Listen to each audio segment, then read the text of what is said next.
Chapter 1. The White Night in the year 2028, in the city of Tianhai, Huagua, within the confines of a garden community, the weather in June was as capricious as a child's. Mood one moment, the sky was a brilliant blue the next. Dark clouds gathered ominously, heralding the approach of a storm. On the balcony, Bai Ye leisurely perused an astronomical tome, his heart filled with wonder at the cosmic mysteries contained within its pages. He pondered the vastness of the universe. Did life exist solely on Earth? Were there extraterrestrial civilizations beyond the stars?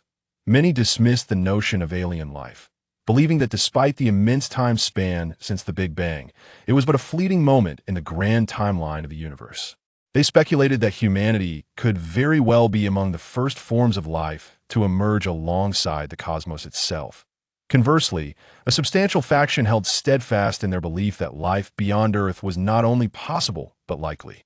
To them, the universe was unfathomably vast. The entire Milky Way was but a mere speck within that expanse. Human exploration and understanding were minuscule, as even the solar system remained largely uncharted, let alone other, more distant galaxies.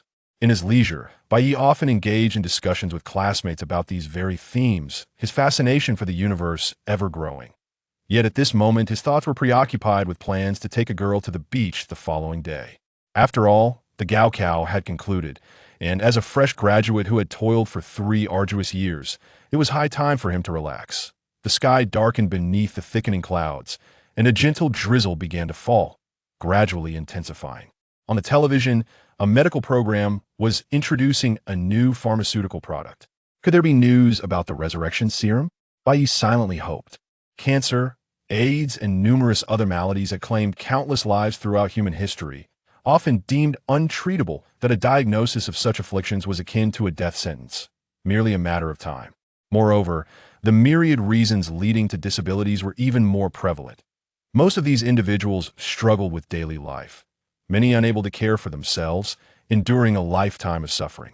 Who among those afflicted with cancer or AIDS would not wish for recovery? Who, burdened by physical limitations, would not yearn for a return to normalcy? No one wished to succumb to pain or to live a life marred by disability. Everyone longed for a miracle, a cure that would restore them to life anew. Yet, such hopes often seemed like unattainable fantasies. However, a year prior, a breakthrough had occurred. Miracles had emerged. The world's foremost international medical research institute, Tianjin Pharmaceuticals, in collaboration with nations worldwide, announced the advent of the resurrection serum. Whether afflicted by cancer, AIDS, physical disabilities, or other ailments, a single vial of this serum promised rapid recovery, living up to its name by granting individuals a second chance at life. When this announcement was made, it sent shockwaves around the globe, capturing the attention of countless people. Even now, news about the serum continue to surface, igniting widespread discussions. Yet, despite the serum's development, its production faced immense challenges, primarily due to the scarcity of a key ingredient. Rumors suggested that the most critical component was exceedingly rare and difficult to procure. Consequently, a year had passed, and only a mere 2,000 vials had been produced. On average, that amounted to less than 200 vials per month. New information about the resurrection serum has emerged, Bai Ye remarked, reclining on the sofa, idly watching various peculiar pharmaceutical advertisements when his attention suddenly sharpened. Indeed, the television began broadcasting the latest news regarding the resurrection serum. Our latest report reveals that in May, a total of 165 vials of the resurrection serum were produced and sold, each fetching an average auction price of 115 million yuan, providing new life to 105 terminally ill patients and 60 individuals with disabilities. According to Tianjin Pharmaceuticals, the expected production for June is projected to reach 190 vials. Turning off the television, Bai Ye felt a flicker of disappointment. He had never harbored high hopes to begin with. As long as the issues surrounding the core ingredient remained unresolved, the production of the resurrection serum would be perpetually limited, inhibiting widespread accessibility and keeping prices exorbitantly high. Bai Ye's interest in the resurrection serum stemmed from his sister, Bai Xiaoyao. Since childhood, she had suffered from an enigmatic illness that periodically caused her severe headaches, often leading to prolonged unconsciousness, with the cause remaining undetermined. Despite undergoing various treatments, Her condition showed no signs of improvement, and as she aged, it only worsened. The frequency of her episodes had increased to the point where she could no longer live independently, confining her to a life of rest at home while her peers enjoyed carefree school days. Though Bai Xiaoyao had endured this affliction for years, she remained optimistic and cheerful, embodying an innocence that endeared her to her family, who showered her with love and care. Bai Ye naturally cherished his sister, hoping to acquire a vial of the resurrection serum to restore her health. With a sigh, Bai Ye rose and made his way to the kitchen to prepare dinner. After completing a simple meal and hastily eating, he began to tidy up the dishes. Ding dong, ding dong. Suddenly, the doorbell rang, followed by a cheerful voice calling out, "Bai Ye Gij, open the door quickly." Upon hearing this, Bai Ye promptly approached the door and opened it. Standing outside was a girl with a pure and sweet appearance, her delicate features framed by skin as fair as jade. Dressed in a pink sundress, her long legs were elegantly displayed, and her petite face radiated a gentle smile, her bright eyes sparkling with a purity that exuded innocence. Beneath her youthful visage lay a figure that was strikingly alluring. "Kursin, why are you here so early today?" Bai Ye greeted her with a smile. The girl was named Yang Kursin Shi, and Bai Ye had attended the same school from kindergarten through high school, albeit she was a year younger. They had grown up together, with their mothers being close friends, making them childhood sweethearts. When Bai Ye's parents purchased their apartment, Kursin's mother, Su Li, had bought a unit directly opposite, and now Kursin, a sophomore in high school, lived there with her mother. Despite her innocent and charming appearance, Kursin struggled academically, relying on Bai Ye, who excelled in his studies, to tutor her. "Bai Ye Gij, you promised to take me to the beach tomorrow since it's the weekend, but I have so much homework left to finish. That's why I came early to ask for your help otherwise. Mom won't let me go tomorrow." As she entered the house, Kursin looked at Bai Ye with a pitiful expression, her voice tinged with a hint of complaint. "Don't worry, I won't forget. After we finish your homework tonight, I will definitely take you to the beach tomorrow," Bai Ye reassured her, ruffling her hair affectionately. "Yay!" Kursin cheerfully gestured with her hands, then set her small backpack down and began tidying up the dishes. Bai Ye watched quietly as she cleaned up, then opened her backpack to retrieve her textbooks. Chapter 2. The hundredfold gene time swiftly passed to Saturday. Bai Ye and Yang Kursin departed the garden community, making their way to the beach. Tianhai City, a coastal metropolis, boasted proximity to the sea, with the garden community offering picturesque ocean views. They reached the shore in little time. At that moment, a number of individuals were busy gathering seafood along the coastline. Certainly, even during high tide, the retreating waters leave behind only a scant few marine creatures along the shoreline, predominantly shells and small crabs, often accompanied by a scattering of debris. The notion of making a living by foraging along the coast, akin to certain fervent streamers, is fundamentally unrealistic. Most of them are merely following a script, some having set it up in advance, that if there were truly that many treasures to be found, who would still wish to go to work? One might as well venture out to collect money directly. Thus, White Knight spent over an hour at the seaside with Yanku, after which the two rested against a rock by the shore. Gazing at the boundless horizon, White Knight felt an overwhelming sense of tranquility wash over him. His mind expanding in the process. This was precisely why he adored the seaside. Suddenly, a sharp pain pierced the back of his head, prompting him to shake it slightly, only to find nothing amiss upon inspection. "Brother Bai Ye, what's the matter?" Yang Ku, noticing his discomfort, inquired with a hint of worry. "It's nothing, just a sudden headache," White Knight replied, shaking his head. However, a torrent of profound information surged into his mind, leaving him dizzy and nearly toppling over, only to be steadied by Yang Ku. "Brother Bai Ye, perhaps I should take you to the hospital for a checkup?" Yang Ku's concern deepened in response to his condition. At that moment, White Knight sensed an inexplicable mysterious space emerging in his mind, within which a small, enigmatic tower floated gently. "What is this?" He gazed at the tower in astonishment, questioning how it could manifest in his mind. Reflecting on the earlier pain at the back of his head and the sudden influx of martial arts information, he pieced together a realization. Could it be that this small tower is the source of it all, imparting this knowledge to me? The occurrences of the day were undeniably bizarre. White Knight focused intently, but found it difficult to discern the tower's true form, as it was shrouded in a veil of nebulous gray energy, which continuously flowed around its structure. It seems I can control this gray energy in the tower. An unexpected sensation erupted within him. With a flick of his right hand and a thought, a small tower enveloped in gray energy manifested in his palm.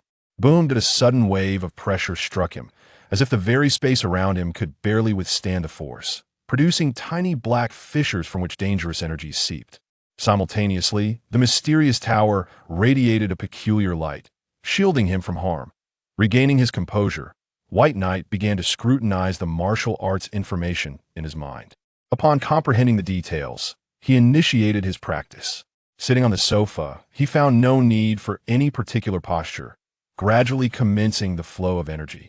According to the information, every part of the universe is replete with abundant cosmic primal energy. However, due to the inherent weakness of human genetic structure, most individuals possess only a single life gene, rendering them incapable of autonomously absorbing this energy. Only through martial arts can one harness the cosmic primal energy for physical enhancement. After a few minutes of practice, he sensed a transformation in his surroundings, perceiving a strange energy permeating the space around him. The thrill of encountering cosmic primal energy surged within him, filling him with excitement. As the energy flowed into his body, he experienced an extraordinary sensation of comfort, far surpassing any prior indulgence. After a session lasting over 10 minutes, White Knight paused, furrowing his brow. I could see that moment. Another wave of information flooded into his mind. Could that mysterious gray energy actually elevate my life gene level? He pondered, astonished. Joy followed swiftly. If this were true, it would undoubtedly accelerate his cultivation immensely. Thus, he began to cautiously draw a thread of gray energy from that mysterious space within his mind, guiding it into his body.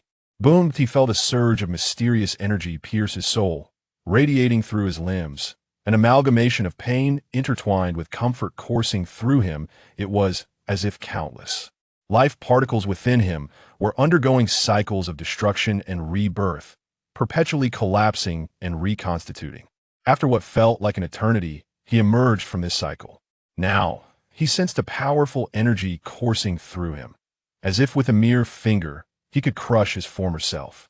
He raised a finger and gently pressed it against the glass coffee table, causing numerous cracks to spiderweb across its surfaceous site that would surely terrify an ordinary person. Minutes passed as he collected himself, suppressing the exhilaration brought on by his newfound strength, and resumed his training. This time, he sensed the cosmic primal energy saturating the space almost instantaneously. Astonishingly, even without consciously practicing, this energy flowed into him autonomously, allowing him to grow increasingly formidable, surpassing the norm.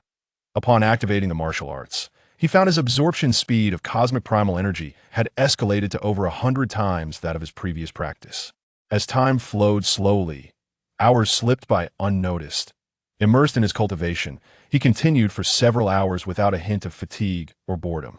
The allure of this legendary practice captivated him, igniting an insatiable longing rooted in the essence of life itself, while the enhancement of his power sparked a profound joy, emanating from his very soul.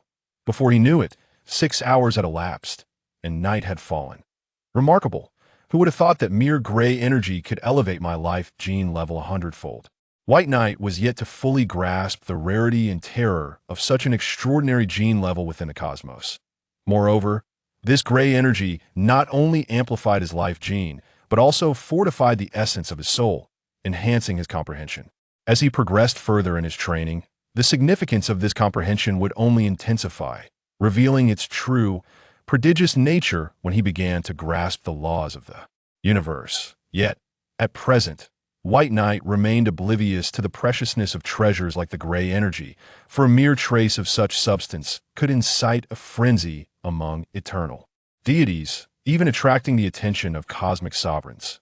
Nevertheless, White Knight understood that such treasures must remain his secret, never to be disclosed.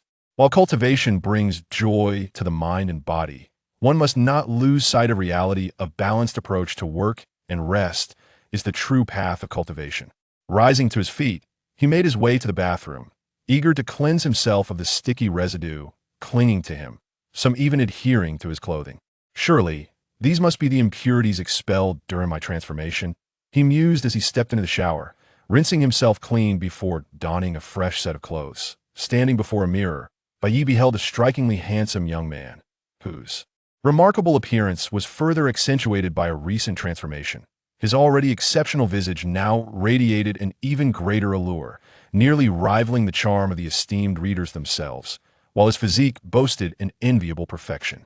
In terms of attractiveness, Bai Ye was convinced that he had reached the pinnacle of beauty, a feat attributed not only to his parents' exceptional genes, but also to his relentless dedication. Clenching his fist, he assessed his current condition that I could effortlessly slay a large water buffalo with a single blow, he mused.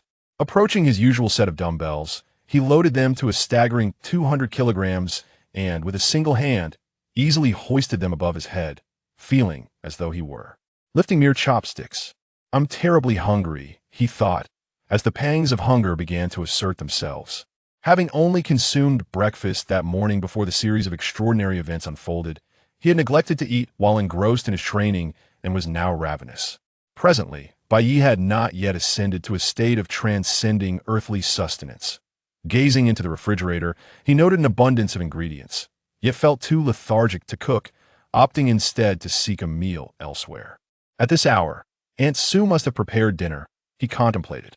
The idea of consuming raw food was utterly unfeasible. He had never entertained such a notion. Thus, he resigned himself to the prospect of borrowing a meal. Sue, Auntie, I've come to your home to mooch off dinner again, he announced upon arriving at Yang Kerson's residence. Ah, welcome, Bai Ye. Please have a seat, the meal will be ready shortly. Sue Lee, Kerson's mother, greeted him warmly, her joy evident. Neither Sue Lee nor Kerson seemed surprised by Bai Ye's visit. It was a common occurrence for them to invite him over for meals, considering the challenges a young man faces when managing both studies and cooking alone, especially in the demanding final year of high school. This evening, however, Bai Ye's appetite astonished both Sue Lee and Kerson, as he consumed several times his usual portion, clearing the table in mere moments. With no other choice, Sue Lee prepared additional bowls of noodles and sliced 2 kilograms of beef for him. Bai Ye, I heard from Kerson that you felt unwell at the beach today, and now your appetite has surged. Are you experiencing any health issues? Sue Lee inquired, her concern palpable. Aunt Sue, I'm perfectly fine. There's no need for you to worry. I understand my body well, but I cannot explain the reasons at this moment, Bai Ye replied, feeling a sense of helplessness. He had not anticipated such a drastic increase in his appetite, likely a consequence of his bodily transformation, which had heightened his energy requirements and consumption capacity. Given the low energy density of the food he had eaten, he was compelled to eat in greater quantities. Bai Ye refrained from elaborating further, as the events of the day had been exceedingly bizarre, and his cultivation methods could not be imparted to others. He had yet to decide how to reveal his identity as a practitioner, so he opted to provide vague responses for the time being, intending to share more when the moment was right. Though Sue Lee and Kerson were intrigued and surprised, they respected Bai Ye's reticence and refrained from pressing him for answers. They understood that in their relationship, whatever was meant to be known would be revealed in due time. Later, lying in bed, Bai Ye initiated a video call with his parents. Engaging in a brief exchange of pleasantries, in the days that followed, Bai Ye became a hermit, wholly devoted to his training, venturing outside only for meals and rest. The majority of his time was dedicated to honing his skills, and his strength escalated rapidly. Thus, time swiftly passed, and 2 weeks elapsed in the blink of an eye. Chapter 3. Subaquatic Respiration Within Apartment 302 of Unit 1. Building 3 in Garden Residences. Bai Ye was seated in repose on the sofa, diligently channeling his energy and absorbing the cosmic primordial energy from the surrounding space. Bai Ye possessed the virtue of patience, adhering to the principle of discreet advancement and avoiding recklessness. Despite acquiring extraordinary power, he harbored no delusions of invincibility, nor did he seek to flaunt his abilities. Devoid of any entanglements of love, hate, or deep-seated grudges, his life had been remarkably tranquil for the past 2 weeks, spent mostly cultivating at home, save for occasional visits to Aunt Sue Lee's residence. Bai Ye had attained a level of mastery that would typically require years, if not decades, of cultivation for ordinary individuals, all within a mere fortnight, a testament to the significance of innate talent. During this brief period, he felt his body undergoing constant transformation, with the pace of metamorphosis accelerating, resulting in a rapid surge in his strength. His current power was a world apart from what it had been just 2 weeks prior. The previous night, he had surreptitiously tested his abilities, inadvertently pulverizing a several-ton ornamental rock in the community with a single punch. Aware of the potential commotion this might cause, he had discreetly fled the scene without addressing the aftermath. However, Bai Ye rationalized that the actions of the previous nights Bai Ye were unrelated to the Bai Ye of the present day, who was merely an ordinary high school graduate with negligible strength. His physical defenses had also been significantly enhanced.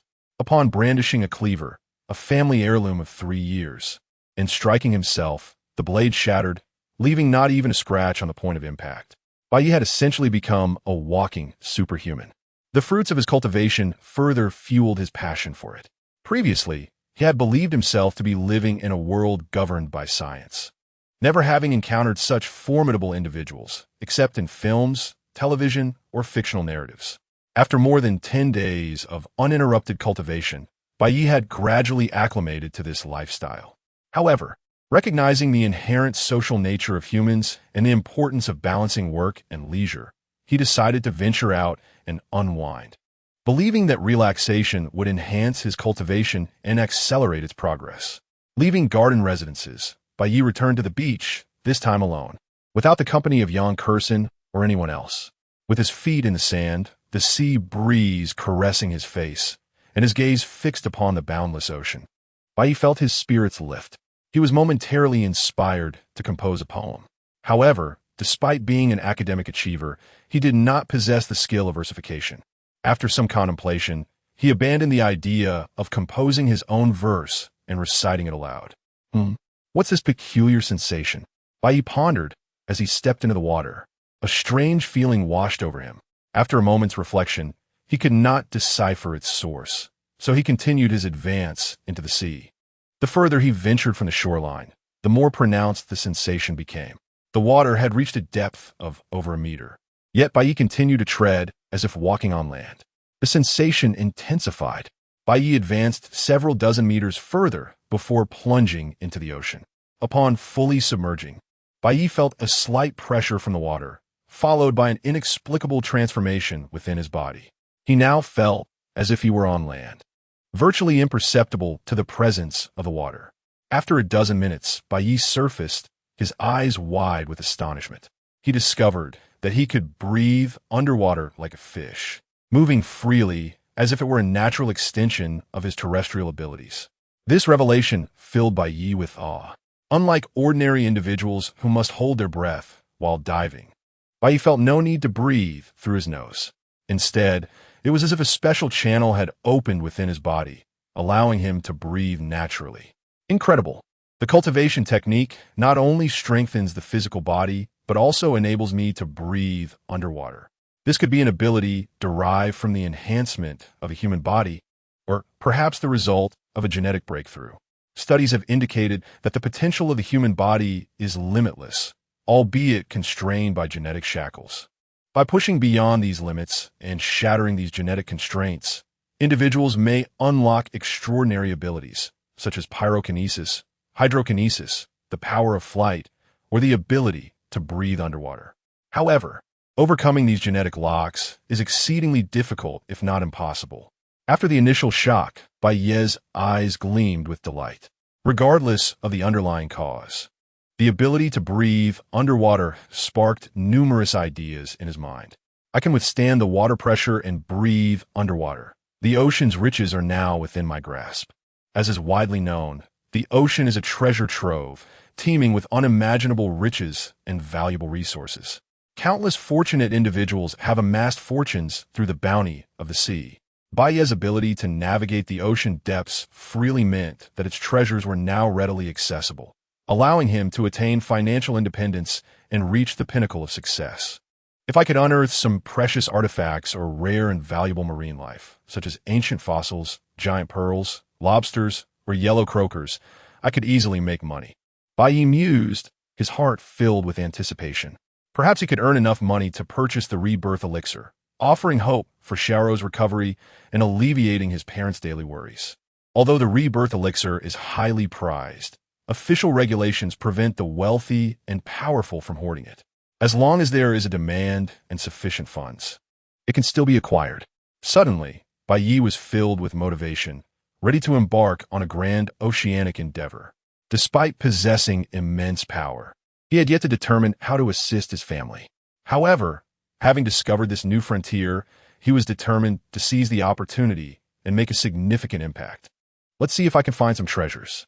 Bai Ye submerged once more and swam further out to sea, reasoning that the shallow waters closer to the shore were unlikely to hold anything of value.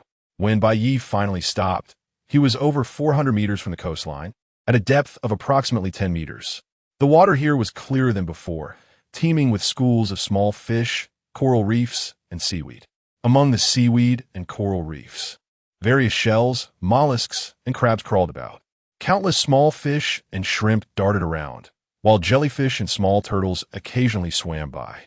Sunlight filtered through the water, illuminating the seabed and creating a vibrant and colorful spectacle alongside the marine life. It was Bai Ye's first time diving, and he couldn't help but marvel at the beauty and grandeur of nature. However, Bai Ye had not come to admire the scenery. He had a far more important purpose, to seek his fortune. After carefully surveying his surroundings, Bai Ye found no valuable marine life. Only ordinary creatures that would not fetch a high price. The reason why lobsters and yellow croakers are so prized is due to their scarcity. If they were commonplace, they would not command such high prices. Therefore, despite his newfound ability to move freely in the ocean, patience and luck would still be required to amass wealth. With a stroke of luck, one might stumble upon a rare treasure within a few meters. However, with ill fortune, even a day's exhaustive search could prove fruitless. An hour elapsed, and Bai Ye meticulously scoured the adjacent sea area, yet to no avail. It seemed his initial expectations were overly simplistic. Estimating the time, he realized it was nearing afternoon, and Bai Ye was compelled to temporarily depart. He had other pressing matters to attend to, and thus could not linger indefinitely. Before ascending, however, Bai Ye seized a clutch of sizable mud crabs, binding them together using materials found on the spot. He gauged their weight to be over 10 kilograms, each crab weighing approximately 2 kilograms. At least his return was not entirely empty-handed.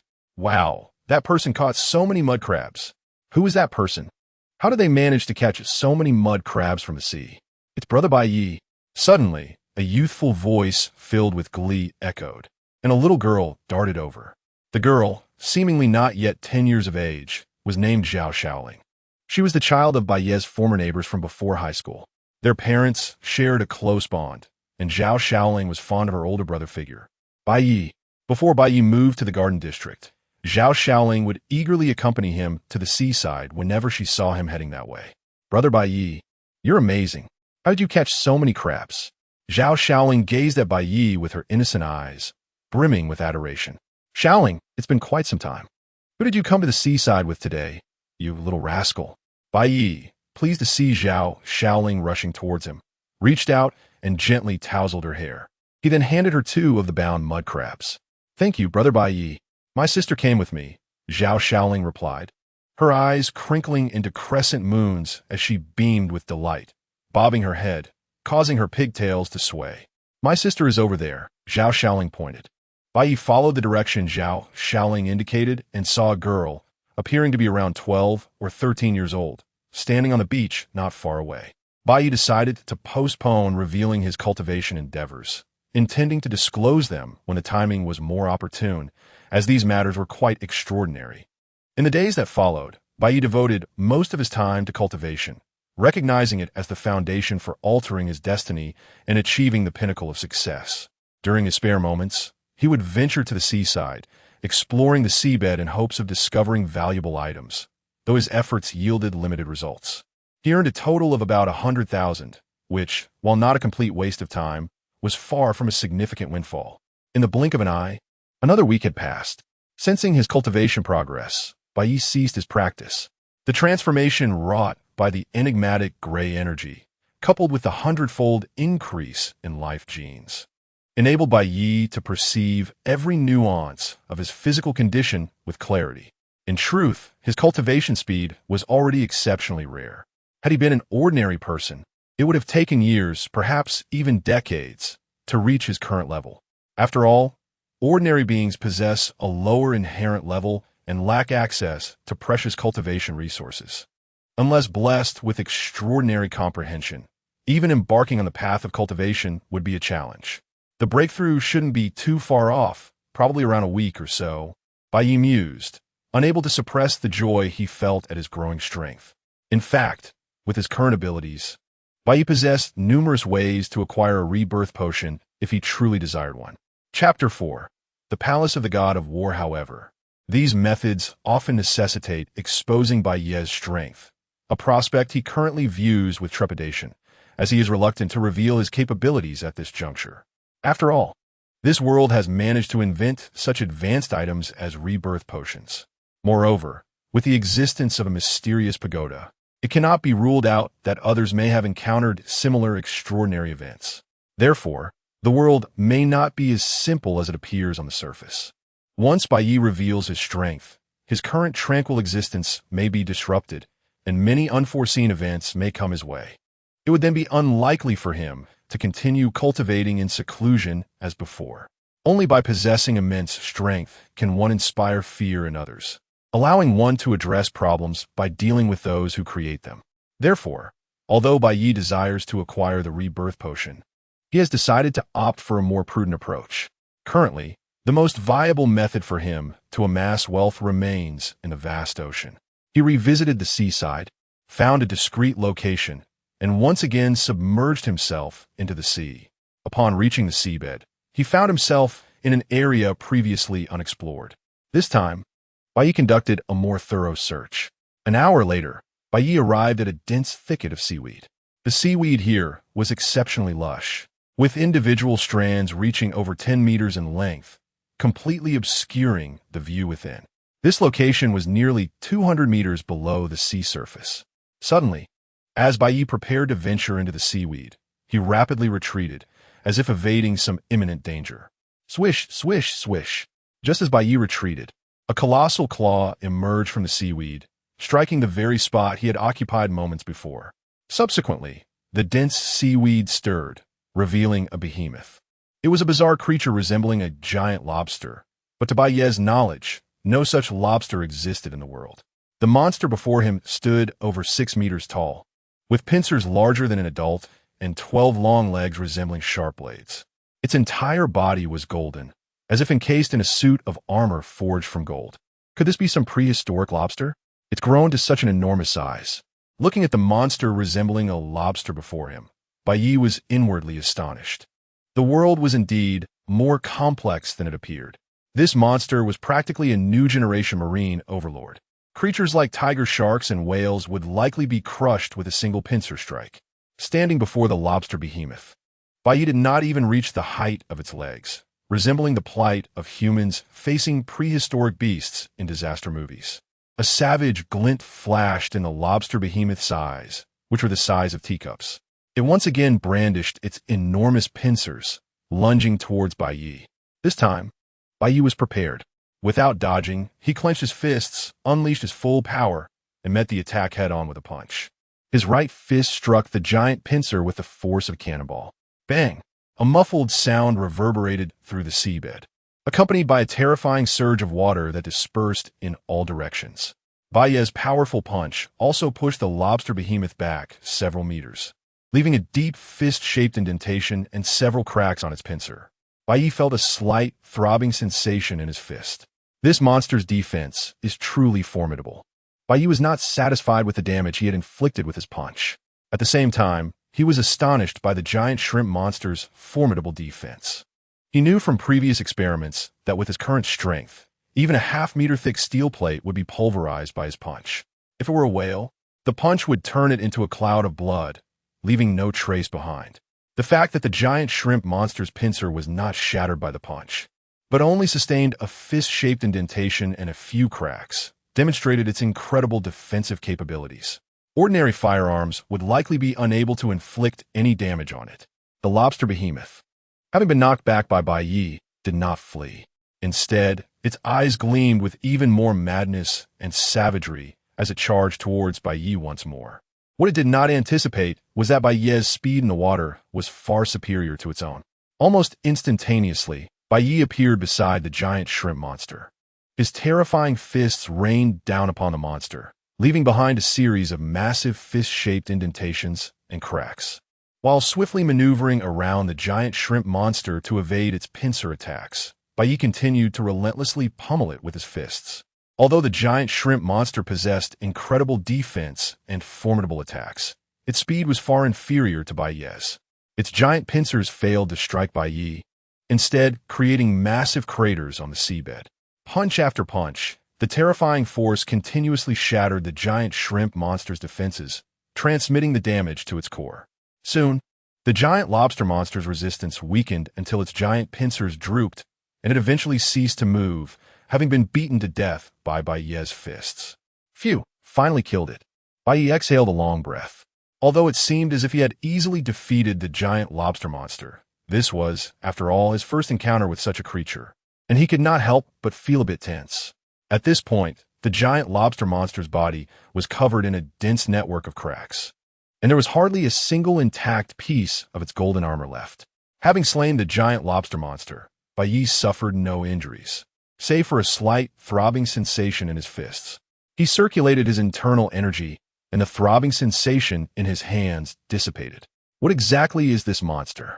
I've never heard of it before, let alone seen any reports about it. Even now, Bai Ye could not determine the species of the giant lobster monster. With its enormous size and demonstrated defense and destructive capabilities, it was undoubtedly a new generation marine overlord. Even the original marine overlords, such as tiger sharks, great white sharks, and whales, would be no match for it. Yet, despite its immense power, Bai Ye had never heard of it before, and there were no related reports whatsoever. Bai Ye ceased pondering the matter and, with one hand supporting the giant lobster monster, ascended towards the surface, intending to drag the creature ashore. Although the giant lobster monster weighed tens of thousands of pounds, and the surrounding water exerted immense pressure, Bai Ye effortlessly towed it along. After a while, Bai Ye managed to bring the giant lobster monster to a secluded, uninhabited beach. Bai Ye was now contemplating how to dispose of the giant lobster monster's corpse. For him, this was undoubtedly a major conundrum, far more challenging than defeating the giant lobster itself. Discarding it directly was not an option, as Bai Ye was unwilling to do so. Such a massive giant lobster, with such formidable strength, was clearly a mutated creature, or perhaps an undiscovered prehistoric animal. Its corpse would undoubtedly be quite valuable. Who's there? Bai Ye noticed a middle-aged man not far behind him. The man was actually treading on water, rapidly approaching him in a few steps and hovering above the water surface.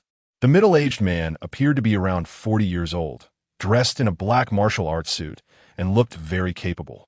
He was currently hovering above the water, looking at Bai Ye with a smile.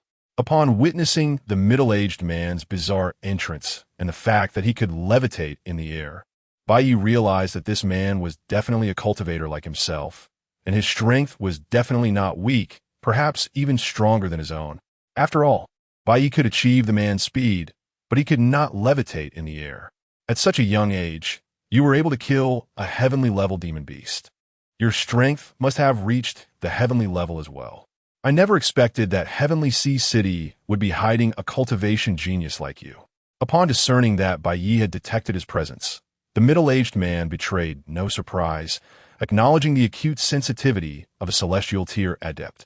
Noticing Bai Ye's guarded demeanor, the man elaborated, "Allow me to introduce myself. I am Zhang Wei, a paladin of the War God Temple, one of its 4 itinerant envoys." Celestial tier? Or God? Envoy? Bai Ye scrutinized the man before him, a blend of wariness and bewilderment etched upon his countenance. This marked his initial encounter with a practitioner beyond himself. Despite his prior conjecture that the world held more than initially met the eye, he had not anticipated such an encounter so soon. The formidable power emanating from the middle-aged man warranted caution, and his words were shrouded in mystery, unfamiliar to Bai Ye. Moreover, his hitherto concealed identity as a cultivator had been unveiled. Observing Bai Ye's perplexity, Zhang Wei offered a genial smile, elucidating, You likely stumbled upon cultivation techniques by chance, subsequently honing your skills in solitude to your current eminence, with scant exposure to the cultivation sphere.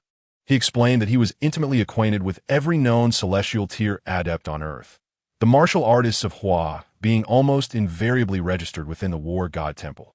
In Hua, anyone seeking rapid advancement invariably encountered the War God Temple.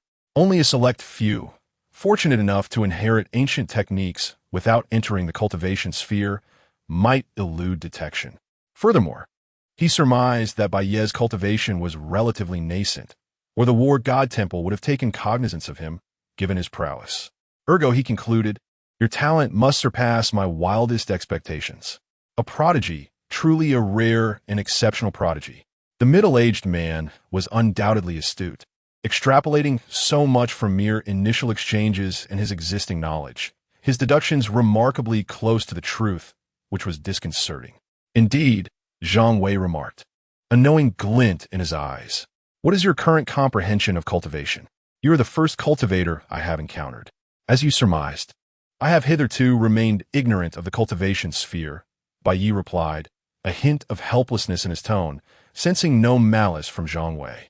Zhang Wei nodded in response, proceeding to elaborate. Our warriors are stratified into 5 tiers, ascending from the yellow, profound, earth, celestial, to the war god echelon. Attaining a strength of 2,000 kilograms and a velocity of 30 ms qualifies one as yellow tier. The profound tier demands a strength of 10,000 kg and a velocity of 50 ms, rendering one impervious to small caliber weaponry. Earth tier necessitates 50,000 kg of strength and a speed of 100 ms, negating the threat of large caliber arms. Celestial tier requires 500,000 kg of strength and sonic velocity, rendering even heavy ordnance ineffective. The War God tier transcends human limitations, unlocking individual abilities, such as mastery over elemental forces, affording aerial locomotion and immunity to even missile strikes. The War God Temple stands as the paramount organization of cultivators on Earth, founded by our nation's most formidable cultivator, indeed the world's most powerful being, Jiangjin, also known as Lord Xiantian, a being who has surpassed the War God level. The World United Polity, formed a decade prior, was established under the aegis of Lord Xiantian, enabling our nation to maintain a position of dominance.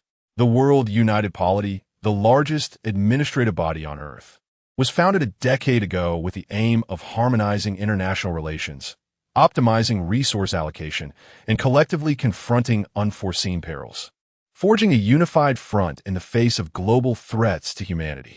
Bai Ye was astounded, gaining a rudimentary understanding of the cultivation domain.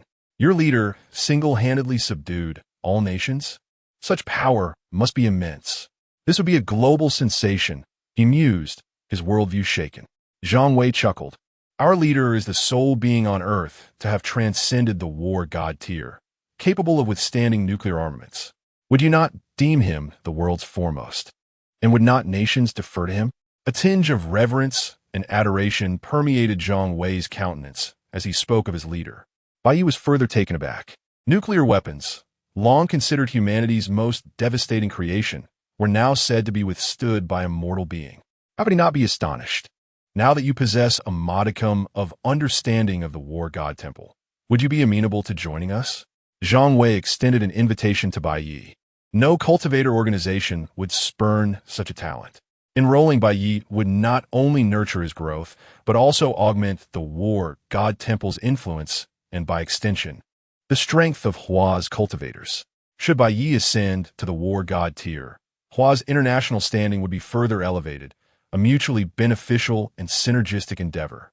Having embarked on the path of cultivation and attained the celestial tier, joining the War God Temple would undoubtedly be your optimal choice, granting you access to a wider network of cultivators and superior resources, thereby expediting your progress, Zhang Wei asserted. Bai Ye, though finding Zhang Wei's proposition reasonable, refrained from immediate acceptance, instead inquiring, what benefits would accrue to me upon joining? Despite his youth, Bai Ye possessed unwavering resolve and a penchant for independent thought. Unwilling to be swayed by mere rhetoric, Zhang Wei, unfazed by Bai Ye's circumspection, replied with a smile. The war god temple boasts a plethora of invaluable resources and treasures unobtainable elsewhere.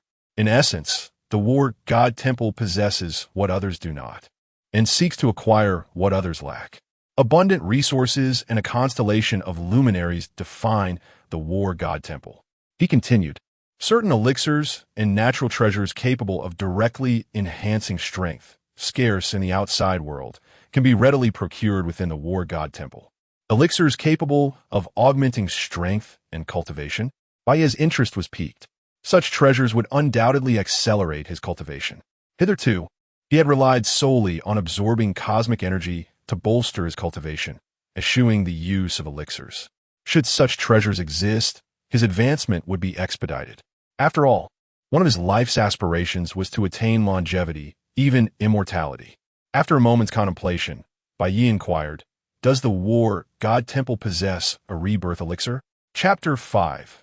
10 billion. Having braved the seas numerous times in search of treasure, Bai Ye's objective was to amass wealth to procure a rebirth elixir, with which he intended to restore his sister, Bai Xiaoyao, to health. This would not only alleviate her condition, but also assuage his parents' long-standing anxieties. Now embarked on the path of cultivation, Bai Ye foresaw a future fraught with challenges. Thus, it was imperative that his sister be capable of caring for the family, allowing him to focus on his cultivation without reservation, a strategic move achieving multiple objectives. Upon hearing this, Zhang Wei responded with a smile. The rebirth elixir is indeed a product of our Ares Palace, with celestial medicine also under our aegis. Therefore, the elixir is readily available. Upon your induction into Ares Palace, you will receive an initial allocation of contribution points, which can be directly exchanged for the rebirth elixir. Directly exchanged? Bai Ye's eyes lit up with elation. According to Zhang Wei, joining Ares Palace would immediately grant him access to the coveted elixir. After a moment of contemplation, Bai Ye inquired, what is expected of me in return for joining? He harbored no illusions about receiving something for nothing. Every gain required an equivalent offering. Upon joining, you will not be subjected to rigid management, nor will you be compelled to undertake tasks or fulfill mandatory missions, Zhang Wei clarified.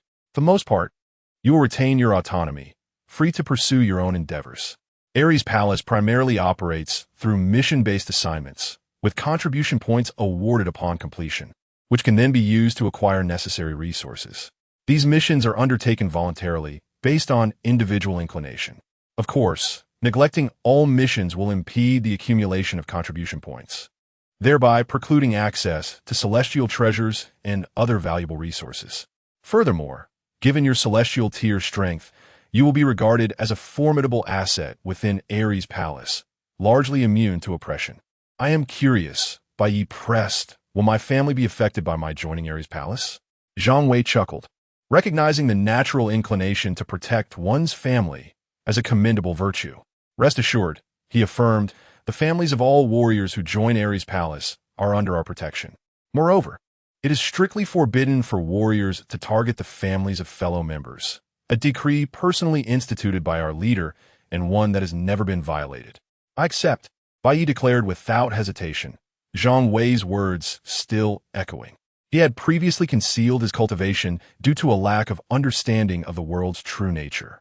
Now, with greater insight and his strength revealed, he saw the advantage in joining Ares Palace. It would provide a clearer understanding of the world, facilitate his cultivation, and offer the most expedient route to obtaining the rebirth elixir. Furthermore, Bai Ye was intrigued by the celestial treasure Zhang Wei had mentioned. Ares Palace, as Zhang Wei described it, was undoubtedly the most formidable bastion of support. Bai Ye had no reason to suspect deception, trusting his instincts and the pride of a strong individual. His keen perception allowed him to discern sincerity and detect any malicious intent. Excellent. In that case, allow me to register you for a warrior's home account, Zhang Wei said, producing his phone and guiding Bai Ye through the process of downloading and registering on the warrior's home app. With the account set up and contact information exchanged, Zhang Wei turned his attention to the colossal, mutated lobster beside Bai Ye. What are your plans for this mutated lobster? He inquired. Do you intend to keep it, or would you prefer to sell it to Ares Palace? It could be sold to Ares Palace? Bai Ye asked, surprised. I wasn't aware that Ares' palace dealt with these types of things. Zhang Wei nodded. Indeed, in addition to cultivators, Earth is also inhabited by a number of mutated creatures. These creatures pose a significant threat to ordinary individuals who struggle to defend themselves even with conventional weaponry. However, mutated creatures are inherently valuable with various applications. For instance, the rebirth elixir is crafted using precious substances extracted from certain formidable mutated creatures. Moreover, powerful mutated creatures are both rare and exceedingly difficult to hunt, which limits the scale of rebirth elixir production. This mutated lobster, being a celestial tier beast, possesses immense strength and formidable defenses. It dwells in the deep sea, making it virtually impossible for even celestial tier cultivators to hunt, unless they are adept at hydrokinesis or can lure out of the ocean. This further underscores the lobster's value. By selling it to Ares' palace, you can receive 50 contribution points and 10 billion in currency. 50 contribution points and 10 billion? Bai Ye exclaimed it, his eyes widening in astonishment.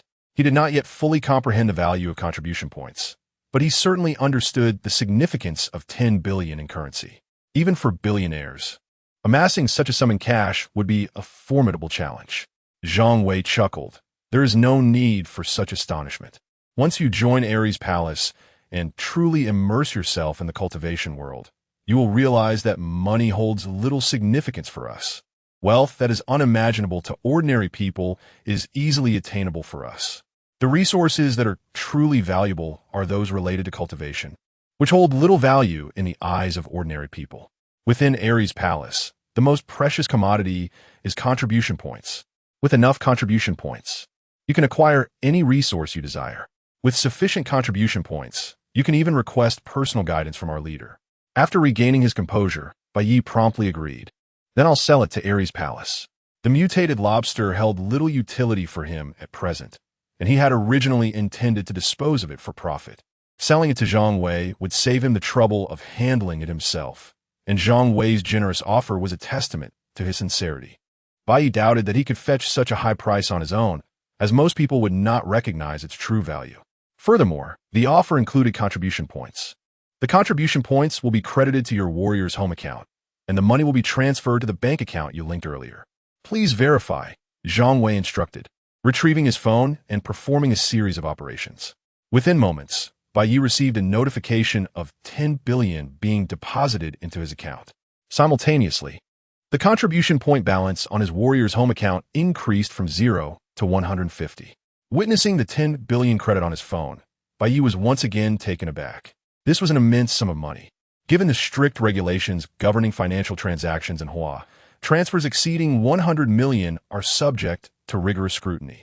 Yet, Zhang Wei had effortlessly transferred 10 billion via his phone in a matter of minutes, highlighting his immense influence and the extraordinary status of cultivators. The additional 100 points are a bonus for joining Ares' palace, Zhang Wei clarified. Each new member receives a varying number of contribution points based on their strength. The greater the strength, the higher the bonus. As a celestial tier cultivator, you are entitled to a 100-point bonus. If you wish to redeem anything, you can do so directly through the Warrior's Home app, Zhang Wei explained. Once you place an order, it will be delivered to your designated location. Having spoken, Zhang Wei made a grasping motion towards the mutated giant lobster several meters away. The over 6-meter-long creature was instantly levitated and brought to his hand, then vanished in a blink. Telekinesis? A spatial treasure? This feat of Zhang Wei's once again astonished Bai Ye. The former, telekinesis, he could also accomplish by manipulating his internal energy with his current strength. However, he did not possess anything like the latter, a spatial treasure, though perhaps he would have the opportunity to obtain one in the future. Bai Ye harbored an anticipation that before long, he would possess his own storage space. With the disappearance of the mutated giant lobster, Zhang Wei's mood soared in Bai Ye's astonished gaze, vanishing from sight in the blink of an eye. A god of war powerhouse, flying through the air. Aerial flight was one of the hallmarks of a god of war powerhouse.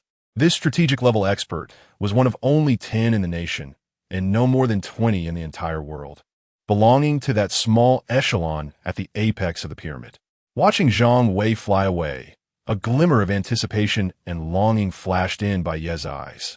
Everyone had once fantasized about soaring freely in the sky, and Bai Ye was no exception. It was simply something he had not considered before. Inside room 302 of the garden residence, Bai Ye was fiddling with his phone. Soon, he located the rebirth potion exchange option on the Martial Artist Alliance's exchange list. The exchange price for the rebirth potion was a mere 1 contribution point. A rebirth potion, which would incite fierce competition among the wealthy and be worth over 100 million outside, could be exchanged for a single contribution point here.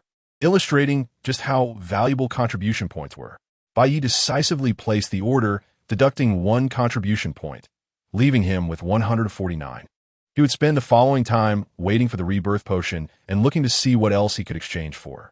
Just as Bai Ye was expecting a long wait for the rebirth potion, a tapping sound came from the balcony. Bai Ye went to the balcony and saw a highly futuristic drone. At the same time, he received a message on his phone instructing him to collect his package on the balcony.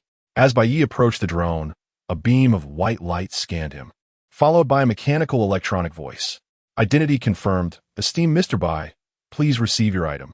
Subsequently, a box popped out of the drone containing a rebirth potion. After confirming the authenticity of the potion, Bai Ye clicked to confirm receipt as prompted. Thank you for your patronage, Mr. Bai. Wishing you martial prosperity. Bai Ye checked the time and found that only a dozen minutes had elapsed from when he placed the order to when he confirmed receipt. The rebirth potion had finally arrived. First, I'll call Mom and Dad to let them rejoice and prepare themselves. Overjoyed, Bai Ye took out his phone and made a video call to his parents. This was a momentous occasion for their family. Bai Xiaoyao's illness had always been a concern for his parents, so he would give them a heads up to avoid them being too surprised and excited later. At the Imperial View residence, Bai Ye's parents, Bai Guohua and Zhao Ting, were chatting at home, and they seemed to be in good spirits. Xiao Ye's college entrance exam results are out. He scored 650 points, which will certainly allow him to enroll in a good school. Bai Guohua was elated. Although his daughter, Bai Xiaoyao, had dropped out of school early due to health reasons, his eldest son, Bai Ye, had been promising since childhood, always achieving excellent grades. This time, his score of 650 would allow him to shine among the neighbors, and more importantly, his son would have a bright future. I wonder which university our son will apply to. I've been looking at several excellent options with good environments and faculty, especially Jianghai University, which is a national key university and close to us, Zhao Ting said, also very pleased, having already scouted out universities in advance. As soon as they spoke of Cao Cao arrived. Bai Guohua had just taken out his phone to make a call when he saw a video call from Bai Ye. Bai Guohua clicked to answer, and Bai Ye appeared on the phone. Dad, Mom, Bai Ye said as soon as the video call connected, I have something good to show you. Don't get too excited. With that, Bai Ye displayed the rebirth potion in front of the camera. He believed his parents would be thrilled to see it. This is the rebirth potion? Bai Guohua was almost in disbelief when he saw the potion on the screen, his voice slightly trembling. He recognized it immediately as the rebirth potion he had longed for, but he simply couldn't believe it was real. Chapter 6. Recuperation. Is this veritable rebirth elixir?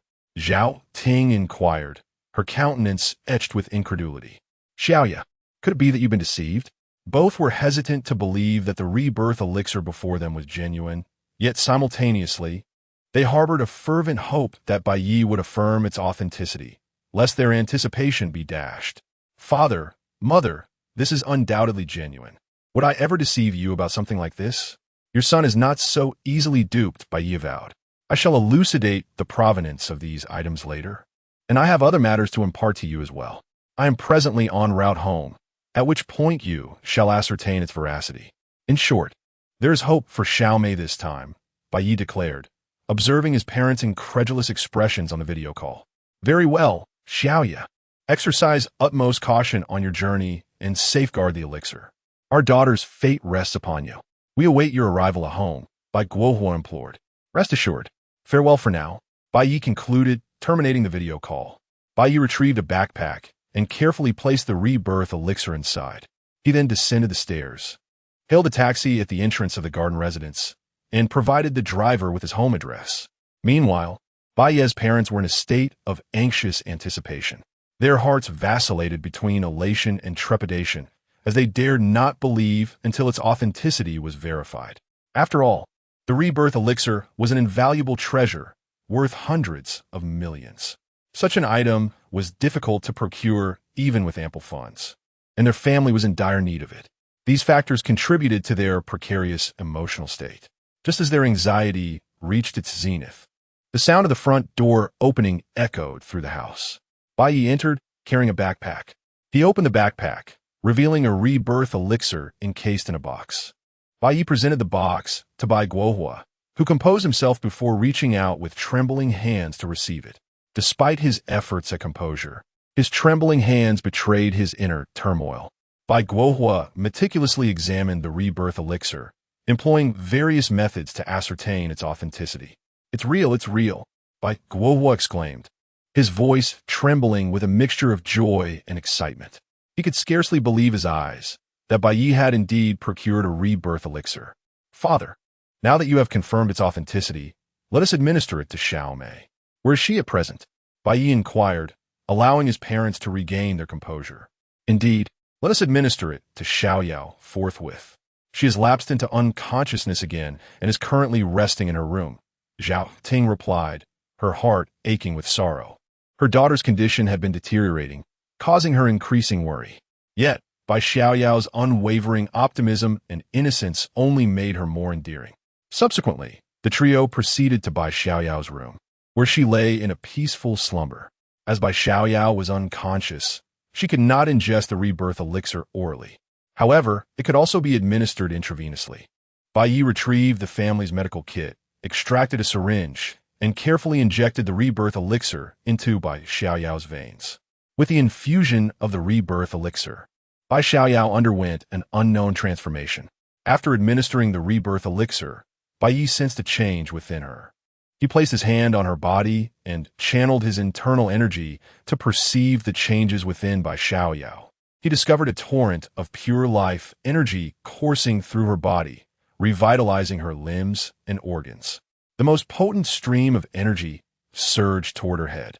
This life energy ceaselessly repaired Bai Xiao Yao's bodily functions, restoring them to their optimal state and fortifying her physique. However, the latter effect was less pronounced, akin to transforming an ordinary individual into someone who engaged in regular exercise. As the life energy flooded Bai Xiao Yao's brain, it relentlessly repaired and counteracted a peculiar energy. The two energies clashed, seemingly evenly matched. However, Bai Ye's acute perception revealed that the life energy gradually gained the upper hand. As Bai Ye had discerned, the peculiar energy began to wane.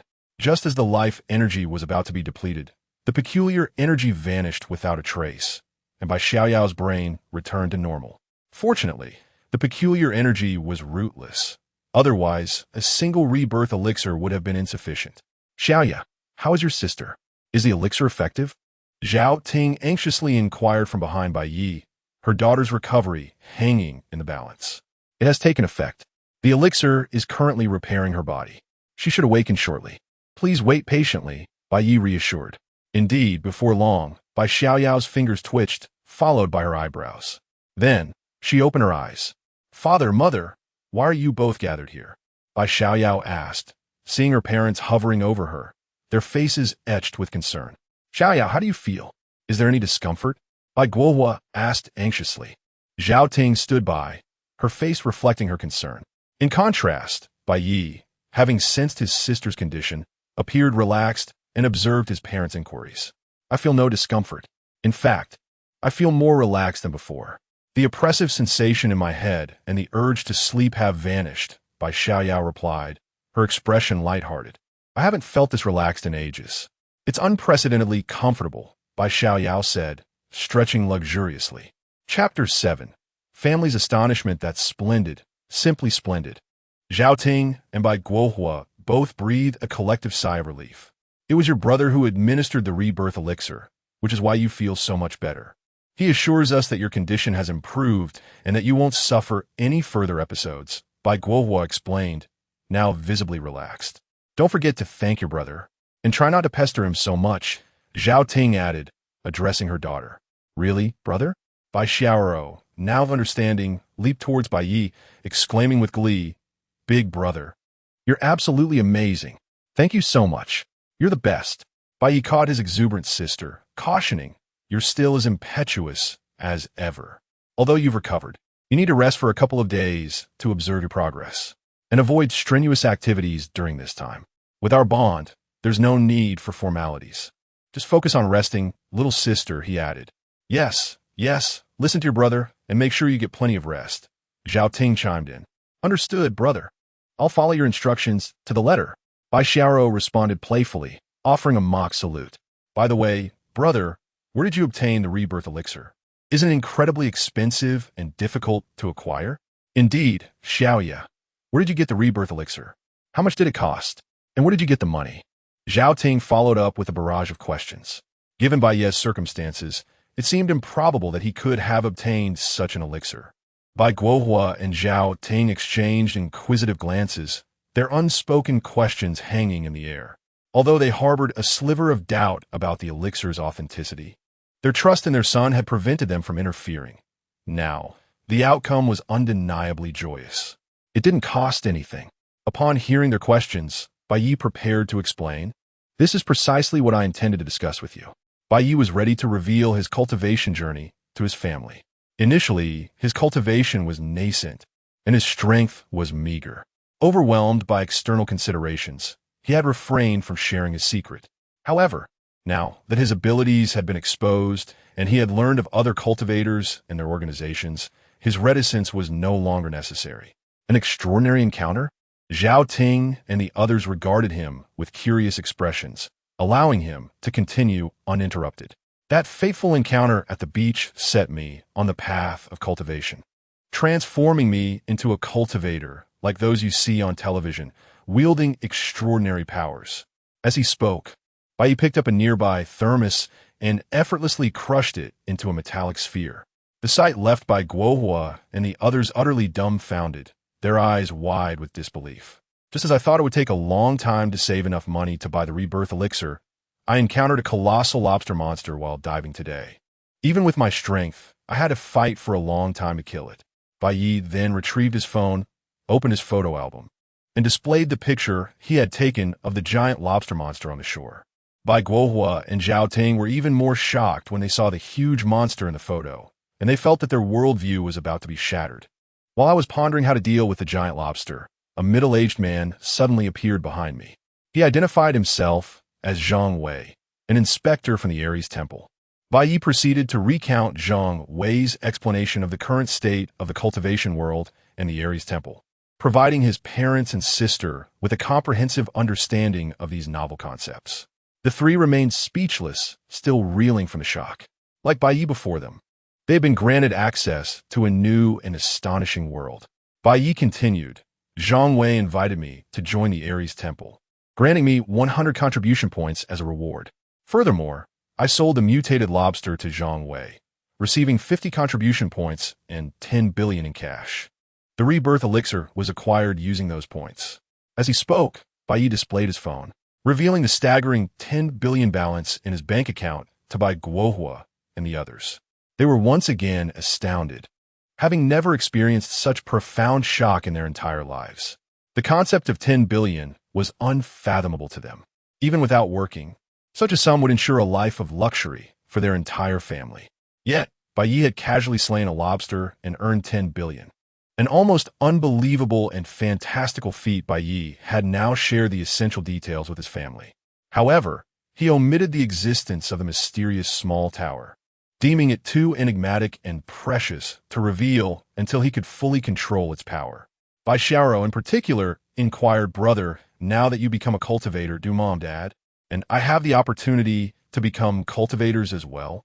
The cultivation techniques I practice cannot be directly imparted to you." Bai Ye replied with a slight shake of his head, causing a flicker of disappointment in Bai Xiaoro's eyes. Bai Ye pondered for a moment and added, "I will undoubtedly seek out techniques for you to cultivate in the future, allowing you to embark on the path of cultivation as well. If possible." Bai Ye wished for his entire family to become cultivators, achieving immortality together. "Yay, I knew you were the best brother ever. Your little sister will be waiting," Bai Xiaoro exclaimed with renewed excitement, envisioning the thrill of becoming a cultivator. Bai Ye ruffled Bai Xiaoro's hair and continued to converse with his parents about various matters. Subsequently, Bai Ye transferred 200 million to his parents and 10 million to Bai Xiaoro, amount sufficient for their needs. Should they require more, they could always request it from him. Chapter 8. Redemption. A week has elapsed since I last attended to my sister's health and disclosed the truth to my family. Throughout this period, Bai Xiaoro has made a full recovery, with no further instances of sudden collapse. Bai Ye, having concluded his cultivation, retrieve his mobile phone and access the martial artist home, navigating to the redemption list.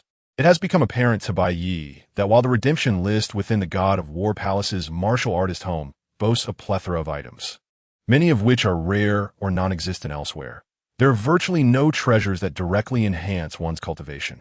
Those who acquire such treasures typically opt for personal use rather than selling them to the God of War Palace.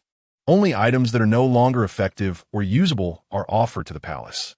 Additionally, the upper echelons of the God of War Palace, particularly Palace Lord Xiantian, occasionally list and use treasures, but these are invariably snatched up immediately, leaving nothing behind. Moreover, those treasures may not necessarily benefit Bai Ye in his current state, as he is no ordinary celestial level cultivator. Instead, the more peculiar items and worldly material wealth hold some appeal for Bai Ye. Contribution points within the God of War Palace are exceedingly valuable. A single point can be exchanged for a rebirth potion, equivalent to, or even exceeding, 100 million in the outside world. Bai Ye perused the redemption list on his phone, which encompassed weapons, spiritual fruits, combat techniques, and more. First, he examined the melee weapons. Martial artists tend to favor melee weapons, as they allow for better utilization of their strength. It would be impractical for two martial artists to engage in a gunfight, as they might not even penetrate each other's defenses, rendering the firearms less effective than their own fists. Bai Ye currently lacks a suitable weapon and relies solely on his bare hands. 1. Blade. Ordinary, suitable for those below the God of War level. Cost 1 to 3 points. Suitable for the God of War level. Cost 6 points. 2. Sword. Ordinary, suitable for those below the God of War level. Cost 1 to 3 points. Suitable for the King level. Cost 6 points. 3. Spear. Ordinary, suitable for those below the God of War level. Cost 1 to 3 points. Suitable for the Warrior level. Cost 6 points. 4. Dark God Armor. Ordinary, provides perfect defense against celestial level attacks and significant defense against God of War level attacks. Suitable for the God of War level and below. Cost 80 points. While these weapons and armor may require several or even dozens of contribution points, they are well worth the cost. They are crafted from extremely expensive materials using intricate processes, specifically designed for martial artists, or they are unearthed from ancient ruins. The Dark God Armor is a prime example. It offers substantial assistance even to God of War level experts. Current manufacturing techniques cannot replicate it, and all Dark God Armor originates from archaeological discoveries. Bai Ye suppressed his longing and continued to scroll down. Spiritual fruits and herbs. Upon reaching the end, Bai Ye found no items that would benefit celestial level or God of War level cultivation. Ultimately, Bai Ye placed an order for a battle blade and a set of Dark God Armor, which cost him a total of 85 contribution points. Chapter 9. The banquet before Bai Ye. Numerous martial arts appeared, many of which stirred his heart, particularly the techniques of swordplay and force application. As he perused the introductions, his eyes could not help but gleam with fervor. Although Bai Ye had elevated his realm and possessed formidable strength, the foundational text lacked accompanying offensive techniques. To summarize his combat style, one might say he relied on brute force, a chaotic flurry of punches that could easily overwhelm a seasoned master. In confrontations, he had little in terms of formal techniques, depending solely on his raw power and speed, embodying the principle that sheer strength could conquer skill. Before him lay an array of manuals. Mastering them would enable him to harness his strength more effectively, potentially amplifying it severalfold. For instance, should he excel in the techniques of force application, his explosive power could increase dramatically. Logically, manuals of this nature, being easily replicable, ought to be more cost-effective than spirit fruits or herbs that were finite in quantity. After all, the former could be duplicated at will, while the latter diminished with each use. Thus, in terms of value, The manuals should indeed be more precious than spirit fruits. Bai Ye felt a surge of excitement as he contemplated which manuals to exchange for. He had recently expended 85 contribution points, and with an additional 5 points spent on a rebirth potion and other items, he was left with 60 points. After some reflection, he decided that the Furious Wave, 9 movements force application technique was a must-have, as it could exponentially enhance his explosive power, maximizing his inherent advantages. With his purchase, he would have 30 points remaining. Bai Ye favored the blade over the sword. He appreciated the sweeping and forceful nature of knife techniques that could significantly leverage his strength. Thus, he selected the Mystical Dominance Blade, spending 28 contribution points and leaving him with a mere 2 points. In truth, had there been any spirit fruit capable of facilitating a breakthrough in his current realm, Bai Ye would have prioritized its acquisition. For the essence of power lies in one's own cultivation. With formidable strength, he could rely on sheer force to prevail, even without formal training. The items he exchanged for would undoubtedly provide immense assistance and greatly enhance his capabilities. Since he possessed contribution points, it was only prudent to utilize them to bolster his strength. He harbored no concern about depleting his points, for as long as his power remained potent, he could easily amass more. Retaining contribution points seemed a foolish endeavor. Shortly after completing his exchanges, Bai Ye received the items he had selected. In the ensuing days, he devoted himself to familiarizing himself with his new equipment and mastering the Mystical Dominance Blade. One day, having just concluded his training, Bai Ye's phone rang. Upon checking, he saw it was a call from Zhang Wei. He answered with anticipation. Zhang Wei greeted him with a smile. Bai Ye, I have something to share. Our War God Palace has recently discovered some mutated beasts on an island, and many cultivators are flocking there. Not only are there mutated beasts on the island, but it also harbors spirit fruits and herbs that can enhance one's strength. Those interested in exploring will be coordinated in advance. Chapter 10, The Banquet. Part 2, I encourage you to venture forth and integrate yourself into the cultivator circles as swiftly as possible. Hunting demon beasts will not only hone your skills, but also contribute to the augmentation of your power. Hunting demon beasts? Spiritual fruits and herbs that can enhance strength? Having truly grasped the benefits of contribution points, Bai Ye now harbored a palpable desire for them. Hunting demon beasts was an excellent avenue for acquiring these points, and he was also intrigued by the legendary spiritual fruits and herbs. After a moment's contemplation, Bai Ye responded, Very well, I shall endeavor to attend. Concluding the call, Bai Ye proceeded to the underground garage. With a press of the key, a sleek SSC Tutra illuminated the space. This vehicle, renowned for its aesthetic appeal and exceptional velocity, had once shattered speed records. Now, it was not only prohibitively expensive, but also difficult to acquire, even with ample funds. Bai Ye had obtained this particular specimen by expending a few contribution points within the War God Palace. He had also procured a mountaintop villa with 5 contribution points. Perched by the sea, yet nestled atop a mountain, the villa boasted both stunning scenery and abundant natural energy. It had been specially modified by the War God Palace to render it exceptionally suitable for cultivation. Settling into the supercar, he exited the garage. With minimal traffic on the roads, Bai Ye accelerated with unrestrained velocity.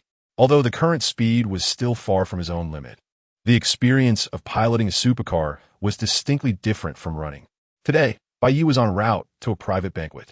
The president of China Merchants Bank had extended numerous invitations to Bai Ye due to his substantial deposit. However, Bai Ye had previously declined due to his focus on cultivation. This time, the bank president had enlisted a mutual acquaintance to make contact, and Bai Ye, unable to refuse, had agreed to attend. Tianhai City, Haitian private cuisine within a small pavilion. A middle-aged man glanced at his watch, noting the imminent arrival time. He hastily addressed a professionally attired woman beside him. Xiaoyan, remember to extend the utmost courtesy to Mr. Bai. He is a highly esteemed client of our bank and possesses an exceptionally distinguished background, hailing from an immensely powerful faction. Should you be fortunate enough to become Mr. Bai's exclusive personal secretary, you will have the opportunity to witness the extent of his formidable power and prestige. This will be immensely beneficial for your future prospects and for our bank as well. The War God Palace, a place that inspires both awe and fervent aspiration. Countless millionaires and billionaires desperately seek to join its ranks, yet their desires remain unfulfilled.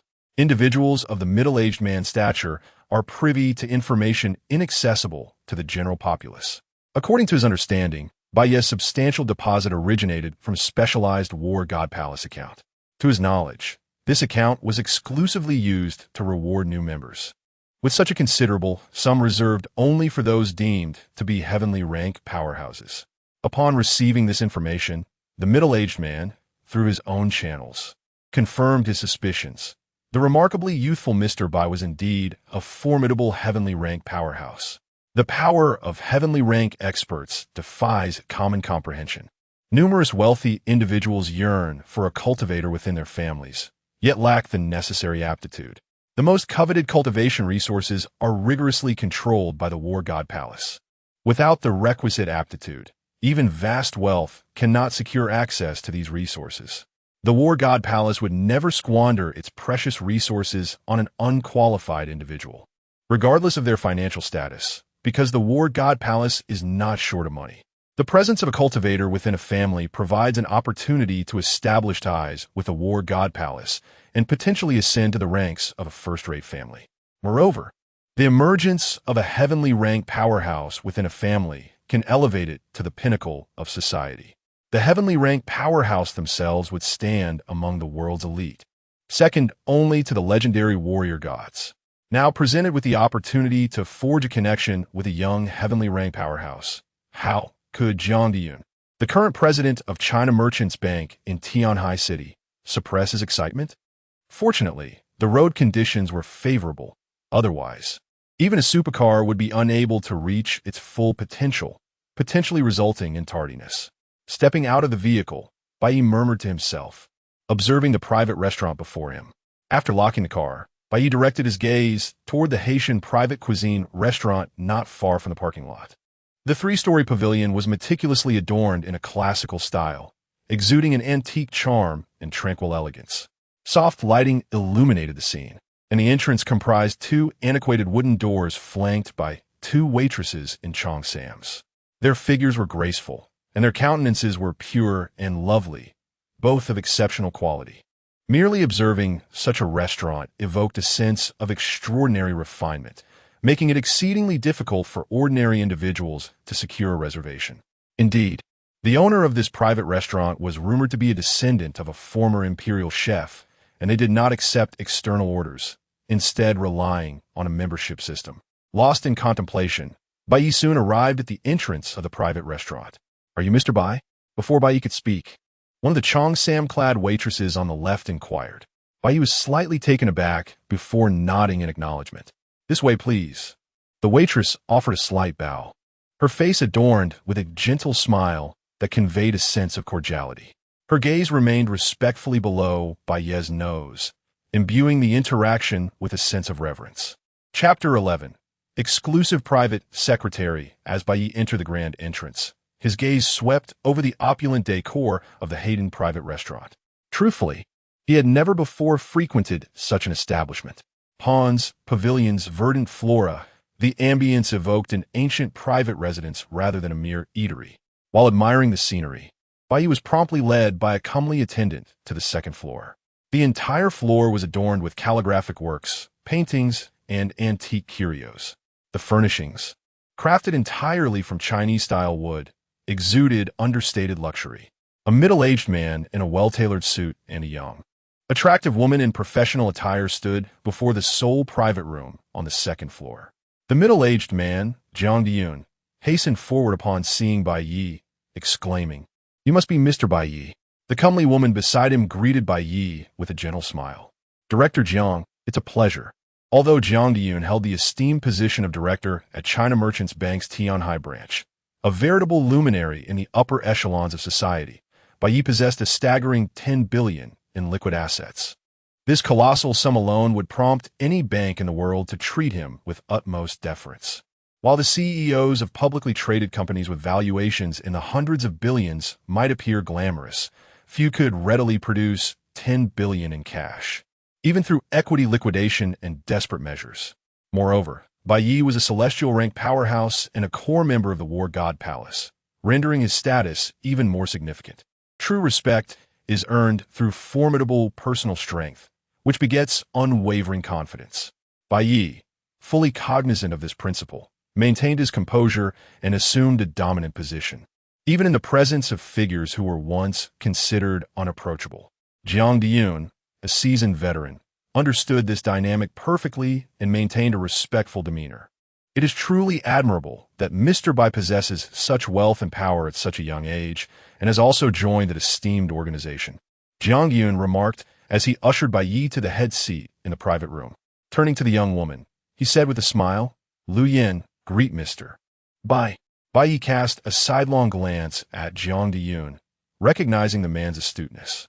Jiang appeared to possess considerable knowledge of both the War God Palace and himself. Furthermore, after careful observation, Bai Ye detected no martial energy emanating from Jiang, confirming that he was not a cultivator. Lu Yin, the name of the young woman in professional attire, bowed slightly to Bai Ye and said in a sweet, melodious voice, "Mr. Bai, from today forward, I will be your exclusive private financial secretary. I am at your disposal around the clock to cater to your lifestyle and financial needs." Her demeanor was exceedingly respectful. Upon learning that Lu Yin would be his private secretary, Bai Ye began to scrutinize her more closely. Her bright, expressive eyes, delicately arched eyebrows, and exquisite features exuded a captivating charm. Her skin was as smooth and lustrous as warm jade, flawless in every aspect. Her long, snow-white legs, accentuated by black stockings, added to her allure. Her cherry-red lips were naturally vibrant, and her countenance was both pure, like morning dew in the forest, and innately seductive. Her petite face, subtly enhanced with makeup, left a lasting impression of both initial enchantment and refined beauty. Her professional attire accentuated her curvaceous figure, blending innocence with a hint of allure. Kaptuatink Bai Ye gaze. He immediately recognized her profound capabilities and limitless potential. What is this? Is this the decadent upper class I've heard about? Is this some sort of test? Do they underestimate Bai? Is this all there is to it? Well, this is quite enticing. I wouldn't mind a few more of these. Ultimately, Bai Ye succumbed to the allure. "Come, let's all sit down," Bai Ye suggested, lest Lu Yan's presence prove too tempting. Jiang Diyun and Lu Yin seated themselves beside him. "Director Jiang, I wasn't aware that your bank employed such a beautiful staff member," Bai Ye remarked, glancing at Lu Yin, who lowered her head demurely. "Ah, Lu Yin is one of our most exceptional employees and a senior manager at China Merchants Bank. She has never before provided private services. Even other multimillionaires wouldn't have the privilege of having her as a private secretary. Only a truly distinguished client like Mr. Bai would receive such treatment. As Miss Yin mentioned, she will be dedicated to serving you and facilitating communication between you and our bank," Jiang Diyun replied with a smile. In truth, Jiang Diyun would never consider entrusting the task of attending to a client as esteemed as Bai Ye to someone frivolous. He would never squander such a valuable opportunity to forge a connection with a celestial-rank powerhouse. Lu Yan's exceptional capabilities and appearance, coupled with the fact that she was his niece, made her the ideal candidate. The chance to be in the company of such a young and formidable individual was not to be missed. Bai Ye understood the situation perfectly. "Mr. Bai, I invited you here today simply to become acquainted with a young talent such as yourself and to elaborate on the exclusive secretary arrangement and the various services our bank provides to top-tier clients like you. We are grateful that you have chosen China Merchants Bank and hope that you will enjoy the finest and most prestigious service. We can tailor our exclusive services to your specific requirements," Jiang Diyun said sincerely, his demeanor respectful and devoid of the arrogance he displayed when dealing with other executives. In the presence of a celestial-ranked powerhouse, he could not afford to be presumptuous. Bai Ye nodded with a smile. Subsequently, they engaged in casual conversation, while Lu Yin dutifully poured tea for Bai Ye, acting as a gracious attendant. Amidst the convivial discourse between Bai Ye and Jiang Diyun, comely servers from the esteemed Haitian private cuisine, adorned in traditional qipao dresses, gracefully entered. Each bore a dish, a culinary masterpiece that resembled a work of art. "Mr. Bai," Jiang Diyun remarked with a smile, "the The proprietor of this Haitian private cuisine is a veritable master chef, descended from a lineage of imperial cooks. He has inherited a multitude of secret recipes, and many dishes are his own meticulous creations, exquisitely flavorful. I implore you to indulge to your heart's content. The first offering was an appetizer, an amuse-bouche to tantalize the palate. Esteemed guests, a woman announced, a manager's badge affixed to her chest, as she approached Bai Ye, who sat at the head of the table. This Tang Dynasty ice-roasted 3-layer pork is our latest creation. It combines the traditional methods of ice-roasted pork with a secret family marinade, crafted with consummate culinary skill. The pork is divided into 3 layers, a crispy top, a tender middle, and a smooth, non-greasy bottom.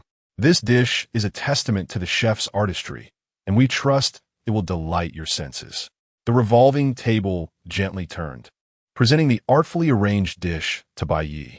He promptly selected a piece of the uppermost layer and placed it in his mouth.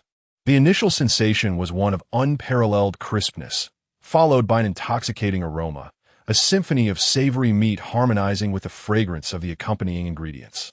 After Bai Ye sampled the dish, Jiang Diyun and Lu Yin followed suit, observing a clear distinction in precedence. Exquisite, Bai Ye uttered, offering a subtle nod of approval.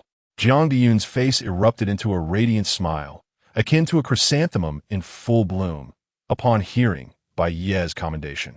Mr. Bai, might I suggest we uncork a bottle of red wine to enhance the occasion? Wang Dushing proposed, recognizing that wine often serves as a catalyst for fostering camaraderie. I must decline the wine, as I drove here. One should never drink and drive. Fear not, Jiang Diyun countered. Ms. Lu can serve as your chauffeur. Her driving skills are quite commendable. Bai Ye regarded Jiang Diyun's earnest entreaty and glanced at Lu Yin, a moment of hesitation crossing his face before he acquiesced with a gradual nod. Very well, a small libation it shall be. However, we shall forego the red wine and partake of a vintage I have brought. As he spoke, a subtle glimmer emanated from a seemingly ordinary ring adorning Bai Ye's finger, an artifact that had previously escaped notice. In an instant, a crystal decanter materialized upon the table, filled with a vibrant fruit wine. Lu Yin gasped, her hand instinctively covering her mouth in astonishment. Even the servers, paragons of poise, were visibly taken aback. Mr. Bai, Jiang Diyun exclaimed, his voice tinged with awe and envy. Is this a legendary storage treasure? He had only heard whispers of such objects, never witnessed one firsthand. Spatial rings are said to be exceedingly rare, even among the most formidable martial artists. However, Jiang Diyun, privy to Bai Ye's identity and origins, maintained his composure. Indeed, this is a spatial ring, Bai Ye confirmed with a smile, brandishing the ring. It certainly adds a touch of convenience to one's travels. He no longer felt compelled to conceal his abilities. In truth, this particular spatial ring was a gift from Zhang Wei. Otherwise, Bai Ye's contribution points would have fallen short of the exorbitant price demanded in the War God Palace's exchange list. A spatial ring of this caliber commanded a staggering 300 contribution points. The accompanying fruit wine, crafted by the War God Palace's vintners using common spiritual herbs and fruits, was a bonus. While it offered no discernible benefit to martial arts practitioners, it possessed remarkable properties for ordinary individuals, enhancing their physical constitution and promoting overall well-being. Zhang Wei presented the ring as a gesture of goodwill, claiming he possessed a superior model and deemed the gift a mere trifle. Bai Ye understood this gesture as an investment in his potential. Zhang Wei, recognizing Bai Ye's prodigious talent as a young celestial ring powerhouse, sought to cultivate a relationship. Indulge in this fruit wine from the War God Palace, Bai Ye urged with a smile. Its taste is exquisite, and it possesses beneficial properties for ordinary mortals. He had previously gifted several bottles to his parents, who experienced a marked improvement in their health. Bai Ye's willingness to share this vintage stemmed from Jiang Deming's sincere and amicable demeanor, coupled with the presence of an alluring beauty. He knew that Lu Yin would be driving later, and he could compensate her with a bottle of wine at a later time. Jiang Diyun's smile widened upon hearing Bai Ye's words. He sought to ingratiate himself with Bai Ye, not only for his vast financial resources, but also for his status as a celestial rank powerhouse. A mere trickle of resources from such a figure could alter their destinies. He had not anticipated such a reward so quickly, deeming his decision to host Bai Ye a stroke of genius. Jiang Diyun gestured to the manager, who promptly poured the fruit wine for Bai Ye and Jiang Deming. Jiang Diyun raised his glass in a toast to Bai Ye. A single sip was enough for Bai Ye, but Jiang Diyun felt a surge of vitality coursing through his veins. Lu Yan, having overheard the conversation and observed her uncle's reaction, cast longing glances at the fruit wine. However, she remained committed to her role as Bai Ye's designated driver, refraining from requesting a taste. Bai Ye, perceptive to her desires, noted the yearning in her eyes. He decided to postpone her gratification, as she would be driving. He could compensate her later, ensuring she would never lack such indulgences in his company. Subsequently, a succession of culinary masterpieces graced the table, each dish a testament to the chef's exceptional artistry, befitting their esteemed status. The presence of the exquisite Lu Yan, attending like a handmaiden, pouring wine and offering delicacies with reverence in her eyes, created an atmosphere of unparalleled comfort and indulgence. As the wine flowed and the courses progressed, Bai Ye, having barely finished his meal, found Lu Yan anticipating his needs, presenting a napkin with graceful alacrity. Bai Ye accepted it, dabbing his lips. "Director Jiang," he began, "I've assimilated the details of the privileges you mentioned. However, they don't particularly pique my interest. Given your awareness of my background, you should comprehend the nature of the War God Palace. The War God Palace can fulfill my every desire and resolve any predicament. If there's something the War God Palace can't accomplish, I doubt your bank could either." Jiang Diyun's smile remained unwavering. "Mr. Bai is correct. The privileges I mentioned are merely embellishments for a distinguished guest like yourself."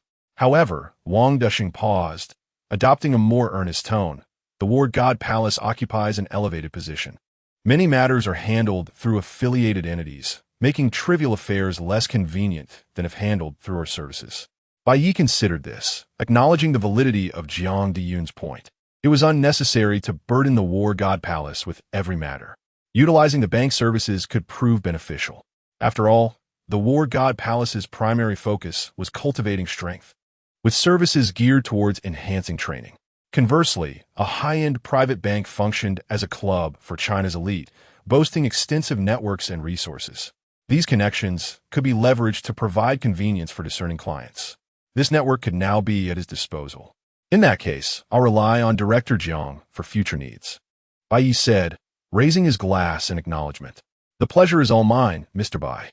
It's an honor to serve a distinguished guest like yourself," Jiang Diyun responded, returning the toast and emptying his glass. The exchange continued with further toasts and casual conversation. Lu Yan's attentive service captivated Bai Ye's attention.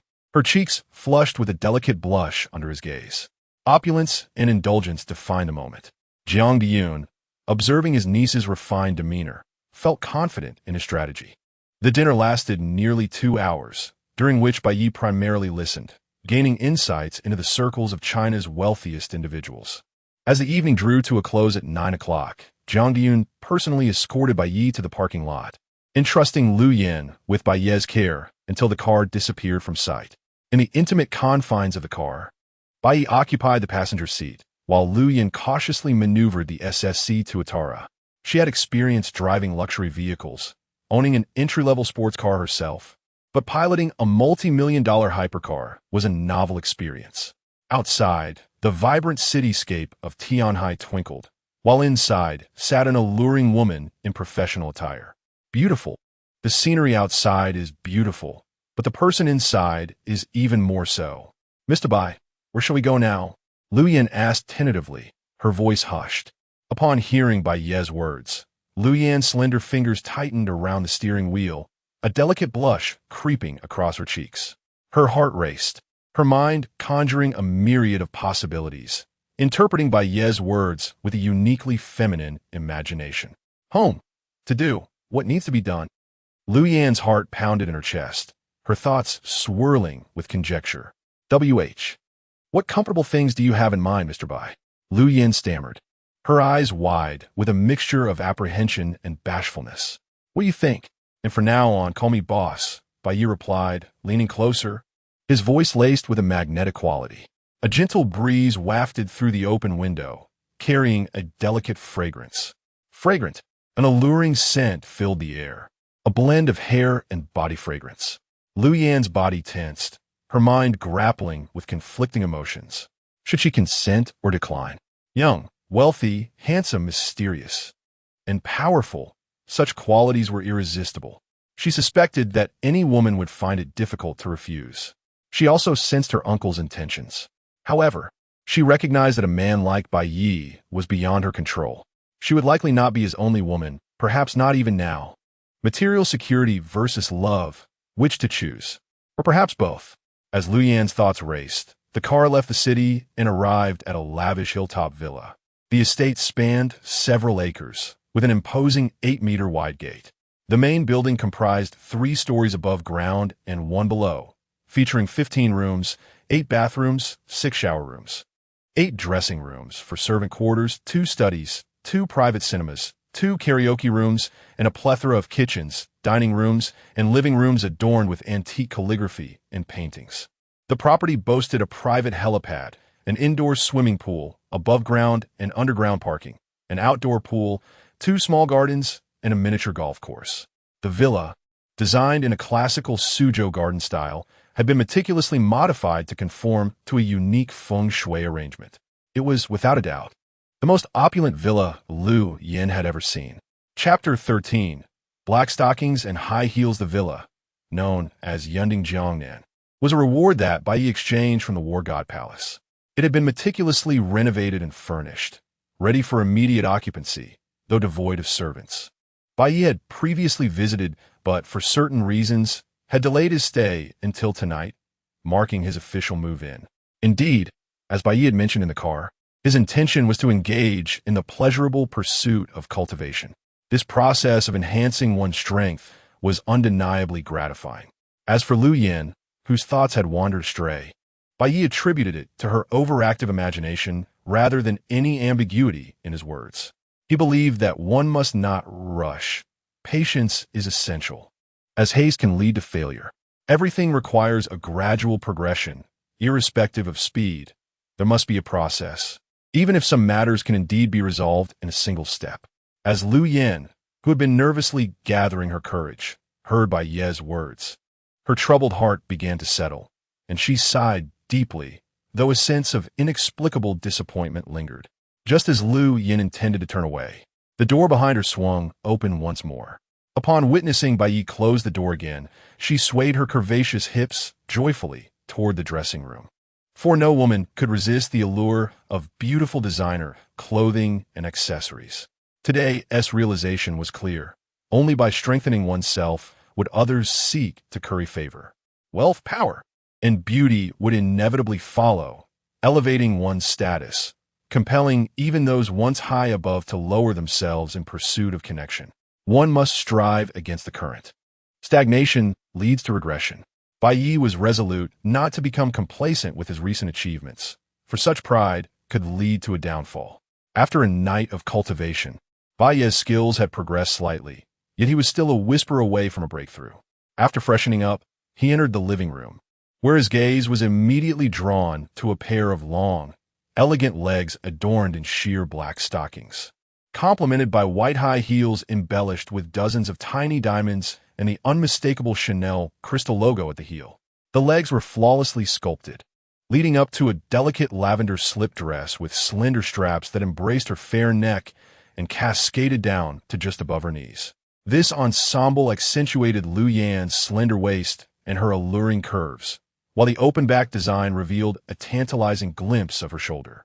Her long hair, previously styled up, now flowed freely like a waterfall over her flawless back. Bai Ye recognized the attire from the dressing room, indicating that Lu Yan had indeed heeded his suggestions. Dressed so splendidly, her beauty radiated even more. As Bai Ye's ardent gaze lingered on Lu Yan's legs, a hint of shyness tinged her cheeks, and she nervously tucked a strand of hair behind her ear. "Boss," she called playfully, noticing his unwavering attention. "Ahem. Good morning, Lu Yan. Let me show you around," Bai Ye replied, clearing his throat. He then began to guide her through the villa. "Can you prepare breakfast?" he inquired. "Yes, boss," she confirmed. "Please prepare a simple breakfast for me at this time every morning. The kitchen is well equipped. Feel free to add anything you find lacking." As for lunch and dinner, a dedicated chef will handle those. You can manage your own affairs during your free time, and I will assign you tasks as needed. Here's my secondary card with a limit of 10 million. Use it for your expenses, and let me know when it runs low, Bai Ye instructed. Handing her a black card. There are several vehicles in the garage, and the keys should be in the living room. You can find them later. Now, let us treat ourselves to a nice meal and perhaps do some shopping. Upon entering the private underground garage, they were greeted by a fleet of luxury cars: Mercedes, Ferrari, Rolls-Royce, Lamborghini, Bentley, BMW, Porsche, and more, encompassing sedans, sports cars, SUVs, and vans.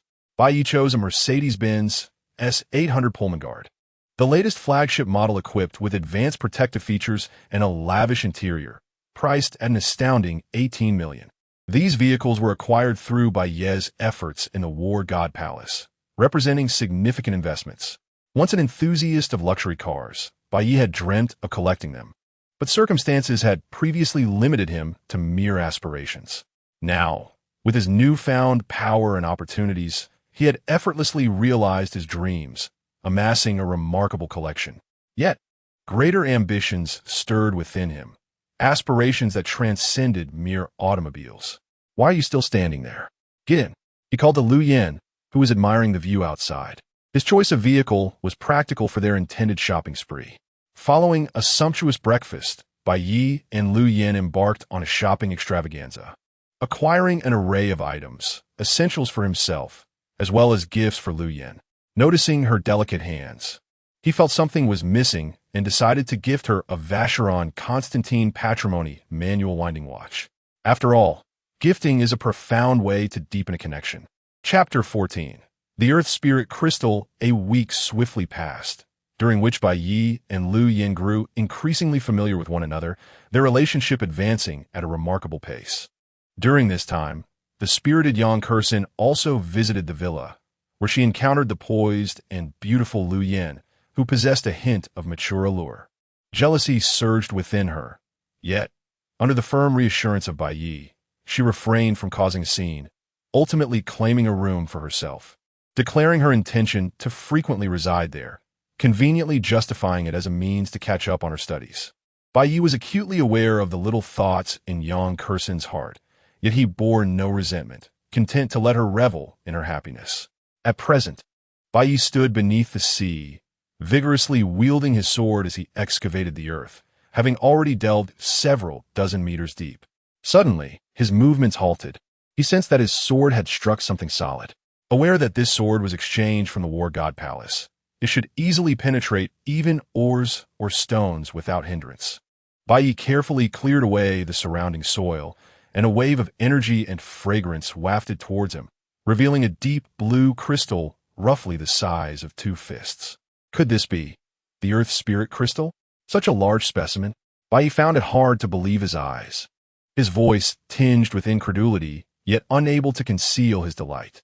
The Earth Spirit Crystal was listed in the exchange catalog of the War God Palace, but it was never available for trade. Only 2 individuals in the world had ever obtained it. After refining their respective crystals, both had ascended from the heavenly level to the War God level, and the crystals they possessed were merely the size of a fingertip. There had even been a bounty of 10 billion offered for a piece, yet none had surfaced. Bai Ye had not anticipated that, during a routine visit to the seabed, he would stumble upon such a remarkable treasure after sensing a peculiar fluctuation and digging down. He picked up the blue crystal, meticulously examining it, confirming it was indeed the Earth Spirit Crystal, identical to the records from the War God Palace.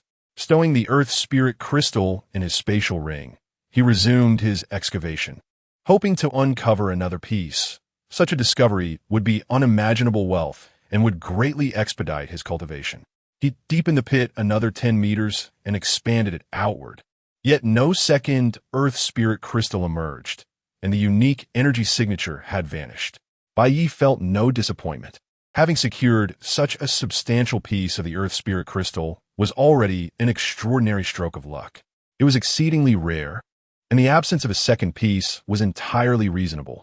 He did not wish for too much. Bai Ye surfaced and found an uninhabited island.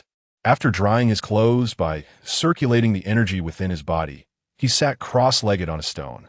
He began to cultivate, absorbing the energy from the Earth Spirit crystal in his hand.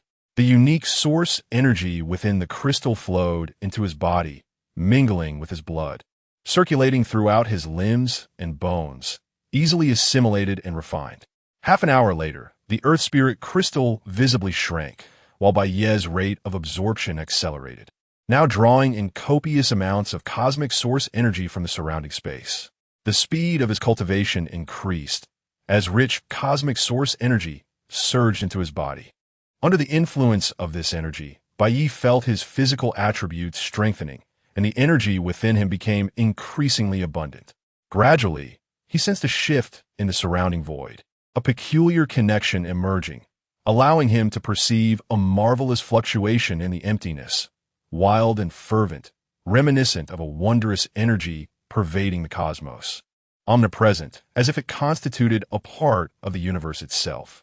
Bai Ye's physical form was undergoing profound metamorphosis, his perceptions evolving, and his understanding of the world continuously shifting. This seemed to be a leap in the realm of life itself, devoid of any discomfort. Rather, he experienced an overwhelming sense of comfort. As Bai Ye reveled in this transformation, time slipped away, and soon an hour had passed. During this hour, strands of deep blue flames materialized around him. With their emergence, his absorption of the Earth's spirit crystal and the cosmic source energy intensified. The influx of energy ignited even more significant changes within his body. His organs, blood, meridians, bones, flesh, cells, and even the depths of his genes were undergoing an unknown transformation, experiencing dramatic metamorphosis. Notably, the genes that had been enhanced 100-fold were now generating a unique energy from their core, rapidly facilitating Bai Ye's transformation. Should a war god level expert be present, they would discern that Bai Ye was at the critical juncture of breaking through to the war god level. His transformation far more intense than a typical ascent to that realm. Boom! Waves of cosmic source energy surged into him as Bai Ye completed his final transformation. This state corresponded to the war god level, the pinnacle of strength beneath the war god palace. Bai Ye had finally attained it. Opening his eyes, Bai Ye, seated in meditation, was enveloped in a wondrous sensation. He felt a subtle connection to the surrounding void, a glimpse into its essence, through which he perceived a fierce, volatile energy. Crackle! Deep blue flames spontaneously erupted from his right hand, burning with an intensity that resembled tiny flickers, yet upon closer inspection, they exuded an awe-inspiring force that would instill fear even in heavenly-level cultivators. Witnessing this formidable power, Bai Ye felt a sense of satisfaction, a smile creeping onto his lips. He then began to assess his internal condition, and once again, a radiant smile graced his face. After long hours of cultivation, he had finally stepped into the realm of the war god. This, then, was the transformation of the body and the acquisition of special abilities following his breakthrough to the war god level. In that moment, Bai Ye understood that he had officially entered the war god level, joining the elite ranks of martial artists on Earth, a group that numbered fewer than 20 globally. In other words, he was now among the top 20 strongest in the world. This realm, which posed considerable challenges for other cultivators and had thwarted many heavenly-level experts, proved effortless for him, as he broke through naturally upon meeting the necessary resources. Bai Ye gazed at the Earth Spirit crystal in his hand and observed that it had shrunk by a third. Given its considerable size, this was a significant reduction. A typical heavenly-level cultivator might only see a decrease of 1/10 or even 1/20th to achieve a breakthrough. Bai Ye's absorption of energy was several times greater than that of an ordinary person, a testament to the deep reserves he had previously accumulated. Chapter 15. The God of War. Late stage, suddenly, the mysterious small tower within Bai Ye's sea of consciousness began to tremble gently, releasing a stream of information. What is this? The subsequent techniques of the eternal heavenly art? The Laws chapter? Remarkably, it also contained some cultivation and combat secrets. After organizing the information in his mind, Bai Ye realized it was precisely what he needed. Although he was not entirely familiar with the Laws chapter, it appeared to involve the interpretation of certain cosmic laws. Nevertheless, with the introduction of new techniques, Bai Ye felt an uplift in his spirits. These methods and secrets were significantly more potent than those from the God of War Palace, accelerating his cultivation speed. From the information previously gleaned in the God of War Palace, he understood that the God of War realm comprised 4 minor stages: early, mid, late, and peak.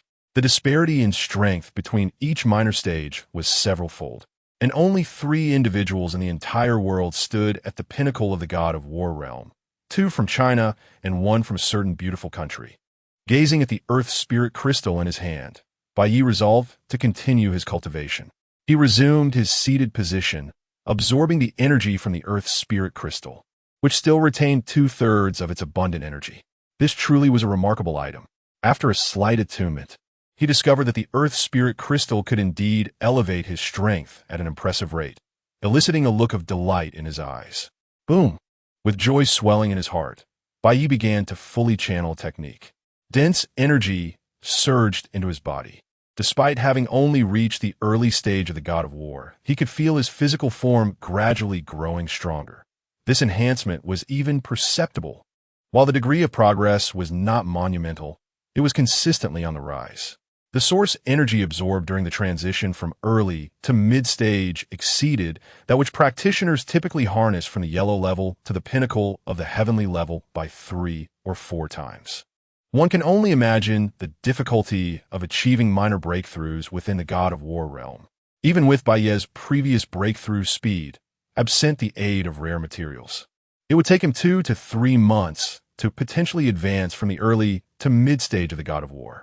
However, with the Earth Spirit Crystal providing source energy, these concerns became trivial. Waves of source energy flowed into his body, his strength steadily increasing. Time flowed ceaselessly.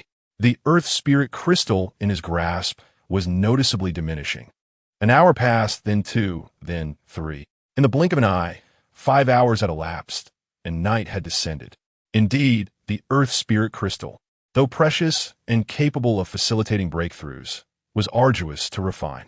Had it been another rare material, Bai Ye would not have needed to invest so much time in the process. Unlike spiritual fruits or herbs, which could yield some effect even if not fully refined, the Earth Spirit Crystal posed a danger to ordinary individuals who would likely perish if they attempted to assimilate it. As Bai Ye continued to absorb and refine the energy, the fluctuations of his aura intensified. Early stage peak, mid-stage of the God of War. When the Earth Spirit Crystal finally vanished, the fluctuations of his aura reached a formidable zenith, culminating in the late stage of the God of War. In the late stage of the God of War, Bai Ye rose to his feet, assessing his newfound strength with a faint smile. After thoroughly absorbing and refining the Earth Spirit Crystal, his power surged from the early stage to the late stage, a remarkable leap indeed. Excluding the 3 peak God of War warriors, there were no more than 5 such individuals globally. Bai Ye's prowess had ascended from the top 20 to within the top 10. Of course, this was merely a comparison of cultivation realms. True combat efficacy would only be revealed in actual confrontations. Retrieving his phone from his spatial ring, Bai Ye glanced at the time. Buzz! A peculiar energy began to emanate from Bai Ye, causing his body to levitate effortlessly into the air, soaring to a height of 100 meters in an instant. Flying in midair? As Bai Ye experienced this instinctual ability to fly, a smile crept upon his lips. This capability, once a source of envy, was now his own. Sensing the essence of this realm, Bai Ye discovered a unique connection to the void surrounding him. Utilizing this connection, he effortlessly floated, as if it were an innate instinct. Subsequently, Bai Ye began to test his newfound abilities, realizing that he could easily breach the sound barrier, attaining speeds several times that of sound, allowing him to vanish over 1,000 meters in the blink of an eye. Such velocity rendered most conventional weaponry on Blue Star ineffectual against the God of War, perhaps explaining the formidable presence wielded by such beings. Next, Bai Ye endeavored to experiment with his sword techniques. A battle blade materialized in his grasp, and as he wielded it, arcs of blue flames and visible blade light surged forth, crashing upon the ocean's surface and sending towering waves soaring 100 meters high. The energy released appeared almost tangible. This was a characteristic of God of War masters, harnessing a fragment of the world's energy, representing one of their most formidable offensive capabilities. With a resounding crash, Bai Ye unleashed his final strike, the heavens reverberating with two thunderous booms as the fiery blade light cleaved through the sea, bisecting the waters as if parting them with grace. Fortunately, this expanse of ocean was devoid of vessels or inhabitants. Otherwise, it could have incited widespread panic. The might of his attack had multiplied exponentially since his previous state. This is the power of a god of war. Truly, I now stand among the apex of Earth's might. As he fervently tested the myriad of abilities he had recently acquired, the sheer magnitude of his power, which had increased exponentially, elicited a hearty laugh from Bai Ye. He had not anticipated that a routine underwater excursion would lead to such a monumental breakthrough, surpassing one significant realm and two minor realms, resulting in a transformative elevation of strength. Now, his prowess could rank within the top 10, perhaps even the top 5 globally, representing a staggering contrast to his former self. Moreover, the transformation upon reaching the God of War level had bestowed him with extraordinary abilities, flying through the air, commanding flames, and unleashing devastating attacks that could part the sea. Such remarkable powers would have been deemed divine in ancient times. With his elation tempered, Bai Ye swiftly flew towards the cloud-top villa. Chapter 16. Rejuvenation Pill. Returning to Cloud-Top Villa, he drew her into his embrace, encircling her slender waist, and sealed her lips with a passionate kiss. The suddenness of his actions left Lu Yin momentarily stunned, her mind reeling. A reflexive struggle ensued, her hands pressing against Bai Ye's chest. Yet, her strength proved insufficient to break free from his grasp. As his ardent kiss deepened, Lu Yin gradually succumbed, her arms entwining around his neck, her tongue meeting his in a fervent dance. In time, their lips parted. Gazing into Bai Ye's burning eyes, Lu Yin buried her face in his chest. Her cheeks flushed with a captivating blush. "You're such a scoundrel," she whispered, her eyes filled with a dazed adoration. Bai Ye ginti liftet herchin, gazing upon her exquisite features. "There's more mischief where that came from," he teased. With a playful shriek, Bai Ye swept her into his arms, carrying her towards his bedroom. "Please, not yet. I'm not ready," she protested, her words laced with coy resistance. Ignoring her feigned reluctance, Bai Ye knew that such protests often masked a woman's true desires. He deposited her upon the expansive bed. "Be gentle. It's my first time," she gasped. A symphony of amorous sounds soon filled the room. After half an hour, her pleas for mercy echoed through the chamber, yet they went unheeded. Only after more than an hour did the sounds gradually subside. As the storm subsided, Bai Ye lay in bed, cradling Lu Yin in his arms. She traced circles on his chest with her fingers. "You've utterly ravished me," she murmured. Bai Ye held her close, knowing she craved reassurance. "It's your irresistible charm that captivated me. In my elation, I couldn't resist claiming you. Besides, you're my personal secretary. As they say, the secretary handles business. And when there's no business," Bai Ye playfully pinched her chin, a mischievous glint in his eyes. "You're incorrigible, always teasing me," she retorted, playfully wriggling in his embrace. "Did you have ulterior motives from the start?" "Ulterior motives? I prefer to call it love at first sight.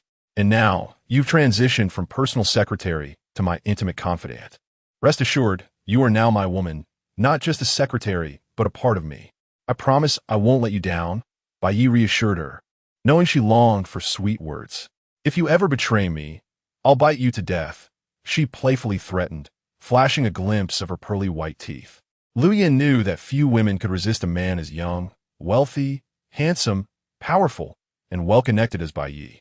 She had fallen easily under his spell and harbored no regrets about surrendering to him. She didn't dare to dream of possessing him entirely, for that was an impossible fantasy. She only wished to secure a place in his heart. Moreover, after experiencing his prowess firsthand, she realized that she couldn't bear to have him all to herself. Observing her playfully fierce demeanor, Bai Ye's desire was rekindled. Once again, he pinned her beneath him, eliciting a chorus of pleas. As tranquility returned, Lu Yin felt utterly drained. They drifted into a deep slumber, awakening the next day at noon. After freshening up, they prepared to replenish their energy. While Bai Ye's strength was such that the previous night's activities had barely taxed him, Lu Yin was in dire need of nourishment. As they ate, Lu Yin revisited the question that had lingered in her mind since yesterday. Why were you so elated yesterday? Despite becoming Bai Ye's lover, she still preferred to address him as boss. Bai Ye pondered the matter, deciding that there was no reason to keep secrets from his woman. With his current strength, he feared no exposure. I believe I once mentioned something about martial artists and their levels. You should have some understanding of the hierarchy, right? Well, your boss has broken through to the God of War level. His words were like a thunderclap. What? You've reached the God of War level? Lu Yin exclaimed, nearly leaping out of her chair. Although she was not a martial artist and lacked detailed knowledge, she understood the significance of a God of War, a figure likened to a walking nuclear weapon. She had been impressed when Bai Ye became the youngest celestial level expert, but now he had become a God of War, placing him among the elite in the world. Are you truly a God of War? She asked, her voice filled with awe. I've heard they can fly. Can you take me for a spin? I've never flown before. She nestled beside him, clinging to his arm. Weren't you flying all night? Hasn't that satisfied your appetite for flight? Bai Ye teased. Stop it, you're awful, she retorted, playfully striking him with her fists. All right, I'll take you flying later. He paused. Remember the fruit wine I gave you? Drink it regularly. Ask me for more when you run out. I've modified it to enhance your physical fitness, laying a solid foundation. Perhaps you'll have a chance to become a martial artist someday. Your current constitution is too weak to withstand my affection. With his growing power, Bai Ye saw hope for ordinary people to become martial artists. It was no longer an impossible dream. He intended to help not only Lu Yin, but also his family to embark on the path of martial arts. Bai Ye retrieved a jade bottle from his interdimensional ring, handing it to Lu Yin. This contains a rejuvenation pill. It will keep you eternally young and beautiful. The rejuvenation pill, a treasure that preserved youth, had cost him 10 precious contribution points, earned through his efforts at the God of War Palace. He had originally intended it for his family, but hadn't had the chance to give it to them yet. Now that Lu Yin has become his woman, Bai Ye would naturally not be miserly towards her. Moreover, what man wouldn't desire for his woman to maintain her youthful bloom? Thus, he administered the rejuvenation pill to her first, intending to procure more for his family later. Although the rejuvenation pill merely preserves one's youthful appearance without extending lifespan, its effect is sufficiently miraculous to drive any woman who knows of it to frenzy. Such was the case with Lu Yin. Upon hearing Bai Ye's words and beholding the jade vial, her eyes gleamed with such fervor that she was nearly rendered speechless. She promptly seized the vial and swallowed the pill within. Moi. Boss, thank you so much. You are truly wonderful. Am I dreaming? After consuming the pill, Lu Yin planted several kisses upon Bai Ye's face, her excitement bordering on incoherence. Haha, of course you're not dreaming. These are trifles to me. Do you fancy the gift your boss has bestowed upon you? Give an outstanding performance tonight and show your gratitude to your boss, Bai Ye chuckled, patting her shapely posterior as he spoke. Evidently, no woman can resist the allure of the rejuvenation pill. Chapter 17. The island ruins in the blink of an eye. 3 days had swiftly passed. During this time, Bai Ye not only engaged in beloved activities with Lu Yin, but also devoted himself to mastering the powers he had recently acquired. After 3 days of diligent practice, Bai Ye's strength had significantly increased compared to when he first broke through. Today marked the day the ruins would commence. Prepared, Bai Ye soared towards the designated location with remarkable speed, far surpassing the pace of driving. Before long, he arrived at the agreed-upon meeting place, where he found Zhang Wei waiting eagerly. Upon witnessing Bai Ye descend from the sky, Zhang Wei's expression transformed into one of astonishment as he exclaimed, "Flying in midair? Bai Ye, have you broken through to the war god level? You truly are a genius, and this brings us great joy. With your ascension, our nation now boasts 11 war god level warriors, solidifying our dominance on the international stage. The palace master will surely reward you." Zhang Wei stepped forward, placing a hand on Bai Ye's shoulder, his excitement palpable. He had not anticipated Bai Ye's swift ascent to such heights. Just then, a futuristic warship hovered above them. These advanced vessels were crafted from technology unearthed from the ruins, capable of reaching speeds several times that of sound. "Let us board," Zhang Wei instructed. Gazing up at the ship, Bai Ye nodded, recalling that these swift warships were indeed available for exchange, albeit at exorbitant prices, which had previously deterred him from opting for one. They stepped aboard the ship. "Is anyone here?" Bai Ye paused as he entered the cabin, taken aback to find another occupant inside. The man, clad in ordinary attire, exuded an intense aura that set him apart from the crowd, akin to a wolf among huskies. Bai Ye's gaze fell upon him, and he felt the air around him grow dense, as though time itself had momentarily frozen, rendering him immobile. However, this sensation was fleeting, and in an instant, he returned to normal, as if the earlier experience had been but an illusion. Yet, he understood that the encounter had been all too real, stemming from the formidable presence of the man before him. What strength does this man possess? How formidable? A hint of shock flickered in Bai Ye's eyes. Now at the late stage of the war god level, he felt no pressure from Zhang Wei, who was also a war god. Yet, the man before him radiated an overwhelming force, as if he could easily crush any resistance if he so desired. "Bai Ye, this is Jiangjin, the palace master of the war god palace," Zhang Wei introduced. The palace master of the war god palace? Bai Ye was momentarily stunned, astonishment evident in his eyes. He had heard tales of his figure upon joining the war god palace, yet had been unable to meet him due to his seclusion. Otherwise, given Bai Ye's talent, he would have encountered the founder of the war god palace long ago. This man was undoubtedly one of Earth's strongest beings, capable of confronting the mightiest adversaries without sustaining harm. The elevated status of warriors today was largely due to his efforts, as he had raised their standing to a level that ordinary people and powerful factions dared not offend. The prominence of Hua country in international supernatural affairs was, in large part, attributable to Jiang Jin's influence. Before such a formidable entity, Bai Ye felt a tinge of reverence. Regaining his composure, he respectfully addressed Palace Master. He smiled and replied, "Bai Ye, reaching the war god level before the age of 19 makes you the youngest in Earth's history. You are remarkable, indeed, during my youth. I cannot compare to your current prowess. You truly deserve the title of prodigious talent." Bai Ye was taken aback. Jiang Jin had discerned his cultivation level upon his arrival, despite not being present when Bai Ye flew in. "You flatter me, Palace Master." Bai Ye responded. Jiang Jin smiled gently. "Do not be modest. Talent should be celebrated. In the upcoming exploration of the ruins, your strength should yield significant rewards. Strive hard."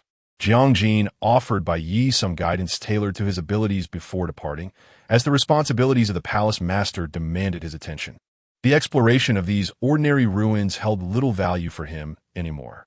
As Jiang Jin left, the warship continued its journey at astonishing speeds, soon arriving at their destination. Upon reaching the gathering point, Bai Ye encountered two men and a woman. The men appeared unremarkable, though their attire suggested wealth, while the woman possessed a refreshing and attractive demeanor. These three were fellow practitioners from Tianhai, aside from Bai Ye. One man appeared to be in his 30s, at the Earth level, while the other two, a man and a woman, looked to be in their 20s at the mysterious level. Bai Ye. This island ruin was recently discovered and contains numerous dangers alongside potential opportunities. It was quickly exposed and subsequently sealed off by major factions. There are still 2 hours until it officially opens. However, as a war god-level warrior of the War God Palace, you have the privilege to enter early, where you may choose to stay here and familiarize yourself with these individuals. Chapter 18. The Mystic Realm. Greetings, brother. Allow me to introduce myself. I am Li Yong. The man, appearing to be the leader of the trio and approximately 30 years of age, approached Bai Ye and initiated the conversation. "This is Zhanya, my cousin, and this is Zhao Cohen. We hail from Tianhai City." Li Yong gestured toward the man and woman beside him, providing introductions. "Bai Ye, also from Tianhai City." Bai Ye responded after the introductions were complete. Having exchanged greetings, they were now acquainted. "Bai Ye, I observe that you arrived with the Inspector General. Have you also joined the Ares Palace?" Zhanya inquired, her gaze fixed on Bai Ye's handsome countenance, her tone filled with curiosity. "What is your current strength, Bai Ye? Shall we exchange contact information? Given that we are both from Tianhai City, it would facilitate communication in the future." Zhanya continued, retrieving her mobile phone and opening the martial artist home application to add him as a friend. In her thoughts, She speculated that perhaps Bai Ye was hesitant to reveal his strength due to its relative insignificance. After all, Bai Ye appeared quite young, likely under 20 years old. At such an age, possessing a yellow rank cultivation would already be commendable. Yeah, refrain from speaking recklessly. A martial artist's strength is a personal asset and should not be divulged casually, Li Yong interjected, swiftly cautioning her. He then turned to Bai Ye and apologized. My apologies. Brother Bai Ye, little Ye is impetuous and prone to speaking without thinking. It is of no consequence, Bai Ye replied, dismissing the matter with a wave of his hand. He would not dwell on such trivialities. Subsequently, Bai Ye inquired with Li Yong to gain insight into the martial artist circles of Tianhai and the surrounding cities. As they conversed, Li Yong exhibited great enthusiasm, readily sharing his knowledge and answering Bai Ye's questions without reservation. However, Bai Ye remained detached from their fervor. After gathering the information he sought, he bid farewell and turned to depart, heading toward the entrance of the island. This sudden departure left the trio utterly bewildered. The relic exploration had not even commenced yet, so what was his purpose in heading there? Before they could recover from their astonishment, another group of individuals approached the gathering point. Cousin, is that not Zhao Ziwei? Is she also here to explore this island relic? Zhang exclaimed, her gaze fixed on a woman within the approaching group, her tone filled with excitement. The woman was adorned in azure robes, her features delicate and refined. Her hands were as soft as tender shoots, her skin as smooth as congealed jade, her teeth as white as melon seeds. She possessed a graceful brow and captivating eyes, her smile enchanting, her gaze alluring. Her attire and demeanor evoked the image of a celestial maiden descending to the mortal realm. This woman was none other than Zhao Ziwei, the daughter of the Star Sea Group's chairman. Not only did she possess a formidable family background and immense wealth, but she was also blessed with exceptional beauty. More importantly, she was recognized as one of the most formidable young martial artists of this generation, having reached the peak of the Earth rank at the young age of 20. The peak of the Earth rank. I wonder when I will have the opportunity to reach such heights. Zhang Ye's gaze toward Zhao Ziwei was filled with reverence and aspiration. The peak of the Earth rank was a realm of power surpassed only by war gods and heaven rank experts. However, war gods and heaven rank experts were exceedingly rare throughout the entire nation of China. It was only natural for everyone to aspire to become such a formidable figure. Let us go and greet her, Zhang Ye proposed, intending to pull Li Yong and Zhao Kun along with her. However, Zhao Kun, who had been intently observing Bai Ye, swiftly interjected, "What greeting? Let's wait a moment. Look at Bai Ye." The trio's attention once again shifted toward Bai Ye. Meanwhile, at the entrance of the island relic, more than 20 martial artists stood guard, half of whom were from the China Ares Palace, while the others were affiliated with various top-tier international organizations. Bai Ye approached the entrance, where he was intercepted by a middle-aged martial artist. Upon hearing this, Bai Ye did not retreat. Instead, he presented a card verifying his identity. The martial artist received the card and swiped it through a peculiar device. Immediately, a look of profound shock and astonishment washed over the martial artist's face. He had witnessed something incredible. The device displayed a photograph of the man before him, along with 4 words, "War God, pass." Simultaneously, the temporary gate automatically opened. "Sir, please proceed," the martial artist uttered. Bai Ye then passed through the gate, officially entering the island relic. This entire scene unfolded before the eyes of Li Yong and his companions. This, Bai Ye actually went in? Fan Ye exclaimed, her eyes wide with disbelief. Bai Ye actually went in directly. Could he be a heaven rank expert? Li Yong questioned, his tone filled with incredulity and a hint of shock. Indeed, Bai Ye must be at least a heaven rank powerhouse. I witnessed the guard verifying his identity. His ability to pass the verification indicates that he is at least a heaven rank expert, Zhao Kun affirmed, having witnessed Bai Ye's entire entry. According to the World Martial Artists Convention, only heaven rank experts or higher from the Ares Palace were permitted to enter any discovered public relic 2 hours in advance. Even war gods from other countries and organizations were prohibited from entering before the official opening. This rule was established by the formidable war god of the Ares Palace, and no one, not even war gods from other nations, could defy it. Bai Ye's ability to pass the verification and enter the relic indicated that he was undoubtedly a heaven rank expert. The trio dared not even contemplate the possibility of him being a war god, as such a notion was simply too inconceivable. Even the current situation was already beyond their comprehension. Having comprehended the situation, Zhang Ye's eyes were filled with regret. She had been dismissive of this young heaven rank expert and had missed a golden opportunity to befriend one of the youngest heaven rank experts in existence. Chapter 19. The Secret Realm. At this moment, Bai Ye's figure was darting swiftly through the island, his mental energy radiating outward to survey the surroundings. He discovered some spiritual fruits and herbs. However, their low quality rendered them ineffective in enhancing his strength, prompting him to store them in his spatial ring. Conversely, he encountered numerous exotic beasts, though their power was generally weak, with the strongest barely reaching the earth-level cultivation. All were effortlessly dispatched by Bai Ye, their corpses becoming his spoils of war. It was no wonder that few high-ranking warriors ventured into this particular ruin for exploration. Suddenly, Bai Ye halted in a specific location, his keen mental perception detecting a subtle discord in the surrounding space, though he could not immediately discern its nature. Suddenly, a light flickered in Bai Ye's eyes as if he had made a discovery. He drew his battle knife, channeling energy within himself to envelop the blade with a deep blue flame, and struck at the sensed location. To his astonishment, a rift materialized in the previously empty space, resembling a portal through which the realm beyond could be glimpsed. Indeed, this spatial fissure connected to a secret realm. The dissonance Bai Ye had sensed earlier was confirmed here. Upon further scrutiny, he realized that the spatial integrity at this location was exceedingly fragile, with a faint rift seemingly opening as if something from beyond sought to intrude. These characteristics reminded Bai Ye of descriptions he had encountered in the war god's palace regarding the activation of secret realms, and upon comparison, he found the similarities striking. Thus, he had unleashed an attack to probe further, unexpectedly revealing a passage into the secret realm. Secret realms are typically remnants from ancient times, often teeming with resources and various spiritual herbs and fruits, a tremendous opportunity indeed. Understanding the significance of such realms, Bai Ye's eyes sparkled with excitement. He began to unleash a series of fervent strikes on a rift, and after several rounds of assault, the fissure widened. Yet it remained insufficient for a person to pass through.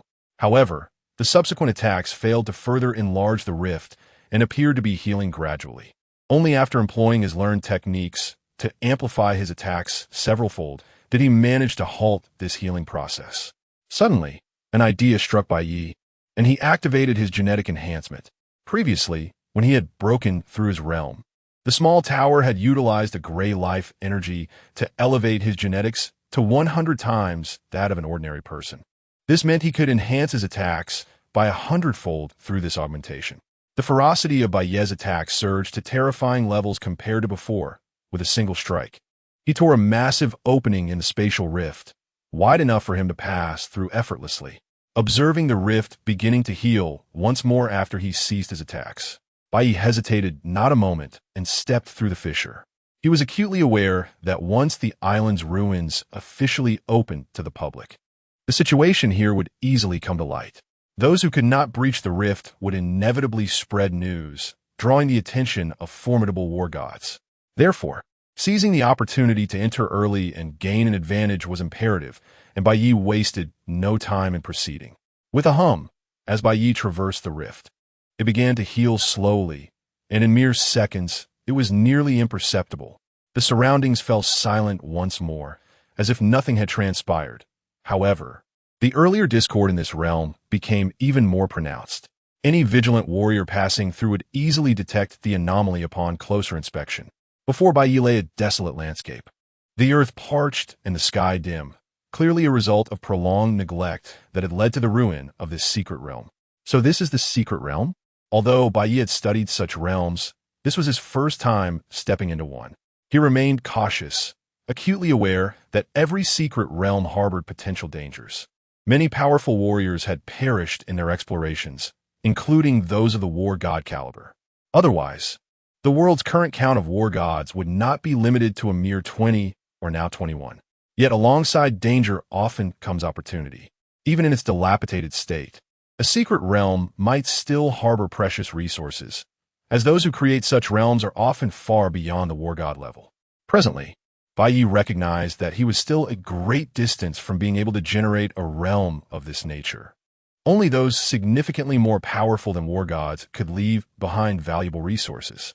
He even suspected that some legendary figures from myths truly existed, their tales embellished by generations. Moments later, Bai Ye discovered a plant on the verge of complete desiccation, its leaves fallen, resembling a shriveled shrub with 3 slightly withered, fist-sized purple fruits hanging forlornly. Despite the ruin of the relic and the fruit's deterioration, Bai Ye sensed a robust cosmic energy emanating from within. He plucked all 3 fruits, and upon closer inspection, a glimmer of joy flickered in his eyes. These fruits could enhance his power. He stored 2 in his ring, opting not to consume the third, but instead holding it in his hand for refinement. Bai Ye channeled his energy, and the cosmic energy within the purple fruit began to flow into him, promoting his advancement. In less than a minute, he absorbed the energy completely and assessed his condition. The efficiency of this fruit's absorption was significantly superior to that of Earth spirit crystals. Just 1 fruit had substantially increased his strength. He felt that with 5 more such fruits, he could reach the pinnacle of the war god realm.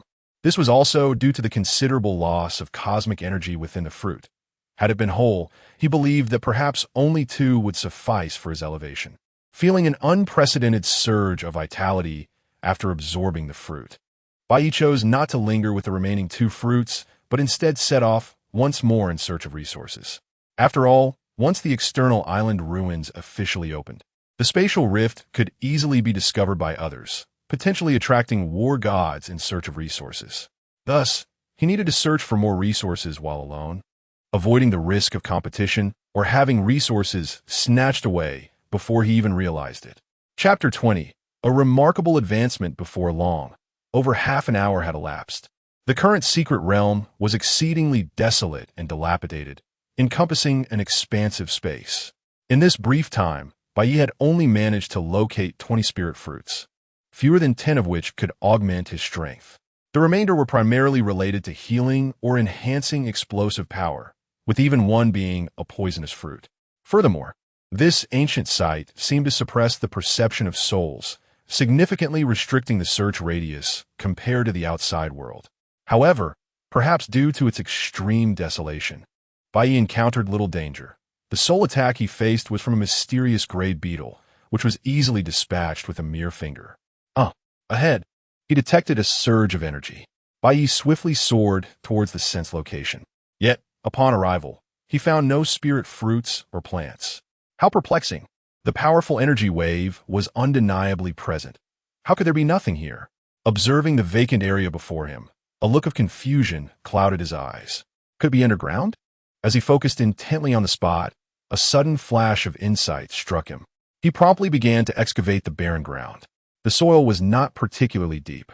Within a minute, he had unearthed the surface layer, revealing a bedrock beneath. Yet, the rock crumbled before him as if it were mere tofu, easily yielding to his efforts.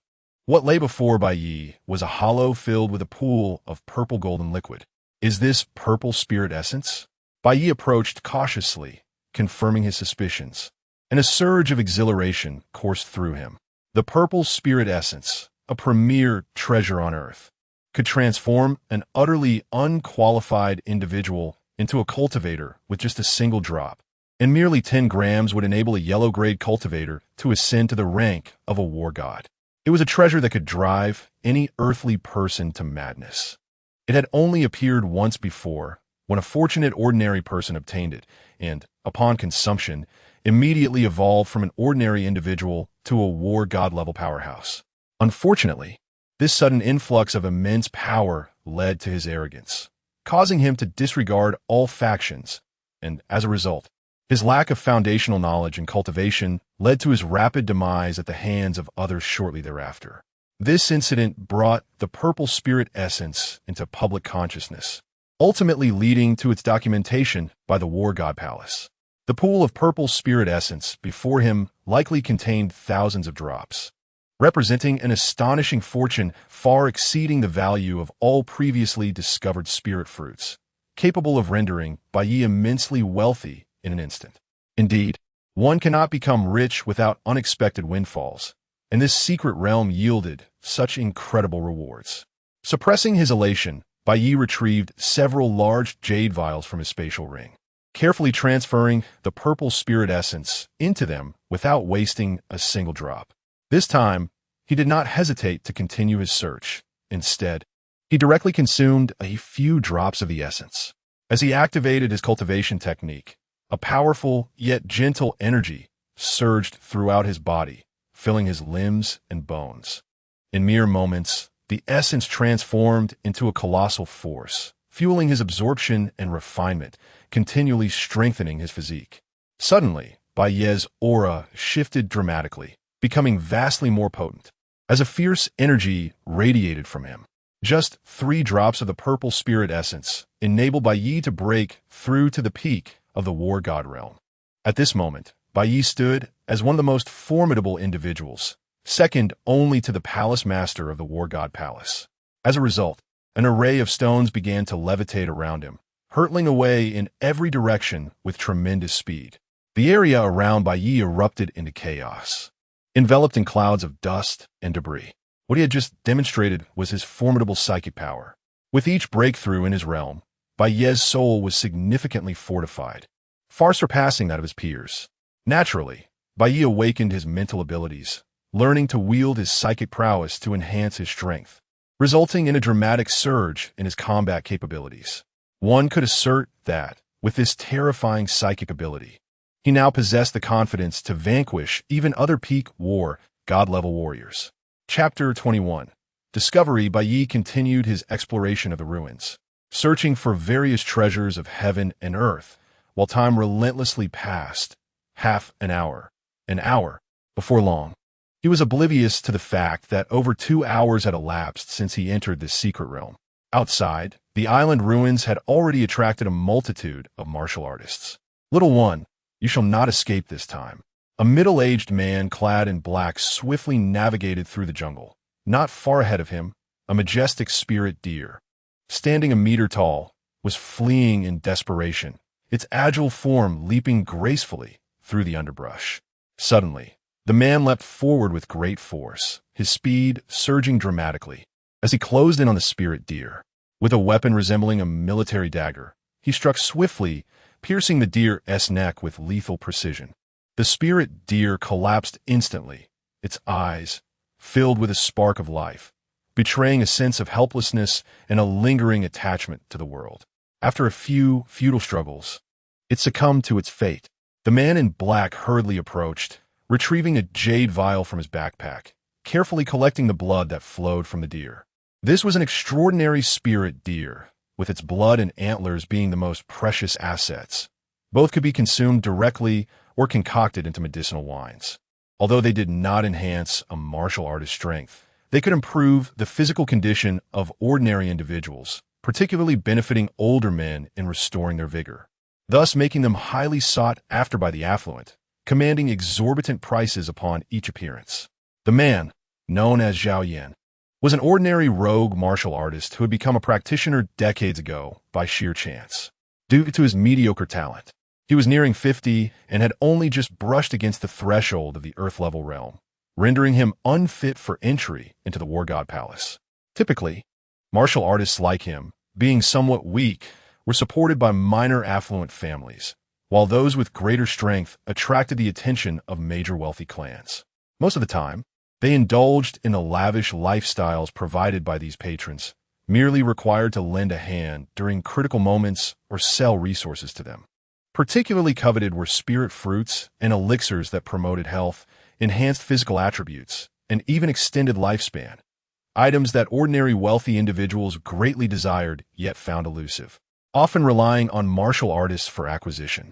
While exploring the ruins, the rogue martial artists faced immense challenges in obtaining rare cultivation resources, often outpaced by more powerful practitioners. Thus, they targeted common exotic beasts and treasures, which, though not elevating their own strength, could be sold for profit to sustain their luxurious lives. As a result of this unique demand, despite their insignificance in the face of formidable martial artists, these rogue practitioners lived quite comfortably. After meticulously collecting the deer's blood, Zhao Yan used a knife to harvest the most valuable parts, such as the antlers, and stowed them in his backpack. The deer's carcass, while highly valuable even for ordinary people, was impractical for him to carry due to the absence of spatial equipment and the need to continue exploring the ruins. However, this did not mean the deer's body would go to waste. He marked it with a special identifier, took a photograph with his phone, and sent the location to a professional team from the Martial Artists Guild, ensuring he would receive half the proceeds. Once Zhao Yan completed his tasks and intended to resume his search for precious resources, he had only moved a few meters when he halted once more, finding himself at the very portal through which Bai Ye had entered the secret realm. At this moment, the spatial portal, having been destabilized by Bai Ye's earlier actions, was riddled with fine fissures visible to the naked eye. Is that a spatial rift? Upon noticing the rifts, Zhao Yan instinctively came to a stop. Could this be the entrance to a secret realm? Though his strength was not formidable, he had spent decades mingling within the martial artist community and had participated in several explorations of secret realms.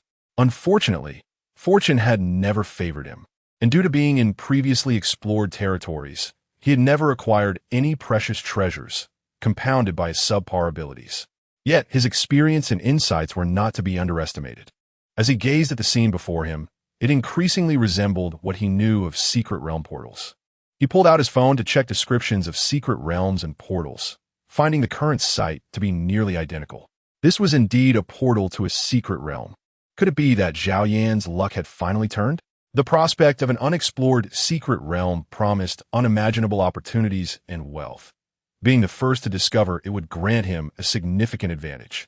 If only he could enter it to explore alone, it would be an extraordinary chance to elevate his current strength. Just obtaining a single heavenly spirit fruit could dramatically enhance his power. Oh, but the portal to this secret realm is still closed. My strength is insufficient to open it, and I cannot enter.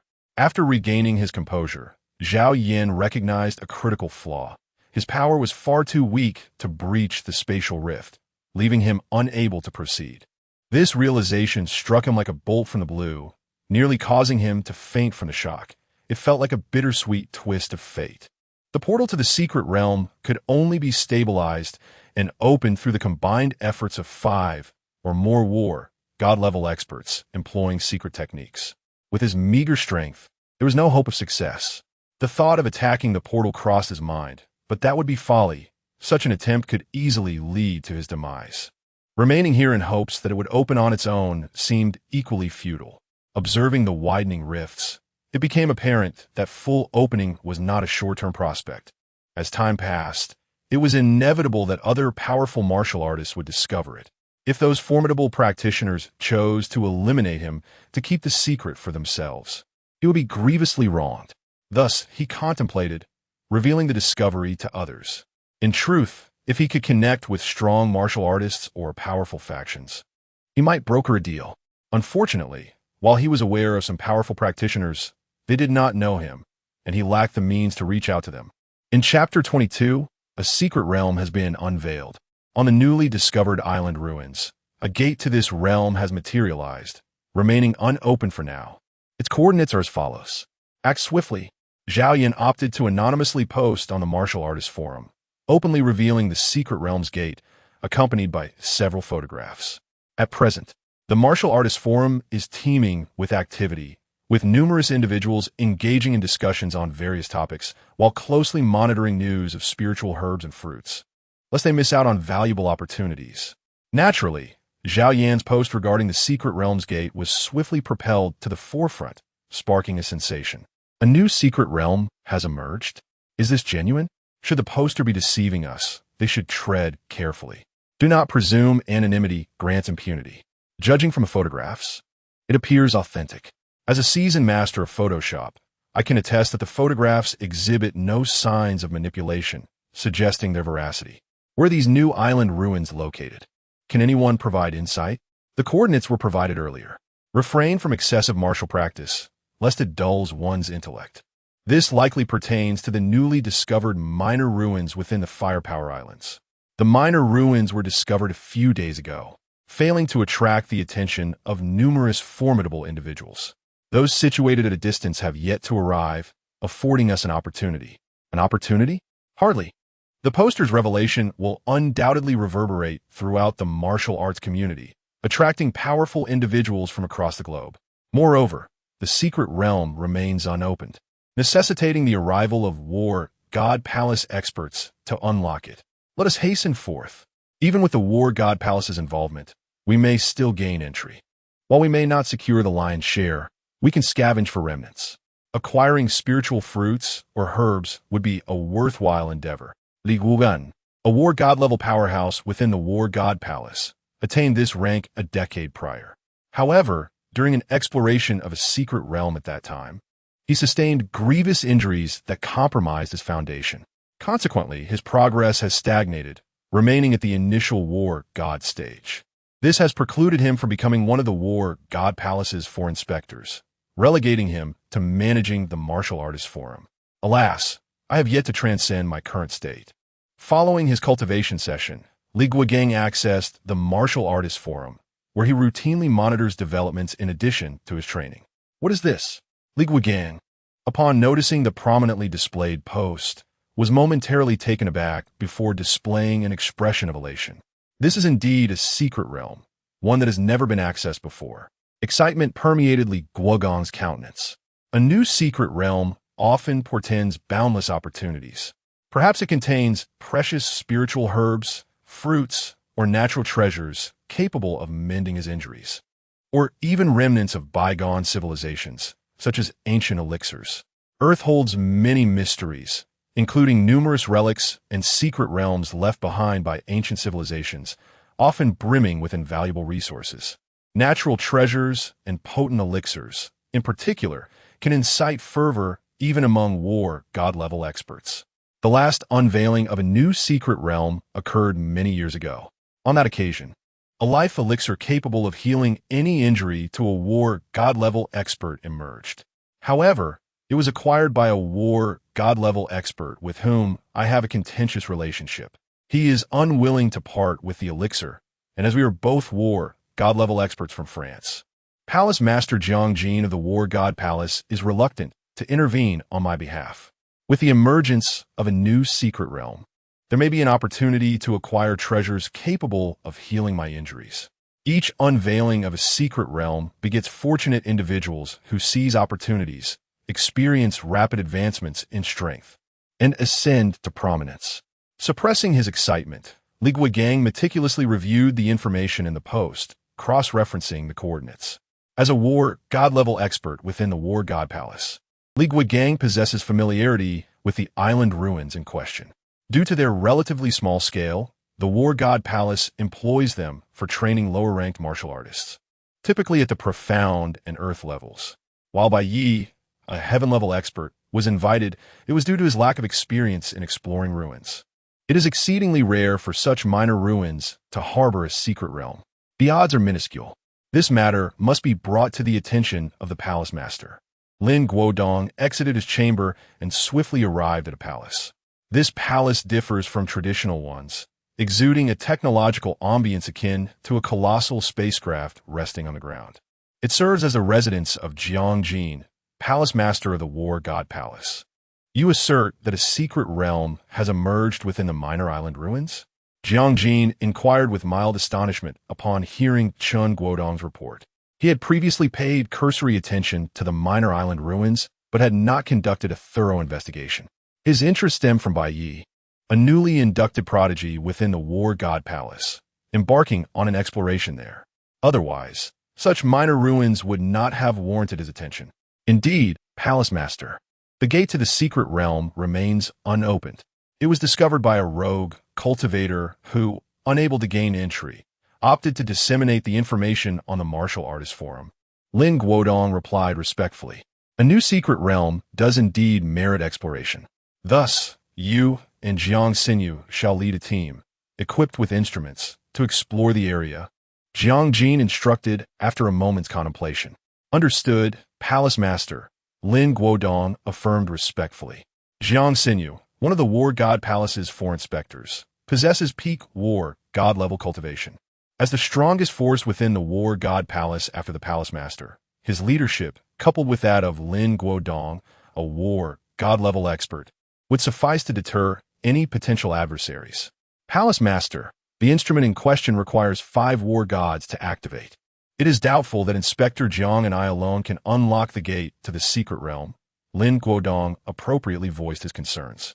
While their combined strength would deter any miscreants, it would fall short of operating the instrument.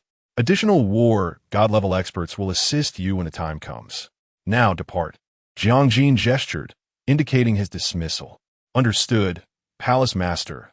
Lin Guodong reiterated respectfully before departing the palace. Chapter 23. The Secret Realm Unveiled Before Long. News regarding the Secret Realm spread rapidly within the martial artist community, igniting a wave of excitement. Haha, this is yet another grand feast for us martial artists. The Palace Lord has dispatched individuals to unlock the Secret Realm. Let us hasten. Extraordinary opportunities abound. This time, I must seize enough treasures to elevate myself to the God of War tier. Once again, a chance to defy fate has presented itself.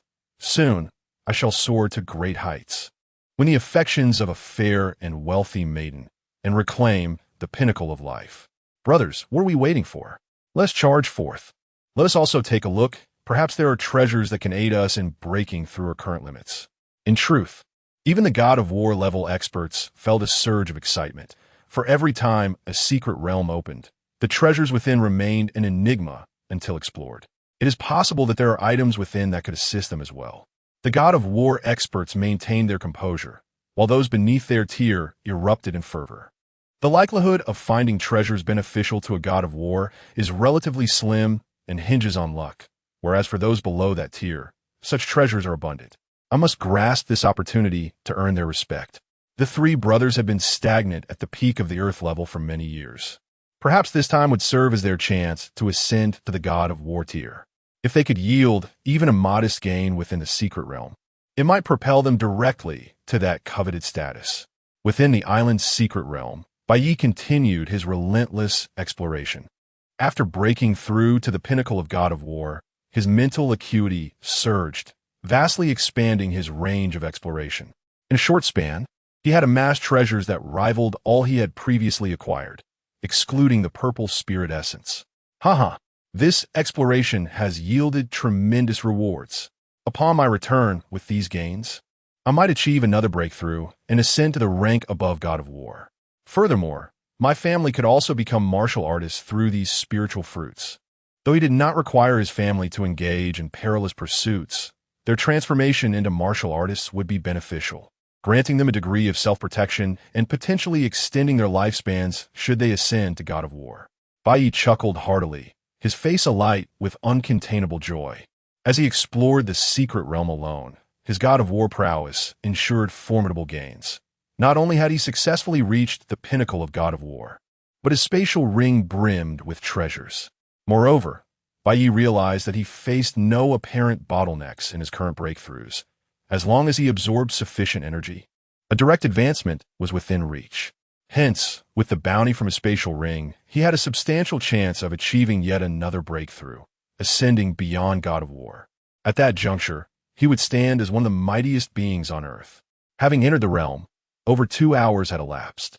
The external island ruins had long since been unveiled, and the portal to the secret realm might be discovered at any moment. He resolved to continue his exploration with urgency. Thus far, he had only traversed 1/3 of the secret realm, with an abundance of treasures awaiting his discovery, perhaps even items of greater value than the purple spirit essence. He needed to accelerate his pace to unearth more treasures. Bai Ye hastened his exploration, extending his mental perception to continuously sense the external environment, significantly increasing the area he could explore at once. Soon he stumbled upon a cluster of withered spiritual fruits, a deep crimson variety known for enhancing strength. To his delight, he found 13 of them, far more than he had ever encountered before. He promptly harvested them, placing them into his spatial ring, and continued onward in his quest. As time flowed by during Bai Ye's treasure hunt, over an hour had passed since the secret realm was disclosed. Numerous martial artists flocked toward the island ruins. At this moment, a substantial gathering of martial artists congregated before the portal to the secret realm. However, these martial artists were merely waiting around. As the god of war level experts from the War God Palace had yet to arrive, they lacked the strength to open the portal on their own. Their gazes were filled with fervent anticipation as they fixed their eyes on the spatial rift. Once the esteemed god of war masters arrive, we shall be able to enter and compete for opportunities. A secret realm that has never been opened before is destined to be a sumptuous feast for us martial artists. The journey of martial arts is exceedingly arduous without resources.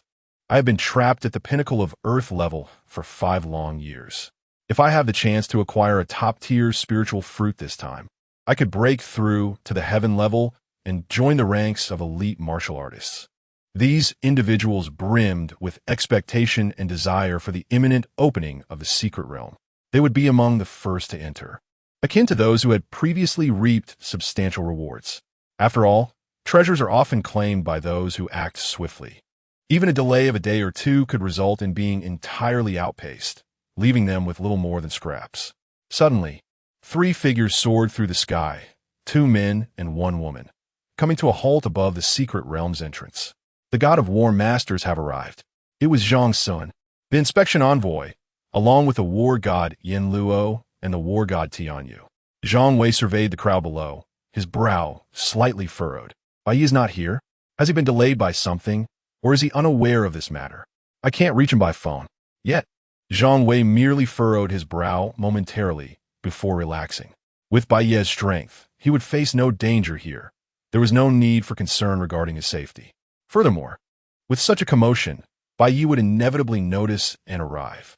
If he were to come a bit later, his gains might be somewhat diminished, but was not a significant issue given Bai Ye's youth. As for the inability to contact Bai Ye, that was entirely reasonable. If he had placed his communication device within his spatial ring, it would indeed be unreachable. Zhang Wei was aware of Bai Ye's spatial gear, and thus did not view this as a problem. Before long, 2 more figures appeared in the distance, one of whom was Li Guigang, the inspection envoy. The crowd, upon seeing the 2 figures, greeted them with a modicum of respect.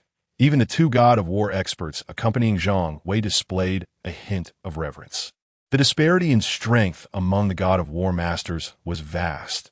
Jiang Xinyu was one of the 3 peak god of war masters, and even Zhang Wei fell short in comparison.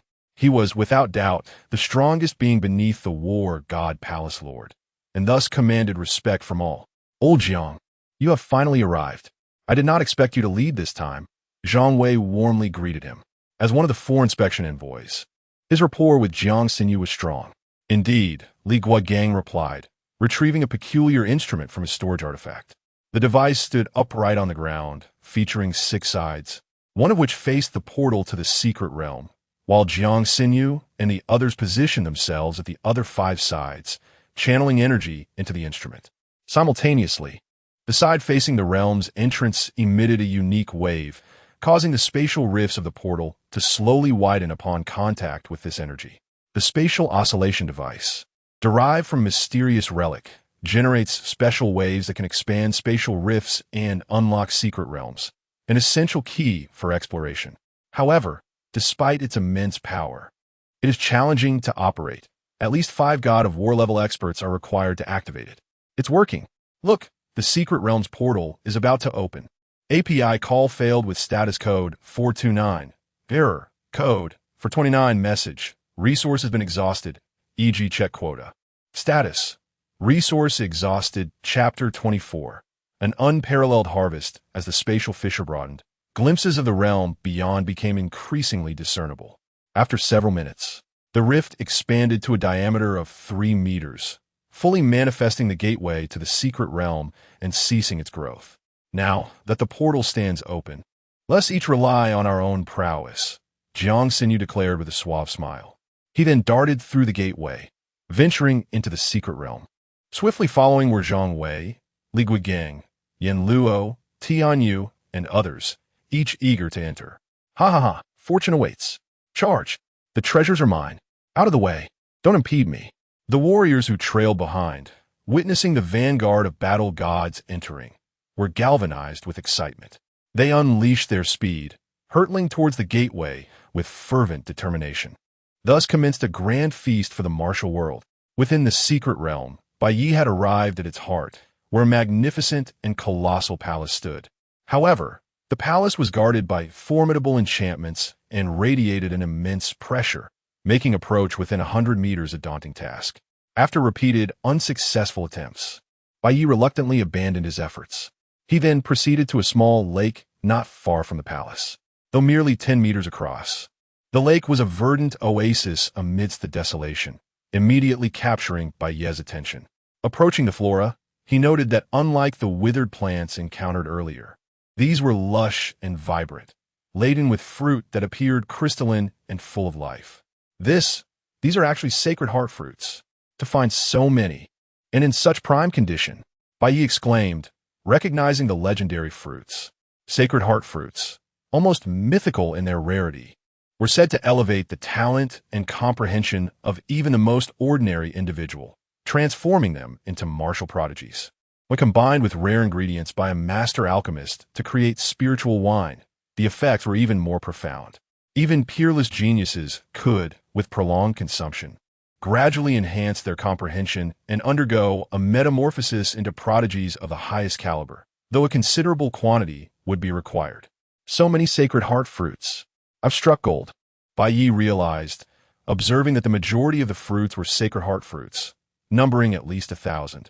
With these fruits, he need no longer worry about his family's path to martial prowess. Their future in the martial world would be smoother, and even a single fruit sold at auction would fetch an unimaginable fortune. Bai Ye swiftly harvested the fruits, collecting 825 sacred heart fruits, along with 152 of other varieties. While the latter number was modest compared to the abundance of sacred heart fruits, it still far surpassed his previous hauls, as these fruits were brimming with spiritual energy, unlike the desiccated ones he had found earlier. In addition to the fruits, he gathered purple heartgrass, a spiritual herb known for its exceptional healing properties. Moreover, the vitality of these plants was remarkable. After collecting the fruits, Bai Ye dug up the sacred heart fruit trees and other spiritual plants, along with their soil, and stored them in his spatial ring. Although his ring could not house living creatures, it could accommodate plants, which would survive if transplanted properly. Only after securing all the plants did Bai Ye turn his attention to the lake itself, and was once again astounded. The water is liquefied cosmic source energy.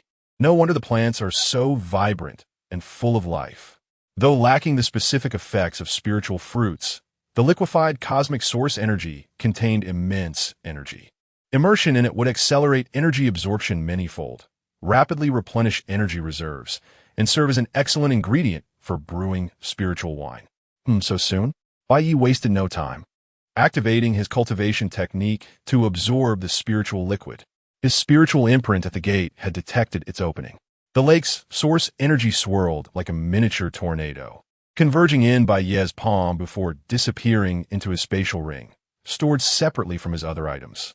The water level visibly decreased, and within 5 minutes, the lake was nearly dry, revealing a rocky bed strewn with fist-sized crystals. Bai Ye examined them and confirmed they were crystallized cosmic source energy, which he also collected, amounting to over 3,000 pieces. By now, Bai Ye's spacious spatial ring was nearly half full. The rewards of this secret realm exploration were truly unimaginable. Any single item capable of driving warriors mad and fetching enormous wealth. He understood why powerful warriors were so affluent. As Zhang Wei had said, once one achieved great strength, money became a trivial concern. However, Bai Ye knew that his extraordinary success was not only due to the unique nature of the realm, but also to his exceptional luck in discovering it alone.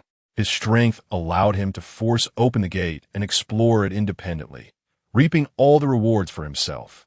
In typical secret realm explorations, warriors were fortunate to find even 1 or 2 spiritual fruits. Only the most powerful might obtain more, but their gains would still pale in comparison to his. Perhaps Palace Lord Jiangjin once had such an unparalleled opportunity? Bai Ye muset. thinking of the founder of the War God Palace, who had established the rules governing warriors worldwide. The land had been thoroughly scoured, leaving it barren. Bai Ye swiftly surveyed the central area, concluding that the lake was the greatest source of fortune, aside from the palace. He collected a few more scattered spiritual fruits. A meager addition, but still worthwhile. Bai Ye then departed, heading towards unexplored regions, intending to mingle with the throngs of treasure-seeking warriors. Chapter 25. If celestial-level cultivators are capable of such actions, am I, a war god, to be restricted? Subsequently, Bai Ye discovered a spiritual fruit every 10 to 20 minutes. However, these fruits appeared somewhat shriveled, a far cry from his previous bountiful harvest. Despite his slight disdain, driven by the adage that even the smallest gain is worthwhile, Bai Ye meticulously gathered them all. In reality, this is the typical experience of exploring a secret realm. Others might engage in life-or-death struggles for a single spiritual fruit, enduring fierce battles to obtain it. Bai Ye's previous windfall could only be described as a heaven-defying stroke of luck, an anomaly never before witnessed. Another spiritual fruit ahead. Bai Ye gracefully moved, arriving before a crimson fruit tree and plucking the fruit. Upon inspection, he estimated it retained about half of its potency. Undeterred, Bai Ye felt content. His expedition into the secret realm had already yielded immense rewards. Any subsequent gains would be a welcome bonus, but their absence would not diminish his satisfaction. Bai Ye resumed his exploration. However, for the next half hour, he encountered no further treasures. He did stumble upon a few nearly withered spiritual plants, but they were devoid of fruit. The markings on them indicated that they had been recently harvested. Have others explored this area so quickly? Bai Ye pondered with a touch of perplexity.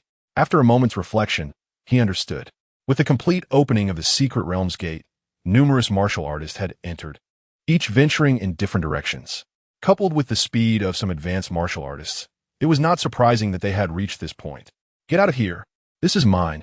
A battle raged in the distance, with several martial artists engaged in a fierce struggle.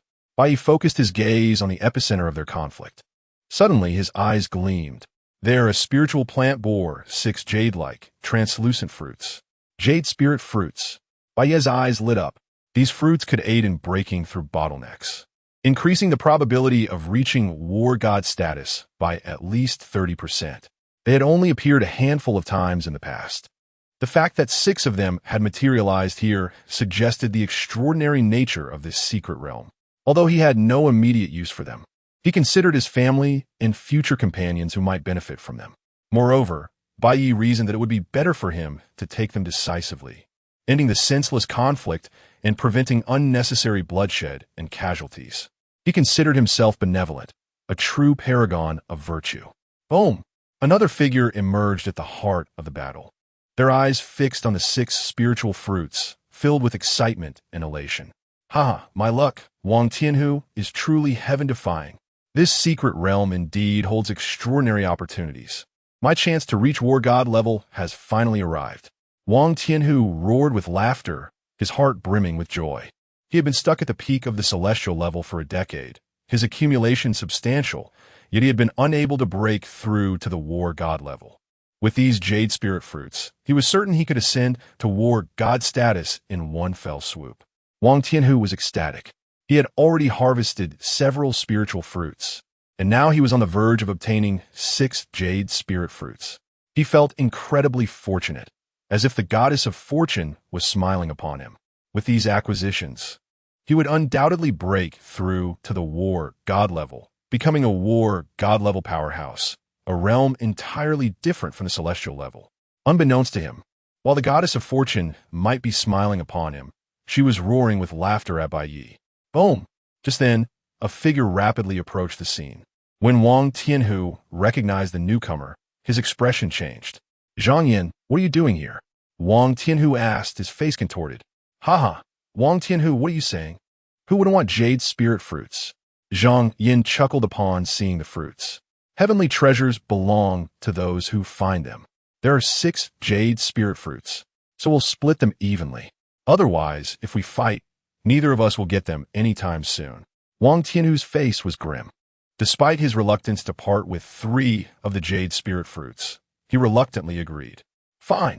Zhang Yin was also a peak celestial level expert, and a battle between them would be protracted. Moreover, Zhang Yin had mastered an exceptionally powerful sword technique, making him slightly stronger. A prolonged fight would likely result in Wang Tianhu's defeat. Furthermore, if the battle dragged on and attracted war god-level experts, they would end up with nothing.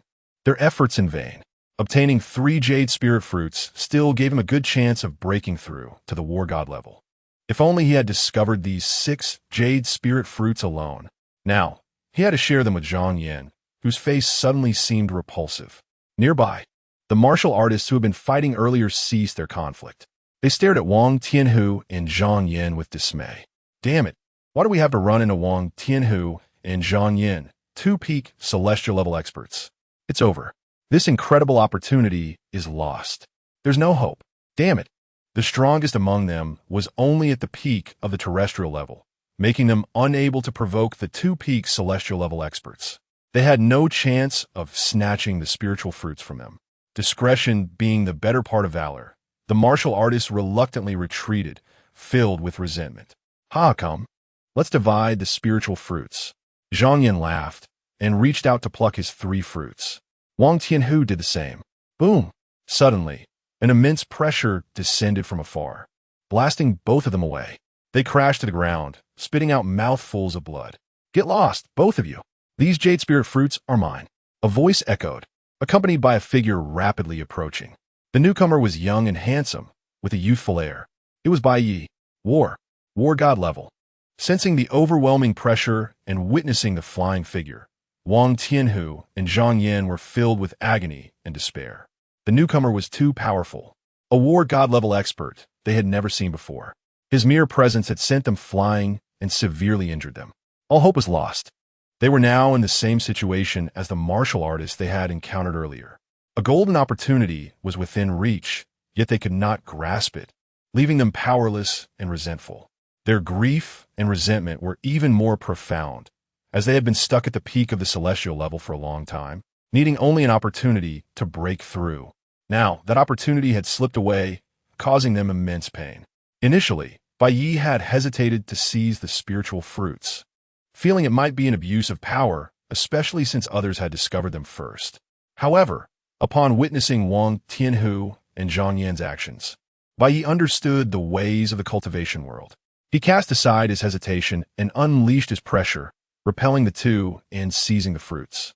After all, if 2 celestial level experts were capable of such actions, shouldn't a war god level expert be allowed the same? Chapter 26. It is said that you are quite brave. Bai Ye stepped forward and directly plucked 6 spirit fruits, stowing them away in his spatial ring before turning to leave. Paying no heed to the disgruntled Wang Tianhu and Zhang Yin on the ground, although these 2 were regarded as formidable figures by others. Bai Ye's current prowess rendered them insignificant. To him, they were merely minor practitioners at the pinnacle of the heavenly realm. He thought nothing of their potential retaliation. In the martial world, strength reigns supreme, and the fist is the ultimate authority. Wang Tianhu and Zhang Yin, witnessing Bai Ye's audacity in plucking the spirit fruits after injuring them, wore expressions of frustration.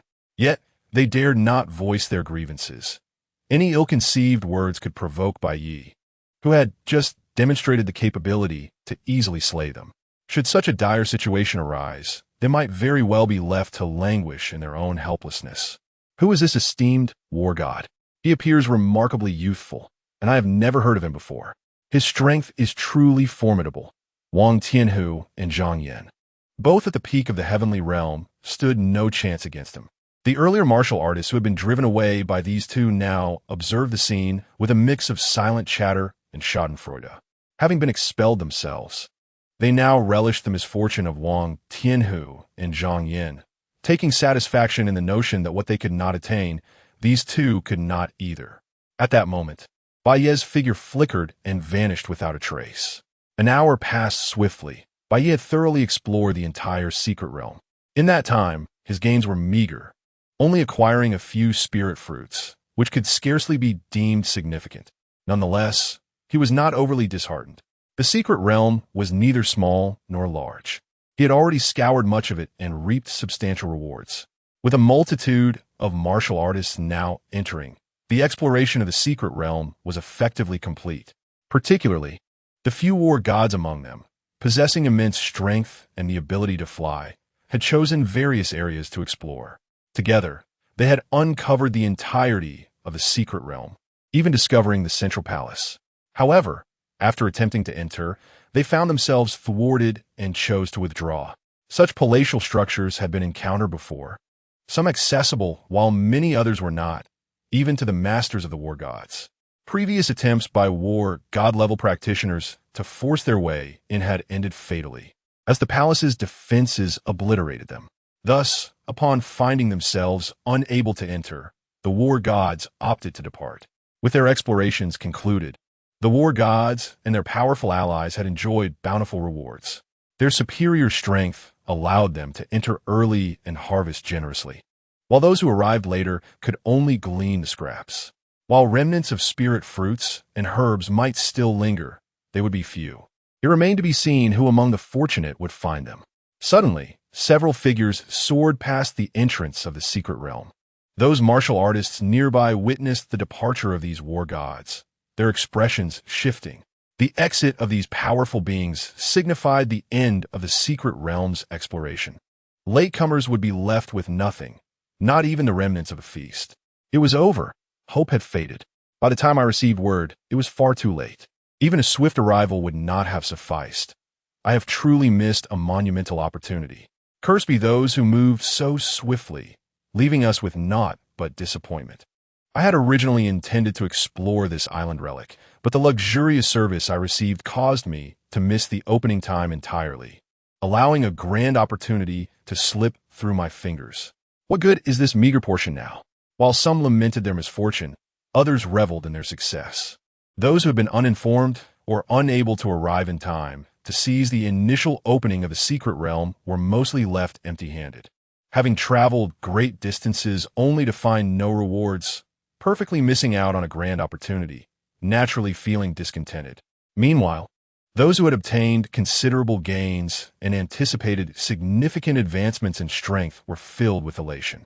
At this moment, Bai Ye had no intention of continuing his exploration. His foray into the secret realm had been fruitful. The treasures within his spatial ring were unimaginable even to the war gods. With a swift motion, Bai Ye soared towards the exit of the secret realm. Below, some martial artists persisted in their search for treasures, gazing up at Bai Ye's airborne figure with immense awe and longing. A war god. But wait, weren't there only 5 war gods who entered? Hadn't they all left? Could this be a peak heavenly realm practitioner who had seized an opportunity and ascended to war god status within the secret realm? Perhaps one day, I too might achieve such a breakthrough. Dream on. Such aspirations are but fantasies. The martial artists below, witnessing Bai Ye's flight, were filled with reverence, envy, and yearning. As warriors, none wished for anything less than the freedom of a war god's flight. They speculated among themselves, but due to Bai Ye's height in the air, they could not discern his features, leaving them uncertain about whether he was indeed a fortunate peak heavenly realm practitioner who had transcended to war god status. Bai Ye paid them no mind, his focus solely on the direction of the secret realm's portal, and in the blink of an eye, he swept past. Suddenly, Bai Ye's gaze shifted downward, where he spotted 4 familiar figures engaged in a chase. 3 were fleeing, while 1 pursued. The fleeing trio comprised Li Yong, Zhang Ye, and Zhao Kun, whom Bai Ye had encountered upon entering the relic. They had entered the secret realm at its opening and appeared to have made significant gains. The previously strongest, Li Yong, had broken through from the earth realm to the heavenly realm, while the others had also advanced to the earth realm. The pursuer, whom Bai Ye recognized, was Wang Tianhu, the very individual who had been intimidated by Bai Ye's aura. Despite his earlier humiliation, he was indeed a peak heavenly realm practitioner and appeared to have fully recovered from his injuries, explaining his current pursuit of the trio. Bai Ye frowned slightly upon seeing Wang Tianhu. This man had previously witnessed his theft of the spirit fruits and now dared to chase after Li Yong and the others. He might be a habitual offender, flaunting his impunity in the face of power. What's going on, little brother? You seem very brave. Chapter 27. Wang Tianhu. Am I not incredibly brave? Stop right there, you three. Hand over my spiritual fruit, or you shall face dire consequences when I catch up to you. Wang Tianhu declared arrogantly. How shameless of you, as a senior, to rob us juniors. Zhang Ye retorted, unable to suppress her disdain at Wang Tianhu's audacity. Ah, it seems you won to shed tears until you see the coffin. Wang Tianhu sneered, a blend of charm and lewdness radiating from him, becoming even more repugnant. Now that I have reached the heavenly level, are you not afraid of us fighting back? What if we turn the tides? Huh, even if another one of you joins, you would still be no match for me. Fish may die, but the net will remain intact. What proof does the war god palace have? Let them come for me. Perhaps by then, I shall have ascended to war god status myself. Wang Tianhu laughed boastfully, dismissing the war god palace as if it were inconsequential. Above, Bai Ye could no longer tolerate this arrogance. How brazen! Such insolence is intolerable in his sight. Little brother, you are quite bold. Wang Tianhu continued, what a joke. I am exceptionally brave, am I not? Unbeknownst to Wang Tianhu, his hubris was about to summon impending doom. Xiaoya, Xiaokuan, perhaps we should just surrender the spiritual fruit. Li Yong suggested, glancing at his companions. They were bound to be caught if they continued fleeing, and while he might escape, his cousin and Zhao Kuan might not be so fortunate. He could not bear to sacrifice their lives for a mere spiritual fruit. No, cousin, this fruit is your hope for advancing to war god. Without it, your chance for ascension dwindles, Zhang Ye protested, disregarding her own safety. Yes, Li Ge, if you become a war god, it would benefit us greatly, as well as the development of Tianhai City. As long as we reach the secret realm's exit, I doubt Wang Tianhu would dare continue pursuing us, Zhao Kuan added, echoing Zhang Ye's sentiments. No, I cannot gamble with your lives. Li Yong resolutely shook his head. He refused to risk his cousin and friend's lives for a spiritual fruit. We can find more spiritual fruits later. Life is irreplaceable. Let go. Just as Li Yong was about to surrender the fruit, he noticed a figure soaring towards them from the sky. A war god-level powerhouse. Zhang Ye and Zhao Kuan also caught sight of the approaching figure, their expressions lighting up with hope. Although they had yet to identify the individual, the arrival of a war god could mean salvation. The three stood frozen in awe, gazing at the descending figure. Why aren't you running? Can't you move? Prepare to perish. Wang Tianhu, oblivious to the high-altitude presence, laughed heartily at their immobility. He then surged forward, increasing his speed dramatically, and swung his battle blade toward Li Yong, intent on incapacitating the strongest among them. As Li Yong braced for the incoming strike, a figure suddenly appeared before him, effortlessly catching Wang Tianhu's ferocious blow with a single hand. With a mere flick, the figure sent Wang Tianhu crashing back, blood spewing from his mouth. Why am I spitting blood and flying backward? Wang Tianhu exclaimed, utterly bewildered. How could his confident strike be so easily thwarted? Family, who understands this? What has this world come to? Am I a peak heavenly level powerhouse reduced to being swatted away like a fly? After saving Li Yong, Bai Ye turned to the trio and said, Li Yong, what a surprise to encounter you here. Lord Bai Ye, you are indeed a war god level master. Li Yong and his companions were left speechless, hardly able to believe their eyes. They had thought Bai Ye merely a heavenly level powerhouse, never imagining he was a legendary war god. Just call me Bai Ye. I noticed you were in a bit of trouble, so I came to lend a hand, he replied with a smile. Bai Ye held a favorable impression of Li Yong, having had meaningful exchanges with him previously. Seeing him in peril, he decided to intervene. Bai Ye then turned his attention back to the fallen Wang Tianhu, recalling their previous encounter during the struggle for the jade spiritual fruit. Wang Tianhu scrambled to his feet, recognizing Bai Ye as the one who had bested him. How unfortunate he was to face this unknown war god for a second time. His first thought was to flee, but realizing he could never escape a war god, he quickly dropped to his knees, pleading for mercy. Great war god, I had no idea these three were connected to you. I was merely jesting with them. Please spare my life. I truly was just playing with them, trying to teach them about the harsh realities of the world. I never intended to kill or rob them. I'm telling the truth. Please show mercy. Wang Tianhu's pleas became desperate as he bowed his head repeatedly. Chapter 28. Is this true courage? Upon hearing those words, Bai Ye was taken aback. How could such audacity exist in this world? Truly, it was remarkable. This individual exhibited none of the dignity befitting a celestial-level powerhouse. The disgrace brought upon the celestial-level warriors was unparalleled. Others in their realm might have chosen to face death rather than yield. Weren't you just displaying such valor earlier? Unafraid, even of the war god palace? And yet now this? You previously expressed no fear of the war god technique. Bai Ye spoke again, his demeanor calm, showing no urgency to strike. That was merely a jest, a grand jest at that. I was merely trying to intimidate them. How could I dare provoke the war god technique? Not even with 100 lives would I be bold enough. Wang Tianhu hastily denied. Very well. If you wish for my mercy, then provide me with a reason. Do not claim I did not offer you a chance, Bai Ye replied with an air of indifference. In truth, he was intrigued. I overheard them refer to you as Bai Ye. There exists no Bai family among the martial families in Huagua, and you are so young and unfamiliar. You are not one of the renowned martial artists of the past. With your talents, had you engaged with martial arts earlier, you would have long since made a name for yourself. After all, martial artists are inevitably drawn to the exploration of ruins and secret realms. Whether through exceptional talent or sheer luck, they inevitably gain fame. How could I lack any reputation?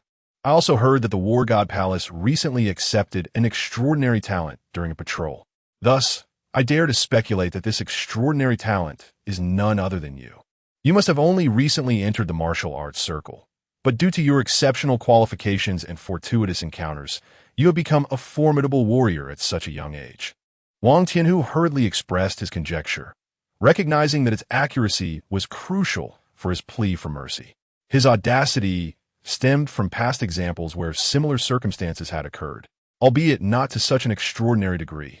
Those individuals had merely attained celestial status and were not as youthful.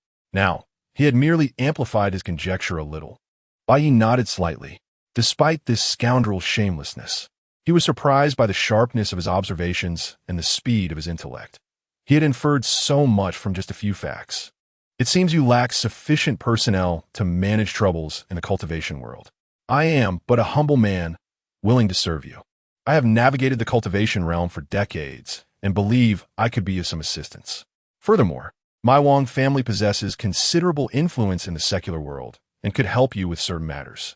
Of course, those troubles may not pose a challenge for you, but your time is precious. Why expend on trivialities when you could entrust them to me? Wang Tianhu felt he was soaring through the atmosphere. Although Bai Ye had injured him twice, he was not only pleading for mercy, but also engaging in a form of reverse strategy, opting to ally himself with Bai Ye. A young powerhouse like Bai Ye, destined for greatness, might very well become the next leader of the War God Palace. By seeking his favor now, he could preserve his life and attach himself to Bai Ye's promising future. As for losing the dignity of a celestial-level warrior, what value does dignity hold if one cannot eat? Bai Ye fell into contemplation. He might indeed require assistance in the future, particularly from matters that could not be handled openly. Entrusting those issues to this shameless individual could prove beneficial. However, the issue of trust needed addressing. Although he believed that this man would not dare betray him given his own strength, some assurance was still necessary. Suddenly, he recalled a secret technique documented within his cultivation methods, and an idea formed in his mind.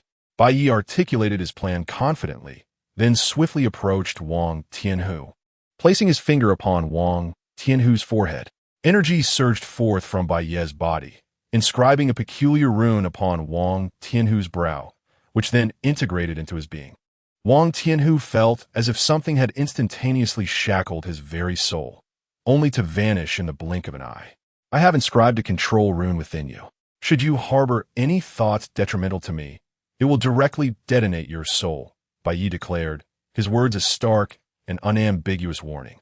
To Wang Tianhu's ears, this sounded like the whisper of a demon, yet he dared not defy it and quickly replied, "Indeed, I shall pledge my unwavering loyalty to serve you." Bai Ye understood the adage of mixing punishment with reward and continued, "Of course, if you perform commendably in the future, this restriction may be lifted. Here is a spirit fruit for your healing. Refrain from seizing items from the younger generation, henceforth to avoid embarrassing me. Bai Ye retrieved a spirit fruit from his spatial ring and tossed it to Wang Tianhu, who gratefully received it and promptly consumed it. A gentle energy enveloped him, visibly hastening the recovery of his injuries. After exchanging contact details, Bai Ye waved his hand dismissively at Wang Tianhu, a hint of impatience in his demeanor. You may leave. I will contact you should the need arise. He then turned to Li Yong and the others, stating, Well, your troubles have been resolved. It is time for me to depart. Thank you, Lord Bai Ye. The three expressed their gratitude in unison, too respectful to comment on how Bai Ye handled Wang Tianhu. Observing their reverence, Bai Ye shook his head and soared into the sky, disappearing from view. As Bai Ye's figure receded, Li Yong felt a surge of joy. Not only had he advanced to the celestial level during this expedition, but he had also retained the spirit fruit in hand and encountered such an extraordinary powerhouse as Bai Ye. Establishing any connection with such a formidable figure would greatly benefit his future. Suddenly, Zhang Ye slapped herself. Xiaoya, what are you doing? Li Yong inquired, puzzled by her actions. Brother, I regret this immensely.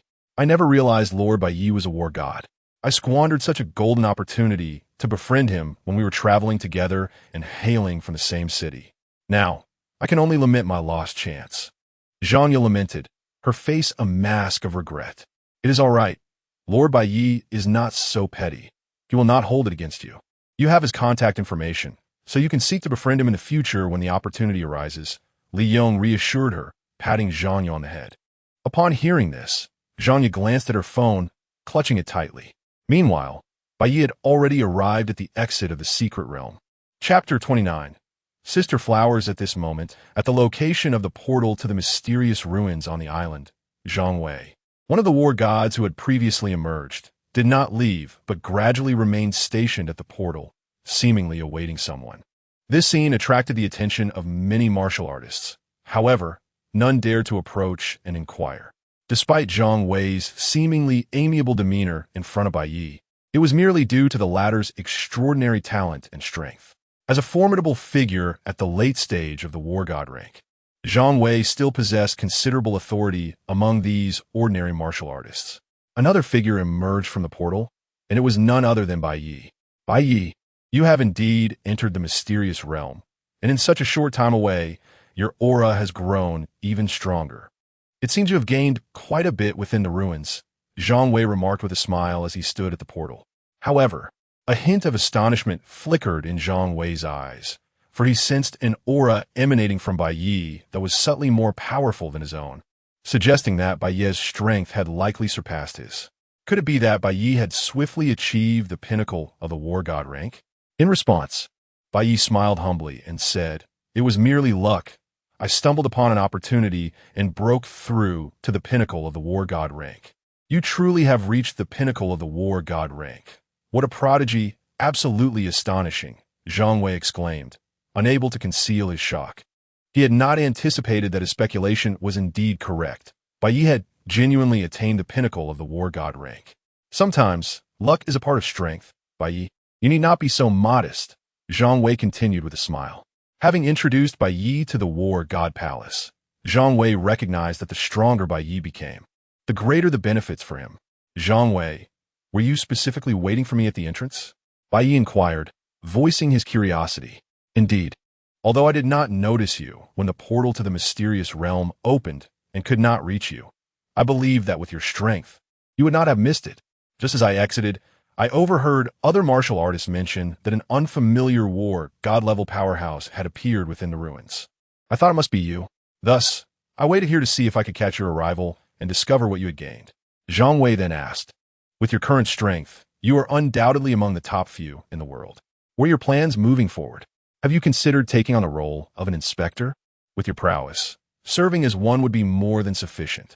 Bai Ye nodded, and soon their figures soared into the distance, vanishing swiftly, leaving behind a crowd of astonished martial artists. Ah, that young man was the one Zhang, the inspector, was waiting for personally. My goodness, did I just hear correctly? That young man is actually a pinnacle-level war god? Is this for real? How could it be false? Did you not see Inspector Zhang confirm it? Moreover, did you not witness them flying away? Only a war god can fly. He's so young. I had never seen him before. This will surely cause a significant stir in the cultivation world of Huagua.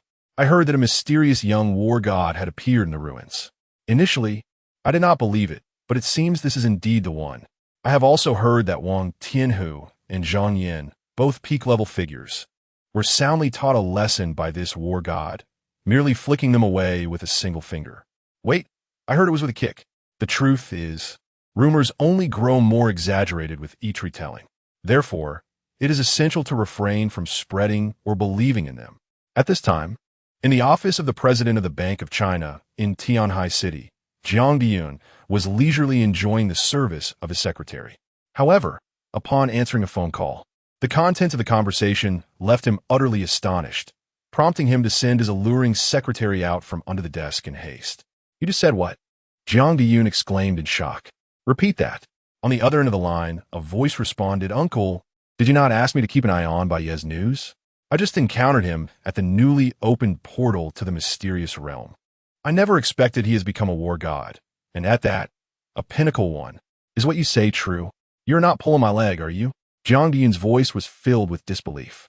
Although he was not a martial artist, there were those within his family who were, and, given his status, he had access to considerable information.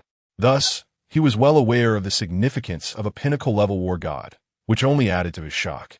"It is absolutely true. How could I joke about such a matter?" Bai Ye and Zhang Wei spoke about it directly, and I even witnessed them flying away. Many martial artists were present to see it. Jiang Tiansheng, Jiang Diyun's nephew, asserted emphatically from the other end of the line. "Excellent, excellent. A pinnacle war god. This is truly marvelous." The previous move was indeed the right one, Jiang Diyun exclaimed excitedly upon hearing the confirmed news.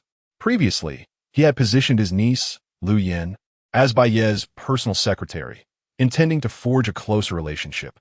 Recently, he learned that his niece had indeed become Bai Ye's partner, further strengthening their ties. With Bai Ye transitioning from a heavenly-level powerhouse to a pinnacle war god, he now stood among the world's elite. Establishing a connection with such an individual would undoubtedly bring immense benefits to their family, which was enough to excite him greatly. Wonderful, simply wonderful. The decision made earlier was absolutely correct. A pinnacle war god. Such extraordinary individuals are at the zenith globally. Any family or power that associates with them will reap tremendous advantages, elevating both their personal and familial status significantly. No one would dare to provoke them. However, relying solely on Lu Yin may not suffice, and a young and handsome powerhouse like Bai Ye would undoubtedly attract countless admirers. If other families catch wind of this, they will surely go to great lengths to present Bai Ye with beautiful women. Relying solely on Lu Yin may make it challenging to capture Bai Ye's heart. Let me think, what outstanding women does my family have? Yet, despite his contemplation, he could not identify any suitable candidates. While there were a few decent women in the family, they were merely average. They might be considered beauties in the eyes of ordinary people, even regarded as campus queens in some universities, but they could not hold a candle to Lu Yin. Otherwise, he would not have chosen her in the first place. After all, no matter how close he and Lu Yin became, she was first and foremost from the Lu family. Familial ties would always take precedence over personal relationships. If there were suitable candidates within the family, they would naturally take priority. Alas, why couldn't I have given birth to a few outstanding daughters? On the other end of the line, Jiang Tiansheng, who had been silently listening for a long time, suddenly spoke up, "Uncle, although there are no remarkable women in our generation, what about from your generation? My little aunt is still unmarried, and she's only 30 this year, possessing both beauty and talent. She graduated from the nation's top university, Tianhua Academy, and is exceptionally gifted, combining both beauty and intelligence. In recent years, she has been helping the family manage business affairs, and she has not shown interest in any men, not even having a boyfriend, which has left the old man quite worried. But with a distinguished man like Mr. Bai, I cannot believe my little aunt would not take notice. Moreover, I heard from my cousin that Bai Ye is considering starting a company. My little aunt could be of great assistance. If you could arrange an introduction between them, it would be a win-win situation. The allure of an aunt and niece. What man could possibly resist such a temptation? Moreover, doesn't your fourth aunt's family have a cousin, a woman of exceptional beauty, perhaps less adept at asset management, but proficient in the arts? She would also be an excellent choice. A pair of unparalleled sisters. What official could withstand such a trial? What man wouldn't be captivated? To suddenly discover a peak god of war expert, barely 19 years of age, is an almost unbelievable phenomenon. A prodigy, an absolute prodigy. This Bai Ye is truly terrifying, unfathomable. A peak god of war expert, not yet 19 years old. How did Bai Ye achieve this? It's said that Bai Ye hails from Tianhai City, where his family resides. Quickly, dispatch individuals to Tianhai City bearing generous gifts. While direct contact with Bai Ye may be elusive, establishing rapport with his family is paramount. Rumor has it that the Jiang family of Tianhai City has already secured a connection with Bai Ye. That old fox, Jiang Diyun, remains as cunning as ever. He recognized Bai Ye's immense potential early on, but kept it secret, quietly amassing wealth and sending his niece to Bai Ye's side. His niece is indeed remarkable. It seems the Jiang family has truly embraced the Bai Ye connection, poised for meteoric success. Indeed, his niece, Lu Yin, possesses exceptional abilities and beauty, stemming from a family of scholars, her parents being university professors with no other family to speak of. The influence she gains from Bai Ye will inevitably benefit the Jiang family. The daughters of the Yi family are equally outstanding. Perhaps they too will have the opportunity to secure a connection with Bai Ye. Nonsense. Your Yi family's daughters pale in comparison to those of the Lu family. Look at your own reflection before comparing your misshapen dates to our Lu family's beauties. You're courting death, Lao Lu. Prepare for my fist. With your puny frame. First taste my punch. Chapter 30, Brewed Spirit Wine. Bai Ye stepped inside. In the center of the gym, Lu Yin and Yang Kursin were engaged in yoga. At that moment, the two women showcased their alluring figures to perfection. Therefore, from Bai Ye's perspective, it was as if he could see that basket of peaches. Bai Ye, brother, Yang Kursin called softly from the side. What should an ordinary person do in such a situation? Boom! What transpired next was too scandalous to share with outsiders. Those in the know would understand, but it was something that could only be sensed, not articulated. At this point, Yang Kursin could no longer face the two, too shy to even lift her gaze. Bai Ye, brother, you are too outrageous, simply Yang Kursin murmured as she leaned against Bai Ye, gently punching his chest with her small fist. All right, Kursin, be good, Bai Ye softly reassured her, retrieving a pill and a spirit fruit from his spatial ring. Here, Kursin, take this pill and spirit fruit. What kind of spirit fruit is this, Bai Ye, brother? Yang Kursin blinked her large, adorable eyes, inquiring with curiosity. Noticing the pill, Lu Yin interjected, Kursin, this is the beauty pill. After consuming it, you will retain your youth. Is this true, Bai Ye, brother? Yang Kursin exclaimed, her eyes brimming with astonishment and disbelief as she eagerly accepted the pill. Yes, indeed, is the beauty pill. Consume it, and then take this sacred heart fruit. The sacred heart fruit can enhance your physique, allowing you to become a martial artist. Bai Ye gently patted Yang Kursin's little head. Upon hearing this, Yang Kursin felt a surge of excitement. Having learned of the existence of martial artists and that her Bai Ye, brother, was one, she had longed to become a martial artist herself. Meanwhile, Lu Yin gazed at the sacred heart fruit with envy and desire. Do not assume that women do not yearn for strength. There are many female heroes in films and television. Lu Yin, too, aspired to be a powerful martial artist, but she lacked the talent in that area. However, she had just heard that a single spirit fruit could enable someone like Yang Kursin, who also lacked talent, to become a martial artist. If it could work for her, why not for herself? Thus, she too desired a sacred heart fruit. Bai Ye, perceptive to Lu Yan's longing gaze, treated both women equally, never favoring one over the other. He once again retrieved a sacred heart fruit from his spatial ring and handed it to Lu Yan. After all, the sacred heart fruit was one of his most abundant acquisitions from the secret realm, and he would not be stingy with his women. With a face full of joy, Lu Yan accepted the spirit fruit and consumed it simultaneously with Yang Kursin. They began to cultivate using the techniques Bai Ye had exchanged for them from the War God Palace. What was once an arduous practice became effortlessly successful this time. In their exuberance, the flames of war reignited. Battles erupted across various fronts. However, with Bai Ye's formidable prowess, how could anyone stand against him? Instead, his adversaries were soundly defeated, and Bai Ye triumphed effortlessly. The following morning, after a simple breakfast, Bai Ye prepared a meal for the two women. He then made his way to a room in the basement of the villa, which housed a large vat. Contrary to expectation, it was not filled with wine, but with exquisite spring water transported from the war god palace. Bai Ye took a vial from his spatial ring, filled it with cosmic source liquid, and removed it.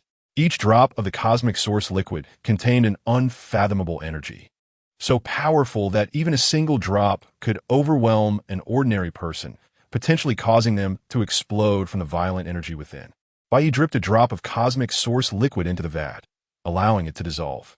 He then scooped a cup and drank it. What was once mere spring water now coursed with pure energy throughout his body, rivaling even the finest spirit liquids. Indeed, a single drop of cosmic source liquid could transform a cubic meter of water into premium spirit liquid suitable for war god-level cultivation. If 10 cubic meters were infused, it would yield medium-grade spirit liquid for cultivators below war god level, while 100 cubic meters would result in low-grade spirit liquid. The war god palace used low-grade spirit liquid for brewing spirit wine, and even premium spirit liquid was exceedingly rare within its halls. Thus, the small lake of cosmic source liquid Bai Ye had acquired in the island's secret realm represented an unimaginable fortune. Next, Bai Ye added various spirit fruits and herbs into the vat, meticulously following a recipe, and finally included 9 sacred heart fruits. After his adventure in the island's secret realm, Bai Ye had become extraordinarily wealthy. He no longer found the spirit fruits and wines of the war god palace appealing.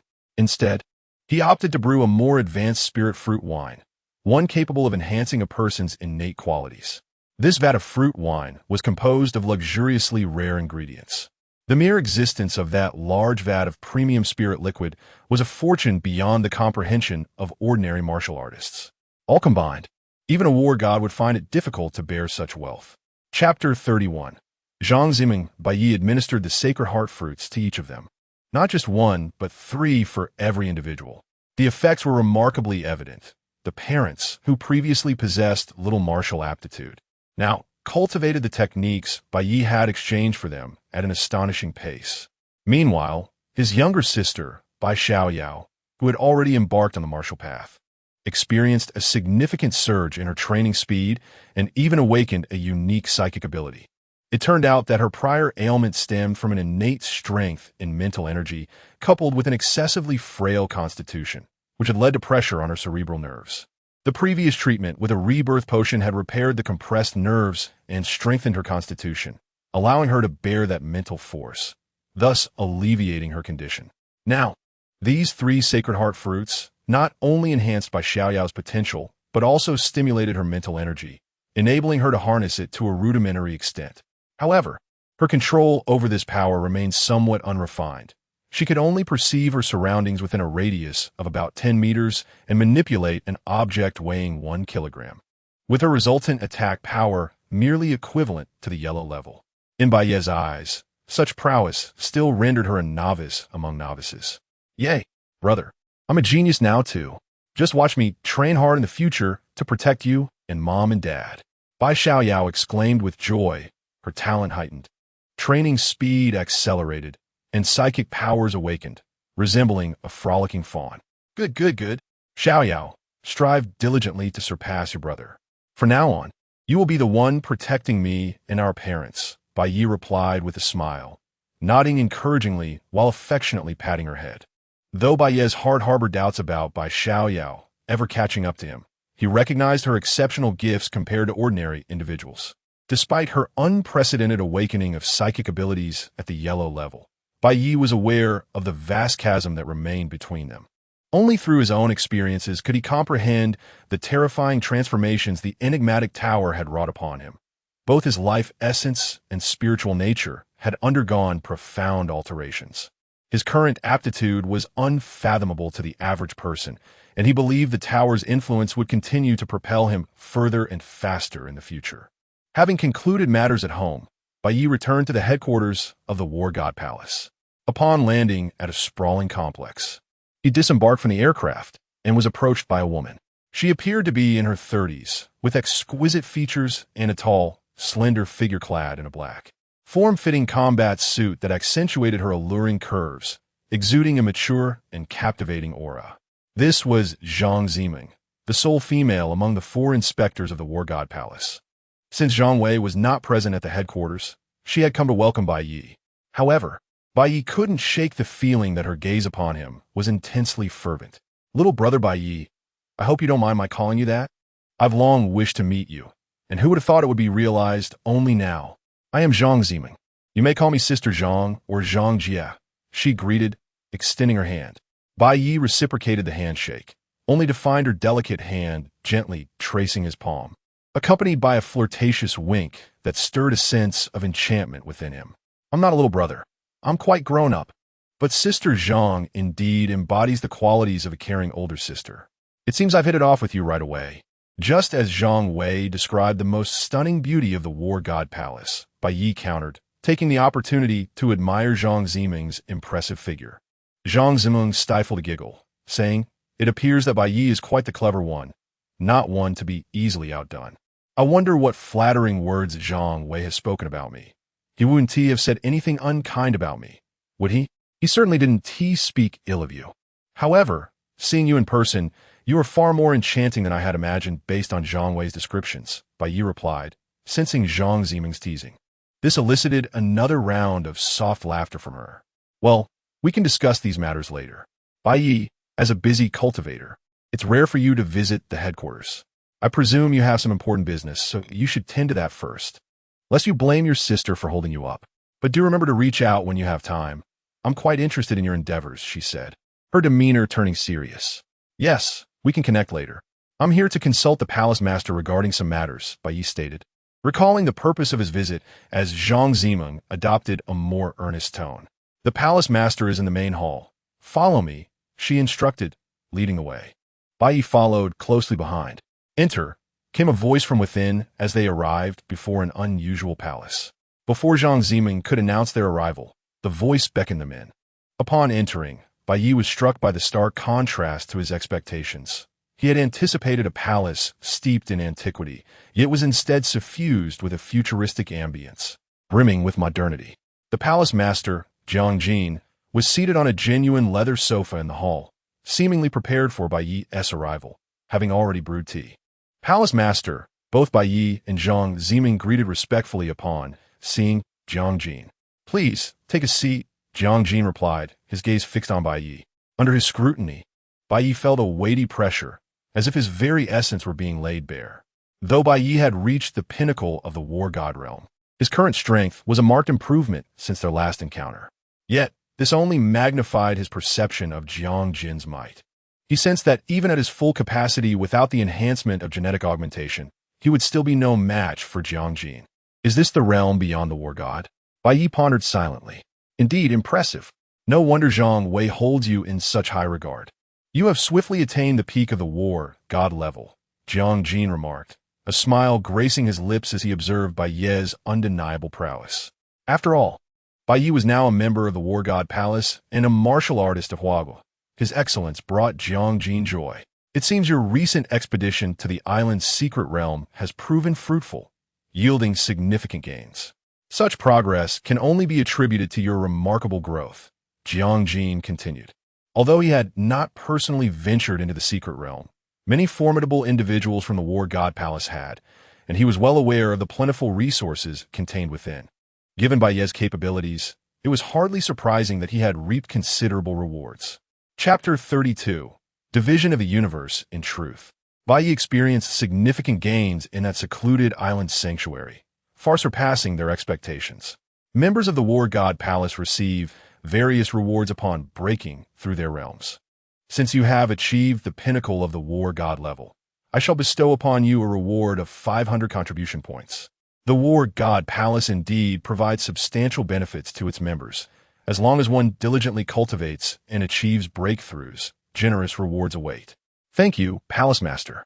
Upon hearing of the contribution points, Bai Ye's eyes sparkled with delight. He had long exhausted the contribution points awarded upon his initial joining of the War God Palace, and the points he had exchanged for his family's cultivation methods were earned later. However, his current contribution points were indeed limited. Although he could use precious resources to exchange for contribution points, such a transaction required him to expend valuable resources, making the prospect of receiving points freely all the more enticing. Previously, Zhang Wei may have inquired whether you would be willing to become an inspector. What are your thoughts? Jiang Jin asked Bai Ye once more. I am willing to become an inspector, Bai Ye declared, having already made up his mind. He had considered that becoming an inspector would only bring him benefits and no drawbacks. Thus, he would not refuse the offer. Excellent. You were born in Tianhai City, and now that you have become an inspector, you will oversee the 12 provinces surrounding Tianhai City. I shall grant you an additional 500 contribution points. In a brief span, Bai Ye had amassed 10 times the rewards he received from joining the War God Palace. To obtain such a significant number of contribution points through tasks alone would require the completion of dozens, if not hundreds of missions, which would only be feasible for those of considerable strength who sought out high-difficulty tasks. For lesser martial artists, even completing hundreds of tasks might not yield such a bounty. 1,000 contribution points is a wealth that is difficult for low-level martial artists to acquire. For context, while the rebirth potion, valued at over $1 billion in the outside world, can be exchanged for merely 1 contribution point within the War God Palace. With this newfound 1,000 contribution points, Bai Ye's expression radiated joy. This journey had indeed proven worthwhile. Now, do share, what brings you to me today? Jiang Jin inquired, observing Bai Ye's elation. I wish to inquire about the realms beyond the War God level. Although Bai Ye had already obtained the next step of the eternal heavenly art, he found it to be entirely distinct from the cultivation methods currently practiced on Earth. There were no specific delineations of realms. The content of the rules section was vast and profoundly esoteric. Aside from some concrete cultivation methods, the remainder comprised concepts that were exceedingly intricate and challenging to comprehend. These concepts seemed to guide him toward enlightenment, yet despite his efforts, he had only managed to grasp a mere fraction of the content thus far. According to his knowledge, the current Palace Master should be the only individual on Earth who possesses knowledge of realms beyond the War God level, making her the ideal person to consult for guidance. Indeed, you are currently at the pinnacle of the War God level. Given your talents, it is time for you to contemplate the realms that follow. Bai Ye had always believed in the existence of extraterrestrial civilizations, and as he grew stronger, he uncovered more secrets. Earth had revealed numerous prehistoric relics, so he did not ponder this question for long, reaffirming his previous convictions. The reason I can transcend the War God level and lead Earth's martial artists to prominence, achieving the current status of martial artists, is due to the considerable benefits I acquired from exploring ancient relics and sanctuaries. In one such relic, I discovered an alien spacecraft, which now serves as the very palace you stand upon. Bai Ye was astonished to learn that this colossal ancient palace was, in fact, an extraterrestrial spaceship. However, the power system of this spacecraft had been damaged, and with Earth's current technology, it was impossible to repair, rendering it incapable of flight. Thus, it could only serve as a palace. Yet within the intelligent core of the spacecraft, there exists a wealth of knowledge regarding the universe, from which I gleaned the classifications of realms within it. The universe categorizes cultivation realms from low to high as mortal level, nova level, law realm, star master level, galaxy level, realm master level, and finally, the eternal deity. As for whether there are higher realms beyond these, it is beyond our current understanding, as the intelligent core does not record such information. Martial artists below the War God level on Earth are uniformly classified as mortal level in the universe, while the War God level corresponds to the Nova level. The preceding 2 realms are of little significance in the universe, as countless treasures can easily elevate one to these levels. Even a single spirit fruit could effortlessly elevate an individual to the pinnacle of the Nova level, with some individuals even being born at that peak. However, the Law realm is entirely different. It represents a realm distinct from the previous ones. Unlike the mere absorption of energy to enhance the body, the Law realm necessitates a crucial element, the comprehension of laws. The universe comprises 7 foundational laws and 4 advanced laws. Only upon achieving a rudimentary understanding of any one of these can one enter the Law realm. The comprehension of a single law is not the true initiation into the realm. It merely signifies an initial grasp of the essence of the law. To fully master and comprehend that essence is necessary for a complete understanding of the law. Nevertheless, for those who merely aim to break into the law realm, achieving an initial comprehension is sufficient. In fact, the vast majority of those who reach the law realm in the universe have only attained a basic understanding of the essence of a particular law. Truly mastering a law in its entirety, regardless of its type, is a feat that signifies exceptional talent. In the heritage I received, the knowledge extends only to the law realm. Beyond that, I have only gleaned a name from the intelligent core, allowing us to imagine the powers of those realms from their titles alone. Chapter 33. Comprehending the laws in truth. The majority of life forms in the universe have transcended to the level of laws through the faint essence of comprehension. However, these individuals remain far from fully mastering even a fragment of the laws, despite their continuously advancing realms. Their understanding of the laws merely grazes the threshold necessary for breaking through to a new realm. Consequently, they often find themselves outmatched by prodigies with profound insights into the laws. Thus, the comprehension of these laws is crucial for the subsequent realms. When we ascend to the God of War level, akin to a supernova in the universe, we often awaken a unique supernatural ability, the attributes of which typically represent our most harmonious law. Consequently, attempting to comprehend that particular law becomes significantly easier. Therefore, Bai Ye, if you wish to transcend your current realm, you should endeavor to understand your own law. The universe is teeming with countless civilizations and life forms. Yet the prevailing principle is one of the survival of the fittest. Be it civilizations or individuals, only those with formidable strength can secure their existence in the cosmos. The universe is dominated by a culture of cultivation, whether through advanced technology or other means, all serve the practitioners. A powerful cultivator can effortlessly annihilate an entire star system. Thus, Earth is perpetually under threat. Should it be exposed to extraterrestrial civilizations without sufficient strong protectors, it may face a grim fate of becoming a slave planet. Generations of Earthlings could be sold into servitude, for the universe is a dark realm devoid of power and influence. This is why I established the God of War Palace, to elevate the status of warriors and nurture generations of them, in hopes of cultivating one or two formidable beings capable of standing firm in the universe, thus granting Earth a glimmer of hope.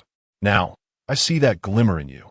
You are the most gifted genius I have encountered in decades. Jiang Jin turned his gaze toward Bai Ye as he concluded. Therefore, strive to cultivate diligently. The greater your displayed talent, the more significant the guidance you will receive. Earth is but a small speck, while the universe is vast, filled with boundless opportunities awaiting your exploration. Bai Ye was profoundly shaken by Jiang Jin's words, momentarily lost in thought. He had not anticipated that a simple inquiry about his future realm would reveal such unimaginable truths. Earth constantly faces threats from the universe, a dazzling array of civilizations, both grand and merciless. Under the pressure of urgency, Bai Ye had not attended to the company that Lu Yin had prepared for him, entrusting it entirely to her while he focused on preparing for his cultivation, aiming to break through to the next law realm.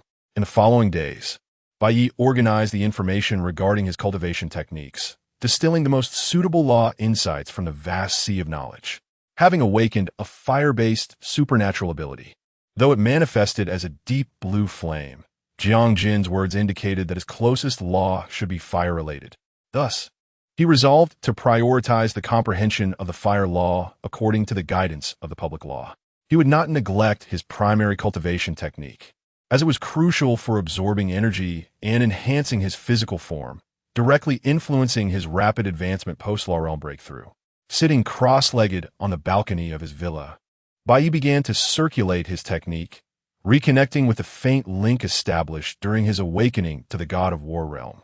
Initially, Bai Ye was unaware of the true nature of this connection, but he soon realized it was a link to the primordial essence of the fire law in the universe. By following this connection and integrating the guidance from his mind, he found it significantly easier to comprehend the fire law compared to attempting to grasp other laws from scratch. Gradually, Bai Ye sensed the surrounding void filled with wisps of flame, swirling and interweaving, emanating mysterious vibrations. Time flowed steadily. An hour, 2 hours, 3 hours passed. Suddenly, the flames that had previously flickered around Bai Ye erupted in intensity, exuding an overwhelming aura. Slowly, he opened his eyes and raised his hand, where a flame materialized in his palm, dancing freely at his command. The moment this flame appeared, it unleashed a terrifying wave of energy, far surpassing the potency of the previously awakened supernatural flame. He could now manipulate it effortlessly, enveloping his various attacks with its power, unlike before when he could only affix flames to his blade. Gazing at the flame in his palm, Bai Ye felt the immense energy surging within. Contemplating, is this the fire law? Indeed, it is far more potent than ordinary flames. There were no arduous trials or tribulations. Bai Ye seamlessly comprehended a fragment of the fire law by adhering to the technique's guidance and relying on his innate talent. He was but a step away from breaking through to the law realm, yet he knew he must continue to ponder the laws. Bai Ye murmured to himself, aware that despite possessing numerous precious resources and the universe's source liquid brimming with boundless energy, he needed to deepen his understanding of the laws to advance further. Time continued to pass slowly, and gradually, Bai Ye's mind immersed itself in the comprehension of the laws. Having never contemplated the laws before today, Bai Ye now found himself uncovering the infinite mysteries of the universe, akin to a sponge absorbing water, eagerly drawing in various truths of existence, losing himself in the process as if the passage of time outside had faded away. 1 day, 2 days, 3 days. In the blink of an eye, 3 days had elapsed. During this time, Lu Yin and Yang Kursen visited Bai Ye multiple times, witnessing him motionless in meditation on the balcony. Although they were deeply concerned, as Bai Ye's cultivation radiated increasingly formidable waves, their own strength rendered them unable to approach, leaving them to observe from a distance. Chapter 34. Breaking through the realm of laws. A week had swiftly passed. Today, the fluctuations emanating from Bai Ye grew increasingly intense, and the mysterious flames swirling around him exhibited an extraordinary energy. Suddenly, the enigmatic aura surrounding Bai Ye intensified significantly, and the flames encircling him underwent further transformations. At that moment, Bai Ye, who had been meditating with his eyes shut for 7 days, abruptly opened his eyes. I have finally comprehended that fragment of the flame law. I am now ready to transcend into the realm of laws, he murmured softly. During this week of arduous cultivation, Bai Ye had immersed himself in the profound understanding of the laws, reveling in the delight of unraveling the mysteries of the universe. Gradually, he delved deeper into the nuances of the law, and his comprehension of the flame law advanced remarkably, akin to divine intervention. Today, he had completely mastered that fragment of the flame law. In truth, on the 2nd day of his understanding, Bai Ye had already possessed the requisite grasp to break through to the realm of laws. However, he chose not to relinquish the euphoric sensation of enlightenment, opting instead to remain within the depths of his insights until he fully grasped the flame law. Only then did he awaken from his meditative state, preparing to ascend to the realm of laws. Bai Ye retrieved a jade vial containing a crystalline liquid, its potent energy palpable even within the confines of the container. This liquid was none other than the cosmic origin liquid. He allowed a single drop to fall onto his tongue, and a surge of vigorous cosmic energy coursed through him as he swiftly channeled his cultivation method to absorb this invigorating force. Simultaneously, guided by his earlier comprehension of the flame law, Bai Ye became acutely aware of the tumultuous flame energy saturating the surrounding void. This fierce flame energy permeated every corner of space, boundless and ubiquitous. It represented the primal energy of flames, the essence and law that formed the very fabric of the universe. Even at this moment, Bai Ye could only touch the surface of this primal flame energy through his understanding of the flame law, still distant from earning its recognition.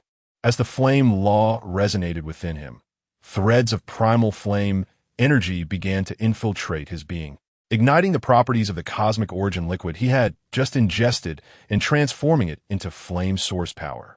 Concurrently, vast quantities of cosmic energy from the surrounding void converged towards Bai Ye. At that moment, his rate of absorbing cosmic energy reached an astonishing level. The surrounding cosmic energy was rapidly drawn into him, depleting the energy within the space of thousands of square meters and creating a small vacuum of energy. From a distance, torrents of energy surged towards this void, forming a minor tide of energy. Yet, even with this influx, the replenishment of energy fell far short of Bai Ye's insatiable demands. He extracted 3 more drops of cosmic origin liquid from the vial, consuming them eagerly. After transformation, they became a vast reservoir of energy imbued with the essence of flames, which Bai Ye absorbed swiftly. As the energy poured into him, Bai Ye's physical form underwent continual enhancement.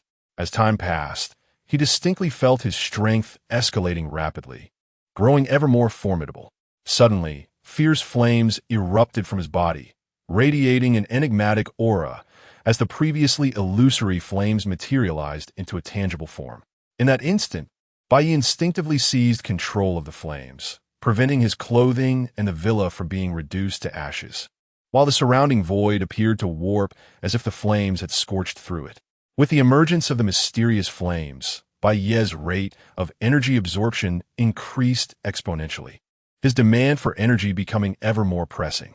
The influx of energy from the void could not keep pace with his absorption rate, prompting him to consume 10 drops of cosmic origin liquid in one go.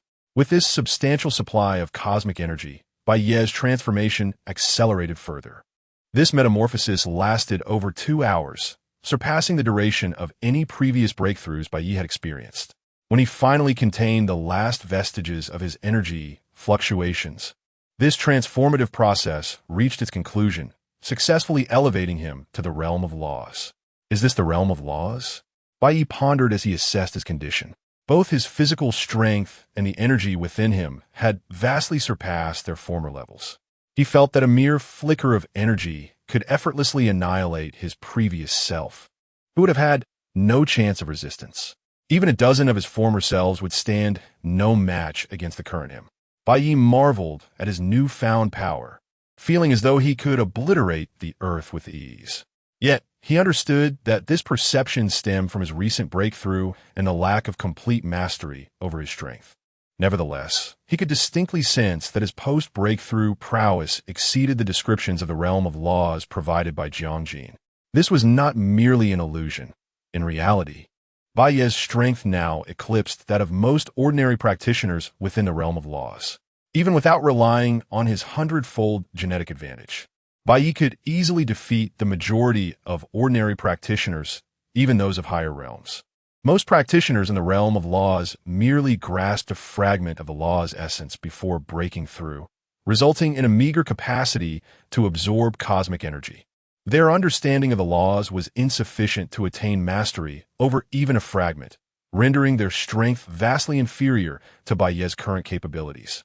This elucidates why the so-called talents, as mentioned by Jiangjin, can effortlessly combat opponents of higher levels. It is no wonder that Jiangjin could easily dominate global warriors and confront nuclear threats unscathed. The realm of laws indeed surpasses the stellar level by leaps and bounds, Bai Ye mused. At the same time, as Bai Ye reflected on his newfound state, he could distinctly perceive an increase in his lifespan. He realized that his longevity had surged, now allowing him to easily live for a millennium. Chapter 35. A thousandfold life. Jin, as Bai Ye rose to conclude his meditation, the enigmatic little tower within his consciousness trembled once more. The mysterious gray energy stream, which he had previously been unable to control despite his best efforts, now seemed to respond to his will. With a mere thought, he drew a small stream of gray energy from the tower into his very being. A series of sounds escaped Bai Ye's lips, reminiscent of a child practicing phonetics. His expression contorted in agony, as if he were enduring excruciating pain.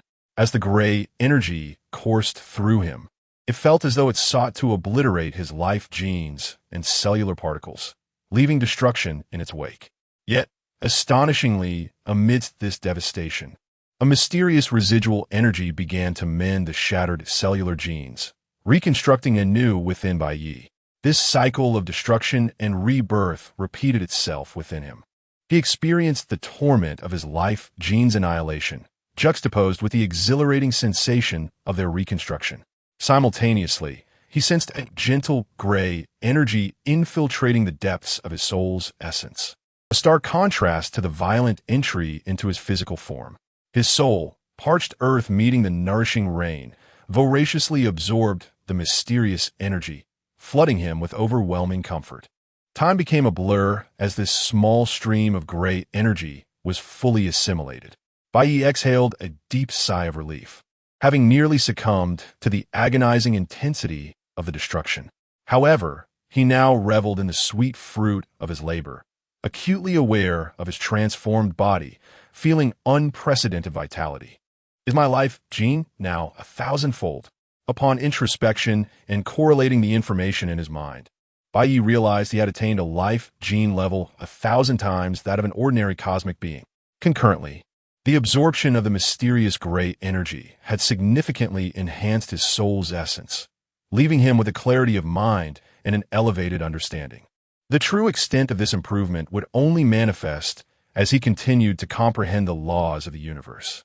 As Bai Ye assessed his newfound strength, he recognized an unparalleled enhancement. His life gene level, standing at 1,000-fold of an ordinary being, signified that, without employing any amplification techniques, his prowess was already extraordinary. Furthermore, the elevation of his life gene conferred vast advantages in his comprehension of martial arts, understanding of cosmic laws, and acceleration of his cultivation speed. Beings with elevated life gene levels inherently possess a higher starting point compared to ordinary life forms, granting them a significant advantage in their cultivation journey.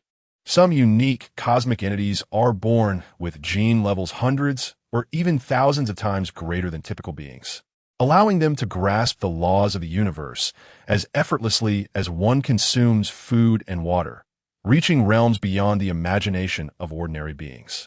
Certain powerful species, endowed with formidable genes and innate talents, can achieve eternal divinity upon reaching maturity. However, the cosmic order maintains a semblance of fairness. The extraordinary genes and talents of these exceptional beings often lead to challenges in reproduction, resulting in sparse populations. Some powerful entities may exist as solitary beings within the vast universe, while others, despite their potential for eternal divinity, find their numbers exceedingly limited, facing greater difficulties in their cultivation post-ascendancy. Thus, true dominion over the cosmos may rest with those species of ordinary life genes, yet boasting substantial populations. With a larger base, they can give rise to cosmic prodigies and formidable beings. The rarity of extraordinary cosmic life forms is a testament to their miraculous nature. Their innate gene levels are immutable. Any advantages conferred by superior life genes render the treasures capable of enhancing such genes exceedingly rare and precious. Even artifacts that merely augment life genes to tenfold are considered extraordinary in the cosmic realm, sparking fervent competition among the powerful. In contrast, Bai Ye's ability to elevate his life gene to 1,000-fold is exceptionally rare, perhaps even unprecedented within the universe. Thus, the effects of this mysterious gray energy are nothing short of miraculous, seemingly defying the fundamental laws of the cosmos. In this transformative experience, Bai Ye had undoubtedly reaped tremendous benefits.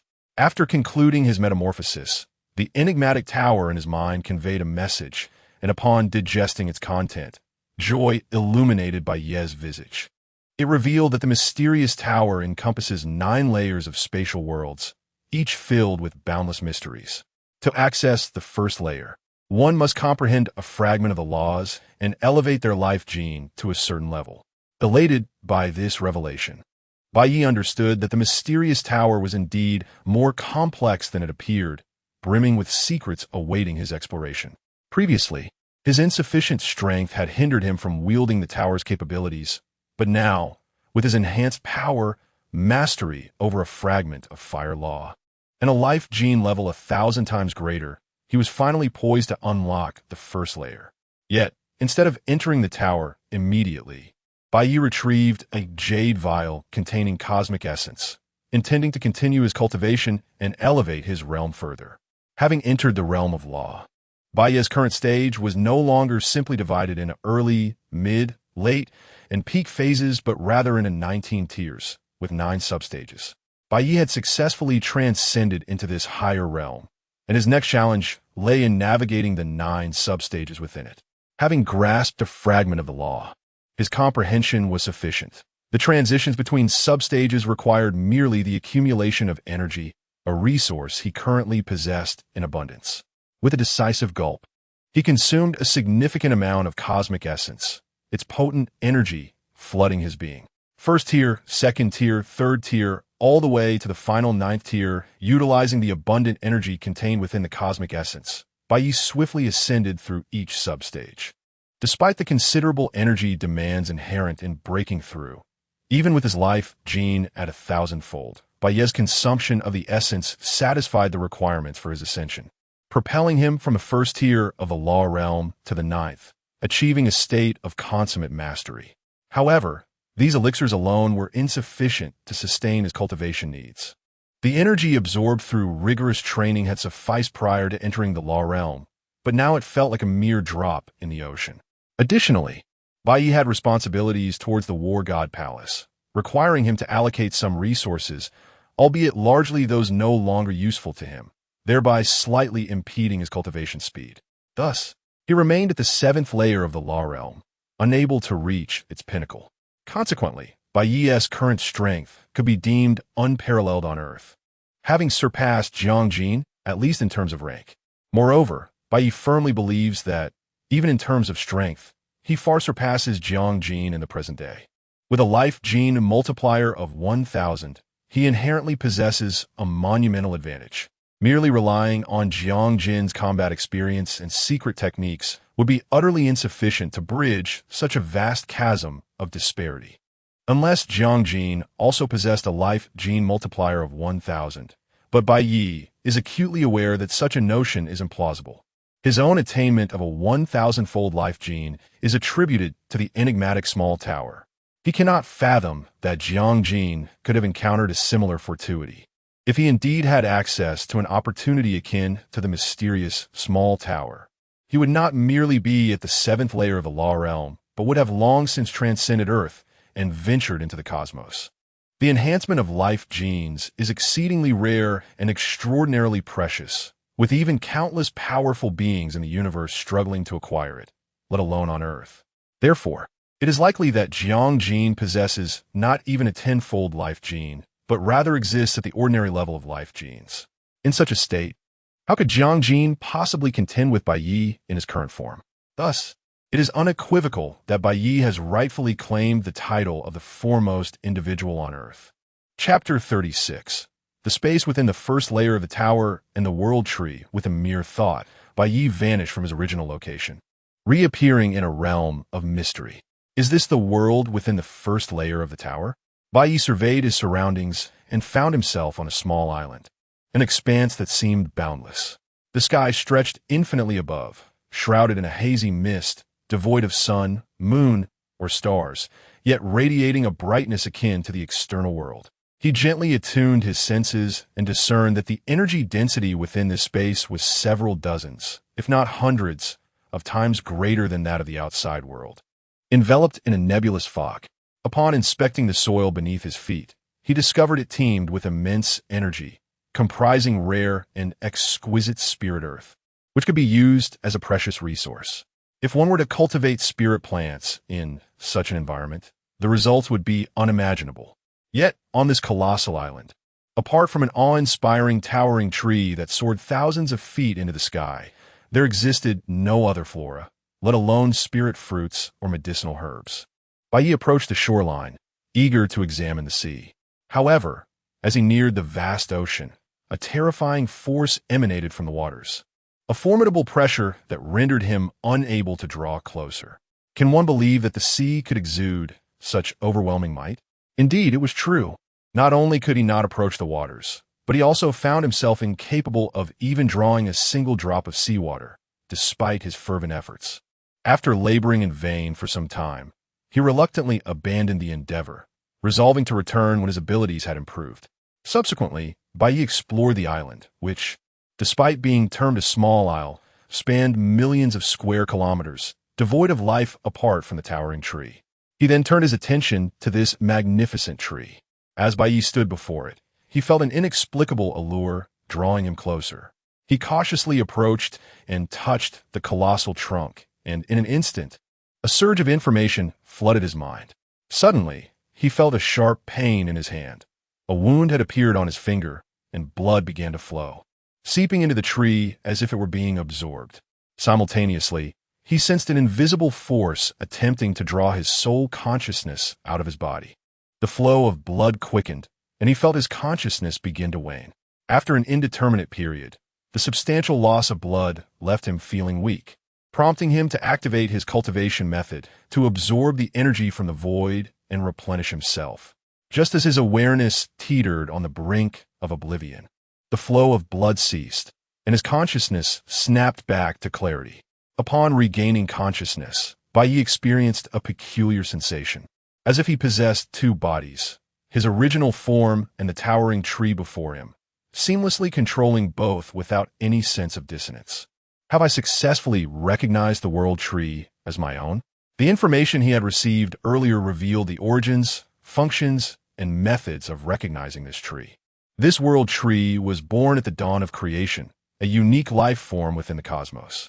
However, it had been ensnared by the mysterious tower at the moment of its inception, its consciousness and growth restrained, forever trapped in a nascent state, undergoing transformation through the tower's extraordinary energy.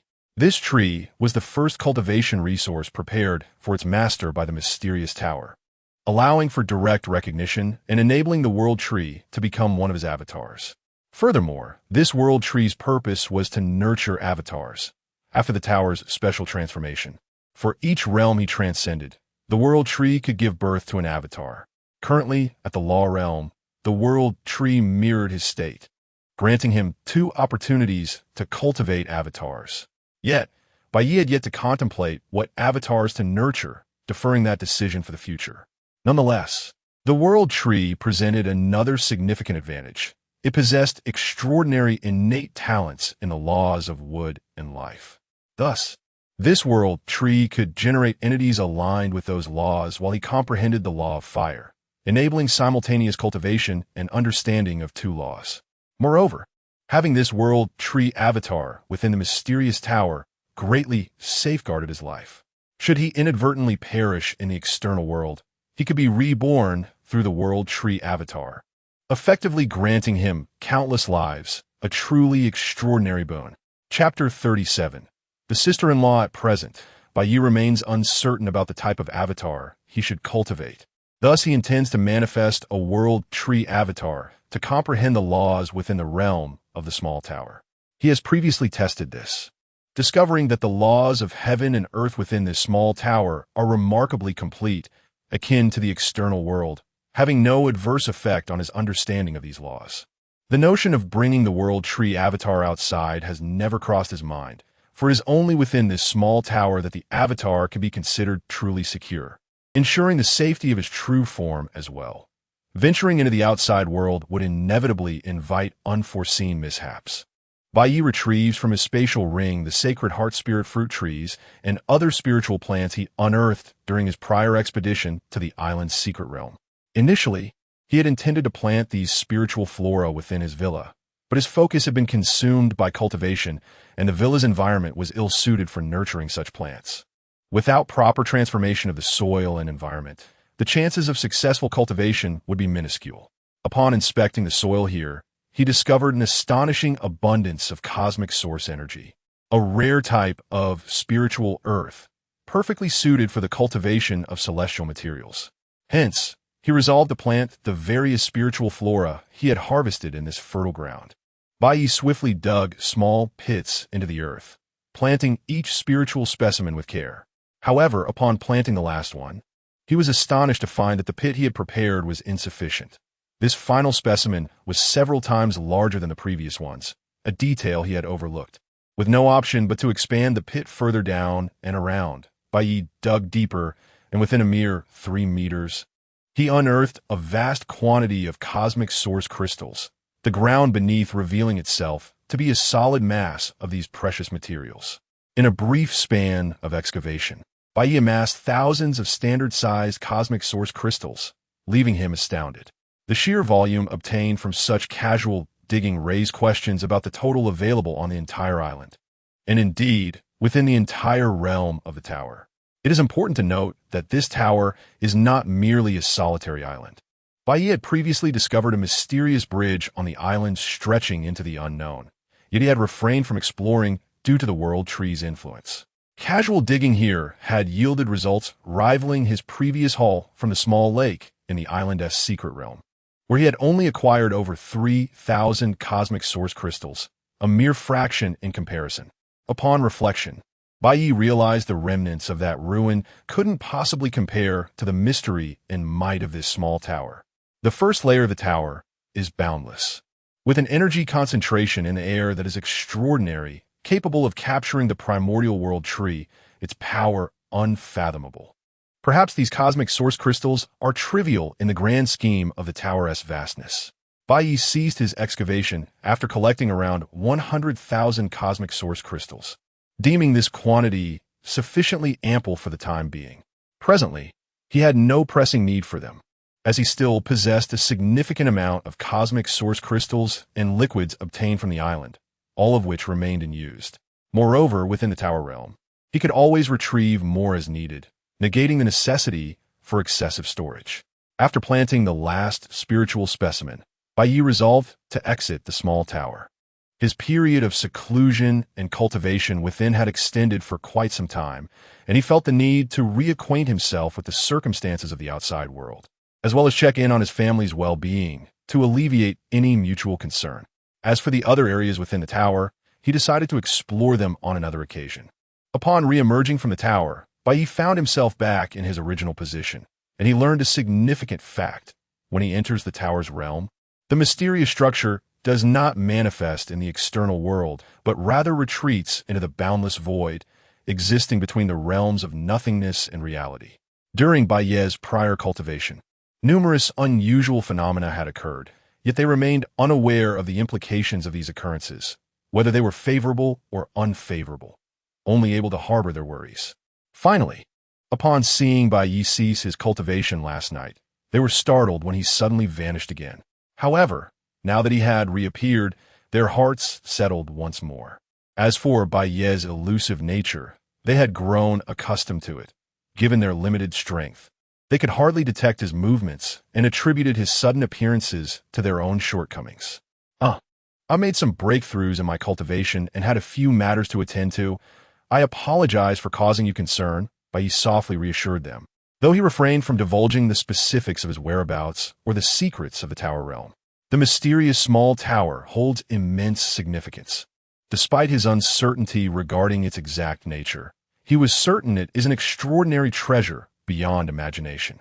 Thus, he would not divulge its existence to anyone, not even to those closest to him, as the cultivation world harbors various secret arts, and speaking of it could lead to exposure, potentially attracting unwanted attention. Nothing of great consequence occurred. The companies you previously instructed for registration have been established as per your requirements. Additionally, the companies you sought to acquire are currently in the negotiation phase, with 3 already completed and 2 nearing conclusion. I will present the specific details for your review shortly. Our series of actions, combined with the substantial funding involved in both the establishment and acquisition of companies, has indeed stirred quite a commotion within the circles. However, many prominent capitalists are already aware of your background. With your endorsement, few would dare to disrupt the process. How has Wang Tianhu performed? Bai Ye inquired, suddenly recalling the individual as Lu Yin spoke of company matters. The Wang family possesses considerable strength in this domain, and prior to his seclusion, Bai Ye had urged him to assist Lu Yin. Otherwise, what purpose would there be in recruiting such a subordinate? The Wang family has indeed provided significant assistance, facilitating some tasks that would have been inconvenient for us to handle. Without their help, our acquisitions would not have proceeded so smoothly, and we might have faced numerous hurdles. as many lesser figures are unaware of your background, boss. Furthermore, as we have acquired so many companies, it has become overwhelming for me to manage alone, which is why I have enlisted my sister-in-law to assist in the company's management. If you agree, I would like her to accept the role of CEO of the group while I continue to support you in your affairs. Speaking of her sister-in-law, Lu Yin felt a sense of helplessness. She is indeed remarkably talented, possessing not only exceptional intelligence and business acumen, but also surpassing the majority of elite executives in corporate management. She is the epitome of a businesswoman, and her beauty is striking, making her an almost flawless individual. However, perhaps her perfection has led to exceptionally high standards, causing her to overlook many elite men, leaving her at 30 years of age without having dated anyone. Upon learning that Bai Ye intended to establish a group company, her uncle recommended her sister-in-law, a gesture Lu Yin was well aware of. Yet, given Bai Ye's current strength and status, alongside the emergence of Yang Kursin, Lu Yin understood that she could not monopolize Bai Ye. She believed that her sister-in-law's perfection would align with Bai Ye's expectations, hence she did not refuse. Moreover, the age gap between herself and her sister-in-law is not substantial. Both are outstanding women, fostering an excellent relationship. Although Bai Ye is known for his flirtations, he treats those close to him with great kindness. Given Bai Ye's strength and standing, his sister-in-law would only reap benefits from following him, and her presence would also alleviate some of Lu Yan's burdens. Though Lu Yan felt a slight discomfort regarding her uncle's actions, she did not express any rejection. Instead, she boldly recommended her aunt to Bai Ye for the position of CEO of the conglomerate, acknowledging her inability to manage such a vast enterprise alone. Bai Ye, being a hands-off manager, allowed Lu Yan to continue her role as his personal secretary, thereby affording her more moments in his company. Lu Yan's calculations were astute. She understood that all she possessed stemmed from Bai Ye, and as long as she remained close to him, she would lack for nothing and gain his affection. Opportunities to oversee such a large corporation were rare. Many would envy the chance that she had, which she could not simply relinquish. Bai Ye gently patted Lu Yan's head, affirming her thoughts. Meanwhile, Yang Kursin was assisting Bai Ye by massaging his shoulders, as she was not yet equipped to manage the company and could only contribute in small ways. Indeed, managing such a large company is beyond my capacity. My aunt is far more qualified. I will still serve as the vice president of the conglomerate and partake in certain management duties. But I will often remain by your side to assist you with your responsibilities, Lu Yin stated with a nod. Your happiness is what matters. Since I have entrusted everything to you previously, I have faith in your judgment. Let us proceed according to your plan, and I will meet your aunt when I have the opportunity, Bai Ye replied, taking the time to reassure them, alleviating their worries. The night passed. Bai Ye had arranged for his parents to resign from their jobs, so Bai Guohua and Zhao Ting spent their days either cultivating at home or enjoying leisurely walks and visiting friends. Bai Xiaoyao, the young girl, having fully recovered, chose to abandon her studies entirely for the path of cultivation. Initially, their parents intended for her to return to school after her health improved, but they could not sway her resolve. Observing his sister's passion and considerable talent for cultivation, Bai Ye acquiesced to her wishes. Nevertheless, essential knowledge still needed to be acquired. Thus, Bai Ye hired several tutors to supplement her education when she was not engaged in cultivation. Xiaoyao, it seems you have been diligently practicing lately, as you have already reached the pinnacle of the yellow level. It appears you shall soon break through to the Xian level, Bai Ye remarked with a smile, affectionately ruffling her hair. He then retrieved a small accessory from his spatial ring, a charming little deer for Bai Xiaoyao to wear. This trinket, intricately carved from a piece of cosmic source crystal by Bai Ye himself, would not be directly usable for cultivation at present, but wearing it would greatly benefit her training and accelerate her progress. He was also prepared for his parents, presenting them with a jade pendant and a bracelet. Thank you, brother, Bai Xiaoyao exclaimed, her fondness for the deer evident as she held it, enjoying its remarkably comforting presence. Chapter 38. The search for relics with the resources currently at his disposal. Bai Ye could effortlessly elevate his parents and younger sister to the level of a god of war. However, he refrained from doing so. His own strength was a result of relentless effort and training, and he understood the merits of self-cultivation.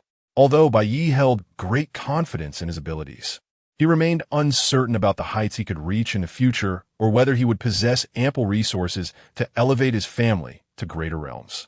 Thus, it was essential for them to accumulate a certain amount of training experience in the early stages. Blindly using resources to hastily raise their levels was not a prudent choice and could potentially have adverse effects.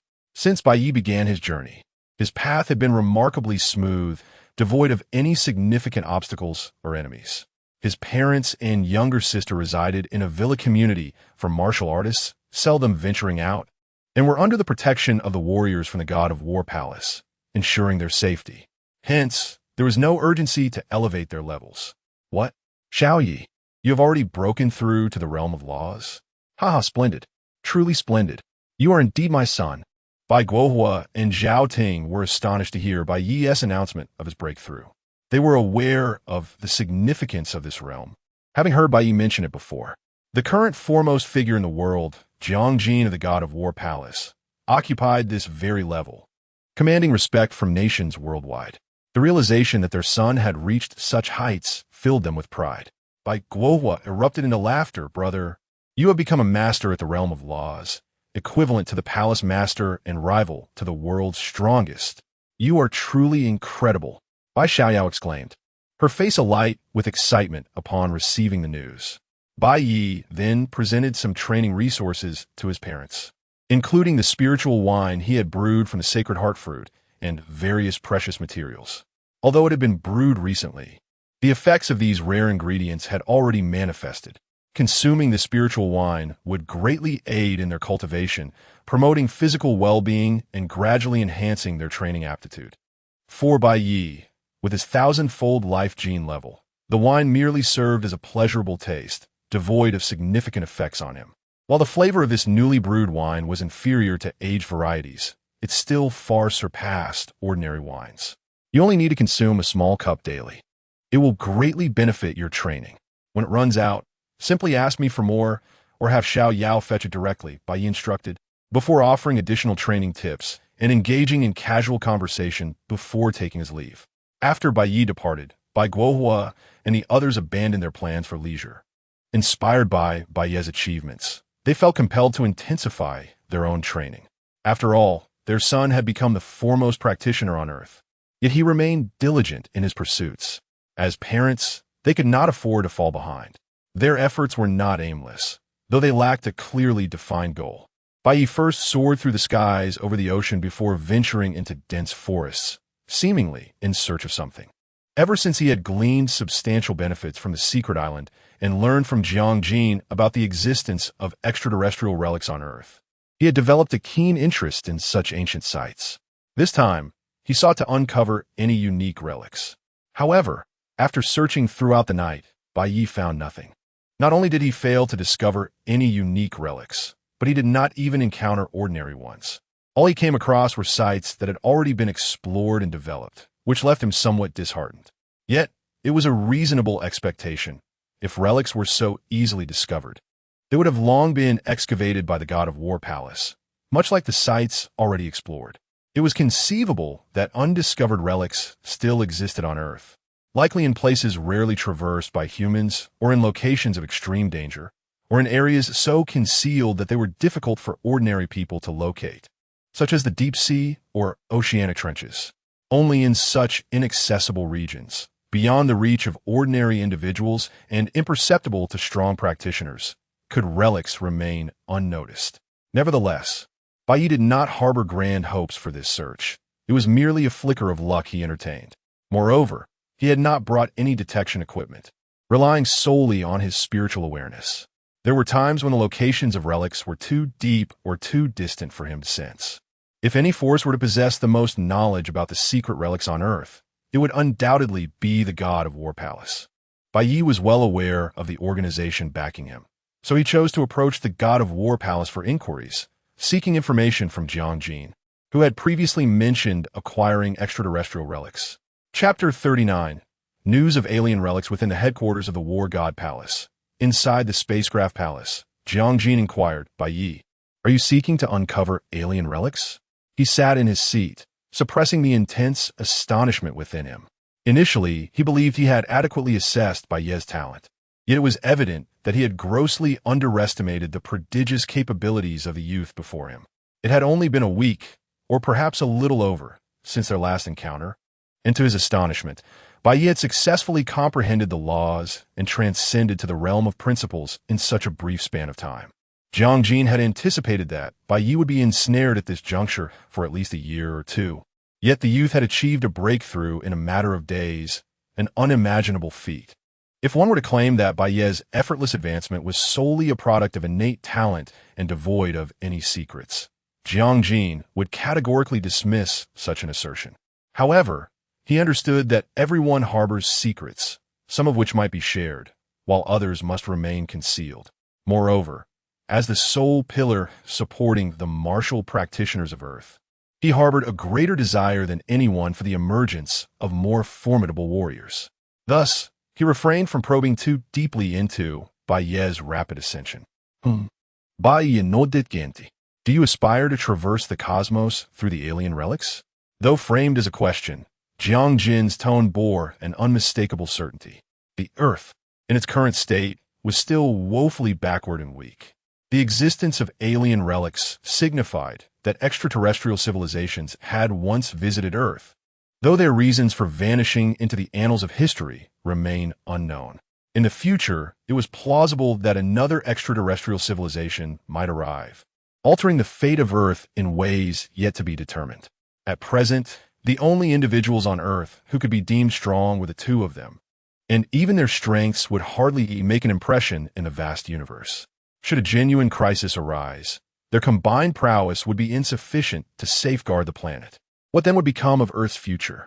The prospects appeared grim, bordering on ruthless, thus rendering prudent foresight essential.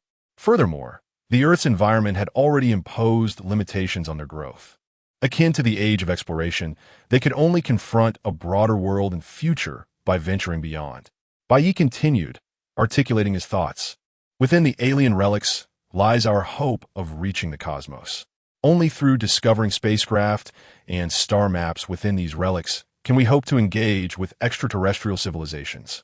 To pursue this ambition, he had even relinquished his plans to establish an entertainment conglomerate, entrusting the endeavor to Liu Yan while dedicating himself to rigorous training. Jiang Jin fell into contemplative silence after absorbing Bai Ye's words. He had not anticipated that the youth possessed such far-reaching insight and foresight, coupled with a willingness to act upon it after only one prior discussion. After a prolonged silence, Jiang Jin finally spoke. Indeed, we have uncovered numerous alien relics in the past. Some are utterly dilapidated, while others remain relatively intact, yielding various discoveries. Much of our advanced technology on Earth, as well as many legacies for practitioners, have originated from these relics. However, our findings regarding spacecraft have been disappointing. While we once encountered few, they were all irreparably damaged. The only one that remains relatively intact is the Palace spacecraft beneath us, yet it is far from operational. Upon hearing this, a hint of disappointment crossed Bai Ye's face. Without a spacecraft, his current strength rendered it impossible to escape Earth and venture into the cosmos. Would he have to wait until he possessed the power to traverse the universe before engaging with it? The thought of needing to achieve such strength to locate other civilizations in the vastness of space was daunting. Noticing Bai Ye's disappointment, Jiang Jin smiled and reassured him. Though we have discovered only damaged spacecraft, hope is not entirely lost. We have found two special relics that differ from others in that they are not open for casual exploration. These two sites are protected by rigorous tests and challenges, designed to assess and select participants. Only those who succeed in these trials may claim rewards. One of these sites likely harbors a complete spacecraft, yet, as of now, no one from Earth has passed the assessments. Given your talent, passing the trials should pose no significant challenge, Jiang Jin continued. If Bai Ye were to fail, it would be difficult to fathom what kind of being could succeed. Could such an existence even arise on Earth? Even you, the Palace Master, have not passed? Bai Ye asked, astonished. Jiang Jin shook his head. Not only did I fail to pass the trials, But very few of the martial practitioners on Earth have even had the opportunity to attempt them. I was eliminated rather haphazardly, having only managed to overcome the first challenge. Bai Ye's astonishment deep in it. He knew Jiang Jin's talent was exceptional, though it paled in comparison to his own. Nevertheless, he understood that his circumstances were unique and could not be judged by ordinary standards. On Earth, Jiang Jin stood among the very best, without innate talent. Few could reach his level, regardless of resources. Have these two relics been activated? Can we enter now? Bai Ye inwarded, his spirits lifting as he realized there might still be a chance. Jiang Jin shook his head. One of the relics opens once every 3 years, while the other opens once every decade. Currently, neither is accessible. The earliest activation is in 3 months, while the other will not open for another 9 years. Bai Ye calmed his excitement and nodded. Very well. Inform me when the relics open in 3 months. I can wait that long. Indeed, but it is crucial to prepare for the trials. The level of difficulty is most suitable for the realm of principles. So you should focus on comprehending the laws during these 3 months without seeking to advance further. Spending time in the realm of principles to grasp the laws will greatly benefit your future cultivation, Jiang Jin advised, aware of Bai Ye's extraordinary aptitude. He feared that if he did not provide this counsel, he might encounter Bai Ye again only to find him having advanced yet again. Staying longer in the realm of principles to understand the laws was not mere conjecture. It was recorded in the legacies he had received. However, it was not necessary to remain indefinitely at this level. Instead, one could linger until a certain degree of understanding was reached before making a breakthrough. Chapter 40. The opening of the first relic. 3 months swiftly passed. In Tianhai City, at the Yunding Villa, Bai Ye received a message from Jiang Jin. The first relic is ready to be activated. The coordinates have been sent to your phone. Please come directly. Understood. I am on my way, Bai Ye replied before ending the call. Over these 3 months, Bai Ye had diligently contemplated the principles of the universe. His corporate group had successfully completed acquisitions and restructuring, now operating smoothly. The current CEO was Jiang Shuya, the aunt recommended by Lu Yan. Since Lu Yan had introduced her to Bai Ye, he had sought an opportunity to meet her. Upon their first encounter, Bai Ye was convinced that she was the perfect choice for CEO. None other could take her place. His decision was not merely based on Jiang Shuya's striking beauty or alluring figure, but rather on her genuine talent and capabilities. Indeed, she did not disappoint, efficiently organizing the group's operations shortly after assuming her role. Lu Yan continued to serve as Bai Ye's personal secretary, facilitating communication between him and the company while managing various affairs. Meanwhile, Yang Kersin, under her mother's insistence, had reluctantly returned to school, despite her initial resistance. Over the past 3 months, their parents and younger sister had devoted themselves to cultivation, occasionally keeping in touch. They had all advanced to the Xian level, a testament to Bai Ye's guidance in emphasizing foundational skills and a measured pace in their training. Otherwise, Bai Xiaoyao might have already reached the earth level or even the heaven level. Bai Ye departed from Yunding Villa, flying towards the coordinates of the first relic. He opted not to use the intelligent warplane. Now at the pinnacle of the realm of principles, he could fly at speeds exceeding tenfold that of his former self as a war god, far surpassing the capabilities of any aircraft. In less than 10 minutes, he arrived at his destination. What is the situation? Bai Ye inquired upon landing in a grand hall. We're preparing to initiate the opening in about half an hour. Including you, there will be a total of 36 individuals entering the relic. However, the other 35 will likely take the standard route, whereas you will face the elite trial due to your exceptional talent. Even among those using the standard path, many may not return, and the elite trial will undoubtedly be more challenging and perilous. Are you certain you wish to participate? Jiang Jin asked, reiterating the potential dangers within the first relic, even for those at the realm of principles. Bai Ye nodded, remaining silent. Half an hour later, in the center of the hall, a massive passageway gradually materialized in the previously seamless metallic wall, appearing deep enough to engulf anything in its path. Those present, having never witnessed the opening of the first relic, were filled with astonishment. You will find a light gate approximately 20 meters into the passage. Entering this gate signifies your entry into the first civilization relic, and stepping inside will commence the assessment. I wish you all great success and good fortune. The host of the first relic addressed Bai Ye and the other 35 participants, emphasizing that their choice to enter reflected not only their remarkable talents, but also their bravery and spirit of sacrifice. Entering the first relic meant confronting the unknown. At that moment, the guardians of the first relic and numerous high-ranking members of the War God Palace turned their gazes towards them. Esteemed participants, I shall proceed first, Bai Ye said, glancing at the 35 martial artists beside him before stepping into the passage. The remaining martial artists exchanged glances and followed suit, entering the passageway. Was this the threshold to the relic? Without a trace of hesitation, Bai Ye stepped through the light gate, followed closely by the other 35 martial artists. As the final participant crossed the threshold, the metallic passageway slowly sealed behind them. Bai Ye emerged through the light gate into a vast, dark hall. The hall spanned nearly 1,000 square meters, its semicircular ceiling adorned with mysterious luminescent entities that cast mesmerizing beams of light, creating an enchanting atmosphere. Was this the interior of the first relic? Bai Ye turned to look behind him, expecting to see the 35 martial artists who had entered with him, but found no one there. It seemed he had arrived at the site of the elite assessment, distinctly different from previous records of examination halls. As Bai Ye reached the center of the hall, a beam of light scanned over him. A mechanical voice echoed throughout the hall, but its content was incomprehensible to Bai Ye. It was not a language he recognized, but rather a universal tongue as documented in the War God Palace's records of alien civilizations. Despite being unable to understand the cosmic language, Bai Ye remained calm, gradually activating the intelligent communication translator on his wrist, a cutting-edge device salvaged from alien ruins capable of real-time translation of various languages, including the universal tongue. Warning, warning. Target match detected, the translator relayed. How straightforward.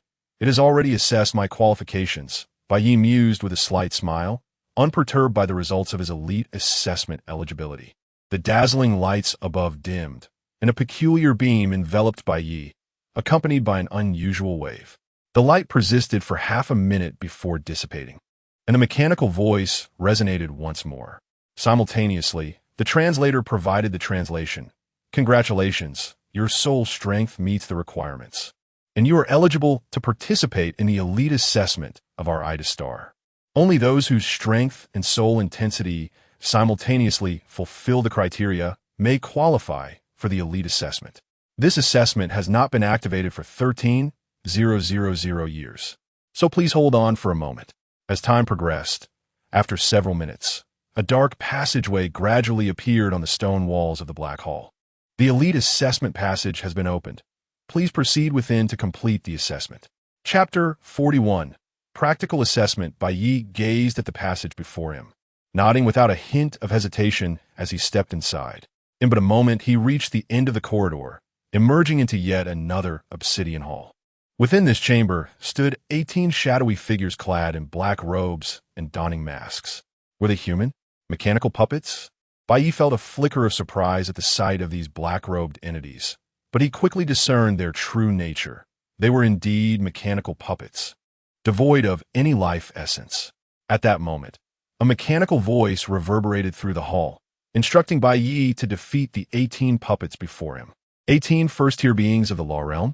As Bai Ye sensed the formidable aura emanating from these puppets, he noted that it far surpassed that of a battle god. It seemed slightly inferior to what he knew of first-tier beings of the Law Realm. This was not due to the weakness of the puppets, but rather Bai Ye's limited encounters with powerful entities of the Law Realm, leading him to subconsciously compare them to himself. Any one of these puppets could effortlessly dispatch a battle god. With a thunderous roar, the 18 black-robed puppets surged into motion, their forms ghostly and ephemeral. In an instant, they unleashed a speed that reached 10 times the speed of sound, a velocity that undeniably eclipsed that of ordinary first-tier beings of the Law Realm. Clang! A black battle knife materialized in Bai Ye's hand, its blade unsheathed in a flash, striking at the 18 black-robed puppets. The blade sliced through the night sky like a bolt of lightning, radiating an icy chill as it traversed dozens of meters, directly aimed at one of the puppets. With a force of ninefold, Bai Ye propelled himself with a fivefold enhancement of his life genes, culminating in a staggering 45 times the power. Thud! Bai Ye then executed a mid-air kick, sending the half-destroyed puppet hurtling backward, the tremendous force transferring through its fragmented form, causing it to shatter upon impact. Upon witnessing 2 of their number fall in an instant, the remaining 16 black-robed puppets exhibited no sign of fear. Undeterred, they advanced upon Bai Ye once more. Although the speed of these puppets was impressive, it was still inferior to Bai Ye's. They encircled him from all sides. Weak, far too weak. You do not even merit my full attention. You shall all perish. After dispatching 2 of the puppets, Bai Ye had grasped the essence of their capabilities. While their speed far surpassed that of ordinary first-tier beings of the Law Realm, their strength and attack power were merely on par with the same. This level of prowess posed no challenge to him. Even without augmenting his skills, he could easily annihilate these puppets. The glimmering blade flashed once more, and in a heartbeat, Bai Ye unleashed 4 strikes, each slicing through the air, rendering the remaining puppets motionless. Clang! Without a glance at the aftermath of his 4 strikes, Bai Ye shifted position once again, delivering another lethal arc of his blade, claiming the lives of yet more black-robed puppets. Though it may seem slow when recounted, the entire sequence unfolded in the blink of an eye, from the onset of battle to its swift conclusion. Boom! With a final kick, Bai Ye shattered the last puppet's chest, bringing the battle to an end. All 18 black-robed puppets lay defeated. In a mere 3 seconds, he achieved a perfect score in the first assessment. The reward, a single soul fruit. The mechanical voice presiding over the first relic resonated once more, and a small platform gradually ascended in the center of the hall, upon which rested the coveted fruit. To his surprise, overcoming this trial came with a reward. Bai Ye approached and carefully retrieved the dark golden fruit. According to the information inscribed on the platform, the soul fruit, as its name suggests, enhances the soul's essence, a treasure even within the vast cosmos. Please proceed to the next trial, the mechanical voice intoned as Bai Ye pocketed the soul fruit. A dark passage materialized once more on the wall. He stepped into the corridor, prepared to face the next challenge. The second assessment, however, was once again a test of combat. This time, Bai Ye faced a staggering 36 black-robed puppets exuding the aura of late-stage Law Realm entities. With a ferocious roar, he activated his 9-fold force and a 10-fold enhancement of his life genes, amplifying his combat prowess to a staggering 90-fold. Determined to end the confrontation swiftly, Bai Ye struck first, unleashing a dazzling and lethal arc of his blade upon the black-robed puppets. With his combat power increased by 90-fold, Bai Ye's speed was now nearly imperceptible, leaving countless afterimages in his wake. Clang! Thud! Thud! Thud!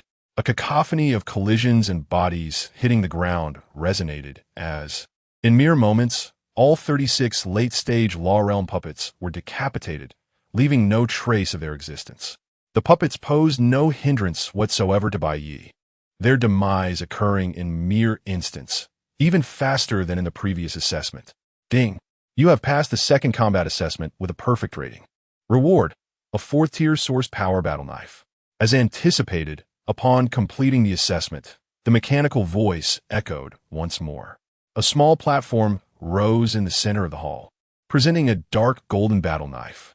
Henceforth, you shall be known as the Celestial Fall Battle Knife. Bai Ye caressed the blade with satisfaction. It was a significant upgrade from his previous weapon, rendering it trivial by comparison. Truly, a fitting reward for an elite assessment. Please proceed to the next trial. The mechanical voice urged once again. Chapter 42. The Death Assessment with a surge of power at 36 times. Is this all there is? Bai Ye stepped into the passage and, upon reappearing, found himself within a room approximately 200 square meters in size, constructed from a unique metallic substance. As he surveyed the chamber, he noticed the walls were intricately engraved with a myriad of complex patterns and numerous unfamiliar characters, alongside hundreds of illustrations depicting various human anatomical structures. Congratulations, trialist! You have successfully navigated the first 2 challenges and arrived at this final stage. This is both your fortune and misfortune, for here you will commence your death assessment task. During this evaluation, you will be entirely cut off from the outside world. You shall receive only water and food, without any additional assistance.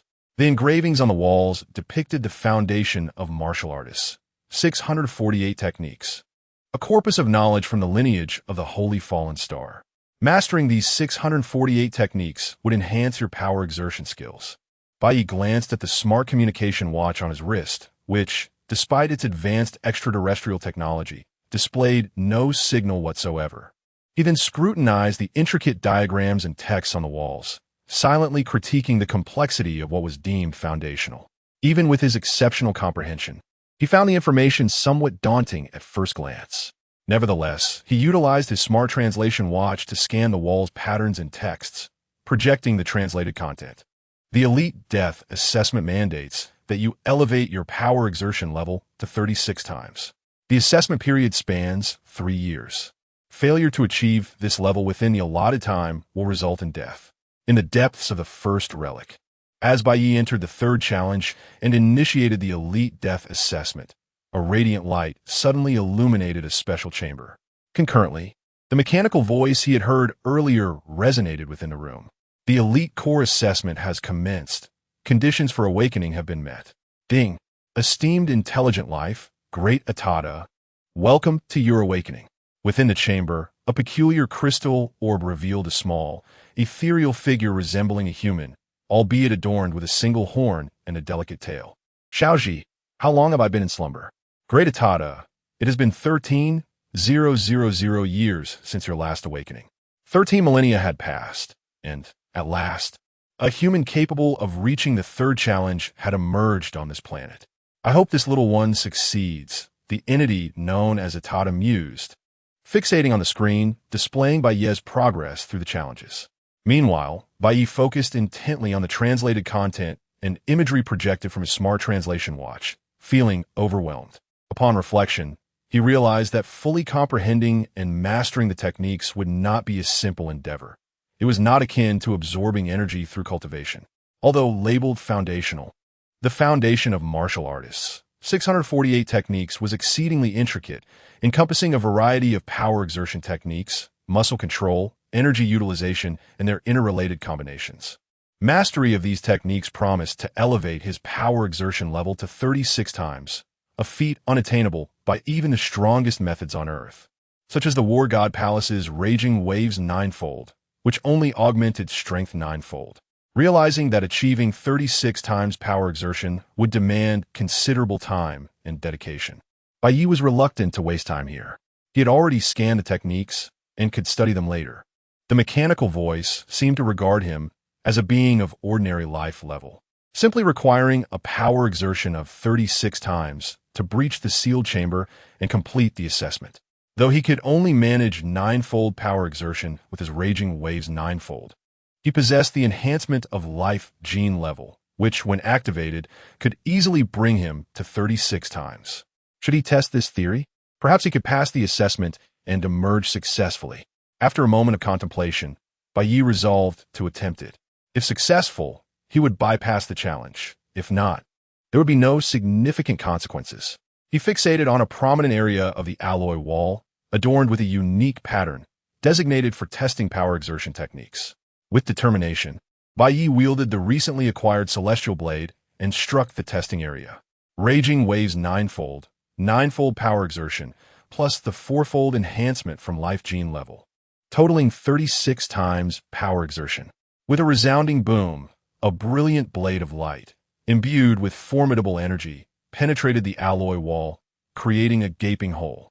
Bai Ye stood momentarily stunned, having intended only to test his strength.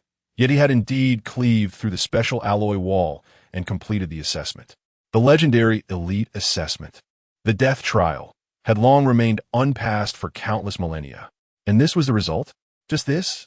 At that moment, the familiar mechanical voice resonated once more. Bai Ye looked at his smart communication watch, which projected the translated content anew. Congratulations! You have completed the Death Assessment task and successfully passed the Elite Trial Assessment. Please proceed along the passage. Here, You shall receive the rewards you rightly deserve." Upon hearing this, Bai Ye strode confidently into the dim passage, ultimately arriving at a unique chamber. The intelligent being Atada, witnessing Bai Ye's arrival, could not suppress a smile and greeted him warmly, saying, "Hello, human Bai Ye." Chapter 43. The Star of Sacred Descent and its rewards. Bai Ye's expression was one of astonishment, for the virtual figure before him spoke in fluent Mandarin Chinese. "Allow me to introduce myself. I am Atada, an intelligent being from the Star of Sacred Descent. You may refer to me as Lord Atada. We have been observing the progression of human civilization on your planet for far longer than you can imagine, encompassing the rise and fall of cultures, the evolution of warfare, the transformation of writing and history, and the multitude of languages. Hence, I am well versed in any language spoken on your planet. My use of Mandarin is solely to facilitate our communication." Sensing Bai Ye's surprise, the intelligent being Atada offered a clarification. Bai Ye listened quietly, unperturbed by Atada's self-identification as an intelligent life form. The advanced technology showcased by the remnants of this civilization suggested that global monitoring would be effortless. It was likely that they could have once dominated the entire planet, provided their trial puppets could manifest on Earth. Our lineage from the Star of Sacred Descent has existed on your Earth for over 10 million years.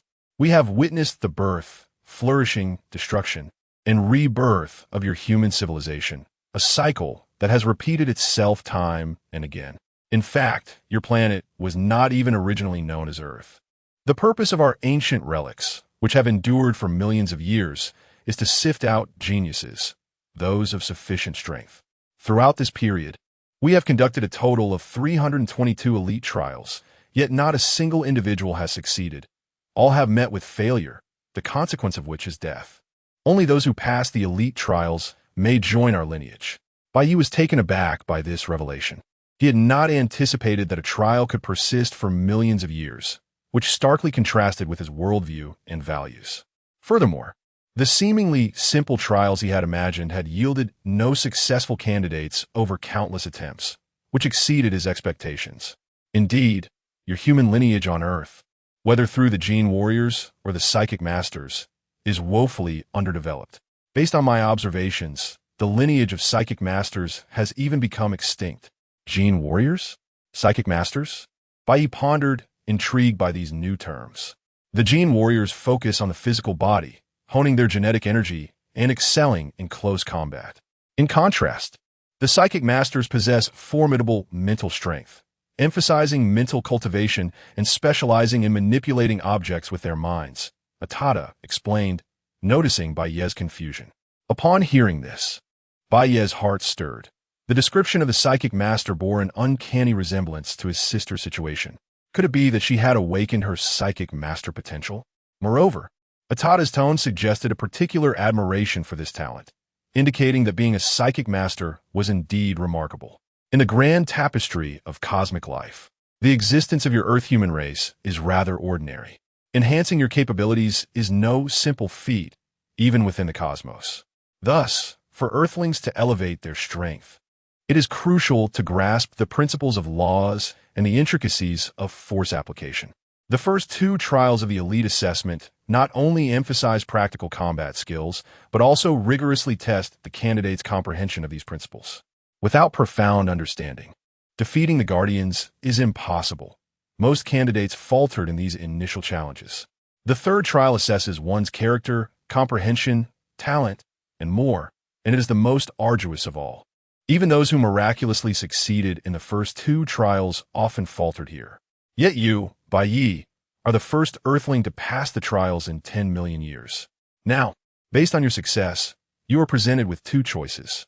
The first choice is to join our lineage from the Star of Sacred Descent, wherein you will receive the following rewards. Atada waved a hand, and several ethereal images appeared in the air: a battle blade, a set of combat attire, a book radiating a faint golden light, a silver bracer, and a miniature spacecraft. The first item is a 5th-tier energy battle blade, a unique weapon from our lineage that enhances the wielder's strength by 30%, even for realm lords and powerful beings. The second item is a 4th-tier energy combat suit, capable of withstanding 5 layers of attack from a stellar-level powerhouse. The third item contains many of our lineage's secret techniques. The fourth is an intelligent core, which also serves as my cognitive recognition system. The fifth item is an F3 class spacecraft. The second choice is to refrain from joining our lineage, but you must vow not to disclose any information about this place. In this case, you will only receive a 4th-tier energy battle blade, a 3rd-tier energy combat suit, and a single offensive secret technique. You may now make your decision. After laying out the options, Atada awaited Bai Ye's choice in silence. Could you tell me more about the Star of Sacred Descent? What responsibilities and obligations would joining entail? Bai Ye inquired, not rushing to a decision. Although the rewards for joining were enticing, he was reluctant to commit without fully understanding the situation. Atada's gaze turned reverent as he spoke.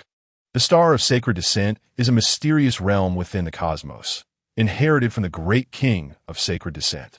This king is a formidable deity-level being, transcending even the immortal deities and ranks among the most elite entities in the cosmic pantheon. Under King's sacred descent, there are 18 great immortal deities. The cosmic realms are classified into low-level, mid-level, and high-level civilizations, along with the supreme cosmic divine kingdom, which encompasses countless high-level civilizations, with mid-level and low-level civilizations being even more numerous. The Star of Sacred Descent holds dominion even within a cosmic divine kingdom. As Atada elaborated, a fervor sparkled in his eyes, as if fearing Bai Ye might struggle to grasp the magnitude of the Star of Sacred Descent's greatness. He took a moment to clarify the classifications of cosmic civilizations. As for the responsibilities and obligations of joining the Star of Sacred Descent, Atada's voice faltered momentarily, tinged with a sense of melancholy, and the light in his eyes dimmed significantly. Chapter 44. The World Ring and the Spaceship. You need not bear any responsibilities or obligations.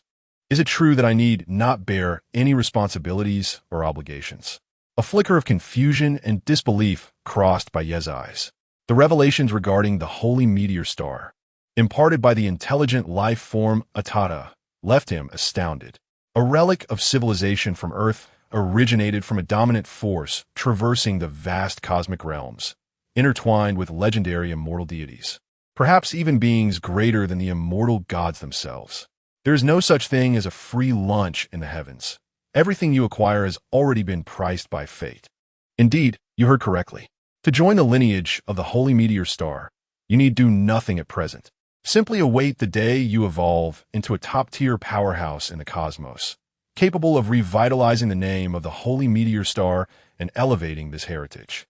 However, this premise hinges entirely upon your ascension to a supreme status within the universe. Should you fail to reach that height, there will be no responsibilities or obligations attached.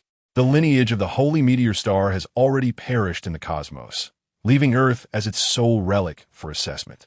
Upon reaching this juncture, Atada sighed, his tone imbued with a profound sense of solitude, entirely unlike a mere artificial intelligence. The Holy Meteor Star has perished? Bai Ye's eyes widened in shock.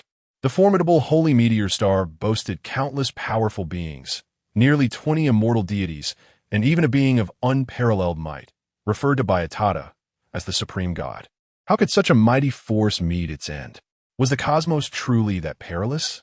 Indeed, when I first received this information, I could scarcely believe it. The great Holy Meteor King led all the elite of the Holy Meteor Star into a cosmic secret realm to vie for treasures, only to fall into an ambush set by hostile races. Ultimately, after slaying 3 supreme god-level adversaries, they all perished, following the demise of the Holy Meteor Star's top-tier powers. News spread, inviting assaults from numerous formidable factions, culminating in a catastrophic blow to the lineage of the Holy Meteor Star, nearly driving it to extinction. Bai Ye fell into a contemplative silence, astonished that a single expedition into a cosmic secret realm could obliterate an entire top-tier force. The demise of such a powerful entity underscored the harsh reality of survival of the fittest in the cosmos. The sustenance of a force invariably relies on the strength of its top-tier powers. If he wished to shield Earth from extraterrestrial threats, he too would require formidable strength. Have you made your choice? Atada inquired once more. I choose to join the lineage of the Holy Meteor Star. This time, Bai Ye did not hesitate, opting to align himself directly with the Holy Meteor Star. Although the once mighty Holy Meteor Star had crumbled, this did not deter Bai Ye from his decision. Rather, it was the very reason he felt compelled to act. The demise of the Holy Meteor Star meant no strong figures would impose management or constraints upon him, allowing him to pursue alliances with even more powerful factions. Had there been various restrictions, he might have considered other options. Even if he did not join the Holy Meteor Star, the existence of the mysterious small tower instilled in him the confidence to become a formidable entity in the universe. Another pivotal reason for Bai Ye's choice to join the Holy Meteor Star was not the prospect of superior weaponry or battle attire, nor the plethora of secret techniques, and certainly not the core of recognition from the intelligent life form Atada, but rather that singular spaceship. This vessel represented Bai Ye's foremost objective in exploring the relics, a matter of utmost significance, as it dictated his ability to engage with and explore the cosmos at the earliest opportunity. This was a world ring, within which lay a miniature world capable of storing anything, including life forms, weapons, battle gear, sacred texts, and the coveted spaceship itself. Before you lies this crystal, the core of my intelligent computer. An intelligent light brain is an indispensable tool for every human cultivator in the universe, offering immense assistance, whether one belongs to the Gene Warrior faction or the Mentalist school. Perhaps you may not find the intelligent light brain particularly useful on Earth at present, but once you venture into the cosmos, lacking an intelligent light brain would prove exceedingly inconvenient. By placing a drop of your blood upon this crystal and imprinting a trace of your spiritual essence, you will successfully initiate the dual recognition program for both gene and spiritual fluctuations. Bai Ye first stowed the world ring and then proceeded to perform the operations as described by Atada. In an instant, he felt a unique connection with the crystal before him, which soon transformed into a compact communication wristwatch. Bai Ye tested the communication wristwatch he had originally worn, placing it into the world ring, and donned a newly formed wristwatch crafted by the intelligent light brain. After a series of operations, the ethereal form of Atada, which had vanished at the moment of Bai Ye's recognition, reappeared. Master, you may bestow upon me a new name. As Atada reemerged, the tone had shifted to one of utmost respect. Once an intelligent life form is recognized by its master, it becomes irrevocably loyal. It is said that this setting was inscribed into the rules of heaven and earth by a transcendent powerhouse among humanity, eternally unbreakable, unlike the betrayals depicted in certain cinematic narratives. Atada, are there other treasures within this base? Bai Ye inquired of the intelligent life form, sensing that this relic should not contain merely these few items. Indeed, there are other treasures. However, apart from copies of the sacred texts, the rest are significantly inferior to what you have acquired. The items you currently possess are among the most precious and valuable within this location. The remaining treasures are reserved for future challengers. Even after our departure, the trials here will not cease and will periodically commence to select new talents. Thus, within my authority, I can only present you with the most valuable items. I am unable to access the rest due to pre-established settings, which even I cannot contravene. In truth, you need not dwell on the remaining treasures. The value of your 5th-tier Soars Force Battle Blade surpasses that of all other treasures combined, with the exception of the sacred texts. Furthermore, within your world ring, you possess over 100,000 units of cosmic currency, which will serve as your initial capital upon entering the universe. Should you encounter genuine needs in the future, you may also opt to sell the Soars Force Battle Blade. The intelligent life form Atada, existing for countless millennia, discerned Bai Ye's thoughts from a single utterance and proceeded to elucidate. Chapter 45. The Relic. Upon hearing these words, Bai Ye could only reluctantly dismiss the flicker of ambition in his heart. He possessed a hint of a hoarding instinct akin to that of a hamster, relishing the collection of various treasures. Unfortunately, the formidable beings of the sacred fallen star lineage had all perished. Even if the master obtained the treasured legacy of the sacred fallen star, he would have to comprehend it alone.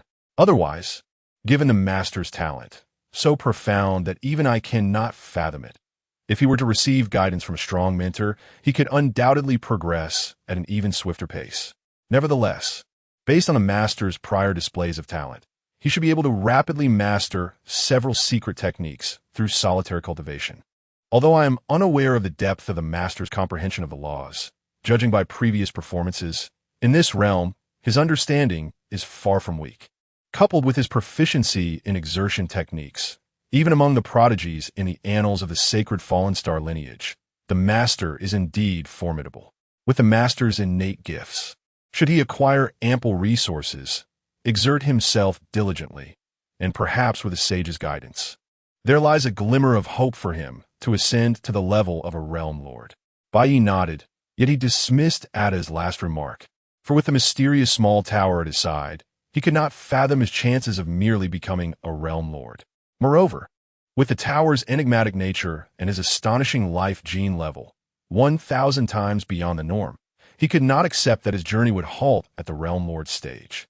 On the path of cultivation, the most crucial yet arduous aspect is the comprehension of the laws. It would be prudent for the master to first grasp a particular system of laws to the level of divinity, achieving the status of an immortal deity, before delving into other laws. After all, human energy is finite, and before attaining the status of an immortal deity, each life is limited to a mere 10 million years. Only upon achieving this status can one gain infinite time to explore and ponder other laws. Ada, as an intelligent being left behind by the sacred fallen star, with your vast knowledge, could you guide me in my cultivation? Bai Ye inquired, gazing at Ada, who was earnestly instructing him. Upon hearing this, Ada's expression dimmed momentarily. Then she nodded and shook her head, somewhat disheartened. I indeed possess some knowledge regarding cultivation, but my understanding is only sufficient to guide an ordinary disciple, not someone of your genius. I can only share some common principles of cultivation. If you wish to grow swiftly after entering the cosmos, the optimal path would be to join a powerful faction or find a formidable mentor. Can I still join another faction or seek a different master after having joined the sacred fallen star lineage? Bai Ye asked, puzzled, as according to earthly norms, this would equate to betrayal. Certainly, within the human domain, the paramount identity is being human, followed by allegiance to a particular faction. In the cosmos, many prodigies from smaller factions, due to scarce resources, are often sent to more powerful factions for training under stronger mentors. As long as these talents do not betray humanity or forsake their current or past factions and mentors, there should be no issues. In fact, those who receive training in more powerful factions often give back to their original factions and mentors once they become strong. Upon hearing this, Bai Ye contemplated deeply and soon understood. Subsequently, noticing that Ada had no further insights to share, he followed her guidance and opened the passageway to the outside world. In the grand hall of the first relic, all the high-ranking officials of the War God Palace had already departed. After all, passing the assessment is no simple feat. Historically, it was only after 3 full months that someone would emerge. Now, barely an hour had passed, and they could not remain indefinitely, leaving only the original management team and some guards to await further developments. I wonder how many will pass this time, mused one of the management staff to a colleague. Previously, there were at most 5 or 6. I wonder how many will succeed this time. With more participants this time than before, there should be a greater number passing the test, right? Yet, even if someone does, it is still rather early. It won't happen that quickly. I heard that an extraordinary powerhouse has also entered. Another colleague interjected eagerly. What news? Hurry, tell me. I heard it from a son of my second uncle's neighbor, who mentioned that a high-ranking figure from the War God Palace, a significant personage, has entered. Such a prominent figure would choose to take risks? A glimmer of astonishment and skepticism flickered in the colleague's eyes. Yet more so, there was a sense of reverence. If only I could become a war god someday. Just you? You might as well sleep and dream of it, another colleague retorted with a roll of the eyes, mocking. At that moment, the previously silent wall slowly opened once more, revealing a passageway. The sight left the onlookers in stunned disbelief. What is happening? It appears as if the passage within the first relic has opened again, but it just opened over an hour ago. It shouldn't be possible to open so soon. Historically, it would take at least 3 months for it to reopen. Could it be that someone has completed the assessment already? The incredulity was palpable. Unbelievable. If Bai Ye were privy to their thoughts, he would merely say that he had completed the assessment even more swiftly. Had he not been engaged in conversation with Ada, he would have emerged long before. Amid the astonished gazes of the staff, a figure soared from the passageway and ascended into the sky, departing the relic without hesitation. Bai Ye, having detected that Jiang Jin and the others had already left, chose not to linger and thus made his exit. Why has this esteemed individual emerged so swiftly? Has he already completed the assessment? Has there ever been such rapid completion before? It must be so, although it has never occurred before. The passage should not open unless one has passed the assessment. We ought to report this promptly. The staff then confirmed Bai Ye's identity through the system before deciding to relay the situation up the chain. Chapter 46. The astonished crowd at the headquarters of the War God Palace, within a grand training room on the uppermost floor of a colossal spaceship palace. A middle-aged man clad in black training attire was gracefully practicing his spear techniques. Though his movements appeared ordinary and slow, each gesture resonated with a certain cosmic rhythm, as if capable of stirring the very fabric of space, imbued with immense power. Suddenly, the tranquility was shattered by urgent knocks at the door. The middle-aged man, Jiang Jin, furrowed his brow, sensing the gravity of the situation. He had long instructed that no one should disturb him during his training, and it was only in cases of extreme urgency that anyone would dare break this rule. The only individuals permitted entry were the few patrolling officials. "Come," Jiang Jin said, sheathing his spear with a calm demeanor. As his words echoed, the door swung open to reveal a middle-aged man in a purple robe, donning a half-golden mask, none other than Luo Yang, another patrolling official of the War God. "What brings you here?" Jiang Jin inquired, his brow still knitted in concern. He was certain that if there were no pressing matters, even the four chief officials would not dare to interrupt him at this moment. Moreover, Luo Yang was not well versed in the latest developments concerning Bai Ye, having exchanged only a handful of words with him. The rapid emergence of Bai Ye from the first relic's assessment left him both astonished and perplexed. What? Jiang Jin was taken aback. Even with his understanding of Bai Ye's extraordinary talents, he was astonished by the swiftness of his return. Usually, such ordinary assessments required at least 3 months, and Bai Ye's was presumably an elite trial. How could it conclude so quickly? Upon checking the time on his smart device, he realized that barely an hour had passed, leaving him with no choice but to accept the reality. In the enigmatic first relic, Bai Ye must have undergone a remarkable transformation. Jiang Jin pondered whether Bai Ye had faced the elite trial, and if he had yielded any extraordinary gains. Shaking his head, he suppressed his inner turmoil. He was aware of Bai Ye's intent in entering the relic. Both he and Bai Ye aspired to acquire a spaceship. The stage for warriors on Earth was ultimately too confined. Given Bai Ye's prodigious talent, it was essential for him to venture beyond. Only in the vast expanse of the cosmos could he truly flourish. Each relic offered greater rewards to those with superior talents, and considering Bai Ye's prodigious aptitude, he was confident that even without obtaining a spaceship, he would secure some invaluable rewards. Where's Bai Ye now? Still in the first relic? Let us seek him out. Jiang Jin asked Luo Yang, eager to ascertain whether Bai Ye had achieved his objectives and found what he sought. After emerging from the first relic, Bai Ye flew directly here, heading towards the headquarters of the War God Palace, Luo Yang replied. Then let us step outside and await his arrival, Jiang Jin suggested, opting not to wait within the confines of the spaceship palace. He opened the door and soared out into the open air. Just as he emerged, Bai Ye arrived simultaneously. Bai Ye, how did you return so swiftly? Did you achieve anything remarkable? Jiang Jin inquired directly as Bai Ye approached. Well, it was merely a minor elite trial assessment, quite simple, really. With my exceptional talent, I breezed through it with ease, could have done so with my eyes closed. Bai Ye proclaimed, a playful glint in his eyes as he observed Jiang Jin's curiosity. Jiang Jin's expression darkened, filled with disbelief. While he could accept that Bai Ye was indeed a prodigy, he found it utterly implausible that the elite trial was as simple as Bai Ye claimed.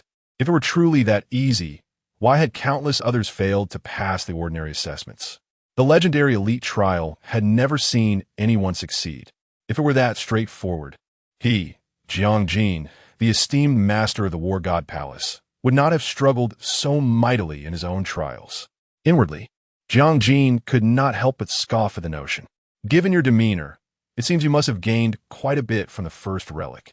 Did you acquire that coveted item you sought? Jiang Jin's face brightened with a smile as he clasped Bai Ye's arm, leading him into the palace. As they entered the spaceship palace, Jiang Jin pressed on. So, did you indeed undergo the elite trial? Did you obtain the spaceship you desired? Indeed, I activated the elite trial, which posed little challenge to me. However, for ordinary individuals, it is a perilous endeavor with a survival rate of less than 1%. Bai Ye explained, shaking his head. Within the first relic, there was indeed a spaceship, and it was in pristine condition. I made my way directly to the War God Palace for this very reason. Chapter 47. The shock of Jiang Jin. Indeed, it was truly an elite trial. A joyful expression adorned Jiang Jin's face, for the trial symbolized superior rewards. What might these rewards entail?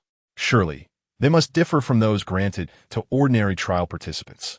Previously, the common trial participants of the first extraterrestrial relic received rewards that included a set of armor capable of withstanding divine warrior-level assaults and 3 Xianling fruits that could enhance celestial-level prowess. While these items were beneficial to divine warriors and those of lesser ranks, they held little value for Jiang Jin in his current state. However, there were indeed some distinct gains. Bai Ye nodded, having not only acquired fruits and equipment that could elevate his strength, but also the secret techniques of martial artists. Bai Ye had obtained the martial arts secret techniques from a powerful faction as a complete inheritance. Yet, he had no intention of disclosing the specifics of his acquisitions from the relic, especially the Sacred Meteor Star Inheritance Manual, whose myriad techniques could not be easily shared. Nonetheless, there was one technique he could impart, the foundational martial arts technique, the 648 form, utilized in the elite trials for assessment. Martial arts secret techniques? I wonder if they will aid in cultivation and strength enhancement? Jiang Jin inquired with a hint of implication. Previously, as the foremost martial artist on Earth, he had explored numerous relics, yet most of them only contained technological artifacts or fruits, with very few pertaining to martial arts inheritance. Given his current prowess, he held little interest in ordinary technological artifacts. His curiosity piqued solely by martial arts legacies, with the first relic being particularly significant in this regard. Although fruits and equipment could enhance strength, Jiang Jin understood that such resources were finite. Any portion shared with him would diminish Bai Ye's own gains. Thus, he refrained from prying into Bai Ye's acquisitions. However, the inheritance of martial arts techniques could be replicated without loss to Bai Ye, which prompted his inquiry. As the original champion of martial arts, he was acutely aware of the difference between having a legacy and lacking one. Without a legacy, one might as well be blind, groping in the dark, potentially stalling one's progress for an extended period. In contrast, possessing a complete inheritance was akin to standing on the shoulders of giants, facilitating the attainment of accomplishments that others might find insurmountable. Master, I have directly transmitted the technique to your smart terminal. It should prove beneficial, Bai Ye responded, fully comprehending the implication behind Jiang Jin's words. He utilized the smart holographic device on his wrist to send the foundational martial arts technique, the 648 form, to Jiang Jin. Ah, it can be done this way? Jiang Jin exclaimed, eagerly accessing the technique upon receipt. However, as he delved deeper, a wave of astonishment washed over him, accompanied by a manifestation of azure electric arcs enveloping his body. This phenomenon stemmed from the tumultuous emotions within him, leading to a temporary loss of control over his internal genetic energy. For Jiang Jin, once the unparalleled martial artist on Earth, mastering his inner power was typically a simple task.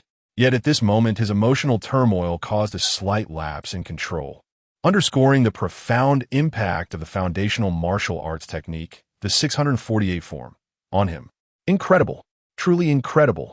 Such secret techniques exist in this world. Jiang Jin's tone was laced with disbelief and exhilaration, as he marveled at the prospect of a technique that could enhance his striking capabilities by a staggering 36 times. The more he examined the 648 form, the more his excitement escalated, leading to an increasingly frenzied expression. The 36-fold enhancement of his striking abilities utterly astounded him, rendering his previously cherished 9-fold enhancement insignificant by comparison.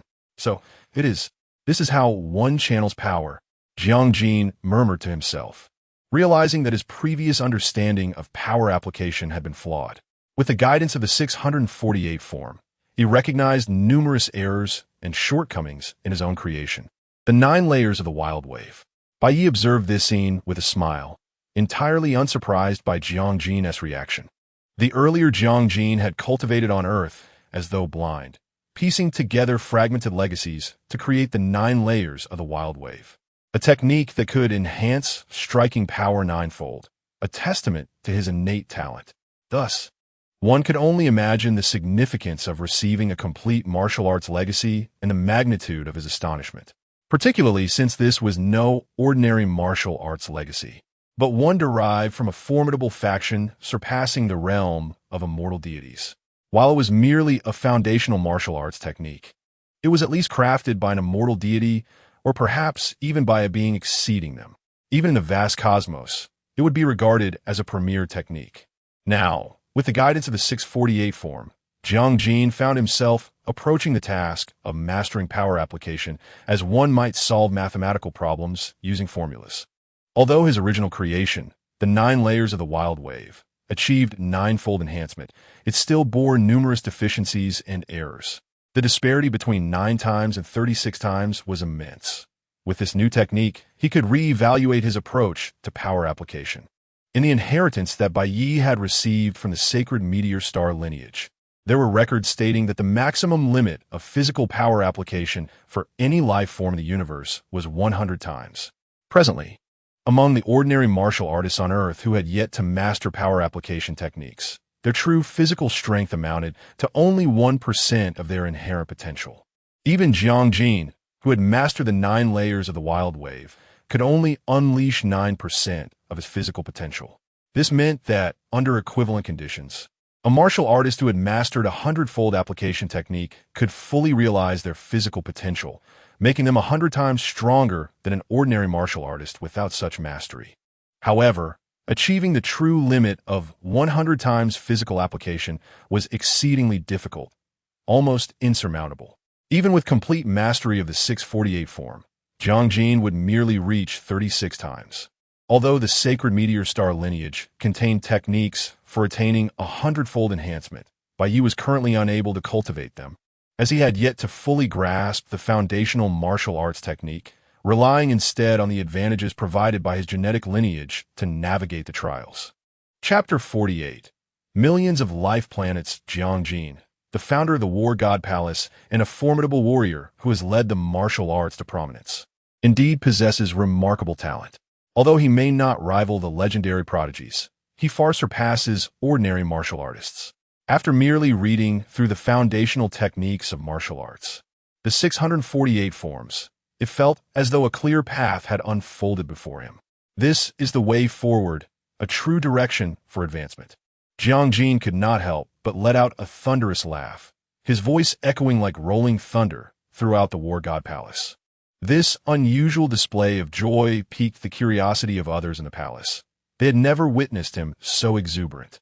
In response to Jiang Jin's booming voice, Bai Ye could only muster a slightly disdainful expression. This secret technique has greatly aided me. While it may not allow for an immediate breakthrough in realms, it has illuminated the path for enhancing my strength, he remarked.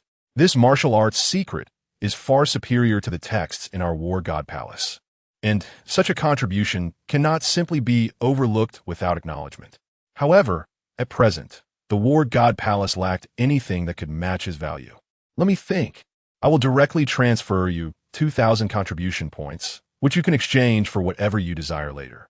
Though this was not an insignificant sum, it paled in comparison to the worth of the martial arts secret. Nevertheless, it represented a token of appreciation from them. Jiang Jin paused his laughter and continued. Many things may be difficult to procure with money, yet can be easily exchanged with contribution points. For instance, a rejuvenation potion, which might cost billions outside, can be obtained here for merely 1 contribution point. Similarly, the Black God armor, capable of withstanding divine-level attacks, would fetch over 10 billion outside, but requires only 80 contribution points here. Recalling Bai Ye's earlier words about the first relic, Jiang Jin inquired, "You arrived here directly after the first relic. Surely you have something to discuss." "Indeed, within the first relic, I obtained a complete starship," Bai Ye replied without hesitation, revealing his purpose for this journey. "Once I am prepared, we plan to venture into the universe, which should not take long. Therefore, I would like you to look after my parents during my absence." Though Bai Ye was filled with anticipation for the impending journey into the cosmos, having never ventured there before, he understood the inherent uncertainties of such an expedition. While he felt relatively secure about his family's safety, he deemed it prudent to make necessary arrangements. "Rest assured, I recall your parents reside in the martial artist community, which is quite safe and unlikely to experience any unexpected incidents. Additionally, I will arrange for a divine-level warrior to protect them within the community, so I trust there will be no issues. Also, please provide them with my contact information. Should any urgent matters arise, they can reach me directly. I have heard you have several close female friends. I will also dispatch a few female warriors to ensure their safety." Jiang Jin evidently took Bai Ye's request seriously and offered robust support. "With that, I feel reassured," Bai Ye nodded, satisfied with Jiang Jin's arrangements. With such protective measures in place, it should help prevent any unfortunate events, especially since his parents, younger sister, and close friends had all developed considerable strength under his guidance. Far from being defenseless, the two continued their conversation about cultivation matters before Bai Ye bid farewell and departed from the War God Palace. The next morning, Bai Ye summoned the intelligent life form Atada, intending to familiarize himself with the essential knowledge of the universe. Entering the vast cosmos without any understanding could lead to unimaginable dangers. "Atada, you mentioned you have resided in the first relic for millions of years. Will your knowledge of the universe not seem outdated?" "Not all," Atada replied. "While millions of years may seem extensive for Earth, it is but a fleeting moment in the universe, especially for certain immortal beings who might spend a mere millennium in meditation. Thus, the universe experiences little change over such a period. Furthermore, although I have remained in the first relic as a highly advanced intelligent being, I am connected to the virtual network of the universe, allowing me to stay informed about its developments." "The virtual network of the universe?" Bai Ye's expression reflected curiosity, yet he refrained from questioning further, trusting that Atada would elucidate. "Now let me share some specific knowledge about the universe. Master, how many life planets do you believe exist in the Milky Way?" Atada posed a question instead of providing a direct answer. "Perhaps tens of thousands?" Bai Ye answered uncertainly. Though he believed there were other life planets in the Milky Way, he was unsure of the exact number and could only provide a rough estimate. Upon hearing this, Atada's face broke into a peculiar smile. "The reality is that the actual number far exceeds your estimate. The Milky Way alone boasts millions of life planets, each with varying degrees of human civilization." "What? There are actually millions of life planets in the Milky Way?" Bai Ye was taken aback, having initially guessed in the tens of thousands, thinking he had overestimated, only to realize he had significantly underestimated the abundance of life planets.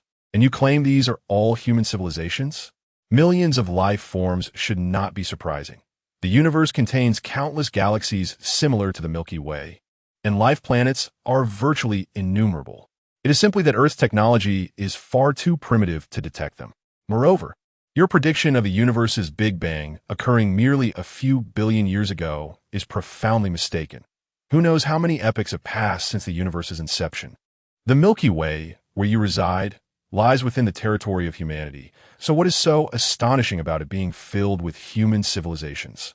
Atada maintained a facade of calm, though internally he reveled in the surprise he had elicited from Bai Ye. Despite his absolute loyalty to Bai Ye as a highly advanced intelligent being, he had developed his own emotions and found a peculiar satisfaction in Bai Ye's astonishment. "The nearest civilization to your Earth is located approximately 30,000 light-years away on the planet Cater. However, this planet is relatively primitive, and we will not be choosing it as our destination." Chapter 49. A million-year lifespan. Bai Ye inhaled deeply, attuning his senses to the cosmos. From a young age, he had harbored an insatiable curiosity about the starry sky. During his earlier years of study, he often engaged in discussions with peers regarding extraterrestrial life, though those conversations were largely theoretical, mere verbal indulgences. Now, he finally had the opportunity to grasp the reality of the universe. Not only did extraterrestrial life exist in the cosmos, but it also thrived in vast numbers with an array of civilizations that sparkled with brilliance. Humanity occupied a remarkably expansive territory within the universe, possessing countless life-bearing planets. Over eons, these planets had birthed an unending succession of formidable beings. Observing Bai Ye as he assimilated this information, Atada continued. The classification of planets was determined by the levels and numbers of powerful beings that emerged from them, leading to the categorization of planets into savage planets, low-level life planets, and high-level life planets. A naturally born, powerful being on a savage planet would not exceed the new star level, and such planets, if they remained at the savage level for extended periods, might be deemed worthless. Consequently, once discovered by certain factions, these planets could easily become slave planets. Is the new star level considered a savage planet? Is it truly weak in the universe? Bai Ye inquired, puzzled. The new star level, referred to as the god of war level on Earth, possessed the ability to fly and wield powers like thunder and flame. Such beings were revered, even in contemporary society, and would have been akin to deities in ancient times. Only upon reaching the lower realm, where one begins to comprehend the laws and attains a lifespan of thousands of years, can one be regarded as a true practitioner in the universe. Only those beings that naturally evolve to the law realm can be classified as low-level life planets. The law realm represents the first threshold on the path of cultivation, segregating countless life forms. Exceptional talents progress rapidly, while those of lesser aptitude often find themselves stagnating at the pinnacle of the new star realm. Your Earth is remarkably fortunate to have given rise to you and Jiangjin, two practitioners of the law realm. By cosmic standards, your planet can barely be considered a low-level civilized planet. Planets that surpass low-level civilizations are afforded protection under human regulations within the universe, granting them certain rights to develop freely. Extraterrestrial forces are prohibited from interfering, and the dominion of the planet belongs to its strongest inhabitant. Only life-bearing planets that can naturally produce sovereign-level beings are classified as high-level civilized planets. These planets receive periodic resource support from humanity, promoting their development. Galactic-level beings possess lifespans of millions of years, capable of ruling over low-level civilized cosmic nations encompassing several star systems. Above them lies the realm of domain masters, who can forge small worlds and enjoy lifespans of tens of millions of years, governing medium-level civilized cosmic nations that may contain dozens or even hundreds of low-level civilizations. 10 million years? To create a small world? Bai Ye was taken aback upon hearing that domain masters could live for such an extended period. He realized that the civilization of China had a history of merely 5,000 years. The concept of an individual living for 10 million years was beyond comprehension. He had heard of these realms, but only recognized their names. He had never understood their true implications. The notion of living for millions or tens of millions of years was staggering. Millions of years ago, what era was Earth in? The age of dinosaurs? The era of single-celled organisms? Such thoughts exceeded his imagination. Did immortal beings truly embody their namesake, existing eternally? Unfazed by Bai Ye's astonishment, Atada continued. Beyond the domain master level lies the realm of immortal beings, but that is far beyond your current understanding. Your immediate and crucial task is to comprehend the laws and strive to achieve the realm of world mastery, grasping a complete system of laws to ultimately become an immortal being. Only upon attaining immortality will you possess the boundless time necessary for deeper cultivation. Otherwise, even the 10 million years of a domain master will eventually pass. In a brief moment, Bai Ye's worldview was once again transformed. The idea of living for millions of years could incite madness across the entirety of Earth. After all, Earth as civilization had merely spanned thousands of years, falling short of even 10,000. In the face of 10 million years, both 1,000 and 10,000 years seemed exceedingly trivial. A profound ambition ignited within Bai Ye. He yearned for lifespans of millions or even countless years. He aspired to traverse the universe and behold its wonders. Atata, noticing the flicker of ambition in Bai Ye's eyes, felt a sense of satisfaction. His exhaustive explanations were not merely to enlighten Bai Ye about the universe, but also to ignite within him the fervor to grow stronger. For mere talent was insufficient. One required relentless effort and a steadfast goal to strive towards, to achieve rapid growth and strength. Is it difficult to reach these realms? Bai Ye inquired, determination swelling in his heart. The difficulty is indeed substantial, Atada replied without hesitation. The most challenging aspect of breaking through these realms lies in comprehending the laws. The later stages of understanding these laws become increasingly arduous. The challenge of ascending to the Star Master level is several dozen or even hundreds of times greater than that of breaking into the Law Realm. Perhaps among thousands of the Law Realm, only one may succeed in transcending to the Star Master level. The difficulty increases exponentially for higher levels, such as the Galactic and Domain Master levels. If you reach the Domain Master level, you would have the power to traverse the entire Milky Way. Despite the millions of life planets within the galaxy, the number of those who have truly ascended to the Domain Master level is likely less than a handful. It is evident how formidable the challenge is to reach that level. However, do not despair. With your talent and the inheritance of the Holy Fallen Star lineage, you possess a considerable chance of breaking through to the Domain Master level in the future. Upon enlightening Bai Ye about the challenges of the Law Realm, Atada did not seek to diminish his resolve, but rather instilled him with confidence. Chapter 50. Explosive Fire Dragon. Once an individual sets a goal in their heart, they often strive tirelessly toward that aspiration. Bai Ye has now established a modest ambition for himself, aspiring to become an immortal deity. He envisions ascending through the ranks, from apprentice to nova, to law level, Star Master, galaxy level, and ultimately, world level, Domain Master. Yet, several formidable realms still stand between him and this humble objective. As Bai Ye pondered ways to expedite his cultivation, a thought suddenly struck him, something that could potentially assist him in comprehending the laws of the universe. Atada, have you ever heard of the ability to nurture avatars? He recalled the extraordinary function of his World Tree avatar, the power to give birth to an avatar. However, he found himself at a loss regarding the nature of the avatar he should nurture. His understanding of life was limited to the mundane beings of Earth. Nurturing such life forms would be a regrettable waste, especially since he possessed only one opportunity to create an avatar at the level of law comprehension. Crafting an avatar from earthly life would not contribute to his understanding of the laws, which was precisely why he had refrained from acting hastily. If the avatar he nurtured would not significantly aid his grasp of the laws, it would be a considerable waste of that singular opportunity. Yet, he remained uncertain about what type of avatar would enhance his understanding of the laws. Thus, he decided to consult Atada to see if it possessed any relevant information. Indeed, I have heard of it. The universe is home to countless races, some of which possess the extraordinary ability to nurture avatars. For instance, the celestial star beast race has a natural talent for this, capable of birthing an avatar whose genetic level does not exceed their own.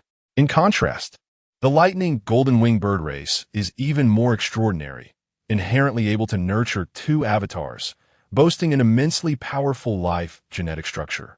However, this race belongs to the rarefied echelon of cosmic life forms, with their numbers being exceedingly sparse. Despite their formidable talent, genuinely extraordinary beings from this race are few and far between, rendering them merely a powerful faction within the vast universe. As for your human race, while generally lacking in innate talent and possessing a rather ordinary genetic level, the sheer magnitude of your population has led to the emergence of prodigious talents throughout history. With these exceptional individuals continually maturing, the human race has increasingly fortified its ranks, eventually rising to become one of the 10 pinnacle races in the universe, surpassing millions of others. Although humans do not possess the natural ability to nurture avatars, The universe is replete with miracles and countless fortuitous encounters. There are indeed fortunate individuals who, through various serendipitous events, manage to nurture avatars. However, these encounters vary in strength, and given the inherent limitations of human life genetic levels, the avatars they can nurture also exhibit varying strengths. Is the master inquiring about this matter because there exists a fortuitous encounter that could enable the nurturing of avatars? Atada, an intelligent being with over 10 million years of existence, discerned that Bai Ye's inquiry was not without purpose, thus adopting a tone of certainty amidst its curiosity. Yes, I do indeed possess a fortuitous encounter that allows me to nurture an avatar. Bai Ye felt no need to conceal this from Atada. After all, he intended to make Atada his loyal assistant, and it would inevitably uncover this truth. Moreover, he required Atada's insights for guidance, rendering concealment unnecessary. As long as the secrets of the mysterious small tower remained undisclosed, such matters were trivial. Does the master have any limitations regarding the avatar to be nurtured? Atada inquired eagerly, understanding that this question pertained to Bai Ye's potential for nurturing avatars and ultimately his future achievements. There are no restrictions, Bai Ye replied. If there are no limitations, then it is possible to select from among the more powerful races for nurturing, Atada continued. In the vast cosmos, some races are weak, while others are exceptionally strong. Those of formidable talent can grasp laws with astonishing ease, as if engaging in the most mundane of activities, leading to an exceptionally swift comprehension process. Should an avatar of such a gifted race be nurtured, it would significantly bolster Bai Ye's prospects of ascending to the level of domain master, or even an immortal deity.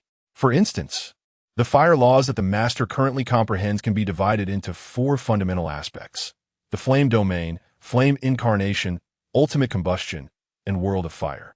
Mastery of any one of these foundational laws would suffice to achieve the status of domain master. The explosive fire dragon race, with its remarkable affinity for fire laws, can naturally comprehend the flame incarnation foundational aspect upon reaching maturity, even without dedicated cultivation. Thus, once matured, members of the explosive fire dragon race can attain domain master status. If the master could nurture an explosive fire dragon avatar, it would undoubtedly accelerate his comprehension of fire laws and nearly guarantee his ascension to domain master. The benefits of such an endeavor are self-evident. At this juncture, Atada's tone was imbued with palpable excitement. Although it previously regarded Bai Ye's talent as exceptional, it had harbored doubts about his potential to reach domain master status, let alone become an immortal deity. To reach domain master status merely upon maturity? Such an astonishing life form exists within the universe. Bai Ye's eyes gleamed with astonishment and excitement, despite having confidence in his own talents. The prospect of nurturing an explosive fire dragon avatar would undoubtedly save him years of arduous effort. Where could one locate an explosive fire dragon? Are they found on Earth? Bai Ye, having calmed his emotions, still inquired with a hint of excitement. Avatars cannot be nurtured from thin air. One must acquire a portion of the genetic material from the race intended for nurturing, Atada explained. Such beings do not exist on Earth. It shook its head resolutely. Upon hearing this, Bai Ye felt a fleeting disappointment, despite having harbored few expectations. Yet, it was only natural. A race like the explosive fire dragon would scarcely be found on Earth. Had the Saint meteorite lineage still existed, acquiring some of the genetic material from the explosive fire dragon would have been a straightforward endeavor, as their treasury would have housed such resources available for request. However, with the demise of the Saint meteorite lineage and the uncertainty of the treasury's current whereabouts, that option was no longer viable. Now, to obtain the genetic structure of an explosive fire dragon, one must venture into the cosmos, seeking opportunities through trade in large shops or at auctions, where such items may be available. Upon hearing this, Bai Ye felt a surge of determination. It seemed that a journey through the universe was indeed indispensable. Chapter 51. Trillions in the vast cosmos. What currency is utilized for transactions? Do we possess any? To engage in trade or purchase, one must have currency. However, Bai Ye finds himself with only Earth's currency. While he is considered a wealthy individual on Earth, such currency holds little value in the universe, rendering him effectively impoverished in this grand expanse. Whether he wishes to acquire items or participate in auctions, the absence of sufficient funds makes these endeavors impossible. In the universe, various civilizations, ranging from primitive to advanced, issue their own currencies, yet these currencies typically circulate only within their respective realms. This is akin to the issuance of national currencies on Earth. A notable distinction lies in the fact that currencies from higher civilizations can circulate among the subordinate realms, usually at an exchange rate of 1,000. The only currency that enjoys universal circulation across the human territories is the universal coin, jointly issued by the four dominant factions: the Virtual Wormhole Corporation, the Cosmic War Bureau, the Cosmic Bank, and the Cosmic Mercenary Alliance. One universal coin can be exchanged for 10,000 units of the currency from the divine cosmic nation. Currently, the Milky Way is under the jurisdiction of the Blue Empire, a mid-level civilization, with the advanced Yuanlan Empire and the celestial divine nation above it. Thus, the primary currencies in circulation within the galaxy are the Blue Coin, Yuanlan Coin, Celestial Coin, and the Universal Coin. Presently, we possess 100,000 universal coins and 230,000 celestial coins, which, if converted entirely into celestial coins, amounts to just over 1 billion. This sum is woefully inadequate for acquiring the corporeal essence of the explosive fire dragon. Atada proceeded to elaborate on the currencies circulating in the universe. Upon hearing this, Bai Ye furrowed his brow in contemplation. While 100,000 universal coins might convert to a substantial amount in Yuanlan coins, and even more in blue coins, up to trillions, such an amount remains insufficient for the purchase of the explosive fire dragon's essence. Master, perhaps we could sell the 5th-tier source power sword. This would easily provide the funds needed for the explosive fire dragon's essence. Moreover, nurturing the explosive fire dragon's avatar is far more significant than retaining a sword that is no longer of use, Atada suggested, recognizing Bai Ye's evident concern. Bai Ye's eyes brightened at the suggestion. Is the 5th-tier source power sword truly valuable? Can it generate enough funds for the purchase? Indeed, the 5th-tier source power sword can enhance the overall strength of a realm lord by threefold, making it a coveted item among realm lords, far surpassing the value of the explosive fire dragon's essence. A galaxy-level power, even if they were to expend their entire fortune, might struggle to acquire such a sword, whose market value typically ranges between 10 billion to 100 billion universal coins, while a realm lord's worth is generally between 100 billion to 1 trillion universal coins. Therefore, the value of a 5th-tier source power sword is at least 100 billion universal coins. Bai Ye was astounded. He had not anticipated the rewards from the elite trial assessment to be so lucrative. No wonder Atada remarked that his rewards surpassed the combined worth of all remaining treasures from the first relic. With a solution to his financial dilemma in hand, only one issue remained to be addressed before venturing into the universe: mastering the universal language. For someone like Bai Ye, hailing from a lesser-developed planet, revealing his identity could be perilous, making him an easy target. However, given his current genetic level, acquiring proficiency in the universal language should pose no significant challenge. In the following days, Bai Ye, with Atada's assistance, devoted himself to learning the universal language, even setting aside his fervent training. He did not disappoint, mastering the language in less than 5 days, a feat that left Atada in awe. He knew of others who took over a month to learn the language from scratch, while Bai Ye accomplished it in mere days. Master, you have now mastered the universal language proficiently. Are you planning to venture into the universe? Atada asked, his tone tinged with anticipation. Indeed, it is nearly time to embark on my journey. However, I have matters to attend to first, Bai Ye replied, removing the intelligent holographic device, Atada, from his wrist and placing it into the world ring. Certain affairs were not suitable for Atada's knowledge, and the world ring could conceal his activities from anyone outside. After completing this, Bai Ye vanished from his location. When he reappeared, he found himself on the World Tree Island in the mysterious small island.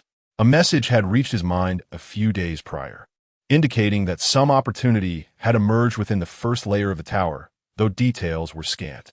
At that time, He had been engrossed in mastering the universal language, suppressing his urge to investigate until he was fully proficient.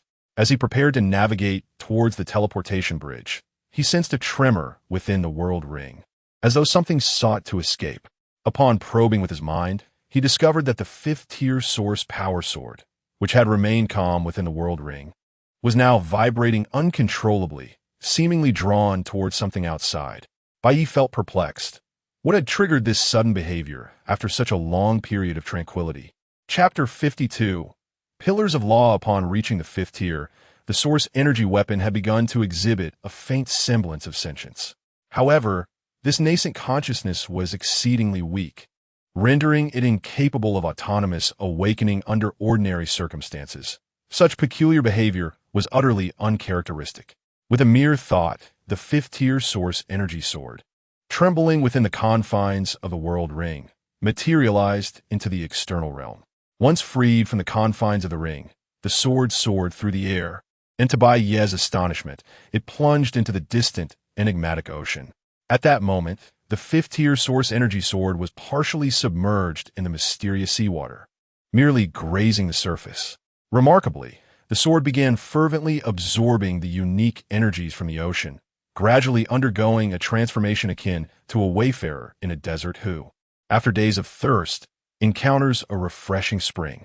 Bai Ye felt an inexplicable urge to approach the shore, and upon doing so, he discerned that the world within the tower had indeed undergone a strange metamorphosis. He found himself standing directly at the water's edge, yet despite his attempts, he remained unable to collect the seawater.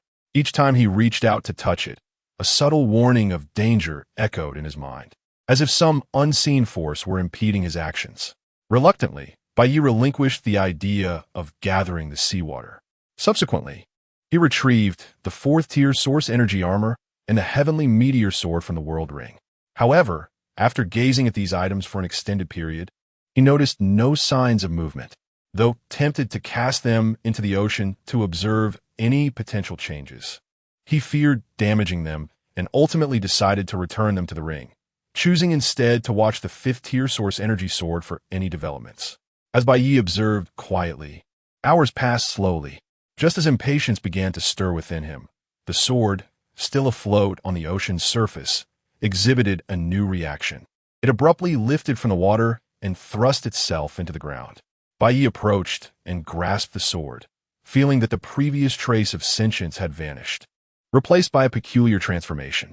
He could distinctly sense a terrifying and extraordinary energy contained within. Yet, the nature of this change eluded him. He merely perceived that the sword had grown significantly more powerful. The most pressing matter now was to investigate the area where changes had occurred, for much time had already been squandered. After a brief flight, Bai Ye arrived at the location of the Transcendence Bridge. Gazing upon the endless expanse of the bridge, which seemed to connect with the soft starlit sky, he stepped onto it without hesitation. As he did, he felt a peculiar wave of energy envelop him. The surrounding space appeared to shift rapidly, and rather than disappearing in an instant only to reappear elsewhere, it felt as if he himself was moving along the bridge, albeit at a speed that far exceeded light itself. In the blink of an eye, he traversed an unfathomable distance. How wondrous! The speed is astonishing.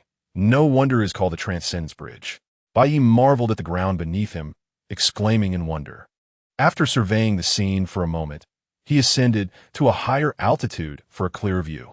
He observed a vast expanse of land, infinitely larger than the previous island he had encountered, adorned with a dozen pillars of light that reached skyward, one in a striking crimson hue appearing particularly solid.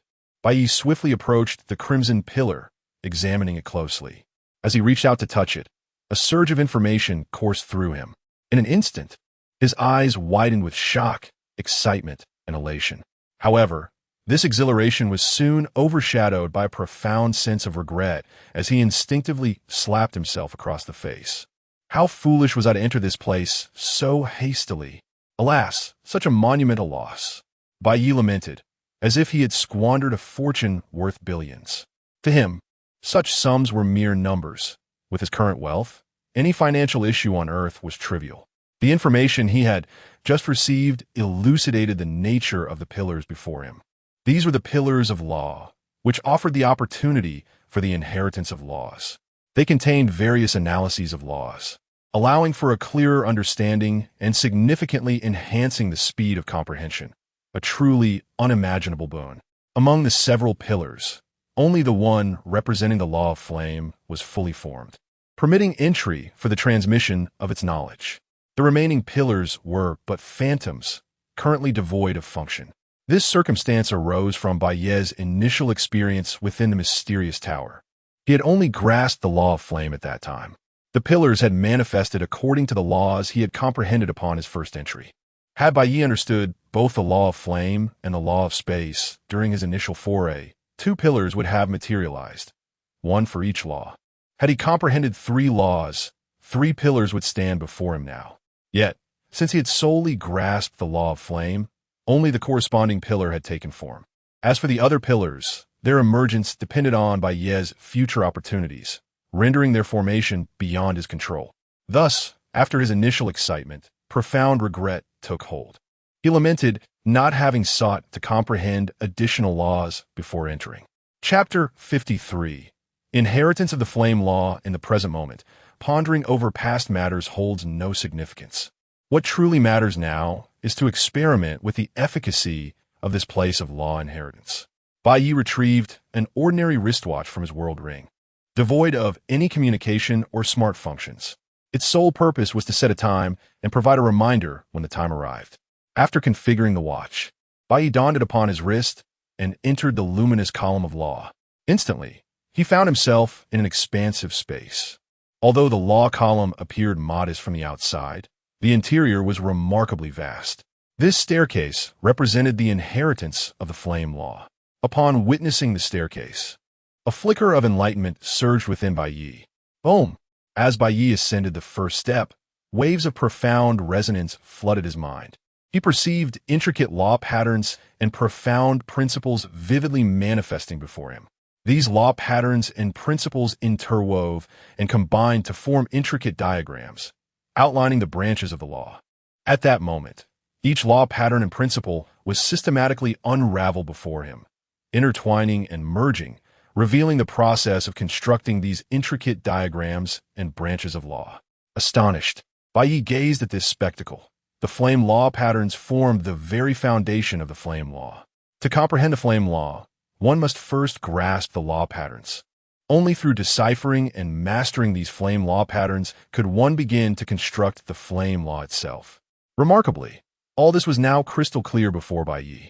The once enigmatic law patterns seemed strikingly simple through this continuous analysis, rendering them easily comprehensible.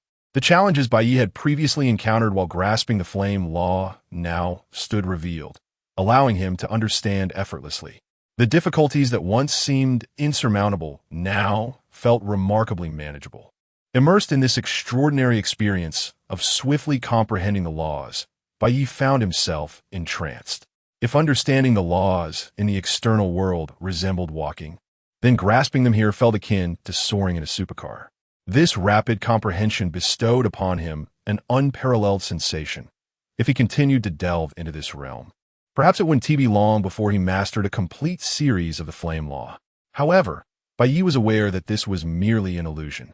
Even with the aid of the staircase of law inheritance, which significantly accelerated the comprehension speed, mastering a complete system of laws was not so straightforward. As time gradually elapsed, a week slipped by in the blink of an eye. Crack! A sound echoed in the tranquil space, followed by the frantic vibration of the wristwatch on Bai Ye's hand.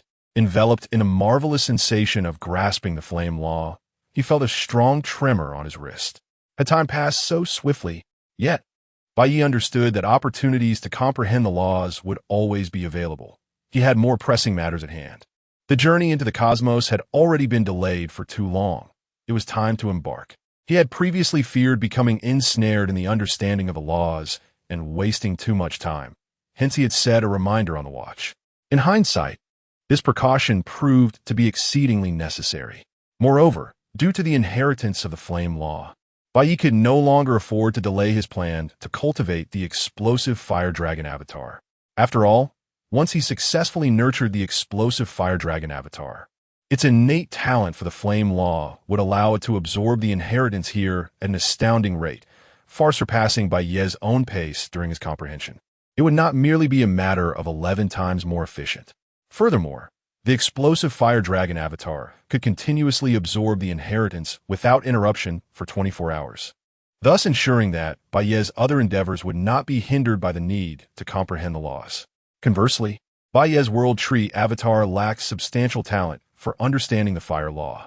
Reluctantly, Bai Ye cast a final glance at the inheritance site of the flame law, then resolutely fixed his gaze.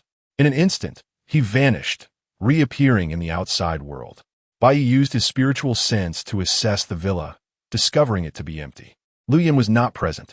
He activated his intelligent holographic wrist device to check and found that Lu Yin was currently attending to corporate matters alongside her aunt, Jiang Shuai. Subsequently, he inquired about his parents and younger sister, discovering that aside from occasional outings for entertainment and shopping, they primarily engaged in cultivation without any unusual occurrences, which brought him great relief. As for Bai Ye's week-long absence, due to his understanding of the laws, his acquaintances exhibited no particular concern. He had informed them prior to his departure that he was heading into the cosmos, and they naturally assumed that his inability to be reached was normal. After all, the nature of space travel was not something they comprehended, and their communication tools differed from Bai Ye's advanced holographic device. Having confirmed that everyone was well, Bai Ye felt at ease. Now, he needed to assess the results of his law comprehension over the past 7 days.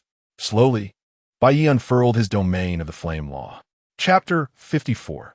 The Realm of Flames. With a mere thought, Bai Ye unleashed his Realm of Flames. As the domain fully manifested, a look of astonishment graced his face. The flames he released now extended a remarkable 60 meters, a staggering increase of 50 meters from his previous 10. This enhancement was truly astonishing. In just 7 short days, his comprehension of the laws of fire had facilitated such monumental progress in his flame domain, and he sensed that its potency had multiplied several times over. A fervor ignited in Bai Ye's eyes. This inheritance of laws was extraordinarily formidable, akin to having the essence of the laws directly imprinted in his mind. The impact this would have on his grasp of the laws was immense. He resolved to hasten the cultivation of his explosive fire dragon avatar, allowing it to ascend the ladder of laws for further inheritance, thereby accelerating his understanding of the fire laws. Contemplating this bright prospect, a smile crept onto his lips. He then summoned the intelligent life form, Atada. Master, Atada addressed him respectfully upon materializing. Having spent 7 days within Bai Ye's world ring, Atada, an intelligent entity that had existed for millions of years, felt no discomfort. Atada, please investigate the changes in this source power battle blade, Bai Ye instructed, retrieving the 5th tier source power battle blade from the world ring. Remarkable, Atada exclaimed as soon as the blade was drawn. It seemed he had discovered something extraordinary. A beam of light shot from Atada's terminal, scanning the 5th tier source power battle blade. Strange, how could it have transformed like this? It shouldn't have. This is beyond belief. Could I have made an error in my analysis? Atada's eyes reflected confusion and astonishment after completing the scan. What have you found? Bai Ye inquired, eager to understand the nature of the blade's transformation, especially given Atada's reaction. Master, I cannot yet confirm my suspicions.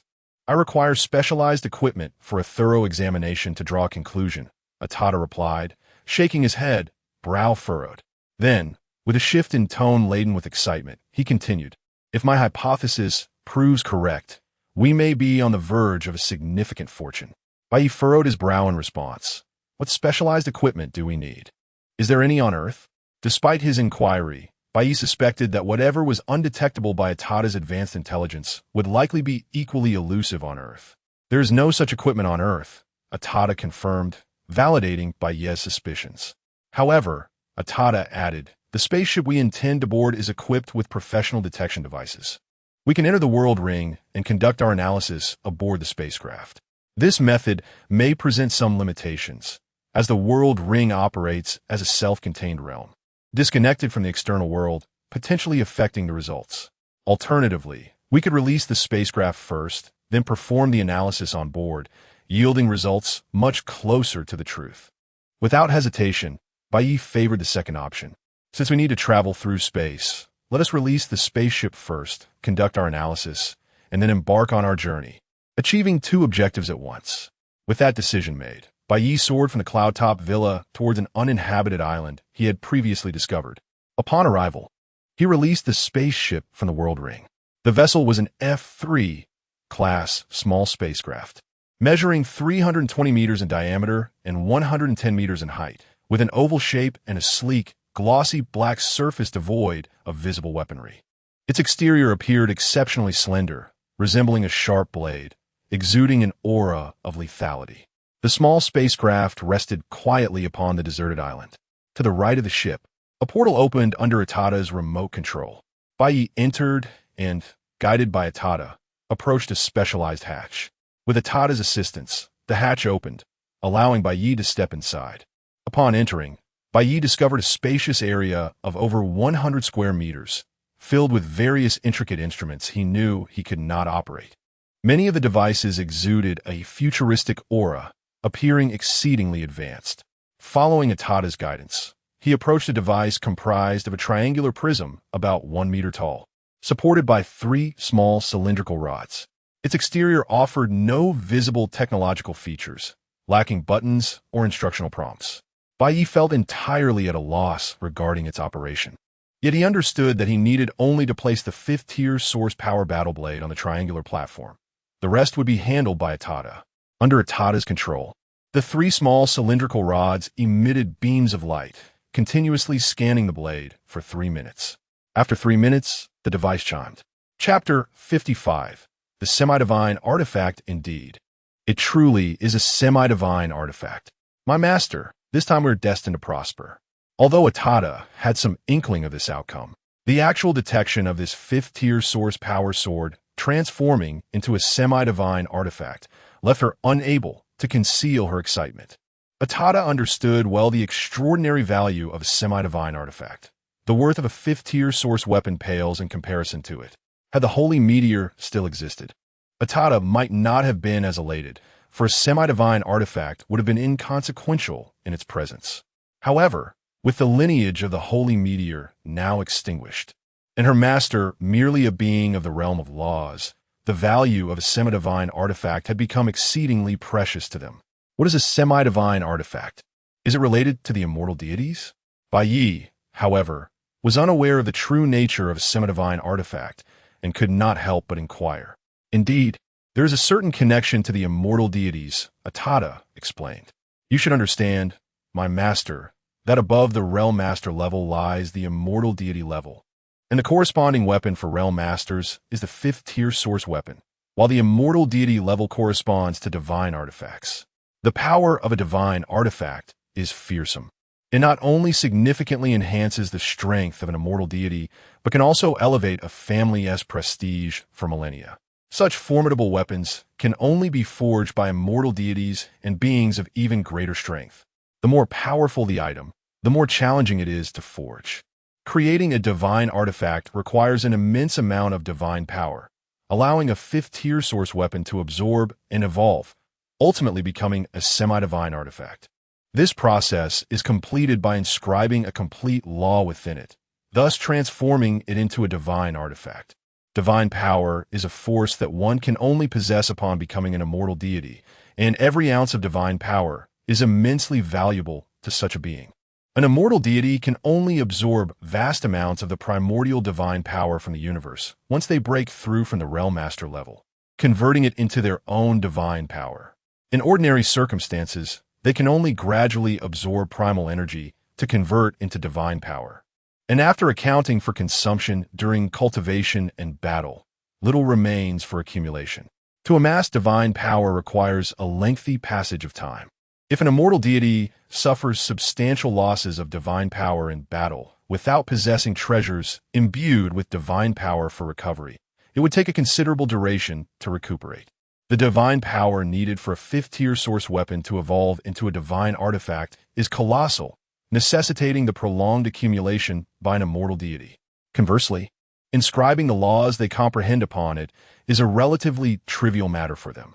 Moreover, An immortal deity has other means to forge divine artifacts beyond simply accumulating divine power over time.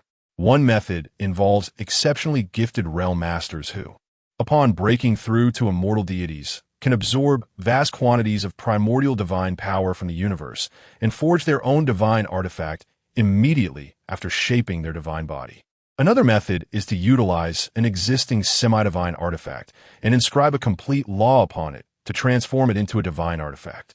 Both methods are rare and elusive, which is why many newly ascended immortal deities lack their own divine artifacts, save for a fortunate few who have acquired divine artifacts nurtured by the heavens. Given the difficulty of forging divine artifacts, their power justly reflects the costs involved. A divine artifact can exponentially enhance an immortal deity's strength and serve as a legacy for their family, even in the event of an immortal deity's demise.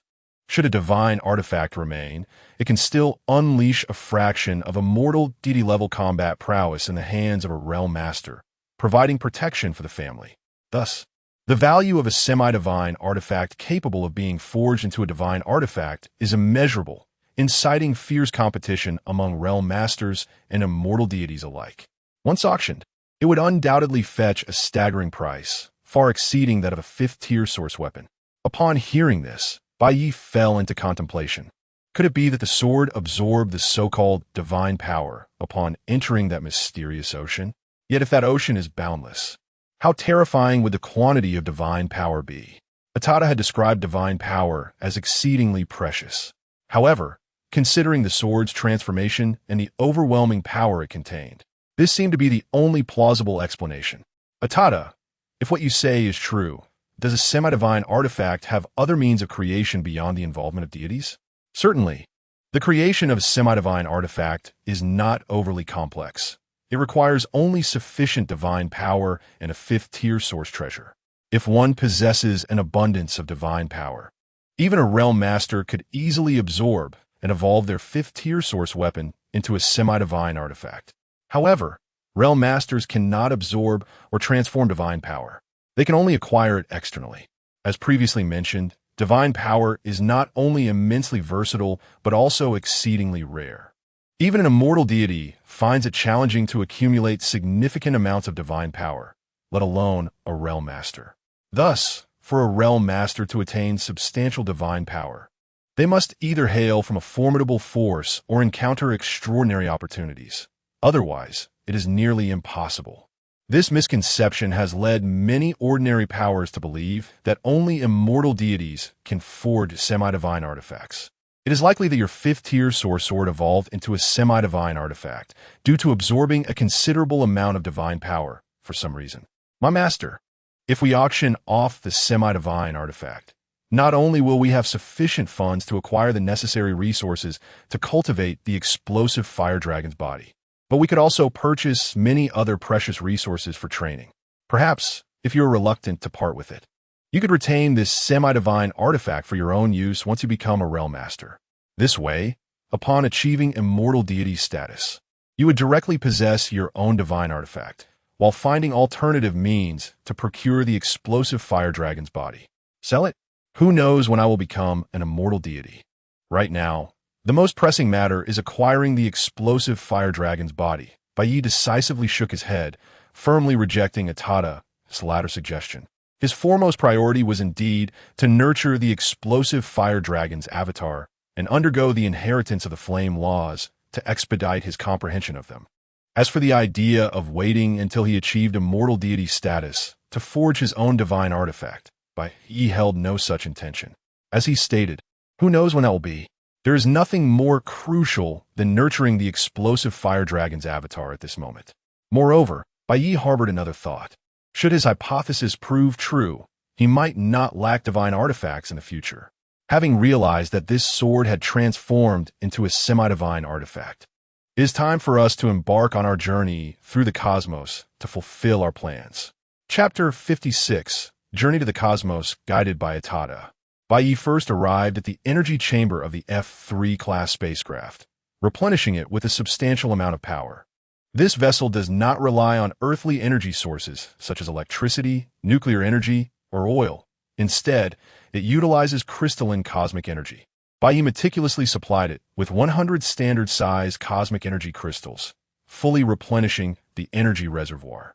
With this complete charge, the spacecraft could maintain maximum velocity for 3 years. However, engaging additional functionalities would deplete this duration based on their energy consumption, such as activating a wormhole jump, which expends varying amounts of energy depending on the distance traversed. Bai Ye then approached the command room's entrance, with a door automatically slid open, leading him to the command console. His gaze fell upon the central activation button, which he pressed without hesitation. The spacecraft's systems initiated self-diagnostics. All checks completed, with the vessel in perfect condition, energy reserves at 100%, and the status intact. Would you like to launch immediately? A mechanical voice, reminiscent of the sounds within the relics of the First Era, echoed in a peculiar universal language, no longer requiring Bai Ye to rely on his smart communication wristwatch for translation. Launch immediately, Bai Ye responded in fluent universal language, honed through days of practice, mastering it beyond mere comprehension. Would you like to conceal the spacecraft's signature? Would you prefer to select the optimal location for wormhole transition? The mechanical voice inquired once more. Conceal and select the optimal location for wormhole transition, Bai Ye replied calmly. As his words fell, a unique luminescence enveloped the vessel, rendering it invisible to outside observers, who would perceive only an empty aisle with no trace of the spacecraft remaining, though it had yet to depart from its original position. In astonishing display, the massive ship, exceeding 300 meters in length and over 100 meters in height, ascended vertically into the heavens, transforming into a radiant beam as it surged toward outer space at an astonishing velocity. Beneath the ship's cloaking system, even such a colossal entity could traverse the Earth at high speeds without detection by current terrestrial technology. According to Atada's introduction to the F3 class spacecraft, while it lacked formidable offensive capabilities, its speed was remarkable, reaching up to half the speed of light. At this velocity, the journey from Earth to the Sun would take merely a few minutes, a feat that many spacecraft struggle to achieve due to stringent material requirements. Although there exist faster vessels, their material demands are even more rigorous, and passengers must possess extraordinary physical resilience to ensure safety. However, Bai Ye's F3 class spacecraft is equipped with a life-supporting internal circulation system, allowing ordinary individuals to safely travel at half the speed of light. Moreover, this F3 class spacecraft is outfitted with a wormhole control engine issued by the Virtual Wormhole Company, enabling it to open wormholes for spatial jumps at suitable locations. Within the entirety of human territory, all wormholes, whether natural or artificially created, fall under the jurisdiction of the Virtual Wormhole Company. Any spacecraft lacking the necessary permissions to initiate a wormhole jump is categorically prohibited from doing so. Without authorization, no wormhole apparatus can be activated within human domains, exemplifying the company's formidable dominance as one of humanity's four major hegemonic powers. Upon first hearing of such a colossal entity, Bai Ye was left in awe, struggling to fathom the magnitude of a force capable of governing and surveilling the entirety of human territory. With the command to reach maximum speed, Bai Ye directed the ship's intelligent core to accelerate to half the speed of light, effortlessly breaking free from Earth's gravitational pull and vanishing into the depths of space in an instant. Gazing out at the expanse beyond the ship, Bai Ye, despite traveling at such phenomenal velocity, was overwhelmed by the breathtaking scenery, igniting within him an inexplicable sense of grandeur. He felt inspired to compose a verse. The mighty winds rise, clouds take flight. Alas, it was fleeting. Perhaps his parents, younger sister, and friends, like Lu Yen and Ku Xian, would also be awestruck by such sights. Bai Ye mused, lamenting that he alone was left to admire this magnificent vista. Perhaps one day he could share this cosmic journey with his family, experiencing the resplendent beauty of the universe together. Before long, the spacecraft soared past Mars, and though Bai Ye did not linger, a mere glance at the red planet seemed to reveal something significant, causing his pupils to constrict. Prepare for spatial wormhole jump. The mechanical voice announced once again. The cosmos is vast and unfathomable, with distances between celestial realms stretching beyond imagination. The Milky Way alone spans a staggering 100,000 light-years. Even a light-speed vessel would require 100 millennia to traverse it entirely, rendering such journeys impractical and time-consuming. Thus, the virtual wormhole company's spatial wormhole jump engine was conceived, allowing for the establishment of a three-dimensional coordinate in the universe. Through techniques such as spatial folding, spatial expansion, and spatial wormhole jumps, a wormhole can be constructed to facilitate rapid transit to the designated three-dimensional location. Chapter 57, Doka Star Boom. The space wormhole has been activated, with Doka Star as the destination, and the transition through space is underway. A mechanical electronic voice resonates. Bai Ye, referring to the star map provided by Tada, has chosen a relatively developed planet close to Earth, known as Doka Star. This planet, a trade hub of the Blue Universe Empire, is the primary choice for most individuals seeking commerce within thousands of light-years. It hosts numerous branches of major corporations, making it an ideal location for Bai Ye, whether he intends to acquire the structural components of the explosive fire dragon or to sell semi-artifacts. Every activation of a wormhole consumes immense energy. After the wormhole jump engine absorbs a substantial amount of cosmic energy crystals, a massive blue-black vortex suddenly materializes before the spacecraft. In an instant, the ship enters the vortex passage. As the spacecraft proceeds, several minutes later, the space wormhole vortex gradually closes once more. With a whoosh, Bai Ye feels the scenery before him shift dramatically, transporting him into a peculiar passage adorned with surreal sights. While the F-3 spacecraft continues its journey at half the speed of light. 10 days later, as they exit the wormhole and approach the designated docking port, the mechanical electronic voice announces, "Captain, please prepare for arrival." Following a brief jolt, the F-3 spacecraft swiftly departs the wormhole space and emerges into the outer cosmos. Soon, a planet several times larger than Earth appears before Bai Ye, and this is indeed Doka Star, the objective of his journey. The F-3 spacecraft gently descends onto the expansive docking port of the colossal planet. As the ship's hatch opens, Bai Ye, accompanied by two formidable guards, steps out. The guards, towering at over 2 meters, exude an aura even more powerful than Bai Ye's. They are puppet guardians brought forth by Tada from the first relic, possessing the strength of a 9th-tier Star Master. These two puppets are the most formidable from the relic and were specifically chosen by Tada to accompany Bai Ye as a display of prestige. Upon setting foot on Doka Star, Bai Ye immediately notices the stark differences from Earth.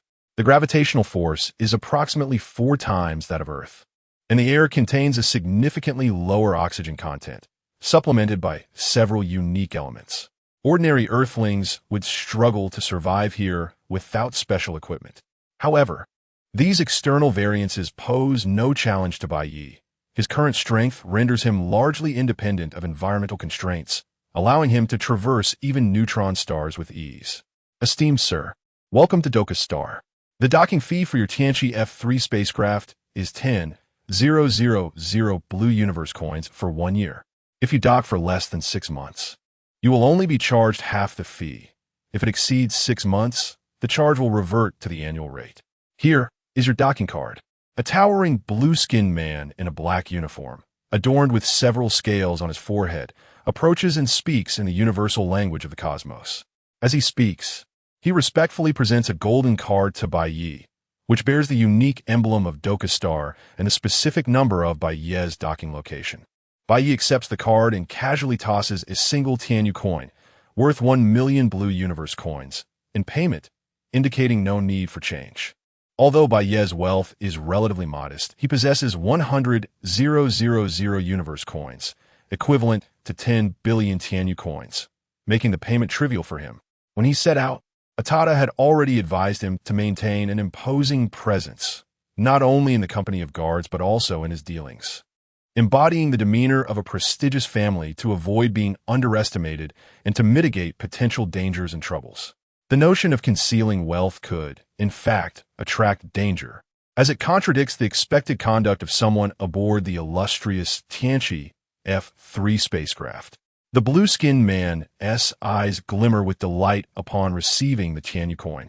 As the official exchange rate is 1,000,000, but the allowed annual exchange limit is exceedingly restricted, making it nearly impossible for ordinary individuals to convert Blue Universe coins into Tianyu coins. On the black market, a single Tianyu coin could fetch over 1.3 million. With the docking fee only requiring 10,000 coins, he only needs to advance that amount to earn a substantial profit, far exceeding a decade's worth of his salary. Such occurrences were merely tales he had heard from his seniors, and never did he expect to experience such fortune himself. With the resplendent Tianchi F-3 spacecraft and 2 powerful guards accompanying him, Bai Ye's generous gesture must surely stem from a lineage of immense power. The blue-skinned man feels a deep envy. For those born into grand families, a casual display of wealth could represent a lifetime's labor for him. Thank you, sir. The blue-skinned man expresses his sincere gratitude, masking his elation with an air of utmost respect. Ignoring the man's flattery, Bai Ye departs the docking port with his 2 puppet guards, following the star map received from Atada toward Doka Star's bustling capital, Doka City. Despite the multitude of life forms converging for trade on Doka Star, the security here surpasses that of Earth. On his journey, Bai Ye encounters a plethora of diverse cultures and sites, yet he faces no obstacles, arriving smoothly in Doka City. Master, we must first register your identity to become a citizen of the Blue Universe Empire, followed by setting up your virtual cosmic account. This will provide you with legal identification, enabling access to the virtual cosmic network. Atada's voice resonates in Bai Ye's communicator. Understood, Bai Ye nods in affirmation, proceeding in the direction indicated by Atada toward the administrative building of the Blue Universe Empire. Along the way, Bai Ye observes an array of bizarre architectures and the diverse populace. Although they belong to the same human race, their varying bloodlines yield remarkable differences in appearance. Some tower at 7 or 8 meters tall, while others measure less than a meter. Their physical forms, skin tones, and hair colors vary greatly, including shades of blue, white, black, gold, and even green. Some possess horns or scales adorning their bodies, with the closest resemblance to Earthlings being a few beast-eared individuals Bai Ye encounters. Chapter 58. Citizens of the Empire along the journey. Bai Ye encountered numerous individuals, the weakest of whom possessed the strength of a new star level. Just as on Earth, where only 2 beings of the law realm existed, here such entities were abundant, alongside many whose powers Bai Ye could not discern. Atada, the strength of these individuals is remarkable. Bai Ye communicated telepathically with Atada. Amid their conversation, Bai Ye soon arrived before a colossal structure, a towering edifice that sprawled across several kilometers. This was the administrative center of the Blue Universe Empire, located on Doka Star. Greetings, sir. How may I assist you today? Upon entering the building, a young girl with a small horn atop her head, radiating the aura of a new star level, approached Bai Ye with a courteous demeanor. Could you please inform me if this is where I can apply for citizenship? Bai Ye inquired. Indeed, sir. Are you seeking to acquire citizenship in our esteemed Blue Universe Empire? The horned girl asked. Yes, Bai Ye nodded affirmatively. Very well, sir. Please follow me, she instructed, leading Bai Ye into a spacious office. Inside sat a towering man, over 2 meters tall, with purple skin, emanating the presence of a Star Master. Mr. Angel, this gentleman wishes to apply for citizenship in our empire, the horned girl announced directly to the imposing figure. Sir, do you wish to transition from another nationality to that of the Blue Universe Empire? Mr. Angel inquired, standing to address Bai Ye. Such cases were not uncommon. The Blue Universe Empire, being a formidable entity among mid-level cosmic civilizations, often attracted individuals seeking citizenship for various reasons. No, I have not previously held any cosmic nationality.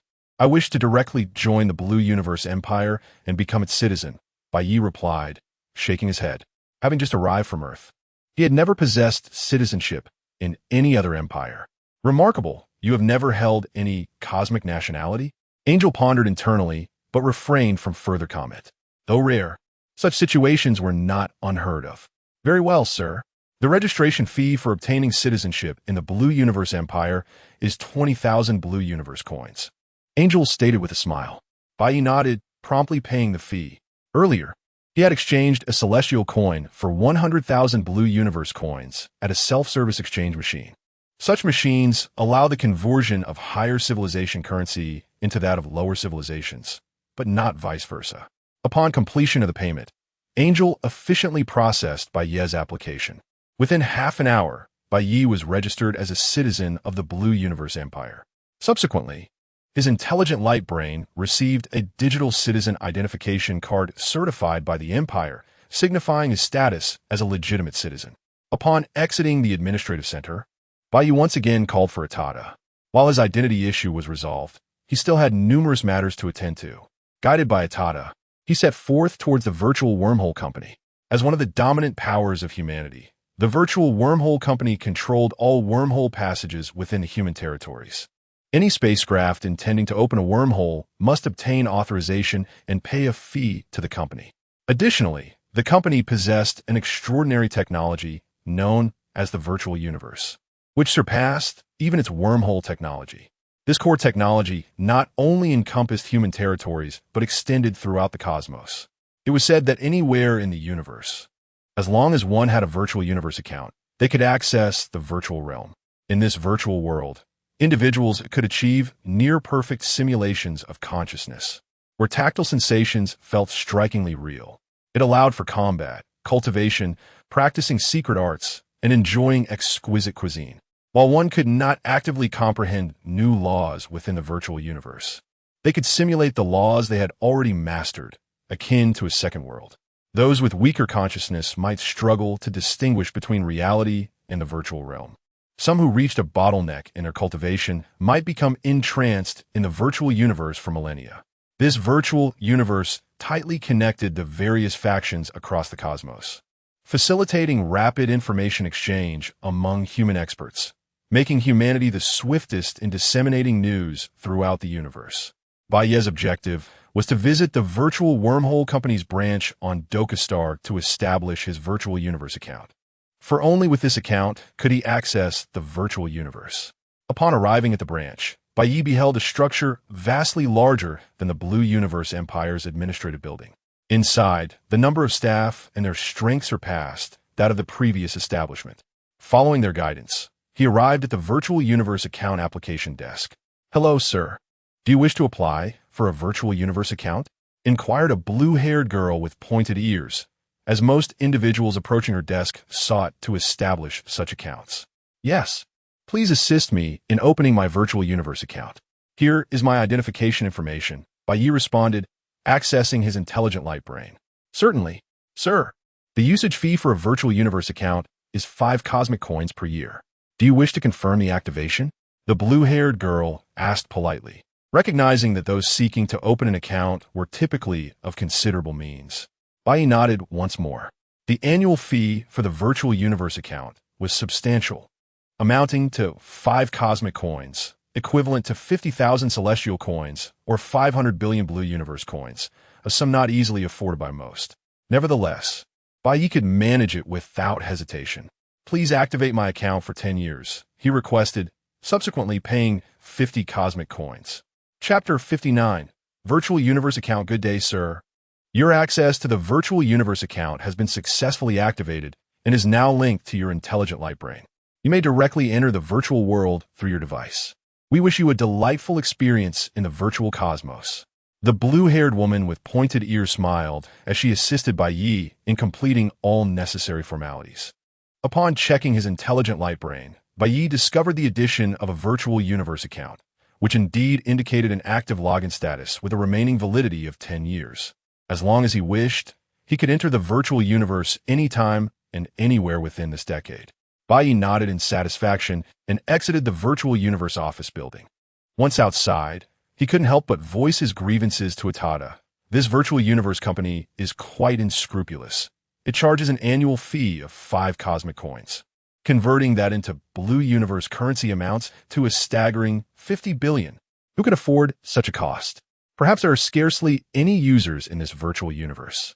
Atada chuckled in response.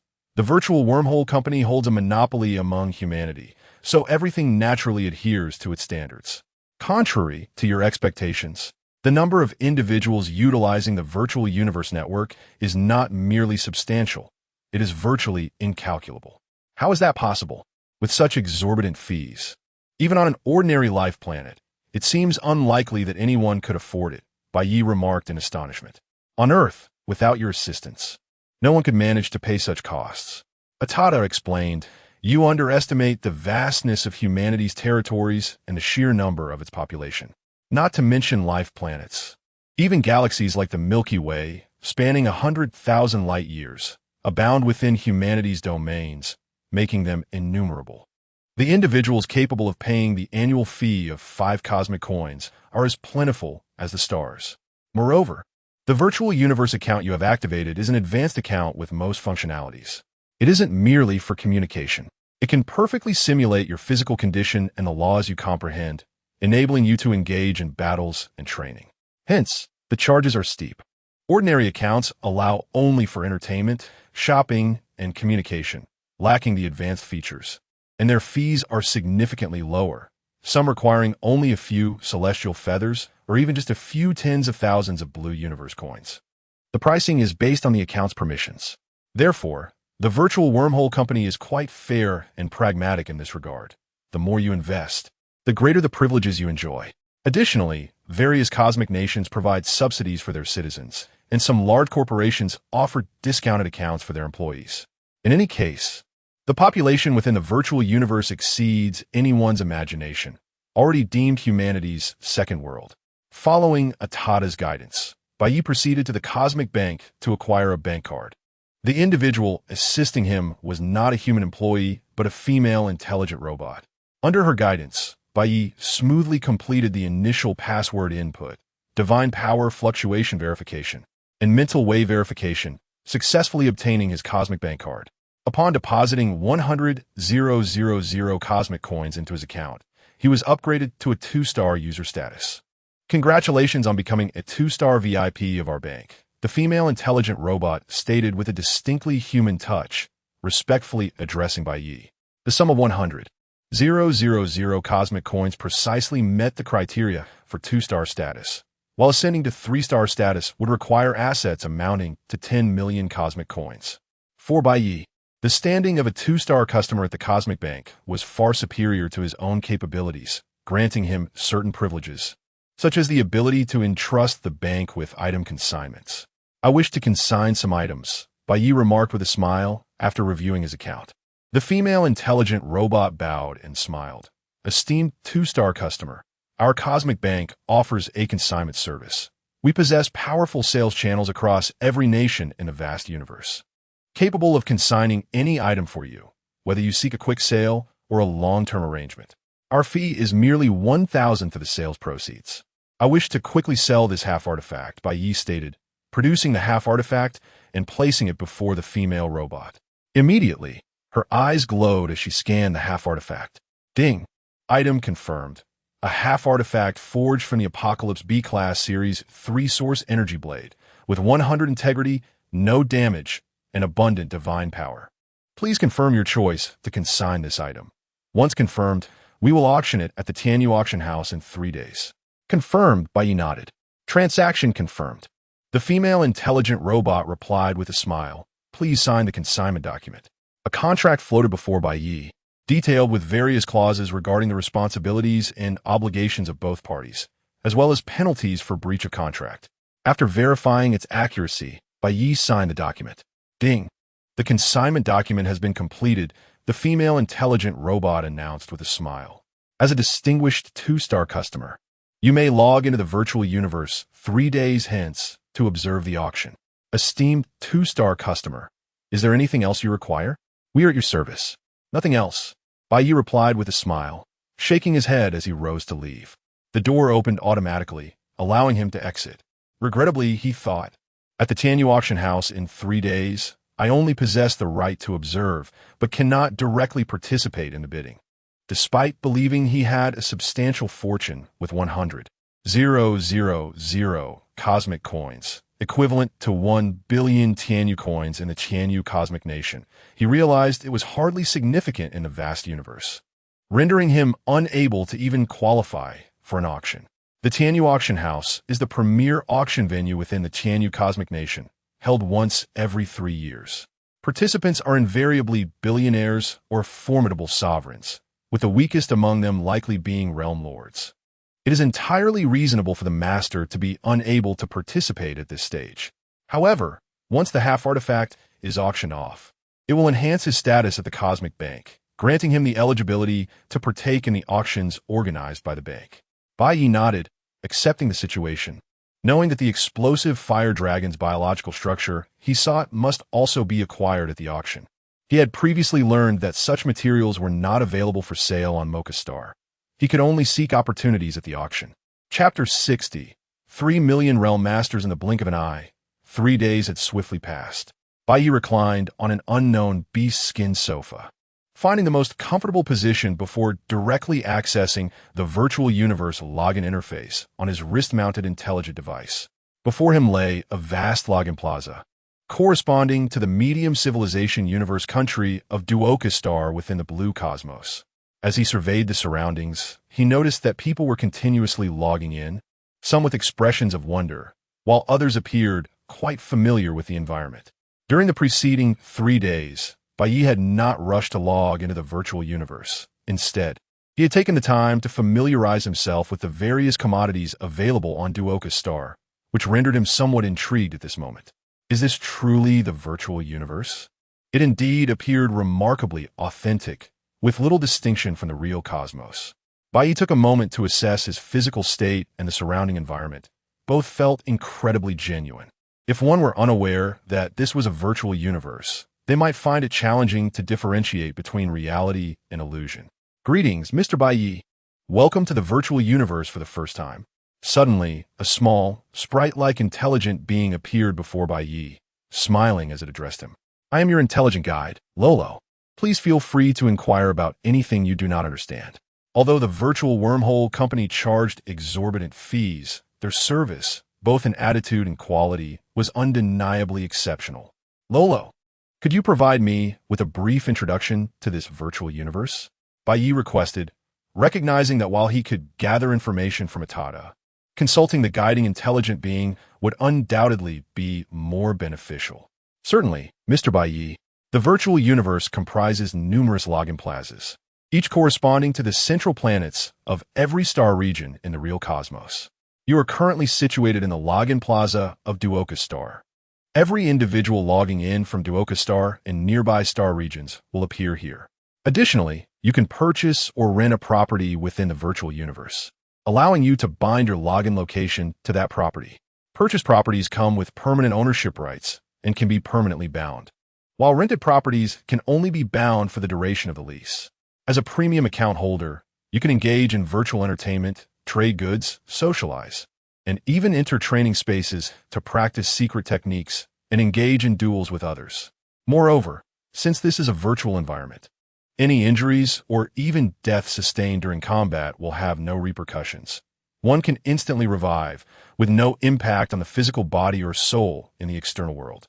Of course, you may also teleport to other star regions and purchase various rare treasures here.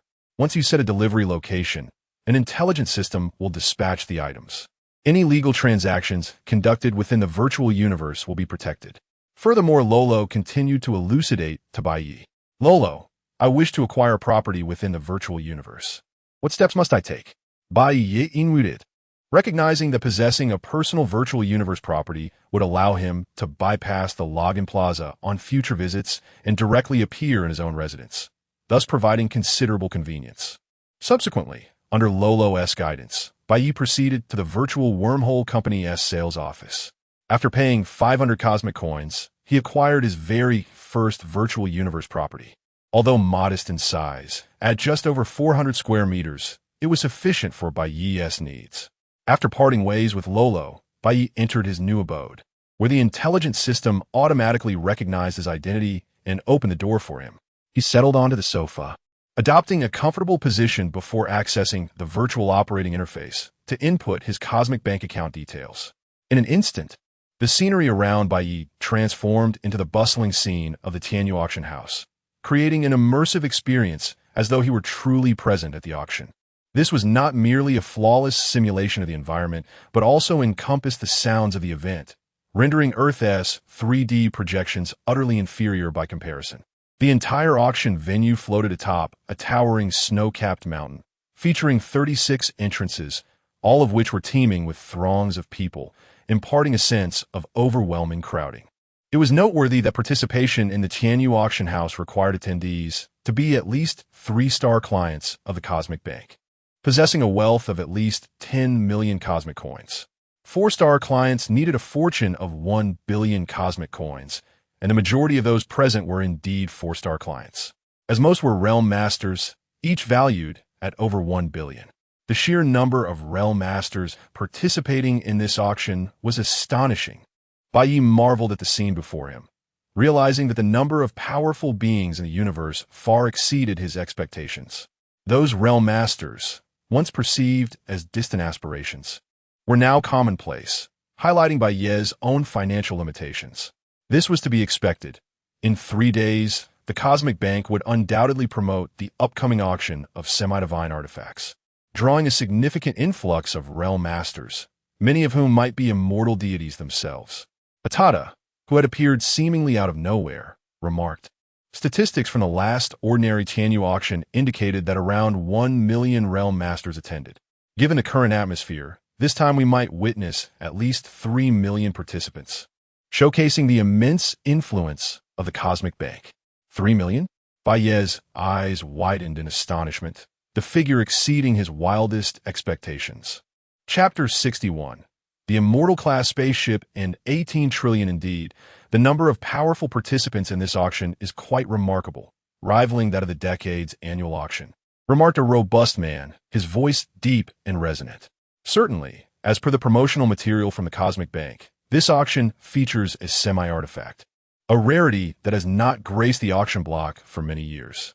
Such treasures, when they do appear, are swiftly acquired at exorbitant prices.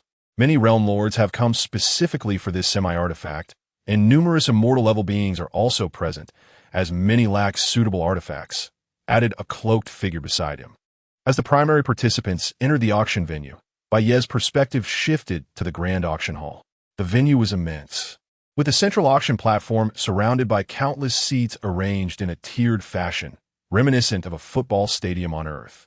Each seat measured over 10 meters in length, width, and height, with a staggering total of 10 million seats, of which approximately 1/3 were occupied. A deep thud echoed throughout the auction hall, signaling the official commencement of the event. With the onset of the auction, the previously bustling atmosphere fell silent. "Esteemed gentlemen and ladies, welcome to the Tianyu auction." A melodious voice resonated as a stunning woman clad in a purple gown, adorned with 3 pairs of transparent wings, graced the auction platform. "We extend our heartfelt gratitude to the Virtual Wormhole Company, the Cosmic War Division, the Cosmic Bank, and the Cosmic Mercenary Alliance for their unwavering support of Tianyu Auction House. We also thank each of you for taking the time to attend this event amidst your busy schedules." The enchanting woman, Chris, smiled sweetly, radiating an undeniable charm.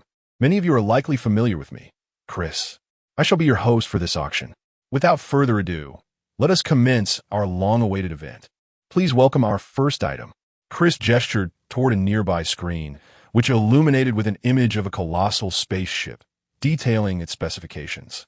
This is the Coda Series C3 class spaceship, crafted entirely from Kona alloy, capable of withstanding attacks from ordinary immortal beings who have comprehended a complete law. Its speed reaches 1.5 times the speed of light, making it difficult for even immortal beings who have mastered 2 complete laws to pursue. Furthermore, it is capable of interdimensional wormhole jumps, rendering it an essential vessel for domestic travel. Chris enthusiastically presented. The starting bid is 50 immortal units, a premium currency, with 1 immortal unit equating to 1 trillion cosmic coins, with minimum increments of 1 immortal unit. A clamor erupted in the auction hall. The initial item was indeed an immortal-class spaceship, a vessel that, while it may not enhance an immortal's combat prowess, significantly bolsters the survival capabilities of ordinary immortals. Moreover, anyone could utilize this spaceship, meaning even those below the immortal realm could escape the clutches of immortal beings, given sufficient energy reserves.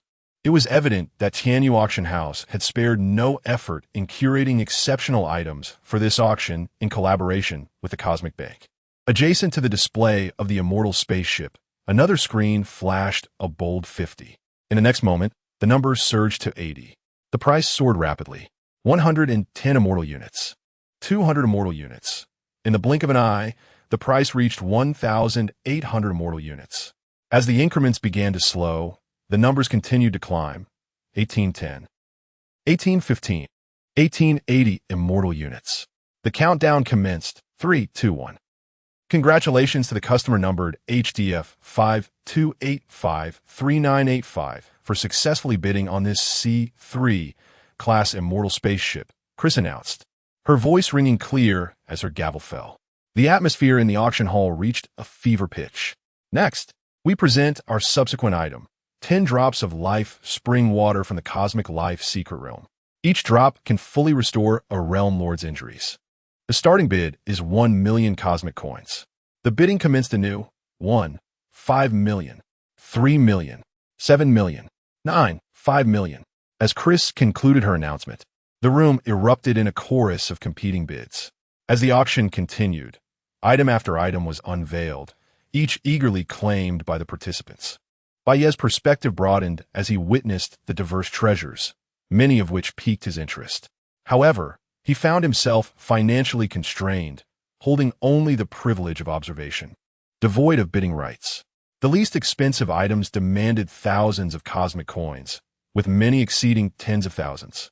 Among these were treasures Bai Ye coveted, leaving him to lament his inability to bid. The 280th item was introduced, a 5th-tier soars power weapon, the Xianyu Spear. Many of you are familiar with 5th-tier soars power weapons, which perfectly harness a Realm Lord's full potential and provide significant enhancements to their abilities. Possessing such a weapon signifies that your starting power level exceeds that of the vast majority of Realm Lords, making it a rarity among the cosmos, Chris urged, skillfully stirring the crowd's excitement. Let the bidding commence for this 5th-tier Xianyu Spear, starting at 300 billion cosmic coins. With her words, the numbers on the screen began to fluctuate. 4,600, 5,500, 6,400, 7,580, 9,000, 12,000, 15,000. Ultimately, the price settled at a staggering 23,000 billion. 23,000 billion. Commencing countdown. 3, 2, 1. Let us congratulate the customer number GDS 1255480 for successfully acquiring this 5th-tier soars power weapon. The frenzy was palpable. This is truly extraordinary. With such a final price for a 5th-tier soars power weapon, how exorbitant must the price of the semi-artifact I wish to bid on be? Bai Ye mused, excitement coursing through him. Chapter 62, 97 trillion. Subsequently, a series of exquisite treasures were continuously auctioned, while Bai Ye could only observe. Given his current status, even if he were to participate in the bidding, he could likely only afford 1 or 2 ordinary items. Perhaps his 100,000 cosmic coins might make him a local magnate in some small star systems. But in a prestigious venue like the Tianyu Auction House, he was undoubtedly a pauper, unable to meet even the entry threshold. However, although Bai Ye was unable to win any auctions, the detailed information about these numerous valuable items truly broadened his horizons. It also unveiled many secrets of the universe that were difficult for ordinary powerful beings to access. The Tianyu Auction House lasted for a total of 12 days, each day featuring thousands to tens of thousands of precious items up for bid. Among these, Bai Ye witnessed many peculiar races being auctioned, some as complete living beings, while others were merely fragments of bodily structures. Among these was the body tissue of the ferocious fire dragon that Bai Ye had longed for, which sold for an astonishing 360 billion cosmic coins, leaving him utterly astounded. On the 12th day, the final day of the Tianyu auction, various remarkable items were to be auctioned, including the semi-artifact that Bai Ye intended to sell. His heart raced with excitement, for according to the auction list, there were not many items left, and it would soon be the turn for his semi-artifact to be auctioned. The atmosphere in the auction hall surged with fervor, as shouts and expressions of exhilaration echoed.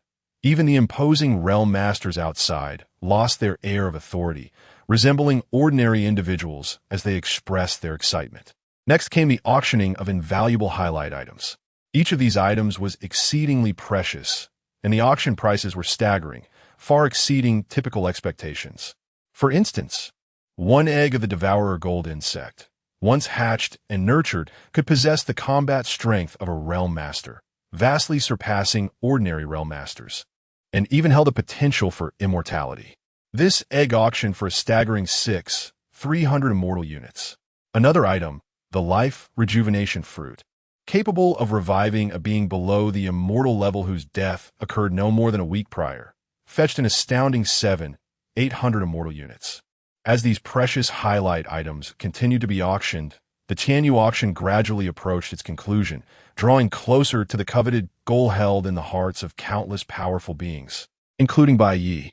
Here, millions of realm masters and numerous immortals gathered, all vying for the same item, including many powerful beings who had traveled from other divine realms. These individuals were renowned in the outside world, leaders of powerful factions, rulers of cosmic kingdoms, and executives of intergalactic conglomerates, all converging for this final highlight auction item. The auction progressed swiftly, and soon, 98 highlight items had been sold. The last item to be auctioned was the highly anticipated semi-artifact. This semi-artifact had been nurtured to perfection, brimming with divine energy. By imprinting it with the laws one mastered, one could seamlessly harness its power, achieving at least a 400 enhancement of their own strength. Moreover, a single artifact represented the foundation of a family and could ensure the enduring legacy of an immortal-level combatant, safeguarding a family or faction from decline. The audience, now unable to contain their eagerness, was ready to possess this semi-artifact. Thus, the announcement was made. The auction for this highlight item, the semi-artifact, would commence with a starting price of 300 immortal units, with each subsequent bid requiring a minimum increment of 10 immortal units. The formal bidding began.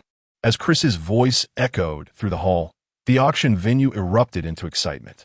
Although they had received news prior, witnessing the semi-artifact up for bid ignited their fervor. Meanwhile, the numbers displayed on the auction price screen soared rapidly. 800. 300. 700. 900.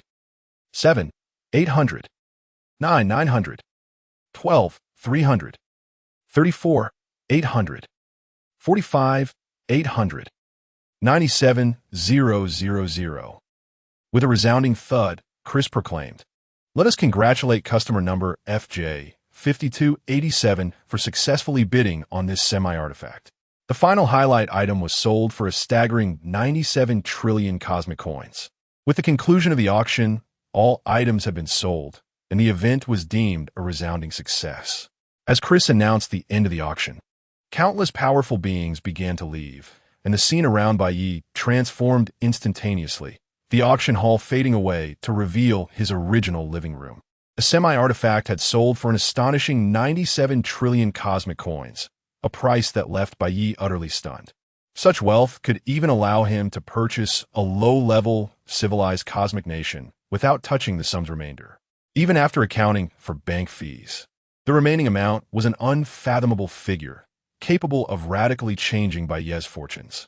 He would have ample funds to acquire the body structure of the explosive fire dragon, and purchasing other items would no longer necessitate meticulous calculations. Ding! Shortly after the auction concluded, still enveloped in exhilaration, Bai Ye received an email. Upon opening it, he discovered, "You have received a transfer of 903 trillion cosmic coins to your account bound to our bank. Your account balance has reached the threshold of 10,000 immortal units, automatically upgrading to a 6-star account. As a 6-star client, you will enjoy more privileges compared to your previous 2-star status." The changes in privileges are as follows. Attached to the email were numerous explanations of the privileges. After reviewing them, Bai Ye promptly logged into his bank account, where the balance indeed displayed an astonishing 903 trillion cosmic coins. Chapter 63. Acquisition. Upon perusing the latest email, Bai Ye discovered several new messages in his inbox. He opened one to find the following: "Greetings. The moment you ascend to the status of a 3-star customer, You become part of the elite class of humanity.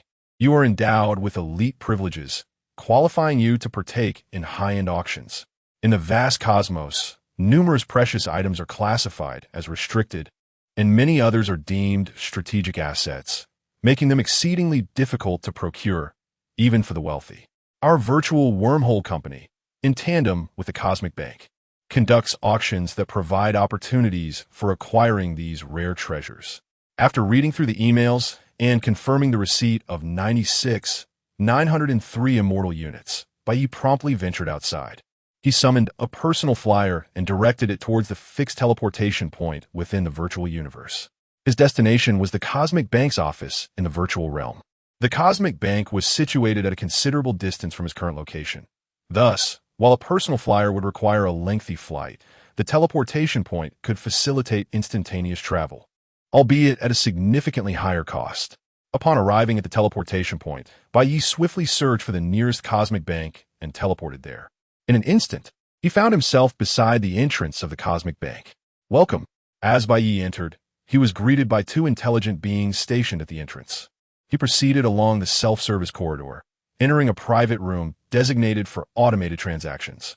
Once inside, the room sealed itself, leaving him alone with a massive screen before him. Please enter your account and password. Suddenly, an electronic mechanical voice echoed in the empty chamber. Bai Ye rapidly input his account password, which was not fixed but rather changed continuously. Only by utilizing the source password and the key could one deduce the correct password. Password accepted. Please proceed with the divine energy wave scan. The room's sensors activated, and Bai Ye released a trace of his divine energy to simulate his unique energy wave. Divine energy wave accepted. Please proceed with the mental wave scan. Bai Ye projected a fragment of his consciousness, which was promptly detected by the room's scanning apparatus. Mental wave scan successful. 3-tier verification complete. Welcome, esteemed 6-star client. With a resounding shift, the ordinary room transformed into an opulent chamber, and a stunning intelligent being materialized before him. Greetings, esteemed 6-star client. I am intelligent being number 052, and it is my pleasure to serve you. The exquisite entity spoke with utmost respect. Hello, I wish to inquire about some auction items, Bai Ye replied with a smile. The 6-star treatment was indeed remarkable upon entering. He encountered merely a standard room and a mechanical voice, but upon confirming his status as a 6-star client, the room instantly became lavish, accompanied by the alluring, intelligent being. As a 6-star client, you possess the privilege to access information regarding all auction items available within the Tianyu Empire over the past century. Would you like to proceed with your inquiry? Please specify the inquiry period. I would like to investigate information on all large-scale auctions within the past year. Bai Ye nodded affirmatively. Large auctions encompassed those involving multiple star regions, and the body structure of the explosive fire dragon would only be available at such events. Ding! Instantly, a screen appeared before him, listing all large-scale auctions conducted within the Tianyu Empire over the past year, a total of 139 events. Bai Ye clicked on one of the entries, revealing a plethora of item information. He swiftly scanned through it using his mental prowess. After reviewing that auction, he found no relevant items pertaining to the explosive fire dragon. He continued to explore the item listings from other auctions. Upon completing his review of all 139 auctions, his brow furrowed in disappointment. There were no auctioned items related to the explosive fire dragon within the past year.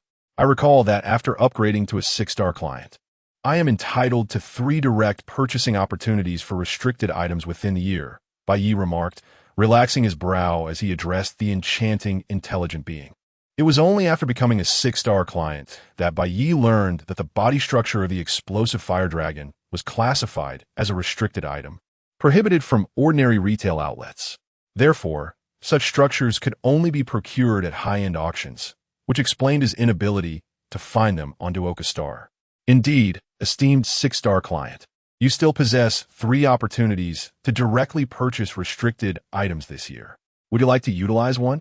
As Bai Ye posed his query, the intelligent being swiftly retrieved the relevant information, confirming his question.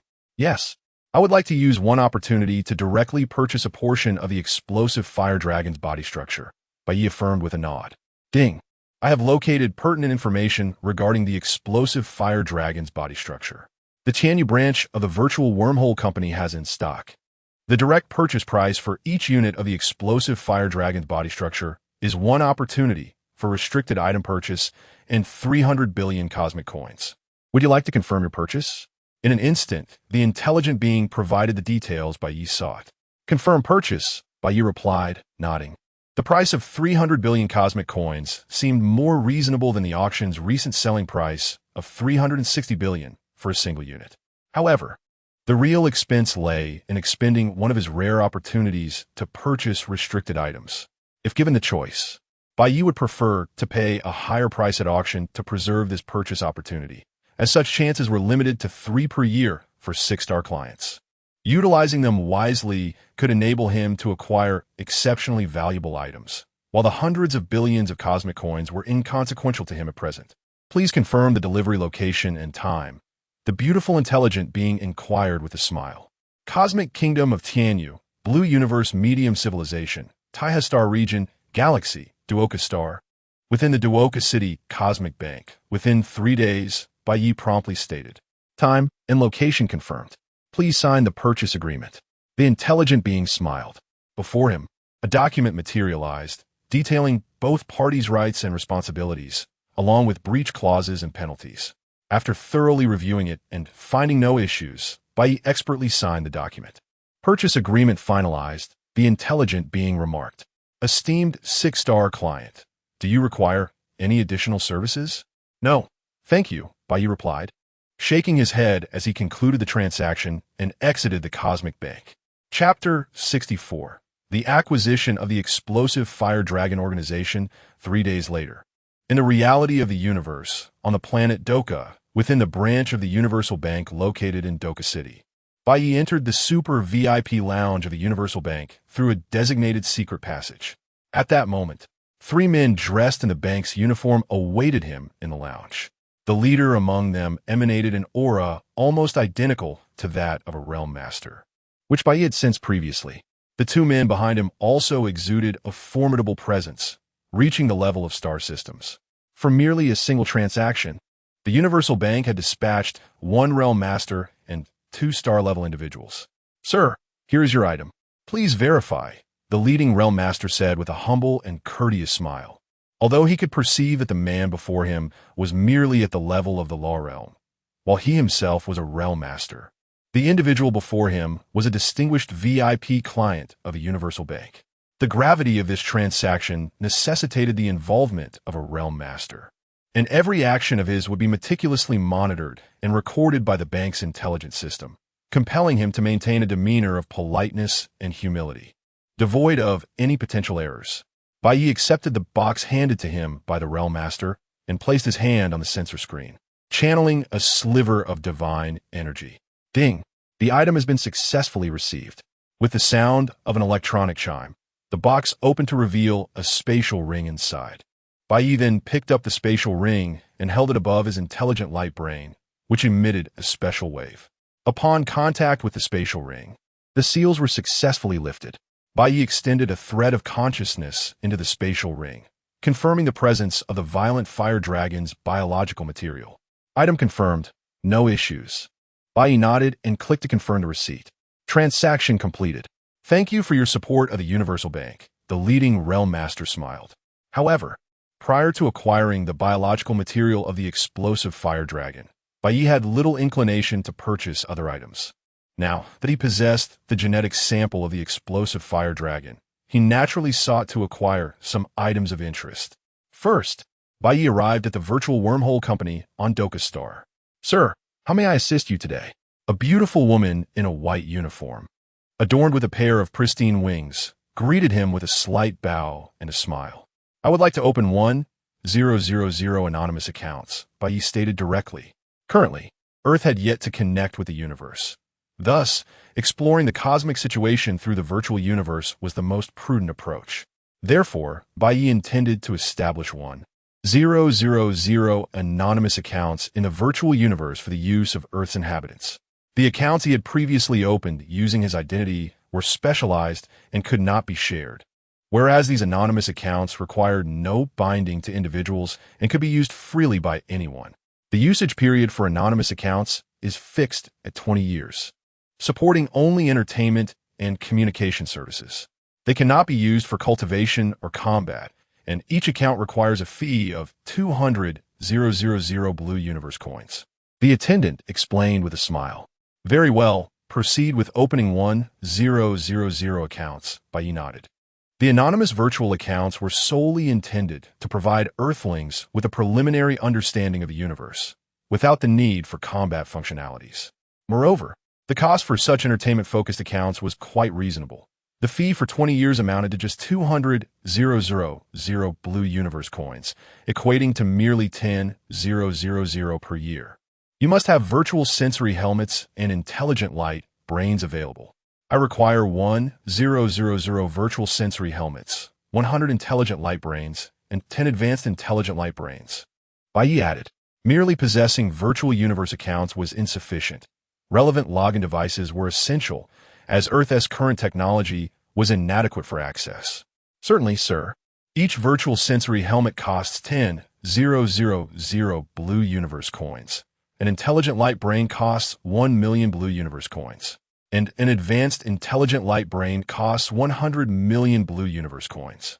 The total for your accounts and devices amounts to 31 billion Blue Universe coins. The attendant responded with a professional smile. 31 billion Blue Universe coins is equivalent to 310 celestial coins, or 131 universal coins. No change is necessary. Bai Ye replied, handing over 1 universal coin. Sir, here are the chips for the 1000 anonymous accounts. Simply insert them into the login devices to use them directly. These are your 1000 virtual sensory helmets, 100 intelligent light brains, and 10 advanced intelligent light brains. Thank you for your patronage, the attendant said, handing over the items and bowing sincerely. Her expression now filled with genuine warmth. Bai Ye accepted the items and stored them within his world ring. After exiting the virtual wormhole company, Bai Ye proceeded to the treasure pavilion on Doka Star. The vast majority of Earthlings lacked the strength of apprentices, so if the master wished to enhance their abilities, purchasing evolution potions would be the most effective route. Conversely, acquiring spiritual fruits would not only be difficult for Earthlings to absorb, but could also introduce impurities. In contrast, evolution potions refined from various spiritual fruits were vastly different. A single dose could enable an ordinary person to fully absorb it within a week, reaching the pinnacle of the New Star realm, all while ensuring rapid absorption without any side effects. Chapter 65. 400 billion slaves, what is the price of this evolution potion? Bai Ye inwided. I would like to acquire 10,000 units. Bai Ye casually remarked. Such potions, capable of elevating ordinary individuals to the pinnacle of the Nova class, akin to the peak of a warrior on Earth, did not require him to purchase in large quantities. He was not the caretaker of Earth, while he would provide its inhabitants the opportunity to engage with the cosmos and gain strength. He would not opt to elevate all of humanity to the Nova pinnacle. Instead, he intended to uplift a select few, particularly from the Huagua region, to manage the potential chaos that might arise from the masses interacting with the universe and engaging in cultivation. Moreover, should Bai Ye elevate every individual on Earth to the level of a warrior, each capable of soaring through the skies and wielding elemental powers, it would inevitably lead to tremendous disorder across the globe. Thus, such a transformation could not be accomplished in a single stroke. Next, Bai Ye sought to purchase enhancement liquids intended for ordinary Earthlings. You must have enhancement liquids available for purchase, Bai Ye asked once more. Yes, I would like 20 billion units. Is that quantity sufficient? Bai Ye nodded slightly, his expression calm, and casually stated the staggering number of 20 billion. These enhancement liquids, which could elevate individuals to the apprentice level, were specifically prepared for the common people of Earth. In the prior era of Earth, reaching the apprentice level was already considered a mark of martial prowess, and the fact that such liquids could directly enhance individuals to Earth level or even celestial level strength, each costing merely 1,000 Blue Universe coins, illustrated just how trivial the apprentice level was in the cosmos. 20 billion? The attendant beside him gasped. At 1,000 per unit, 20 billion units amounted to a staggering 20 trillion blue universe coins. Initially thinking he had encountered a wealthy customer, he soon realized he was dealing with a figure of extraordinary affluence. Rest assured, sir, we have ample stock, he assured Bai Ye. However, for such a large quantity, I must report to the manager to arrange for the goods to be transported from nearby star domains. But fear not, it will not take more than an hour to prepare 20 billion enhancement liquids. The attendant, now fully alert, spoke with caution, even adopting a respectful tone as he hurriedly set off to inform the manager after receiving Bai Ye's nod. Following the arrival of the manager from the goods pavilion, Bai Ye promptly paid a portion of the deposit. The manager swiftly began to mobilize the enhancement liquids from surrounding star domains. Indeed, within less than an hour, 2 spatial rings were presented before Bai Ye, and upon scanning with his consciousness, he confirmed the presence of 20 billion enhancement liquids. After acquiring the 20 billion enhancement liquids and 10,000 evolution potions, Bai Ye settled the entire payment. Sir, your expenditure has reached the standard for a 5-star customer at our goods pavilion. Here is your membership card, which grants you a 5 discount at all our locations and access to VIP services. After the transaction, the accompanying manager respectfully handed Bai Ye a light golden VIP card. Bai Ye accepted it casually, storing it within his world ring, before purchasing a few additional items and departing from the goods pavilion, heading towards his next destination, the slave market. On the planet Duoka, at the slave market, the midday sun cast a vibrant atmosphere over the bustling crowd. The market was teeming with a myriad of slaves, burly minotaurs, savage rhino men, robust Black Mountain tribesmen, and enchanting female slaves, representing countless races, many of which were astonishingly affordable. Many tourists who visited this market would often acquire a few slaves on a whim. After surveying the surroundings, Bai Ye entered a large slave trading hall. Esteemed sir, may I inquire what type of slaves you wish to purchase? We have powerful warrior slaves, captivating female slaves, mentalists, and genetic warriors. Whatever you desire, we can provide. A blue-skinned manager, adorned with a tail, greeted Bai Ye upon noticing his 2 9th-tier puppets accompanying him. Bai Ye casually observed the scene and noted that the predominant inhabitants of Duoka were blue-skinned humanoids. However, aside from their tails, horns, or wings, they bore remarkable resemblance to humans from Earth. Do you have any slaves of the law realm? Bai Ye inquired. Yes, indeed. This way, sir. We have a variety of law realm slaves available, the blue-skinned manager replied enthusiastically, sensing a lucrative opportunity. We can proceed to the VIP room for a leisurely selection. There, you will find audiovisual materials on all our law realm slaves. As he led the way with palpable excitement, Bai Ye understood that the prices for law realm slaves significantly surpassed those of Nova and apprentice-level slaves. Selling even one could equate to hundreds or thousands of the latter two combined. In the spacious VIP room, Bai Ye was presented with detailed information about various slaves, including their height, weight, physical features, species data, and strength characteristics, each clearly marked with a price. Prices varied according to race, strength, and even aesthetic attributes. This barbarian Iron Tribe slave looks promising, Bai Ye remarked, pointing at a virtual image on the screen. I would like 100 of each, the 9th-tier genetic warriors and mentalists from the barbarian Iron Tribe. The barbarian Iron Tribe not only bore a striking resemblance to humans, but also possessed advantages in both physical and mental cultivation compared to other slave races. 109th-tier genetic warriors and mentalists. The blue-skin manager was taken aback by the substantial order. Each 9th-tier genetic warrior was priced at 10 billion, totaling 1,000 billion for 100, while each 9th-tier mentalist commanded 30 billion, summing to 3,000 billion. Together, that amounted to an impressive 4,000 billion, a figure far from insignificant, promising a lucrative transaction if completed successfully. Chapter 66. The White Feather Clan, 10 9th tier, spiritual masters of the law level from the White Feather Clan, 10 from the Cat Ear Clan, and 20 from the White Jade Clan are required. I seek only the finest quality. Additionally, I wish to receive 10,000 9th tier apprentice females from the White Jade Clan as a gift. Is that acceptable? Bai Ye spoke, pointing at the virtual image displayed on screen. At that moment, the The selections Bai Ye made were all from stunningly beautiful races, featuring extraordinarily attractive women who bore a striking resemblance to Earthlings. The White Feather clan possessed a pair of immaculate white wings. The Cat Ear clan sported feline ears, and the White Jade clan had skin as smooth as jade. These were all women Bai Ye intended to purchase to care for his parents, family, and himself, as well as to manage his villa. The blue-skinned manager quickly calculated in his mind that the ninth-tier masters of the law Bai Ye sought were from exceptionally attractive races, commanding a much higher price than ordinary ninth-tier spiritual masters. Each would cost 5 billion, totaling 140 billion for 40 individuals. Adding the previous 400 billion brings the total to 540 billion. The 10,000 apprentice-level ninth-tier females from the White Jade clan, though also more expensive due to their beauty, would cost only 100,000 each, amounting to 1 billion. Even with the gift of 1 billion, this deal represented a significant profit. Not a problem, sir. We will certainly select the finest quality. The 10,000 apprentice-level ninth-tier females will also be of the highest caliber. Should you find any dissatisfaction upon inspection, we will gladly replace them until you're satisfied. This is our utmost sincerity.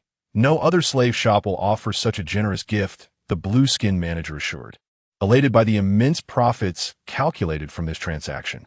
Although he would only receive a small portion of the earnings, the prospect of substantial gains delighted him.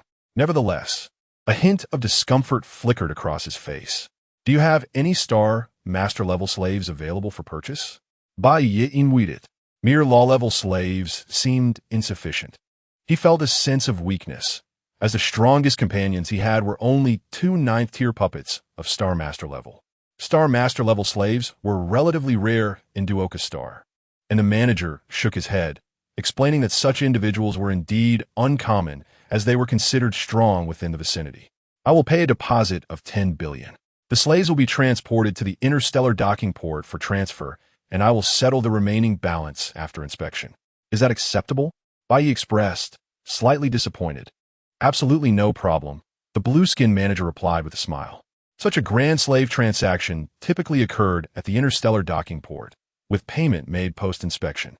Bai Ye nodded slightly, mentally calculating that he had purchased over 10,000 slaves, and given that his spaceship was over 300 meters in diameter and more than 100 meters in height, with 5 levels accommodating about 2,000 slaves each, it would be feasible to house this multitude without issue.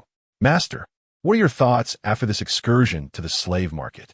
Atada, who had been silent except for offering a few suggestions, finally addressed Bai Ye upon their exit from the slave market. Indeed, the cosmos is a realm governed by the law of the jungle. Among the countless racial branches within humanity, some are feeble, struggling to reach the stellar level even in adulthood, resulting in a scarcity of strong individuals. Once such races are discovered by cosmic marauders, they frequently descend into slavery. Conversely, other races, distinguished by their striking appearances or unique talents, may attract the attention of various forces, yet their lack of strength makes them vulnerable to cosmic invaders. In such scenarios, entire planets can become enslaved, with generations of their inhabitants subjected to bondage, bred to serve, and exploited for profit. This reality is terrifying. Earth's situation bears a striking resemblance. Currently, it lacks formidable protectors. Should cosmic invaders take notice, the consequences could be unimaginable, with billions potentially reduced to slavery, trapped in a cycle of oppression for generations. Such a fate must not befall Earth. Reflecting on this grim reality, Bai Ye felt a chill sweep over him. Though he had acquired slaves, he fervently wished for Earthlings not to become the purchased. The only way to avert such a calamity was to grow stronger, ever stronger. Bai Ye silently resolved that if his power reached sufficient heights, no force could subjugate Earth, nor enslave its people. 3 days later, at the interstellar docking port of Duoka Star, Mr. Toda, I am thoroughly satisfied with the quality of the slaves this time. I will return to you for future purchases. Bai Ye smiled at Toda, the blue-skin manager. Having completed the inspection and master acknowledgement ceremony for the over 10,000 slaves he had purchased, all had now boarded his F-3 spaceship. The quality of these slaves was remarkable. It was evident that Toda and his team had exerted considerable effort to ensure Bai Ye's satisfaction. Haha, Mr. Bai Ye, for a distinguished client like you, we naturally provide the highest quality and best service. You can confidently acquire anything here, as we guarantee only the finest for you. Toda laughed heartily. Clients as generous and straightforward as Bai Ye were rare on Duoka Star, even among many scions of prominent families. Indeed, I will directly contact you for future needs. Bai Ye nodded, contemplating the possibility of acquiring more slaves. After exchanging pleasantries, Bai Ye boarded the F-3 spaceship. Atada, initiate the ship's systems and set a course for Earth. He instructed. Following Bai Ye's command, the spaceship activated under Atada's remote control, signaling the docking port for clearance to depart. Once authorized, the vessel swiftly departed the planet's docking port. Chapter 67. The gestation of the explosive fire dragon. As the vessel initiated its wormhole jump, a mechanical voice echoed, urging all to brace themselves. In an instant, the spaceship penetrated the wormhole's enigmatic expanse. When Bai Ye re-emerged in the outer reaches of Earth's atmosphere, a full 10 days had elapsed. This extraterrestrial sojourn consumed nearly a month of his time. This time, Bai Ye activated the ship's cloaking mode, ultimately coming to a halt above the Cloudtop Villa. He then led the 40 maids into the villa, leaving the additional 200 members of the Man-Tai clan stationed outside. I miss you too. It seems you haven't been eating well. You've lost weight. Bai Ye remarked with a smile as he embraced Lu Yin, lifting her into his arms. The two shared tender moments for several hours. Afterward, Bai Ye addressed the 40 maids, stating, "The lady before you, Miss Lu Yin, shall be one of your mistresses from now on. You are to obey her commands. Do you understand?" "Yes, master," they replied in unison. As Bai Ye's maids, they were bound by loyalty, aware that any treacherous thoughts towards him would be sensed and could lead to dire consequences through the chips embedded in their minds. Thus, they were unable to defy his orders. Bai Ye nodded in satisfaction. Later, he visited Yang Kursin at her school and assigned her 2 maids for protection. To avoid unnecessary complications, he chose 2 members of the Bai Yu clan, who bore the closest resemblance to Earthlings. Such maids were not exclusive to Lu Yin and Yang Kursin. Bai Ye also arranged for 2 for Jiang Shuai, taking the opportunity to check in on her as well. After all, she diligently managed his vast enterprise and deserved acknowledgement for her hard work. When Bai Ye's parents first encountered these extraterrestrial beings and learned of their formidable powers, they were taken aback. His younger sister, Bai Xiaoyao, upon seeing the 5 stunning maids, couldn't resist teasing her brother. "Brother, the maids you've acquired are so beautiful. Aren't you worried about your 2 sisters-in-law getting jealous? Is there something untoward going on? If you have any ulterior motives, I might just have to silence you. Or I might spill the beans to them one day," she quipped, playfully mimicking a greedy demeanor by rubbing her fingers together. In response, Bai Ye lightly smacked her head.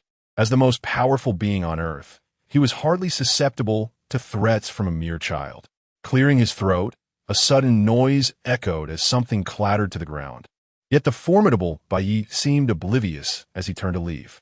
Bai Xiaoyao, holding her head and on the verge of tears, suddenly brightened, abandoning her earlier grievance as she hurriedly picked up the fallen item, her face beaming with joy. While Bai Ye provided his family and female companions with maids and guards, he also ensured each received a virtual universe account and a smart holographic device, along with an evolution potion that elevated their prowess to the pinnacle of the Nova level, the peak of the War God realm. Notably, his sister Bai Xiaoyao had, in his absence, managed to break through to the War God level, albeit at its initial stage, utilizing the resources he had previously left behind, a testament to her remarkable talent. After securing Atada within his world ring, Bai Ye vanished in a flash, entering the first layer of the tower. He approached the world tree, retrieving a spatial ring containing the anatomical structure of the explosive fire dragon, from which he extracted a unit of its body tissue. A unique wave emanated from the world tree's avatar, and as it passed, the unit of explosive fire dragon tissue in Bai Ye's hand vanished, enveloped within the world tree's essence. At that moment, within the nurturing space of the world tree avatar, Bai Ye sensed peculiar transformations occurring as unique energies enveloped and dissected the genetic structure of the explosive fire dragon.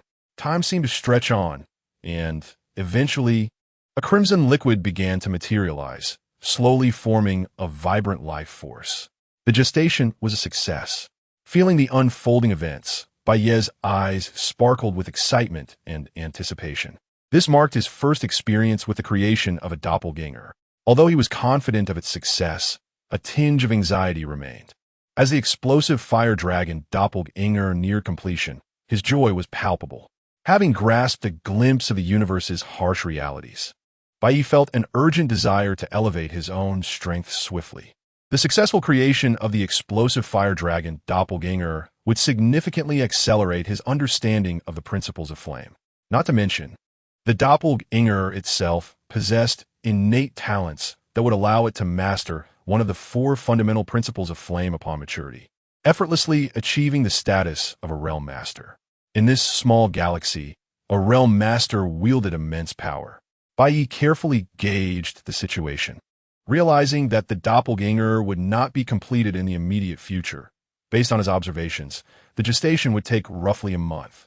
Rather than idly waiting during this period, Bai Ye determined to return to the outer world after confirming that the World Tree's avatar was successfully nurturing the explosive fire dragon without any unforeseen complications. Chapter 68. Warmth inside the training room of the Cloud Summit Villa. Bai Ye sat cross-legged on the floor, activating his intelligent holographic device and navigating through the virtual screen.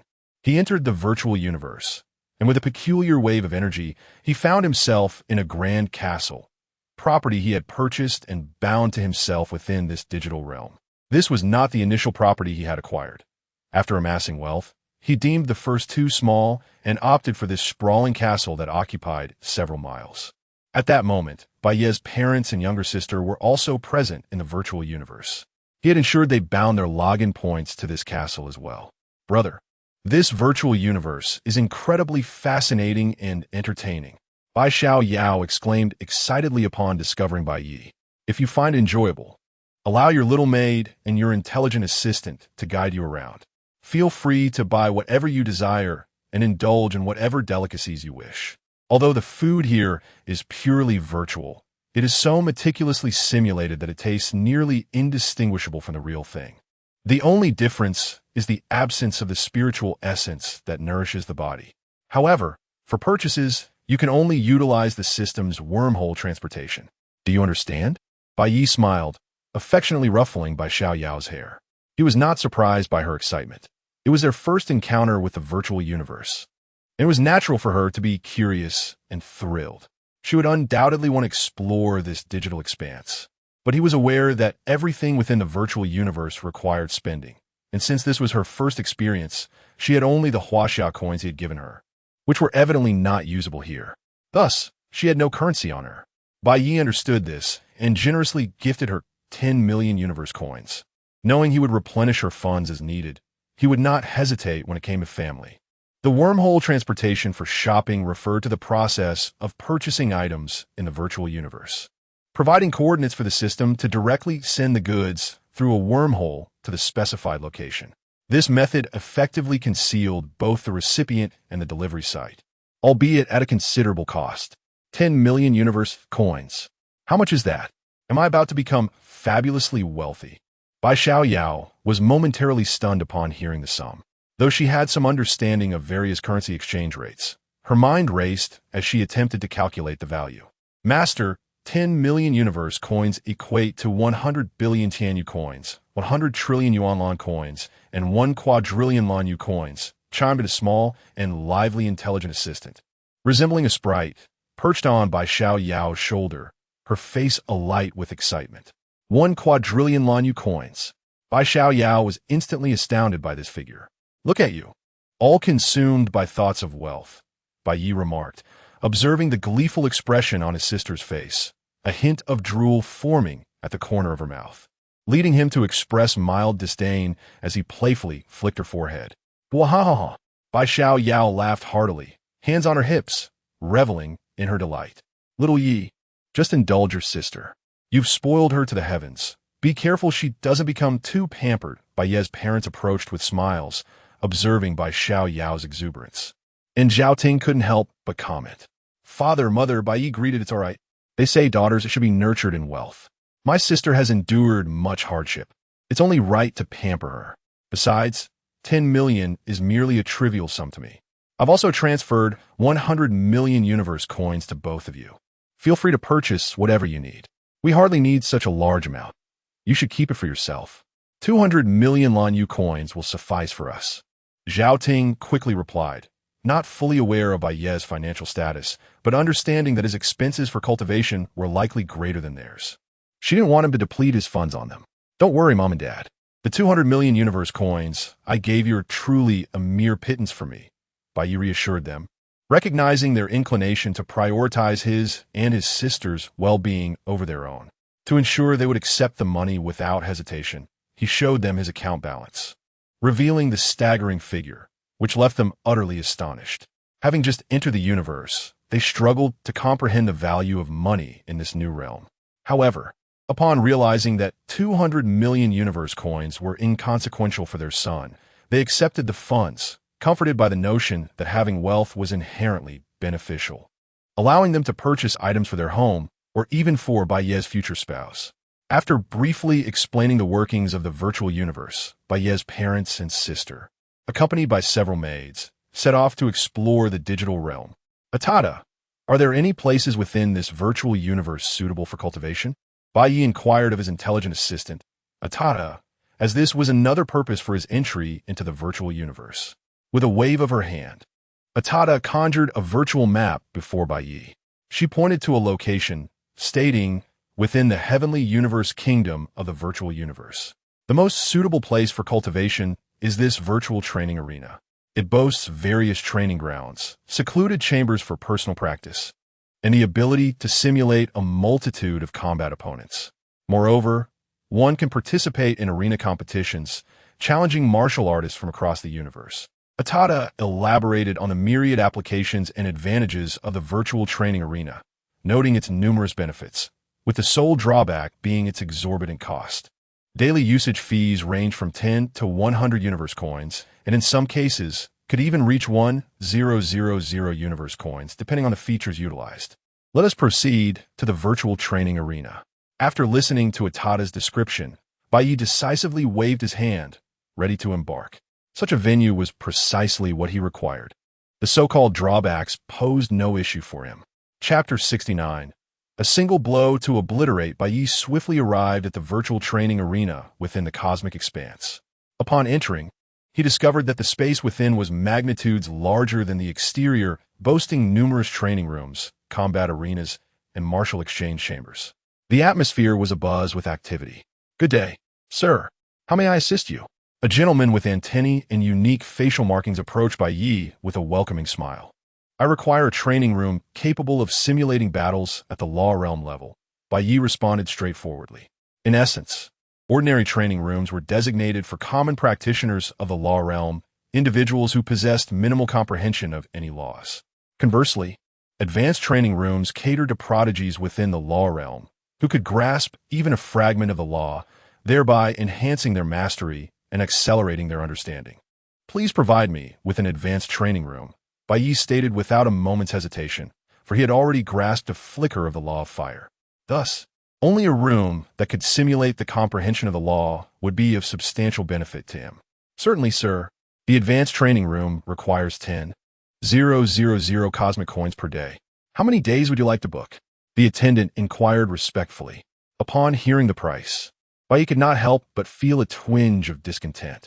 It was indeed the sole drawback of the virtual training arena. Such exorbitance was unaffordable for the majority of ordinary individuals. Open it for 10 days, he instructed decisively. A total of 100,000 cosmic coins was mere pocket change for him at this juncture, and he promptly settled the payment. Here is your VIP training card, sir. It will guide you to your training room and allow you to monitor your room status and remaining time. When the time concludes, it will notify you and escort you out. You may also choose to recharge it after the notification to continue using it.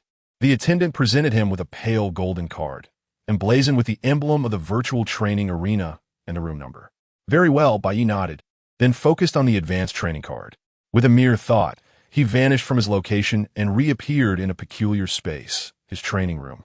This expanse was a vast, white void, completely empty save for himself. Bai Ye tapped the advanced training card in his hand, and a virtual screen materialized before him, displaying two modes, standard mode and law mode, each with 5 selectable difficulty levels: easy, normal, hard, hell, and abyss. Each difficulty corresponded to an opponent of that caliber, and he could also add more adversaries within the chosen difficulty. I wonder how my combat prowess measures up within the cosmos.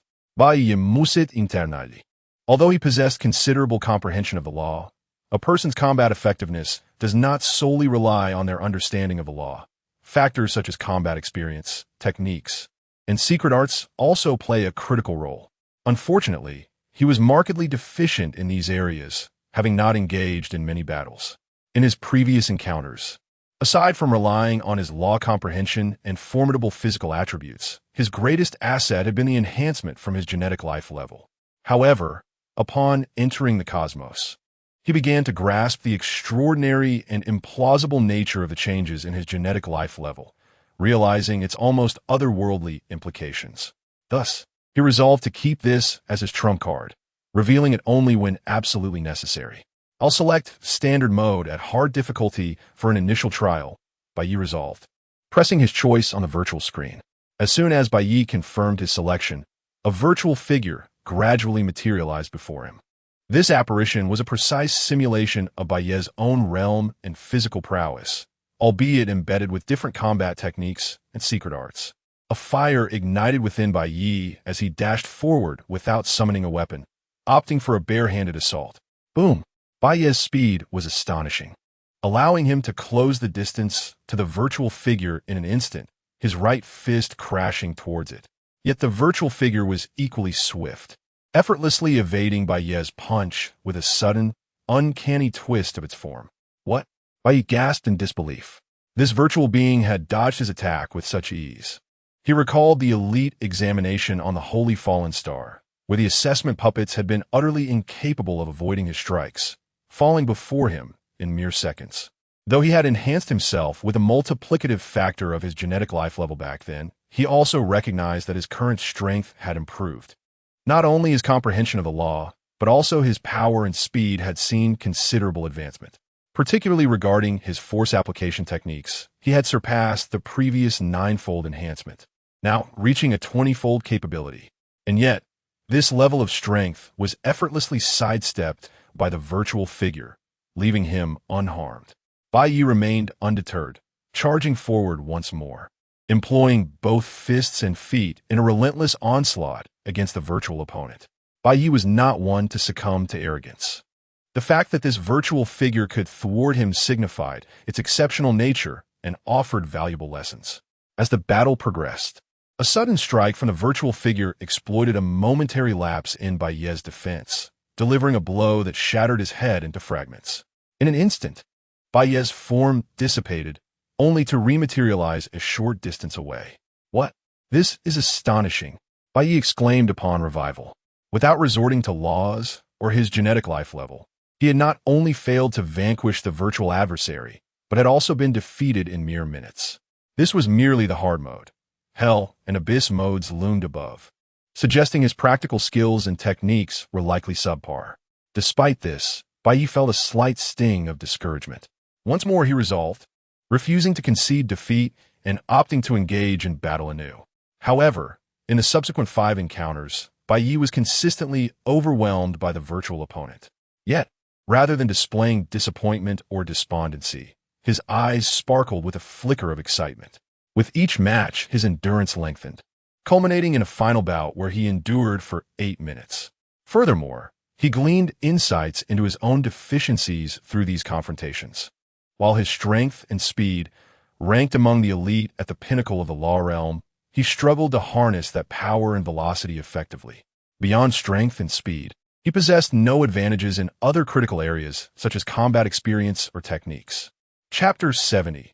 Illusory agility. The reason this virtual entity can repeatedly overpower Bai Ye is not solely due to its mastery of the same realm and physical attributes that mirror Bai Ye's own.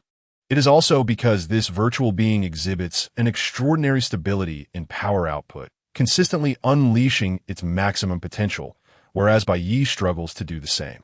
At times, he can summon his full strength, yet there are instances when his attacks falter, delivering only 70 to 80% of their intended force. Thus, the superiority of the virtual entity over Bai Ye does not imply a deficiency in Bai Ye himself. His foundational qualities are already formidable, placing him among the elite of the same realm across the cosmos. The challenge lies in his inability to fully harness this potential. To unlock his true capabilities, targeted training is imperative. Within the vast universe, a plethora of methods exist to enhance one's prowess within the same realm. Techniques aimed at refining aspects such as speed, strength, power application, neural reaction time, and martial agility each possess unique training manuals. At this moment, Bai Ye must identify his shortcomings and engage in focused training. With a glint of excitement in his eyes and a spark of combat spirit igniting within him, Bai Ye charged once more at the virtual entity. Over the next 3 days, he relentlessly battled the virtual figure, repeatedly falling only to rise again, continuing the fray. This fervent pace of combat persisted for 3 days, resulting in significant progress. By the end of the 3rd day, Bai Ye had nearly matched the virtual entity in prowess, even coming perilously close to incapacitating it on one occasion. Outside the virtual training chamber, the battles within had already captured the attention of the internal observers. After all, Bai Ye had entered an advanced training room, indicating that he had grasped a fragment of the laws of the universe. Individuals capable of such feats are often regarded as prodigies, drawing scrutiny as potential talents to be nurtured. After 3 full days of combat in the virtual realm, Bai Ye opted to exit the training space. Although he had initially purchased 10 days of access, he understood that he need not exhaust it all at once. Any remaining time would remain stored on his card for future use. He regarded the suggestion from Atada to train in the virtual combat space as exceedingly astute. Previously, his training on Earth had been remarkably smooth, with virtually no worthy opponents, and he had achieved an invincible level in a remarkably short span of time, leaving him little opportunity to recognize his own shortcomings. Upon exiting the virtual cosmos, Bai Ye did not depart the training room, but instead settled into a meditative posture. Reflecting deeply, after a considerable period, he turned to Atada and inquired, "Atada, you have witnessed my battles over the past few days. Do you have any recommendations for my forthcoming training regimen? Master, your physical constitution and understanding of the laws are already exceptionally solid. What follows is the necessity for targeted training in areas such as agility, neural reaction speed, control of strength, techniques of power application, and the utilization of the laws. The virtual training chamber offers corresponding functionalities for each of these areas. Additionally, some advanced techniques can be found within the sacred texts of the Saint Fallen Star lineage, which I recommend." Bai Ye nodded in agreement, as Atada's insights resonated with his thoughts. The teachings of the Saint Fallen Star lineage would indeed prove beneficial in his journey. The eternal scriptures he had been practicing primarily fostered the evolution of his body and soul, as well as his comprehension of the laws. Yet they offered limited assistance in other areas. Subsequently, Bai Ye discovered a manual titled Illusory Agility within the sacred texts of the Saint Fallen Star lineage. After a brief study, he re-entered the virtual universe, stepping once again into the vast white expanse. This time, however, he opted for agility training rather than direct combat. Firstly, he selected the 3rd level of agility training within the realm of laws. In an instant, a barrage of luminous projectiles began to rain down upon him from various angles. Bai Ye deftly employed the illusory agility technique, effortlessly evading the onslaught, quickly realizing that the 3rd level challenge posed no difficulty for him. He then escalated the training to the 5th level of the realm of laws, where the intensity and speed of the projectiles increased. Yet Bai Ye continued to evade them with ease. Next, he progressed to the 8th level, where the number of projectiles increased further, their speed heightened, and their angles more devious. Although Bai Ye still managed to dodge effectively, he began to feel the strain. Finally, he reached the 9th level of agility training, where the number of projectiles, their speed, and their unpredictable trajectories intensified to a chaotic deluge of light. After merely a few seconds of enduring this onslaught, Bai Ye was struck and eliminated. Revived a short distance away, he re-entered the storm of light, applying the illusory agility technique once more. Remarkably, he lasted 3 seconds longer than before being struck down again. The illusory agility technique allows one to adeptly navigate the myriad aspects of their own physicality, maximizing speed and enhancing neural response capabilities, enabling the practitioner to deftly evade various attacks. Though fundamentally a basic training regimen, it is exceptionally suited to Bai Ye, who had previously lacked any formal instruction in agility techniques and was still a novice in this regard. Despite being a foundational training method, the illusory agility technique originates from an immortal deity of the Saint Fallen Star lineage, comprising 21 forms. The first 9 forms correspond to the 9 levels of the realm of laws, while the 10th to 18th forms align with the 9 levels of the Star Lord rank. And the final 3 forms correspond to the levels of galactic mastery.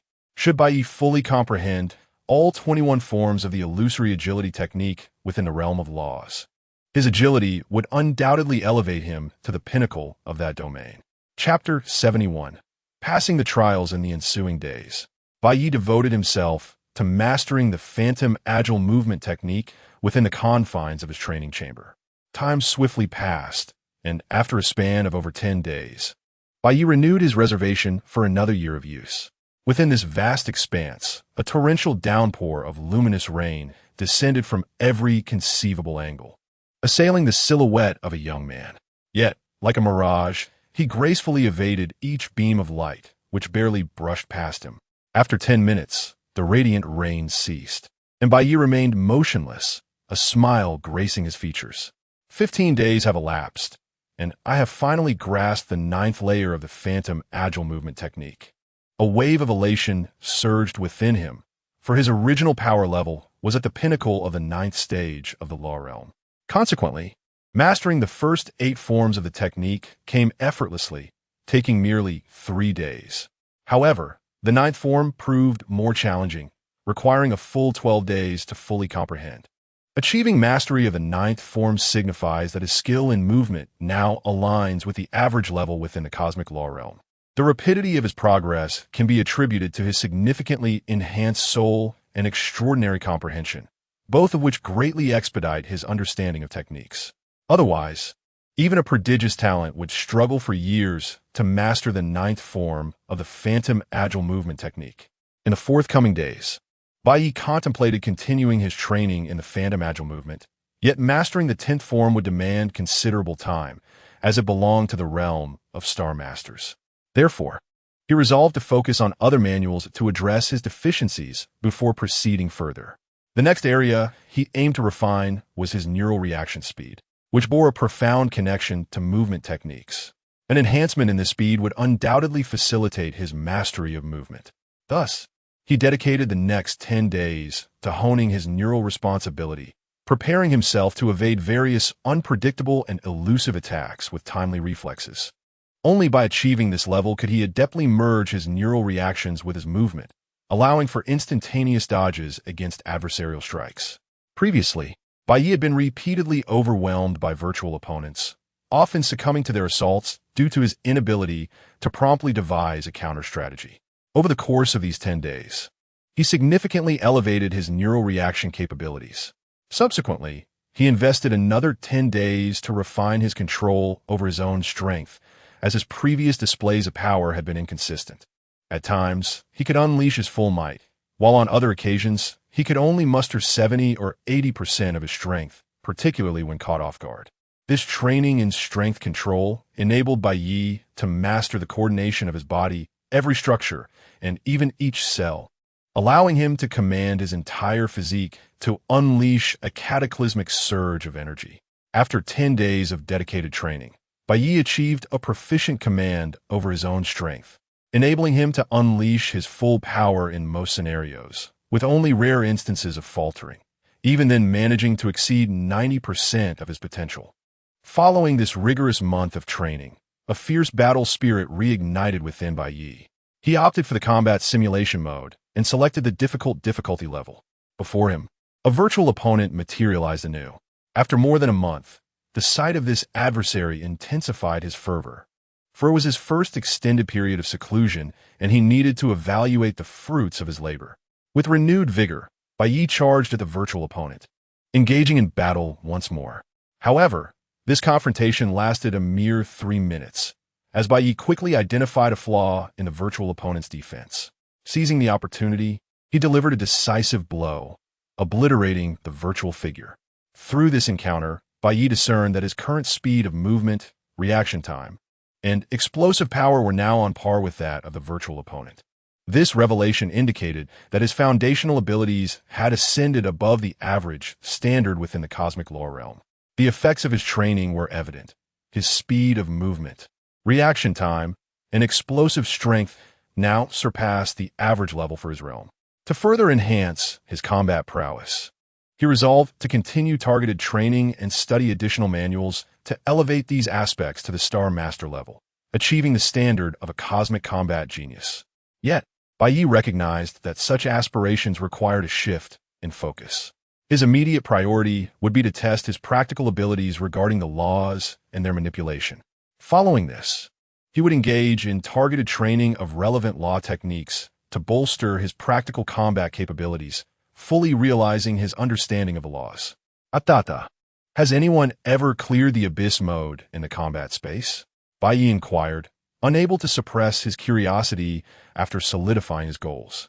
If even the challenging combat mode posed such formidable obstacles, requiring mastery surpassing the average level within the cosmos, how daunting would the Hell mode be? With its enhanced virtual opponents and quintupled numbers, what level of strength would be necessary to overcome such trials? Even with his rapid progress, it seemed unlikely he could achieve success in the near future.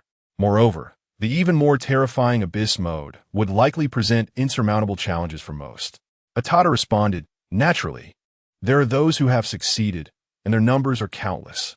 Across the universe, the number of geniuses is unfathomable.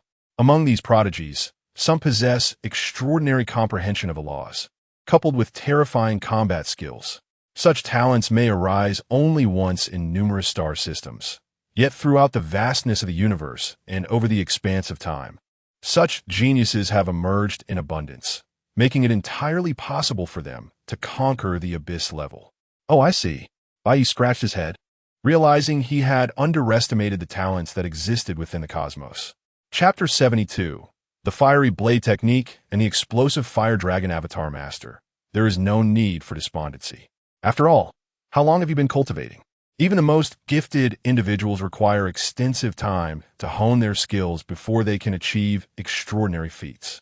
Yet, in such a brief period, you have made remarkable progress. Given sufficient time, I am confident you will catch up to those prodigies without issue. You must possess unwavering faith in your own talents. Observing Bai Ye scratching his head, seemingly disheartened, Atata could not help but offer words of comfort. Fear not. My resilience is not so fragile, Bai Ye replied, his understanding of the universe's genius fortifying his resolve. Atata, do you have any secret techniques to recommend for my cultivation of the fire law? After previous encounters, Bai Ye had developed substantial trust in Atata, an intelligent life form that had existed for millions of years, and thus often sought Atata's counsel on various matters. You may consider the Fiery Blade Technique, suggested Atata. Bai Ye perused the introduction to the Fiery Blade Technique and nodded in satisfaction. The Fiery Blade Technique is a formidable swordsmanship specifically designed for those who have comprehended the fire law, centered around the foundational aspects of the fire domain and ultimate combustion. This technique is not a unique inheritance of the sacred meteor lineage, but rather a powerful swordsmanship widely practiced among humanity. Although it is extensively disseminated, its might is formidable, and the difficulty of mastering it is considerable. Many with insufficient talent may spend their lifetimes mastering only one or two forms. The Fiery Blade Technique is divided into 8 forms. The first and second forms correspond to the Law Realm. The third and fourth forms correspond to the Star Master Realm. The fifth and sixth forms correspond to the Galaxy level, and the seventh and eighth forms correspond to the World Master level. Each form presents significant challenges in mastery, yet the power of each is equally remarkable. Mastering the first form allows one to easily overpower peak experts in the law realm, rendering them nearly invincible. Mastering the second form grants the ability to challenge initial stage Star Masters. The third form bestows invincibility within the Star Master realm, while the fourth can slay initial stage galaxy-level experts. Mastering the fifth form achieves invincibility at the galaxy level, and the sixth can rival some world master-level experts. While these invincibilities are relative, they illustrate the terrifying power of the fiery blade technique. Built upon the fire domain and ultimate combustion, each strike not only binds and suppresses adversaries with the fire domain, but also unleashes explosive flames of extreme temperature, capable of integrating with other laws. Epitomizing the essence of destruction, as Atada explained. Bai Ye nodded, resolved to pursue this technique in his studies. However, just as he contemplated practicing the fiery blade technique, he felt a sudden shift within his mind and vanished from the virtual cosmos. In the Cloud Summit Villa, within the training room, Bai Ye opened his eyes, a glimmer of delight flashing across his gaze. He then stored Atada within his world ring and promptly disappeared from his location. Upon reappearing, he found himself within the first layer of the tower's inner world. The explosive fire dragon avatar was on the verge of successful gestation. A wave of exhilaration coursed through Bai Ye as he had initially intended to practice the fiery blade technique, but was unexpectedly alerted by his world tree avatar, informing him that the explosive fire dragon avatar was about to fully materialize. Bai Ye hurriedly exited the virtual universe and entered the tower's inner world to investigate. He swiftly flew toward the world tree avatar, arriving at its side in no time. At that moment, he noticed a fissure forming at the base of the world tree's trunk, through which a creature the size of a small dog emerged. This being was remarkably peculiar, resembling a western dragon Bai Ye had encountered before, but more formidable and majestic, its body ablaze with a fiery crimson hue, covered in scales. Adorned with a single horn atop its head, and equipped with disproportionately large wings and a long tail. Intricate mystical patterns, akin to flickering flame runes, shimmered across its scaled body, captivating all who gazed upon it. The explosive fire dragon avatar. As Bai Ye beheld the small creature before him and felt the presence of his own consciousness within it, an overwhelming joy enveloped his heart. After enduring numerous challenges and over 30 days of gestation, the explosive fire dragon avatar had finally come to fruition. Within the avatar, Bai Ye's consciousness perceived its condition. He could distinctly sense the avatar's intense hunger for energy. As Bai Ye's original self had reached the pinnacle of the law realm, the explosive fire dragon, as his avatar, needed not undergo a tedious growth process. By simply providing it with ample energy, the avatar could swiftly elevate its power to match Bai Ye's own level. This exemplifies one of the advantages of cultivating avatars. There is no need for a fresh start in training. With sufficient resources, one can quickly attain an avatar of comparable strength to oneself, and in some cases, an avatar may surpass the original. Absorb. Bai Ye commanded as the newly birthed explosive fire dragon avatar settled upon a massive rock, beginning to absorb the primordial energy of the universe. The source energy concentration within the tower's inner world vastly exceeded that of the outside realm, and as the avatar absorbed this energy, an energy storm began to brew around it. Positioned at the epicenter of this storm, the avatar found itself inundated with energy, which coalesced into droplets of source liquid cascading downwards. As time progressed, the rate of absorption accelerated, and the avatar transformed into a black hole, voraciously consuming the incoming energy while actively devouring the falling source liquid. Initial star level, mid-star level, high star level, peak star level. Half a meter, 1 meter, 3 meters, 5 meters, in less than half an hour. The explosive fire dragon avatar reached the peak of the star level, expanding to a length of 5 meters. Shortly thereafter, its aura fluctuated dramatically, signaling a breakthrough to the law realm. As the explosive fire dragon avatar ascended to the law realm, its energy absorption rate surged, rapidly enhancing both its power and size. First stage of the law realm. Second stage. Third stage. Fifth stage. Peak of the law realm. Its length expanded to 6 meters, 7 meters, 10 meters, 15 meters, 30 meters, 70 meters. Time flowed gently by, and soon half a day had elapsed. As the explosive fire dragon avatar voraciously devoured the cosmic source energy, its aura intensified, and its form grew ever more formidable. Finally, at a certain moment, its aura peaked, rivaling or even surpassing the pressure typically released by Bai Ye at the pinnacle of the Law Realm, with its length reaching an impressive 73 meters, and its wingspan exceeding 200 meters when fully unfurled. Chapter 73. The Conference at the Pinnacle of the Law Realm. Standing at a towering height of 73 meters, Bai Ye gazed upon the explosive fire dragon avatar before him, his heart swelling with joy. However, it was not merely the avatar's formidable strength that delighted him. He was eager to test the swiftness with which the fire dragon avatar comprehended the laws of flame. Without delay, Bai Ye and the explosive fire dragon avatar stepped onto the transmission divine bridge, arriving at the sacred ground of the flame law's inheritance. As the avatar ascended the steps of the flame law inheritance, a flood of insights surged into Bai Ye's mind, unraveling previously perplexing concepts. The explosive fire dragon, as an extension of Bai Ye himself, shared a singular soul with his original form, allowing for instantaneous exchange of understanding. Thus, regardless of which entity engaged with the inheritance, the one with the strongest innate talent would invariably grasp the deeper truths. How powerful the talent! How rapid the comprehension! Bai Ye was astonished, his visage radiating profound delight. At that moment, he directed the explosive fire dragon avatar to embrace the flame law inheritance. Thanks to the avatar's innate affinity for the flame law, coupled with the strength of their shared soul, Bai Ye distinctly sensed that the rate at which the avatar absorbed the flame law knowledge surpassed his own by more than tenfold. Moreover, the avatar could remain in this sacred space, wholly focusing on mastering the flame law, while Bai Ye could dedicate himself to other forms of cultivation, such as practicing various techniques or exploring additional laws. Upon returning to his training chamber, Bai Ye opted not to re-enter the virtual universe. Instead, he retrieved his intelligent light brain, reactivated it, and instructed Atada to contact Jiangjin, announcing his intention to convene a meeting at the headquarters of the War God Palace.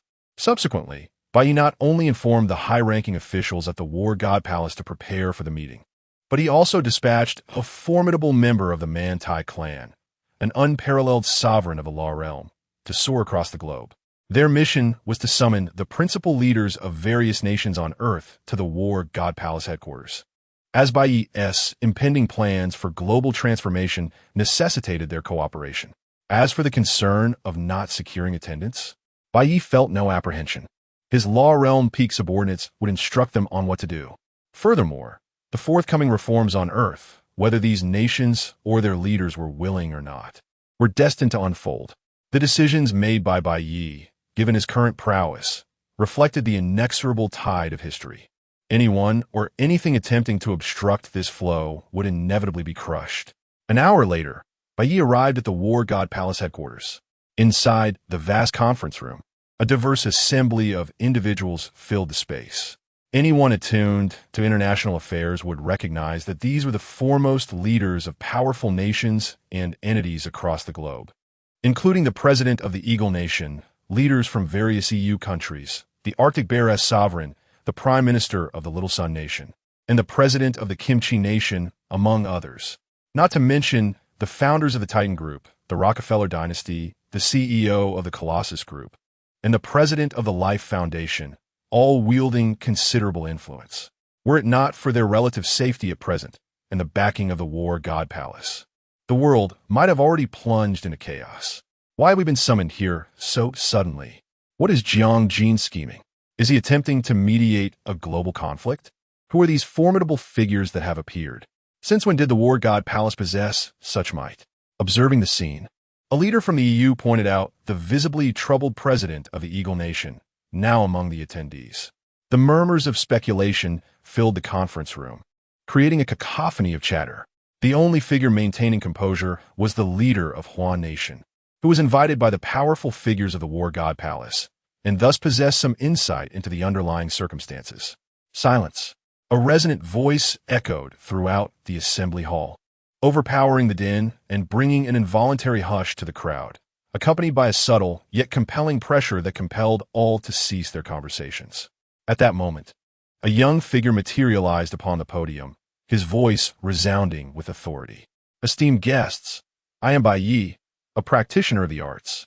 I believe that many of you have glimpsed my prowess and possess some knowledge about me through the information shared. However, allow me to reintroduce myself. I am Bai Ye, currently the most formidable cultivator on Earth, commanding hundreds of peak Law Realm subordinates and thousands of War God Realm warriors. I have recently returned from the cosmos. As Bai Ye's declaration reverberated through the room, the eminent figures below reacted with a mixture of astonishment, disbelief, and hushed discussions. Yet none dared to speak under the weight of Bai Ye's presence.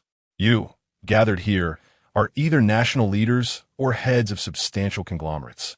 You are well aware of the magnitude of the power I speak of, having witnessed it firsthand. The purpose of my gathering you today is of utmost significance. Chapter 74.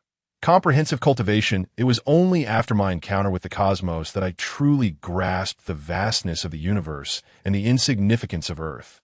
Yet, a select few among you, perched at the pinnacle of Earth's hierarchy, direct your energies towards the relentless pursuit of interests and resources, engaging in ceaseless power struggles, deceit, and even warfare.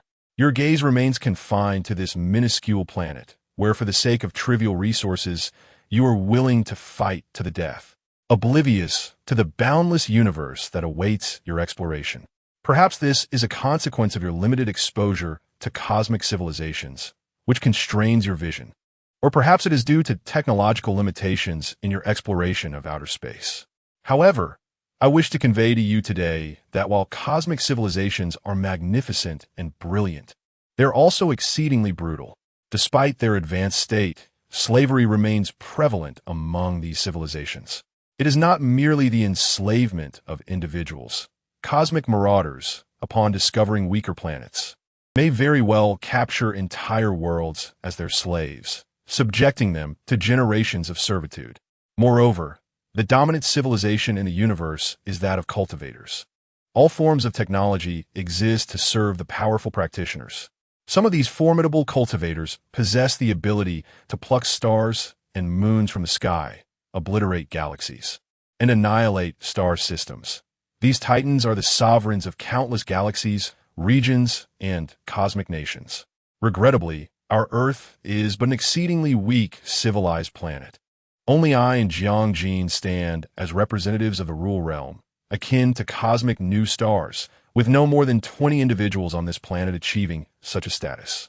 Furthermore, few have reached the apprentice level, with the majority of Earth's inhabitants remaining below this threshold, rendering them incapable of attaining even the status of citizens within the cosmic civilizations.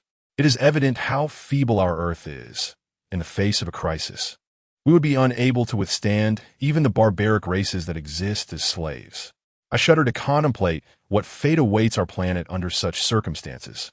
Therefore, in order to empower Earth, we must embark on the path of evolution, promoting widespread cultivation, and subsequently connect with the cosmos to fortify our planet. Bai Ye, addressing the multitude of leaders before him, spoke with conviction. Esteemed leaders, you inquire about the evolution of Earth and why you have been summoned today. I possess a means to assist our planet. He glanced at a representative from a smaller nation and continued, I present to you a foundational manual for martial arts cultivation. Mastering it will elevate you to the pinnacle of the apprentice level, and upon reaching this peak, you will be eligible for advanced techniques. This requires your nations to cooperate in its implementation. Bai Ye then produced a black tome, followed by a vial containing a black serum. This is a fortifying agent. Once administered, it is swiftly absorbed by the body, allowing one to attain the apprentice pinnacle in a remarkably short time, without any adverse effects. As he elucidated the properties of the fortifying agent, the leaders in attendance were immediately captivated, their eyes ablaze with fervor. Mr. Bai, how many of these fortifying agents are available? What must we do to acquire them?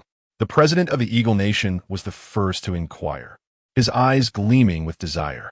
As a superpower, the acquisition of such agents would undoubtedly amplify their strength.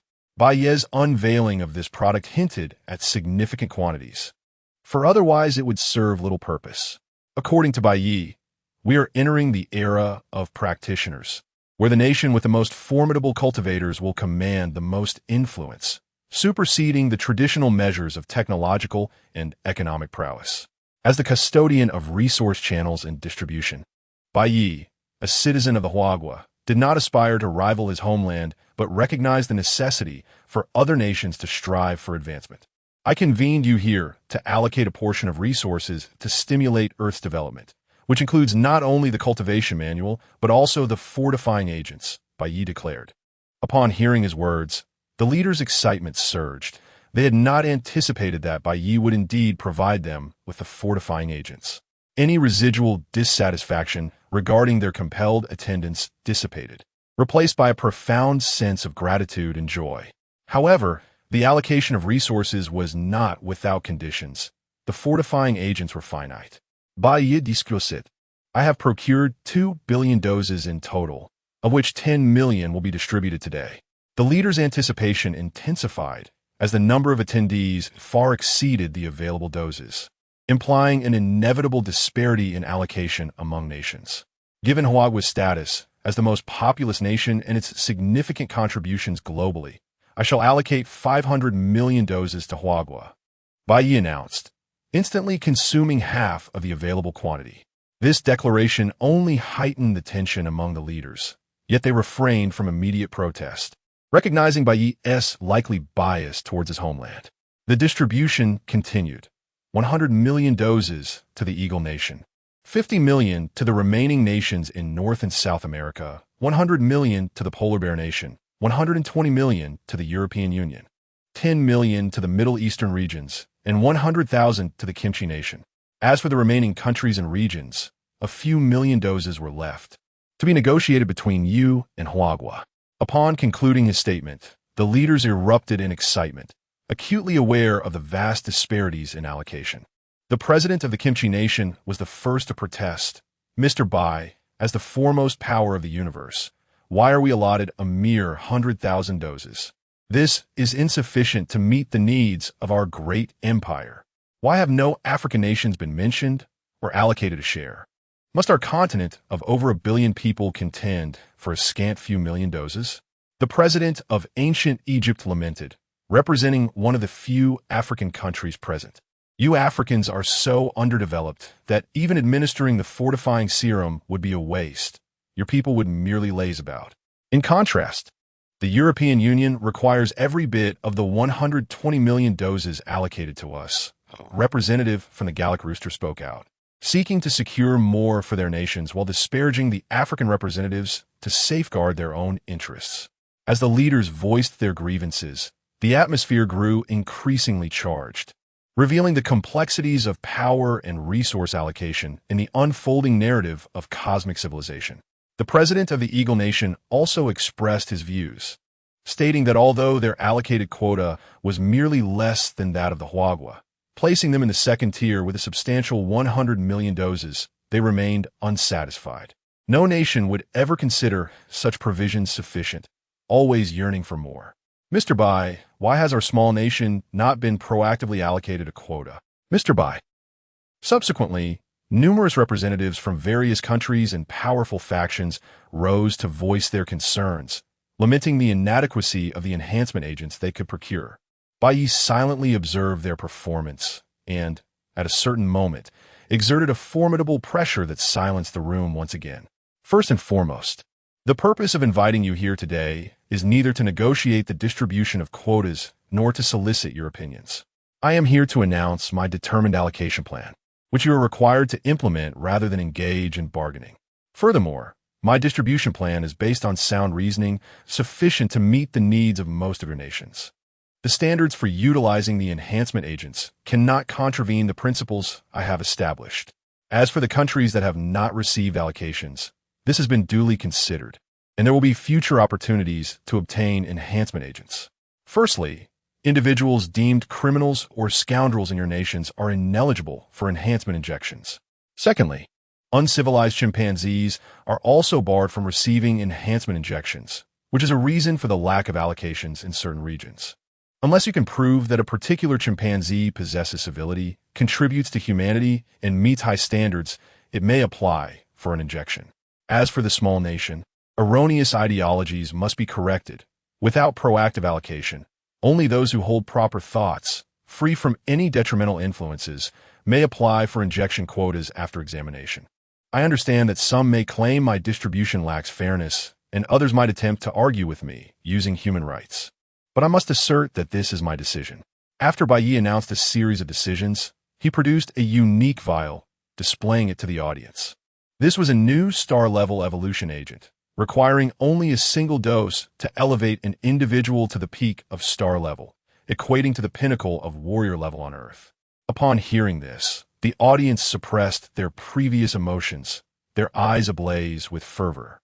If the prior enhancement agents had ignited their desire, this evolution agent sent them into a frenzy. After all, warrior-level individuals were exceedingly rare on Earth, numbering perhaps only around 20, each standing atop the pinnacle of humanity, capable of flying, wielding elemental powers, and extending their lifespans. Each aspect capable of inciting madness, especially the last, which held immense allure for those at the summit of Earth's hierarchy. I shall provide 2,000 doses of this evolution agent to be discussed and distributed among the 5 permanent members, Bai Ye stated calmly. This decision almost caused nations outside the 5 to leap with agitation, while the 5 major powers wore smiles.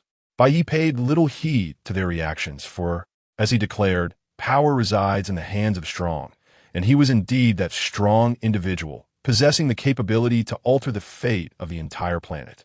Although Bai Ye was aware that his distribution plan was exceedingly unreasonable, he reiterated that he was there to announce his decisions, not to negotiate. While he desired for humanity to grow stronger together, he was neither Earth's caretaker nor a martyr obliged to accommodate everyone. Previously, he had been an ordinary human. Acknowledging his own selfishness, his allocation plan could not be deemed fair or just, and some decisions were indeed rather capricious.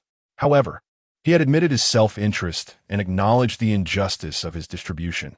What more could be expected of him? He had stated that he was there to announce decisions, and these resources belonged to him. He had the right to distribute them as he pleased, and his strength was sufficient to bear the consequences of his capricious choices. Moreover, he did not entirely extinguish their hopes or eliminate their avenues for advancement, still offering them a glimmer of opportunity.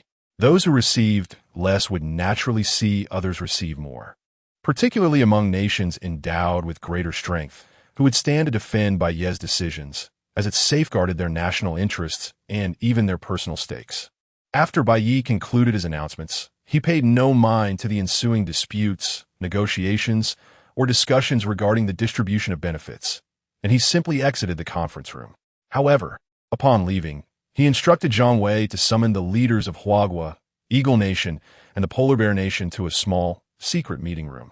Among the decisions made, the newly renamed conglomerate under Bai Ye's purview, the New World Group, would distribute 15 billion enhancement agents within Huagua free of charge, utilizing a real name registration system.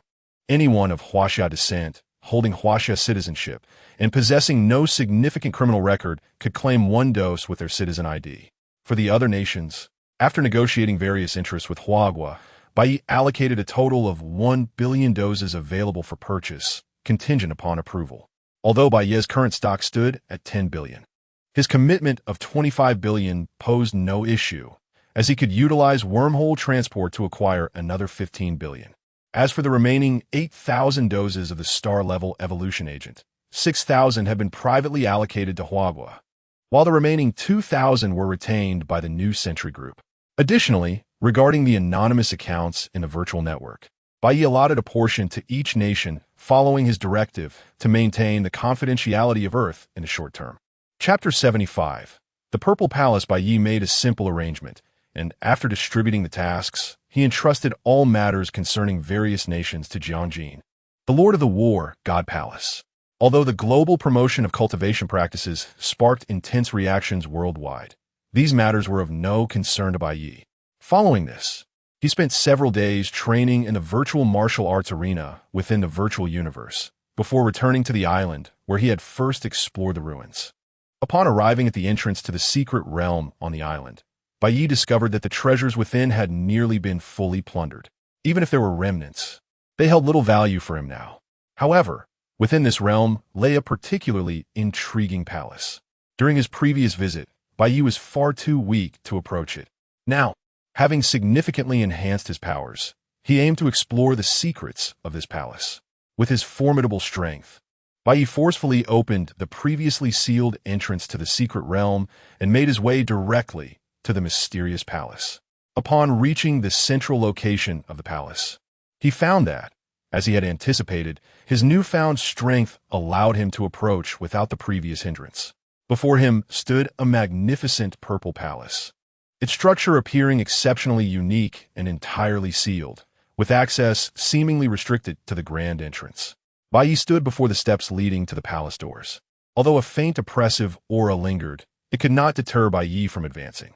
He approached the grand doors and, with a firm push, attempted to open them. Yet they remained unyielding, causing him to furrow his brow in frustration. With his current strength, he could easily push aside a mountain, yet this ancient door, which had withstood the test of time, remained immovable. Summoning his power, Bai Ye activated a 20-fold strength technique and a 30-fold enhancement of his life gene level. His hand manifested the celestial falling battle blade, its blade engulfed in crimson flames. Channeling his strength, he unleashed a strike upon the door. The explosive flames and terrifying force collided with the purple door, yet it stood firm, showing no signs of damage, not even a trace left behind.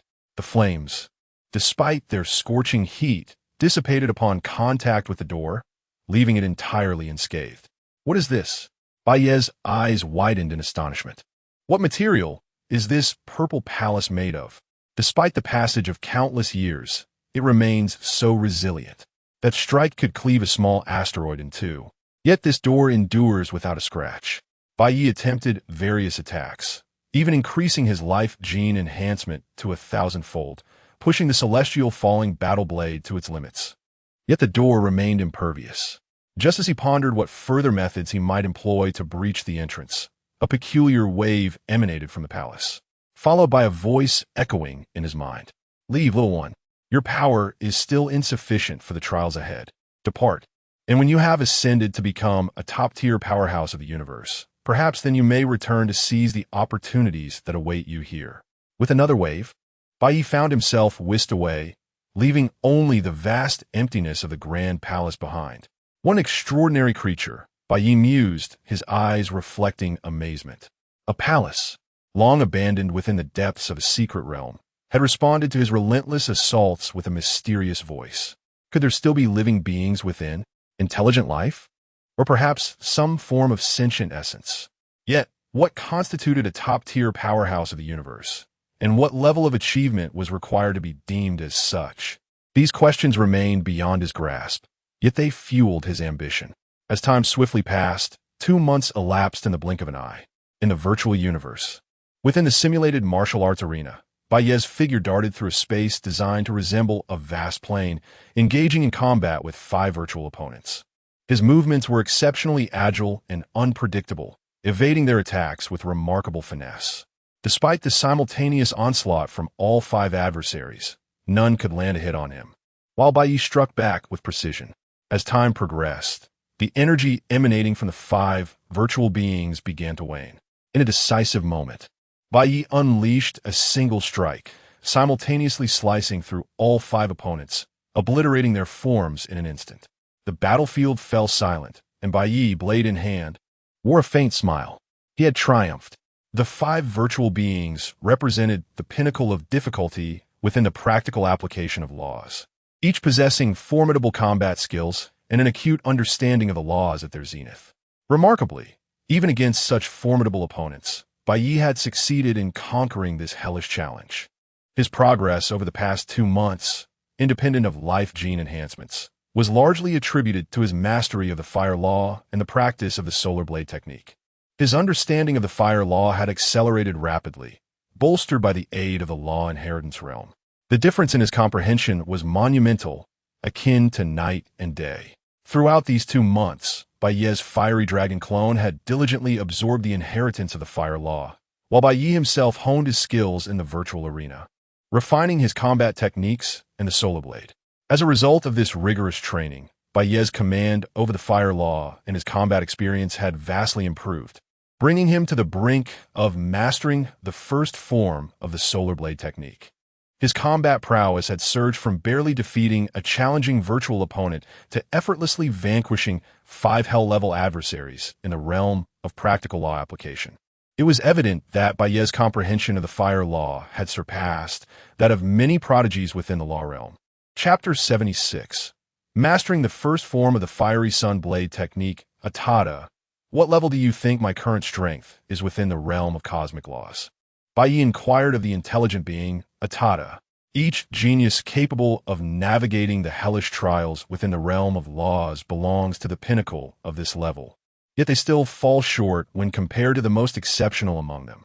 Historically, the most formidable talents in this domain possessed an astonishing grasp of the laws, often mastering more than one, effortlessly overcoming even the abyssal challenges. Without hesitation, Atada replied, "However, those geniuses have trained significantly longer than you, my master. Then I shall continue my training." Upon hearing this, a spark of determination ignited in Bai Ye's eyes.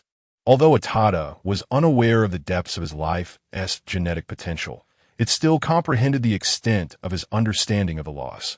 Yet, it unflinchingly stated that there existed talents within the same realm that surpassed him.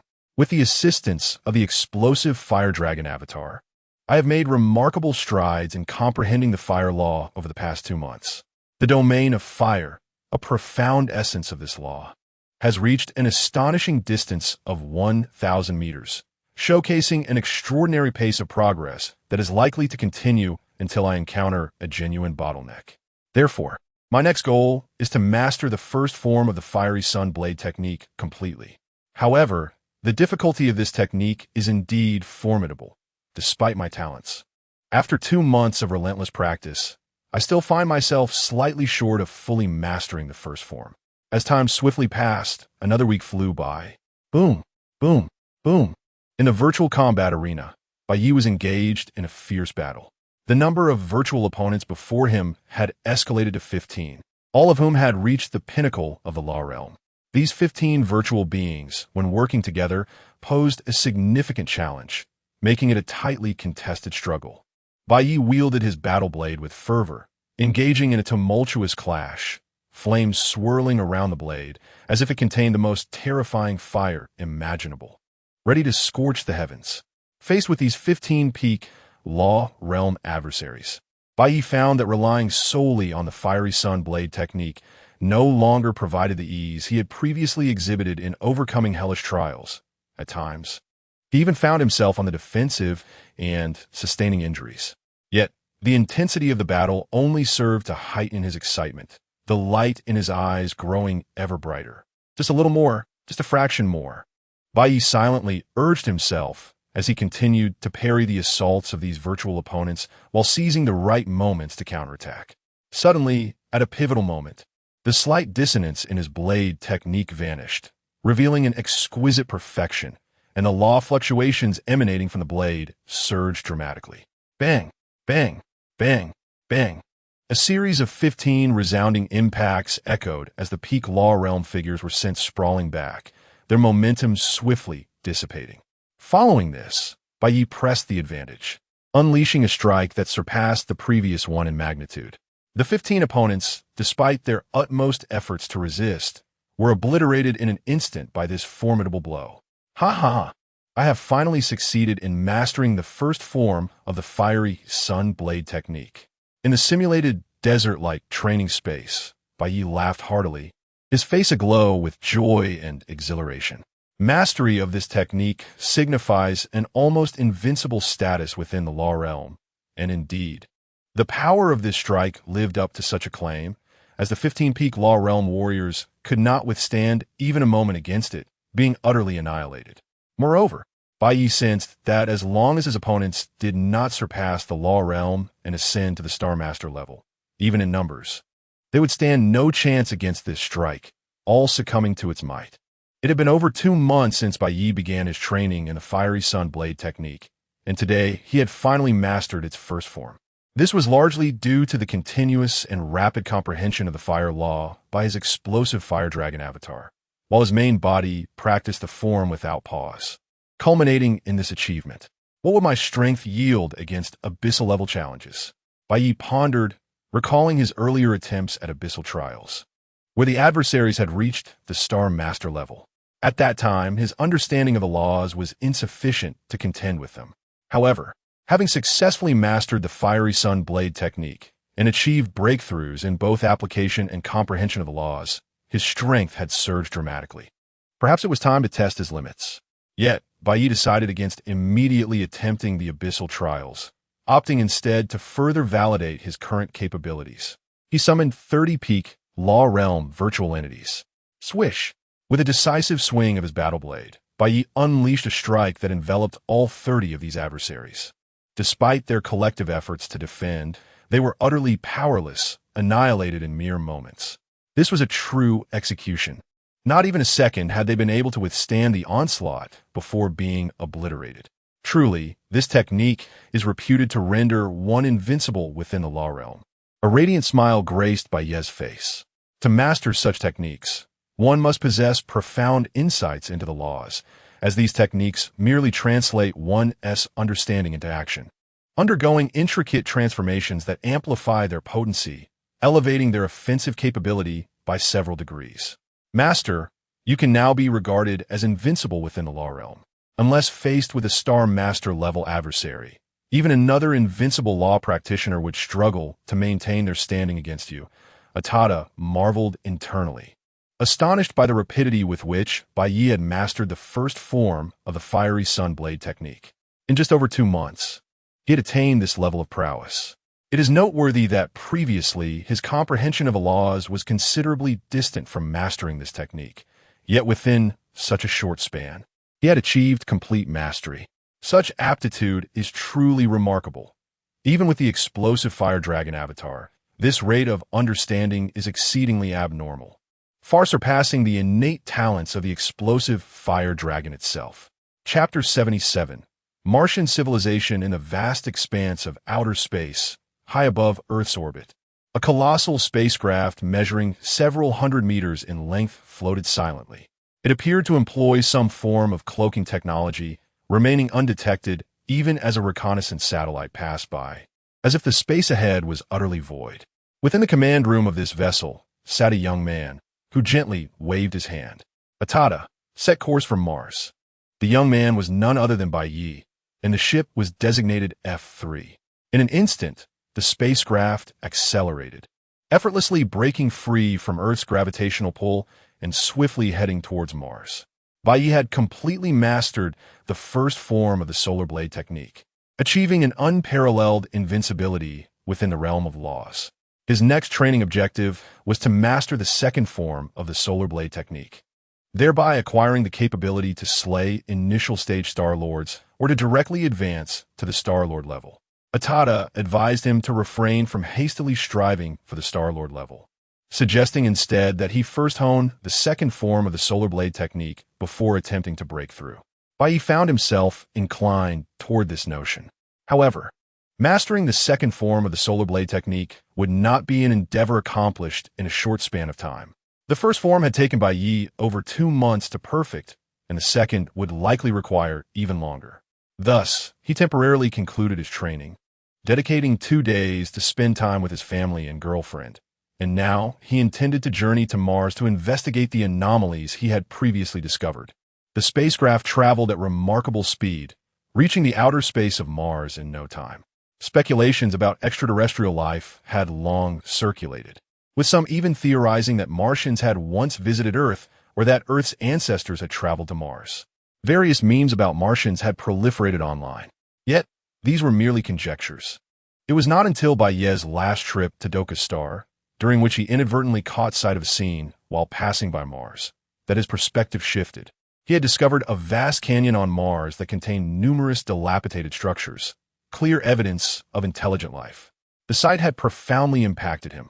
However, the imperative of his journey to Doka's star had prevented him from pausing to explore further, leaving him with only a mental note of the discovery. Today, He aimed to investigate Mars and uncover the secrets it concealed. The spacecraft circled Mars rapidly, scanning the surface to gather an overview of its condition. Before descending toward the canyon Bai Ye had previously identified, the Martian landscape was dominated by expansive sand dunes and boulders, the surface a stark crimson, with traces of ancient riverbeds now long dried up, rendering it difficult to imagine a flowing water source. The planet's environment exuded an arid sensation, often plagued by violent storms, making it hard to believe that life could thrive there. Before long, the spacecraft hovered above the canyon's location. Bai Ye gazed at the images captured by the ship's scanners, confirming that numerous man-made structures indeed lay within the immense canyon. However, these edifices had succumbed to the ravages of time and erosion, now reduced to ruins. The remnants bore a striking resemblance to ancient Earth architecture, albeit on a grander scale, with some structures exhibiting signs of advanced technology. Determined to investigate further, Bai Ye commanded the ship to carve out a platform within the canyon, serving as a landing site. In an instant, several apertures opened at the base of the vessel, and laser beams sliced through the ground beneath, creating a perfect landing area. However, just as the ship prepared to descend, the ground beneath it suddenly collapsed, revealing a vast chasm that resembled a colossal pit, within which peculiar structures could be glimpsed. Rather than allowing the spacecraft to settle on the ground, Bai Ye opted for it to hover in midair as he exited the vessel. With his current prowess, adapting to Mars's environment was effortless. Upon entering the chasm, he was momentarily taken aback by the immense expanse before him, seemingly endless, filled with extraordinary structures that resembled an underground world. Bai Ye's mental energy surged forth, empowered by his training in the eternal scriptures and the enhancement from mysterious gray currents, granting him a soul strength that exceeded that of others at his level. Yet, even as his mental energy extended thousands of kilometers, he still failed to discern the boundaries of this space. After approximately a minute, the instruments indicated that this subterranean realm spanned over 100 million square kilometers, not accounting for areas that remained unscanned. This revelation left Bai Ye in awe. Constructing such an immense underground world beneath the surface of Mars would require technology beyond imagination or the efforts of exceptionally powerful cultivators. Even with Bai Ye's current abilities, such a feat was inconceivable. While he might easily destroy this vast expanse, the notion of creating it was altogether implausible.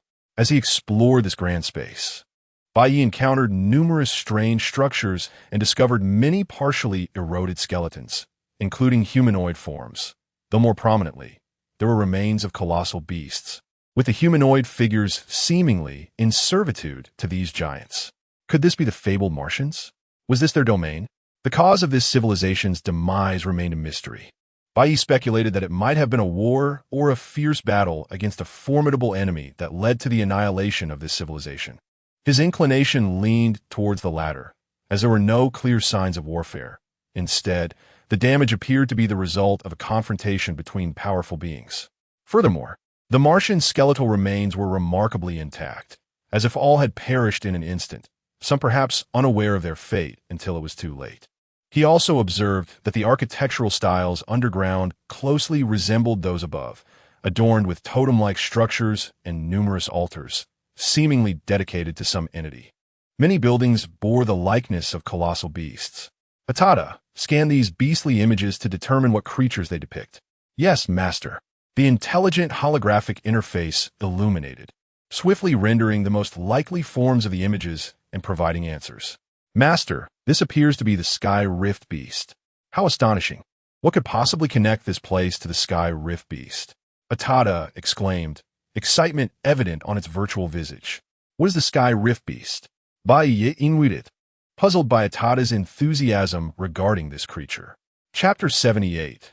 The extraordinary Rift Beast. The Rift Beast has left you astounded, remarked Bai Ye with a calm demeanor. Ever since he learned of the existence of the explosive fire dragon, an entity capable of naturally evolving to the level of a realm master, he had familiarized himself with some of the naturally occurring realm master level beings in the universe. However, he had never encountered any mention of the Rift Beast, nor had he heard of its reputation. Perhaps this was due to his incomplete understanding of all the natural realm master-level beings. Nonetheless, even if the Rift Beast truly was one of them, it should not have provoked such astonishment in Utada.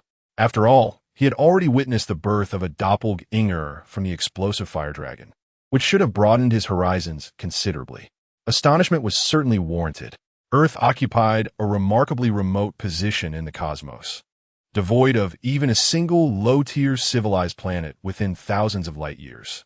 All the life-bearing planets in the vicinity were wild and untamed, rendering this a profoundly backward locale. To discover something related to the Rift Beast in such a civilization was nothing short of incredible. Utada, without hesitation, began to voice his opinions. Though a trace of shock lingered when discussing the Rift Beast, it was entirely reasonable that his master had not heard of the Rift Beast. It was exceedingly rare in the universe, renowned among powerful beings, yet elusive for lower-tier practitioners. The absence of knowledge about the Rift Beast among naturally occurring realm master-level beings was unsurprising, as it was not classified as one of them. Not a naturally occurring realm master-level being? Bai Ye expressed further confusion. If that's the case, there is even less reason to be astonished. Upon seeing Bai Ye's expression, Utada realized that his master underestimated the Rift Beast and felt compelled to elucidate. The Rift Beast belongs to a category of extraordinary life forms in the universe, possessing an exceptionally high level of natural life essence. It possesses an astonishing innate talent for spatial laws, enabling it to master the four profound aspects of space: spatial domains, spatial teleportation, spatial collapse, and spatial freezing as soon as it matures. In essence, once the Rift Beast reaches adulthood, it can completely command a series of spatial laws, achieving the status of an immortal deity, an inherently immortal deity-level life form. This clearly illustrates how extraordinary the Rift Beast truly is. The explosive fire dragon pales in comparison. Is it possible that there exists a naturally immortal deity-level life form? Bai Ye was utterly dumbfounded. The notion that such beings could exist in the universe, capable of attaining immortality by nature, was staggering and difficult to believe. Did this imply that anyone capable of nurturing a doppelganger of the Rift Beast would inevitably reach the status of an immortal deity in the future? After recovering from his astonishment, Bai Ye's heart stirred as he recalled his own world tree doppelganger. Such a formidable life form naturally captivated his interest. Such beings do exist, he mused. Although life forms of such potent essence are exceedingly rare in the universe, the cosmos is vast, and miracles are bound to arise. Theoretically, it is possible to nurture a doppelganger, but the Rift Beast life gene level is exceptionally high. Few life forms in the universe possess a higher life gene level, let alone the ability to give rise to doppelgangers, making this an exceedingly improbable scenario. Utada shook his head in response. Upon hearing this, Bai Ye felt even more fervent. What Utada conveyed was merely his understanding, but Bai Ye was well aware that his world tree doppelganger was extraordinarily unique. Not only was it the first of its kind born in the universe, but it had also undergone special modifications by Mysterious Tower. Each breakthrough in its cultivation provided an opportunity for nurturing a doppelganger, seemingly without limitations. Thus, the World Tree Doppelganger had a significant chance of successfully nurturing a doppelganger of the Rift Beast, though Bai Ye chose not to disclose this to Utada.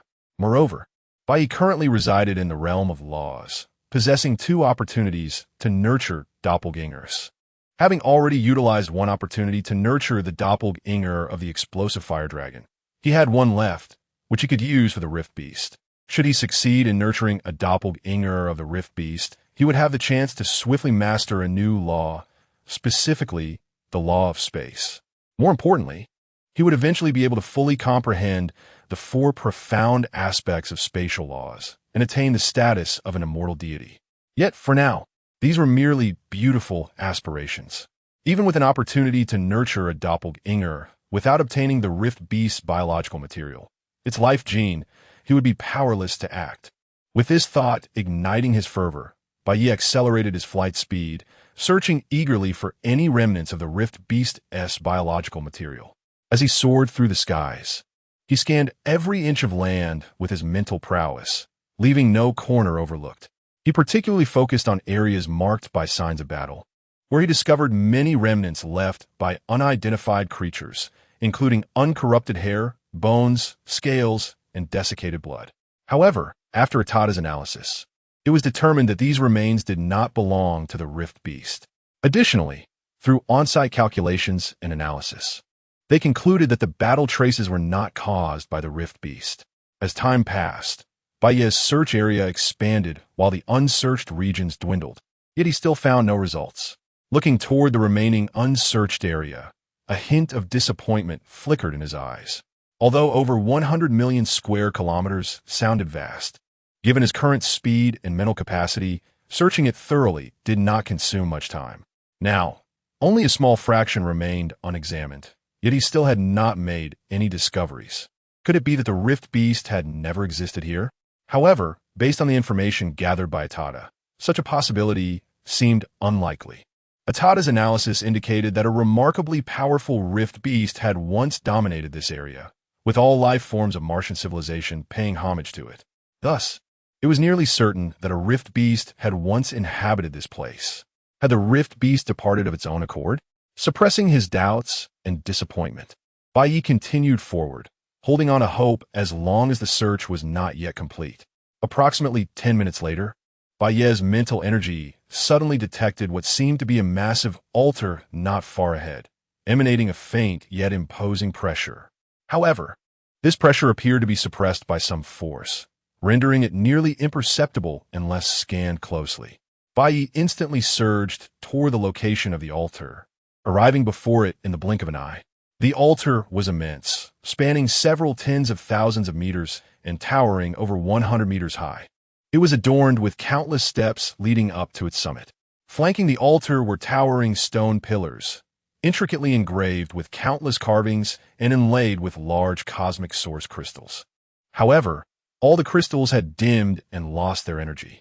The materials used to construct the altar were extraordinary, seemingly forged from some unique metallic substance or precious, or rendering it exceedingly durable. Bai Ye unsheathed his battle blade and swung it gently. Although he had not imbued it with laws, the strike was powerful enough to cleave mountains and could easily sever a peak. Yet, even such a strike only left a faint mark upon the altar. Chapter 79. The birth of the Rift Beast Avatar. Bai Ye swiftly traversed the steps and arrived above the altar. Before him lay a colossal beast, towering over 100 meters in height and stretching 1,000 meters in length. Its limbs were robust, adorned with a single horn atop its head, and its eyes gleamed with a fiery gold. The creature was cloaked in a silvery mane, beneath which lay a layer of scales. The beast lay motionless on the altar, a golden spear piercing through its skull, indicating its demise, devoid of any trace of life. Yet, the remnants of its fallen form exuded a ferocious aura, accompanied by a faint, instinctual pressure. This was the Rift Beast, impaled and left to rest in this very spot. Atada could not contain a gasp of disbelief. As Atada scanned and collected data on the Rift Beast, Bai Ye felt a surge of joy upon confirming its death. He approached to examine the corpse closely, instructing Atada to continue its data collection. Master, this appears to be a soon-to-be, fully matured Rift Beast, possessing strength at the pinnacle of the Realm Lord level. Having nearly mastered the 4 great principles of spatial law, Atada analyzed. Originally, this Rift Beast should have been the ruler here, subjugating the Martian civilization to serve it. However, for reasons unknown, a long spear appeared from nowhere, piercing through the Martian surface, and before the Rift Beast could react, it was struck down. With its death, all the Martian life it enslaved perished as well. After scanning, Atada exclaimed excitedly, "A precious Rift Beast corpse remains here, untouched. Master, you are about to come into great fortune. The value of a pinnacle realm Lord-level Rift Beast corpse is unimaginable." Bai Ye shared in the excitement, not for the wealth that the corpse represented, but for the opportunity to cultivate a Rift Beast avatar. He stepped forward and grasped the golden spear, attempting to pull it free, but it did not budge.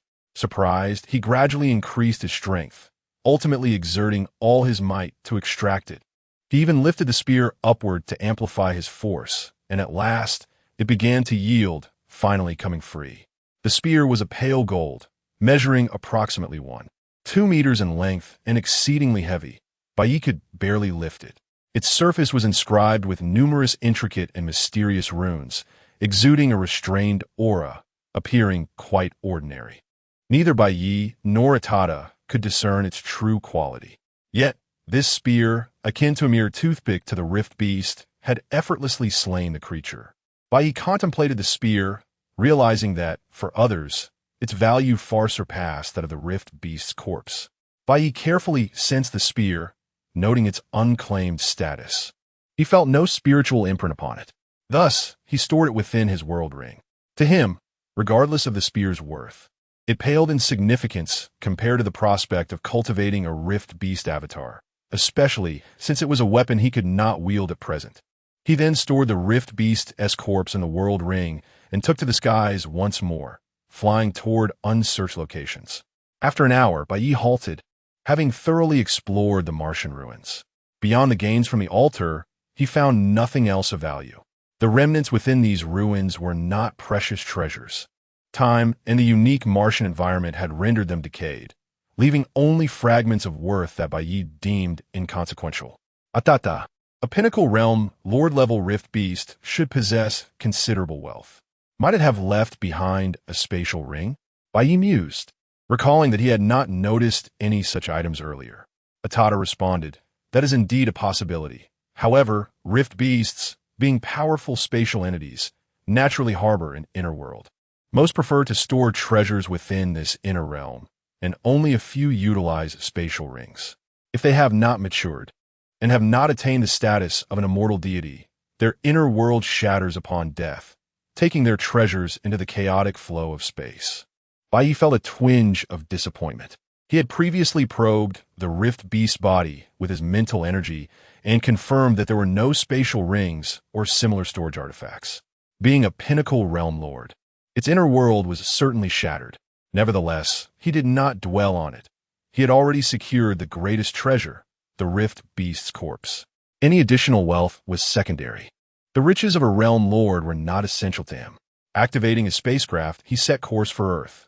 Upon the F-3 spacecraft hovering above the cloudtop villa, Bai Ye disembarked and stored it away in his world ring. This journey to Mars had proven to be immensely fruitful, and now he sought to convert these gains into his own strength. Bai Ye once more summoned Atada into the world ring and entered the realm of the small tower. Arriving before the avatar of the world tree, he wondered if he could successfully cultivate a rift beast avatar. Gazing at the world tree avatar, anticipation filled his eyes. While he believed he had a high chance of success, the rift beast's elevated life level, being a naturally immortal entity, made him hesitant to be entirely certain. Extending his palm, he summoned a drop of crimson gold blood, harvested from the rift beast, rich with its life genes. Buzz! The world tree avatar quivered gently, a section of its trunk shimmering with ethereal light.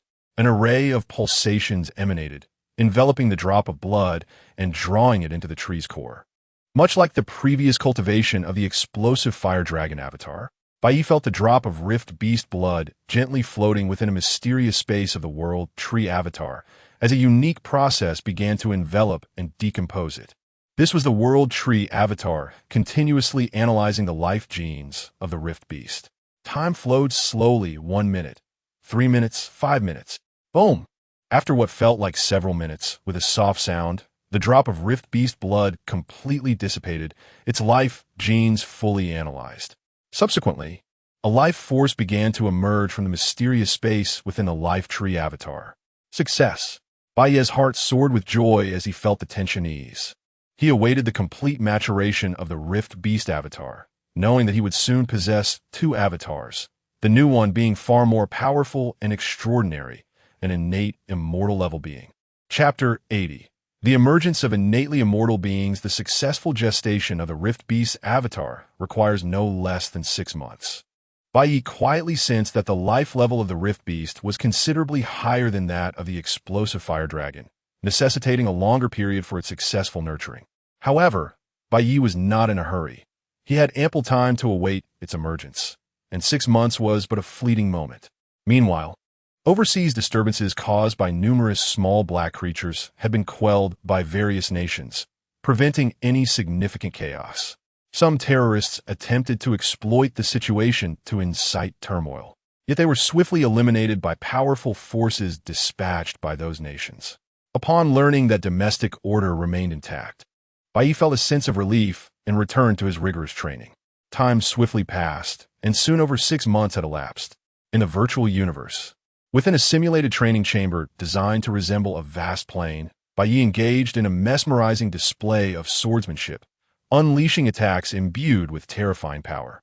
Yet these assaults, infused with formidable laws, failed to inflict substantial harm upon the virtual opponent, a being of initial Star Master level.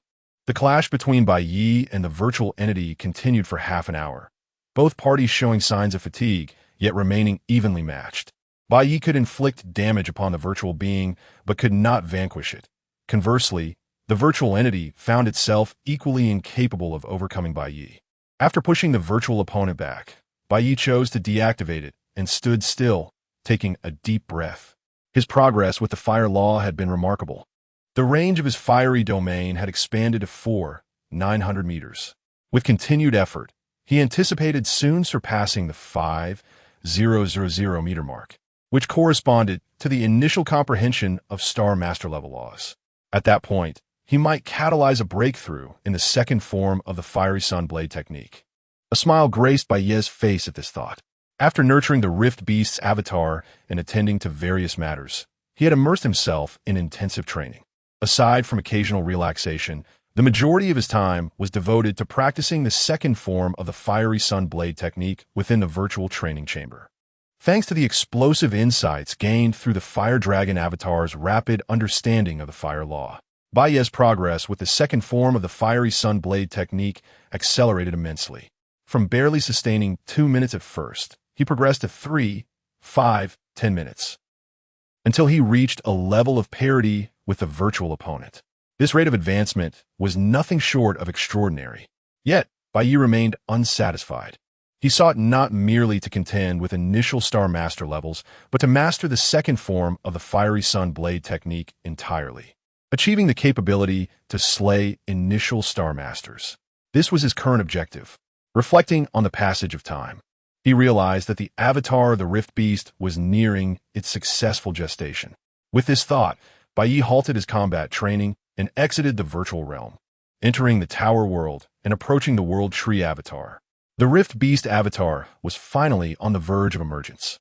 Bai Ye gazed at the World Tree avatar with a glimmer of anticipation in his eyes.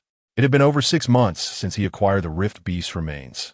And now, the signals emanating from the World Tree avatar indicated that this highly advanced life form was about to come forth. Bai Ye's main body settled quietly beside the World Tree avatar, awaiting the birth of the Rift Beast's avatar.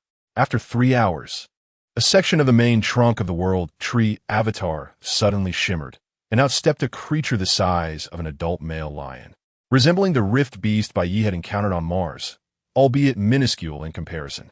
This was the Rift Beast avatar. Bai Ye observed the newly emerged Rift Beast avatar, attentively using his consciousness to familiarize himself with its form. Upon thoroughly sensing its physical condition, a broad smile illuminated Bai Ye's face. The Rift Beast, capable of fully comprehending the laws of space upon maturity, exhibited an astonishing innate talent for grasping spatial laws, as if it were destined to connect with them. Now, although this Rift Beast avatar was merely at the new star level, it could effortlessly perceive the fluctuations of the spatial laws and grasp them with remarkable ease, as if it were as simple as eating or drinking. Commencing the enhancement of its power, Bai Ye's Rift Beast avatar began to absorb the rich cosmic source energy within the space. Additionally, Bai Ye produced numerous precious resources for it to assimilate, facilitating swifter advancement. The rate at which the Rift Beast avatar absorbed cosmic source energy far exceeded that of the explosive Fire Dragon avatar, generating a commotion that surpassed the previous disturbances caused by the Fire Dragon avatar, given the higher life level of the Rift Beast avatar. The rare resources Bai Ye provided further accelerated the avatar's rate of progression. New Star Level Initial, New Star Level Intermediate. Within a mere hour, the Rift Beast avatar elevated its strength to the pinnacle of the law realm, aligning itself with Bai Ye's own level. Its size had also grown to several dozen meters. It is noteworthy that although the Rift Beast possessed an exceptionally high life level, it was not renowned for its size. While few beings in the universe surpassed the Rift Beast in life level, countless entities exceeded it in physical dimensions within the same realm. Having attained the pinnacle of the law realm, the perception of spatial laws became increasingly lucid. The Rift Beast avatar, now aware of its newfound strength, began to attune itself to the spatial laws, discovering that its comprehension was far clearer than at the new star level, and its rate of understanding would accelerate even further. Chapter 81. Spatial Illusion. The understanding of the fire laws by the explosive fire dragon's doppelganger has been completely synchronized with that comprehended by the Rift Beast. Bai Ye pondered silently, recognizing that this was the reason these doppelgangers could swiftly break through their realms. The Rift Beast's innate talent for spatial laws is indeed formidable, far surpassing that of the explosive fire dragon. However, my explosive fire dragon doppelganger benefits from the legacy of the fire laws, which likely means its comprehension of spatial laws may not match that of the fire laws. How I wish I possessed a legacy ladder for spatial laws. The combination of the Rift Beast and a spatial law legacy ladder would be utterly extraordinary, Bai Ye fantasized within his mind. Lacking a spatial law legacy ladder, it became imperative to seek out a cultivation method to assist the Rift Beast. Bai Ye scoured the heritage of the sacred fallen star lineage, renowned throughout the cosmos for its invaluable teachings, which encompass a vast array of techniques. Soon he discovered a suitable manual spatial illusion that could be utilized by both his main body and the Rift Beast doppelganger. Spatial illusion is a secret technique centered around the two profound concepts of spatial domains and spatial teleportation, allowing the formation of multiple illusions. The deeper the understanding of spatial laws, the more illusions one can create. One illusion signifies a rudimentary grasp of spatial laws. 10 illusions represent complete mastery of the first form, 100 for the second, 1,000 for the third, and 10,000 for the fourth. The accompanying imagery from the manual depicted an entity conjuring millions of illusions, an awe-inspiring sight. 10 illusions, known as the 10-line flow, correspond to the first form of the Sun Blade technique, and mastering it renders one virtually invincible at the law's realm. 100 illusions, or the 100-line flow, correspond to the second form of the Sun Blade technique, capable of defeating initial stage Star Lords. Moreover, spatial illusion can synergize with numerous offensive techniques, exponentially enhancing their power.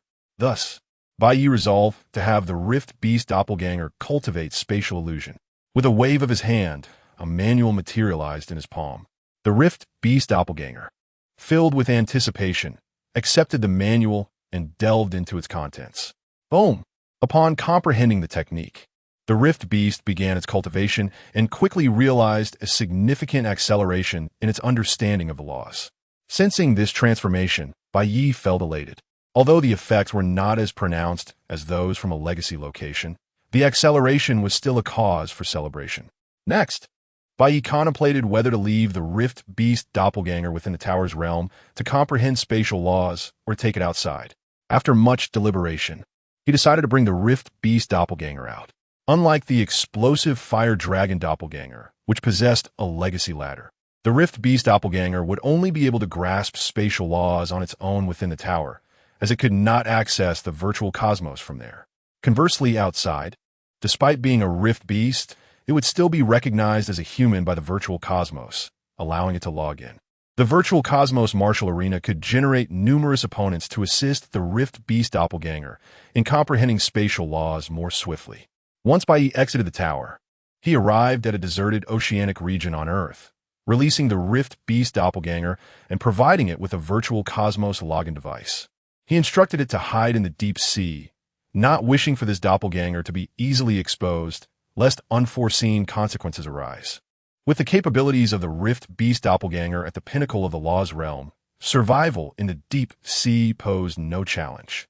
A week later, Bai Ye's domain of fire laws successfully surpassed 5,000 meters, reaching the initial stage standard of Star-Lord level. Simultaneously, his spatial laws also entered the beginner stage. successfully condensing a spatial avatar that significantly enhanced his speed. With the mutual enhancement of these two aspects, Bai Ye's Sunblade technique broke through to the second form, enabling him to defeat a virtual opponent that had previously matched him in combat. Even when summoning 5 initial stage Star Lord virtual opponents, Bai Ye effortlessly dispatched them all. This rapid progress filled Bai Ye with immense joy, further fueling his passion for cultivation. While Bai Ye immersed himself in his training, various events unfolded across the distant cosmos. A powerful secret realm was about to open, attracting countless geniuses and formidable beings. On a certain planet in the Milky Way, throngs of people gathered, for a mighty secret realm was about to be unveiled on a planet named Rockstar, luring innumerable strong entities from across the universe. Unexpectedly, the invincible realm master, known as Lofant, who was reputed to have battled immortal beings without defeat, fell here. This is an incredible opportunity. The invincible realm master Lofant, who has once faced immortal beings, possesses treasures far beyond ordinary realms. What a grand chance. Acquiring even a single treasure would bring us immeasurable benefits. I've heard that Lofant's ability to confront immortal beings stems not only from his profound understanding of laws, but also from his possession of a divine artifact. If we could be fortunate enough to obtain this artifact, don't be naive. Even realm masters frequent this place, and there might even be immortal beings lurking in the shadows. Even if they were to give you the artifact, you wouldn't be able to keep it. A companion interjected, shattering the illusion. Simultaneously, Bai Ye's intelligent light brain received a message from the Cosmic Bank. Dear 6-star client, greetings. A relic secret realm has emerged on Rockstar, left behind by the invincible realm master Lofant. According to the information currently available, it contains the majority of Lofant's treasures, and the relic will officially open in 1 week. This information is derived from the privileges of your 6-star VIP status as the human race's hegemonic force, which spans across human territories, allowing us to be promptly informed of such opportunities as part of the benefits for our high-tier VIP clients. Upon glancing at the message, Bai Ye merely skimmed it before returning to his cultivation. Such secret realms would undoubtedly incite fierce competition among powerful beings. Although his current strength could rival that of Star Lord, many of those drawn to the realm would undoubtedly possess greater prowess. He saw no need to take unnecessary risks. He was not lacking in treasures or wealth. His primary focus remained on cultivating and enhancing his understanding of the laws. As for the legendary artifacts, even if they were bestowed upon Bai Ye, his current strength would render him unable to utilize them effectively. If the secret realm housed high-level life forms, Bai Ye might have been tempted to visit. However, according to the information from the Cosmic Bank, no such beings were anticipated within. Beyond the opening of these relics, the universe was rife with significant events, some grand in scale, others conducted in secrecy. For instance, Chapter 82, the Sovereign of Tianyu and the Unyielding White Knight in the Celestial Realm of the Tianyu Divine Kingdom. The most significant star region resides at its very core, the Tianyu star region. Within this star region lies an exceptionally resplendent planet, seemingly the heart of the entire expanse. Should a formidable being gaze down from above, they would witness countless galaxies revolving around this luminous sphere, which appears to be the very essence of existence, an eternal center of the Tianyu Divine Kingdom. However, only those who venture close to this planet would discover that it is, in fact, a colossal palace, grander than several solar stars, emanating boundless majesty, akin to a treasure of immense power, perpetually suppressing the infinite star realms. A careful observer would perceive a terrifying aura surrounding the powerful beings present, each radiating an essence of eternal immortality, a hallmark of divine beings of everlasting nature. These entities are indeed the legendary immortal deities. Within this vast palace, an astonishing multitude of these immortal beings, numbering in the hundreds of thousands, perhaps even millions, busily attend to their duties, a sight almost beyond belief. Suddenly, a tremendous wave of energy descends, forming an immense visage in the palace's sky, composed of a force more potent than divine power. This gargantuan face surveys the immortal deities below with an expression devoid of warmth. Upon witnessing this colossal countenance, the gathered immortal beings exhibit profound reverence, collectively proclaiming, "We pay our respects to the sovereign of Tianyu." The magnificent visage hovering above is none other than the fabled sovereign of Tianyu, the supreme ruler of the Tianyu divine kingdom, a being said to surpass even the immortal deities. The palace below serves as his dominion, as the sovereign's monumental visage, formed from his vast divine might, gazes down upon the multitude of immortal beings, proclaiming in a resonant voice, "The Tianyu secret realm shall absorb 1,000,000 law phase geniuses from the various star regions of the Tianyu divine kingdom. This task must be completed within 1 year. You are to proceed to the major star systems for selection." The immortal beings below momentarily stand in stunned silence, but quickly regain their composure, responding in unison. "We shall faithfully obey the command of the sovereign of Tianyu." The immense visage then dissipates, vanishing completely, and the surrounding void returns to tranquility, as though the preceding events were merely an illusion.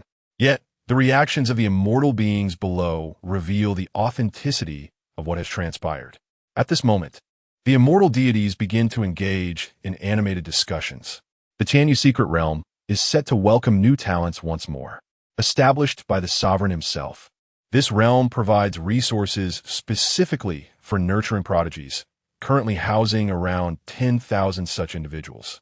Historically, gaining a single spot in the Tianyu secret realm has been an arduous endeavor, and now it seeks to accept a staggering 1,000,000 geniuses. The resources allocated for nurturing talent in the Tianyu secret realm are exceedingly precious, often accompanied by instruction from immortal deities, and even the chance for direct guidance from the sovereign himself. It is evident how coveted these opportunities are. In recent millennia, the Tianyu secret realm has accumulated a mere 100,000 geniuses, averaging about 10 spots per year, with approximately 10,000 still undergoing training. Now, with the sovereign's decree to recruit 1,000,000 geniuses within a year, an astronomical increase from the current talent pool, this has sparked a wave of bewilderment among the immortal powers. Perhaps significant events are on the horizon for their kin. One immortal deity, seemingly struck by an epiphany, hints at this possibility. Within the span of less than an hour, news of the sovereign's command for the Tianyu secret realm to absorb 1,000,000 law phase geniuses reverberates throughout the entirety of the Tianyu divine kingdom, causing ripples across the boundless star regions and galaxies. Almost simultaneously, apart from the four dominant factions, the Virtual Wormhole Company, the Cosmic Bank, the Cosmic War Department, and the Cosmic Mercenary Alliance, numerous other powerful entities announced their own recruitment of law phase geniuses. While their numbers may not rival those of the Tianyu secret realm, these opportunities remain immensely valuable, stirring considerable excitement. Ha ha ha! The Tianyu secret realm is unprecedentedly accepting 1,000,000 law phase geniuses. What an extraordinary opportunity one have encountered. A voice echoes with enthusiasm. This is undoubtedly a grand chance. I must seize this moment. In the past, the recruitment was limited to mere hundreds or thousands, and I stood no chance even for 1,000 spots. But now, with a recruitment of 1,000,000, my prospects are bright. Many other powerful factions are also seeking talents, and if I cannot secure a spot in the Tianyu secret realm, these factions present valuable alternatives. This is a feast, a celebration for us all in the Tianyu divine kingdom. Let's rejoice. The excitement is palpable. Quickly register. If you miss this chance, regret will haunt you for a lifetime. Who knows when such an opportunity will arise again? In this instant, the vast star regions of the Tianyu divine kingdom are set ablaze with excitement as countless individuals cheer with joy, particularly among the law phase geniuses. Many sense that significant events are imminent. A grand cosmic banquet awaits them. Meanwhile, the intelligent being Atata, once part of the sacred lineage of the fallen star, and having survived for millions of years, receives this news and, upon realization, promptly summons White Knight from his cultivation. "Master, you have called me for my training. Is there an urgent matter at hand?" White Knight inquires, puzzled, for Atata would not disturb him without cause. "Master, the sovereign of the Tianyu divine kingdom has issued a command. The Tianyu secret realm is to recruit 1,000,000 law phase geniuses. Similar announcements have emerged from various powerful factions. Atada exclaims with excitement. Perhaps you should consider participating in the talent selection for the Tianyu Divine Kingdom's Tianyu Secret Realm. With your exceptional talent, you are certain to pass the evaluations and gain entry.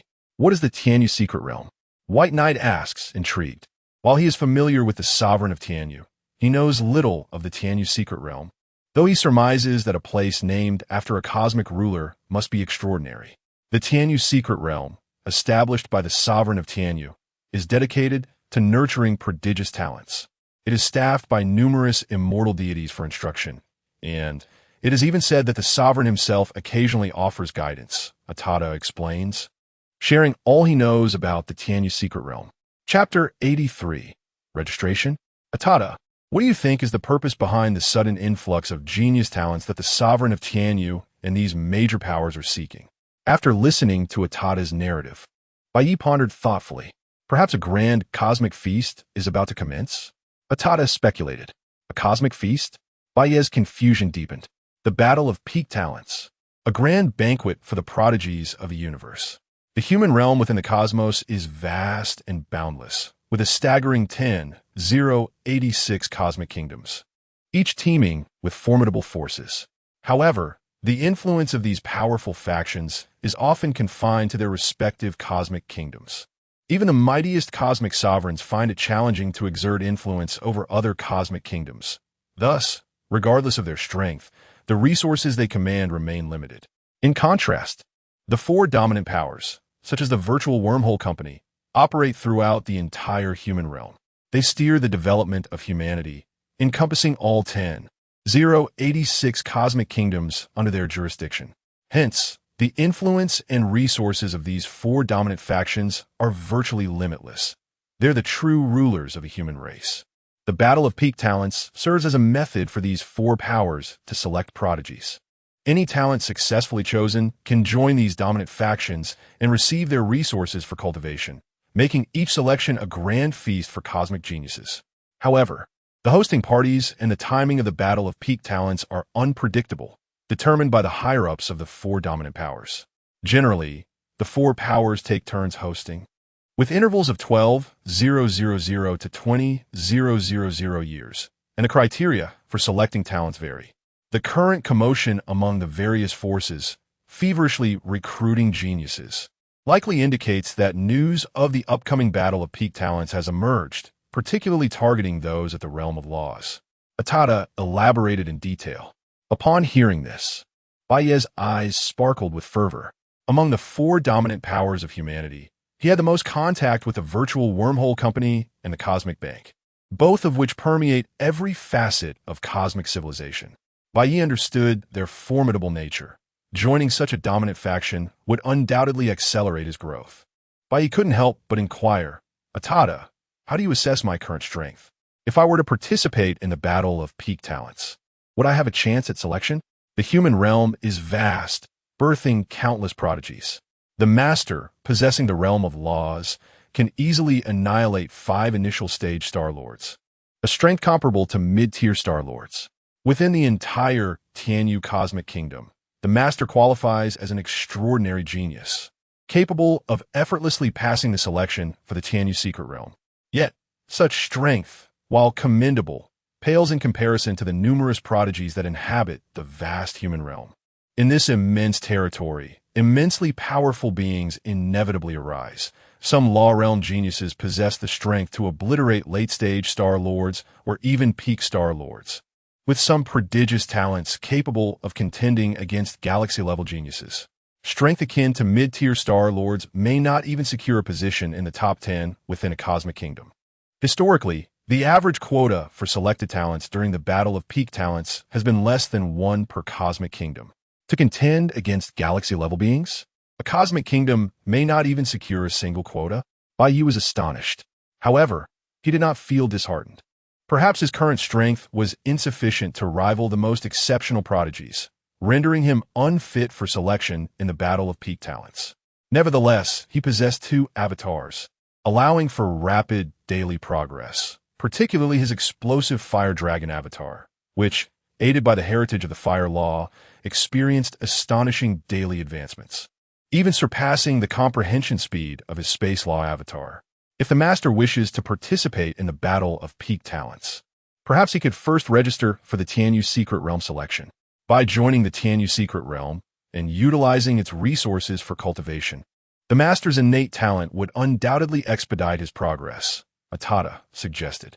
Atada, do you think there are any restrictions or obligations associated with joining these dominant powers? Bai Ye did not immediately agree, but posed a counter-question. The conditions may vary among different factions, but for joining the Tianyu Secret Realm, there aren't significant restrictions, nor are there substantial obligations. Although nothing in this world comes without a price, the number of immortal beings within the Tianyu Cosmic Kingdom is vast, and they hardly require the assistance of lesser beings at the Law Realm, Atada replied. How long do you think it will be before the selection for the Battle of Peak Talent commences? How much time do I have to prepare? Bai Ye inquired once more. After a moment of hesitation, Atada speculated perhaps a few years remain, as the power's recruiting talents typically require some time to cultivate them. 2 to 3 years should suffice. After all, if the time is too short, the benefits of cultivation would be minimal and without much significance. Furthermore, the initial selection phase of the Battle of Peak Talents will also demand a considerable amount of time. So I might have a few years to prepare. Perhaps we can observe the talent selection at the Tianyu Secret Realm and see what exceptional geniuses emerge, Bai Ye mused. Ultimately, he still refrained from agreeing to register for the Tianyu Secret Realm selection, as he had his own considerations. While Atada recognized his exceptional talent and astonishing comprehension, he was unaware of the true circumstances surrounding Bai Ye. Many secrets remained unknown to Atada, which is why it suggested he participate in the Tianyu Secret Realm selection. However, Bai Ye sensed that the cultivation offered by the Tianyu Secret Realm might not be as beneficial for him, and solitary cultivation could be a wiser choice. Nonetheless, amidst his training, observing the talents registering for the Tianyu Secret Realm assessment could prove advantageous, allowing him to gauge the levels of these geniuses and compare his own strength within the Tianyu Cosmic Kingdom, thus gaining a clearer understanding of the prevailing circumstances and a more profound self-awareness. After all, knowing oneself and one's adversaries ensures victory in countless battles. Chapter 84. 32 trillion. If Bai Ye currently had formidable enemies or had offended powerful forces, or if Earth faced a significant crisis, it is conceivable that he would urgently desire to join those great powers, thus opting to participate in the selection for the Tianyu Secret Realm in search of a substantial backing to achieve his ambitions. However, none of these conditions exist at present. Hence, Bai Ye merely intends to observe the selection of these prodigies without any intention of participating in the assessment himself. His current objective is to ascend to greater heights in a few years. Given sufficient time, he is confident in his ability to scale those peaks. As for the possibility that Atada might be mistaken and the selection for the peak genius battle does not commence in a few years, Bai Ye shook his head, casting aside that rather unsettling thought.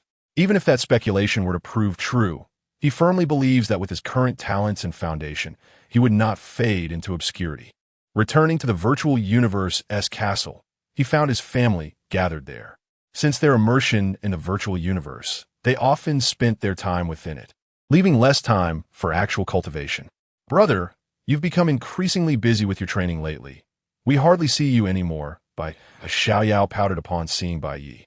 Do you think your brother is like you, just playing all day? He is diligently training to grow stronger, bearing significant responsibilities, Zhao Ting interjected, unable to resist admonishing. Bai Xiaoyao, being newly acquainted with the virtual universe and its diverse cultures, was naturally curious.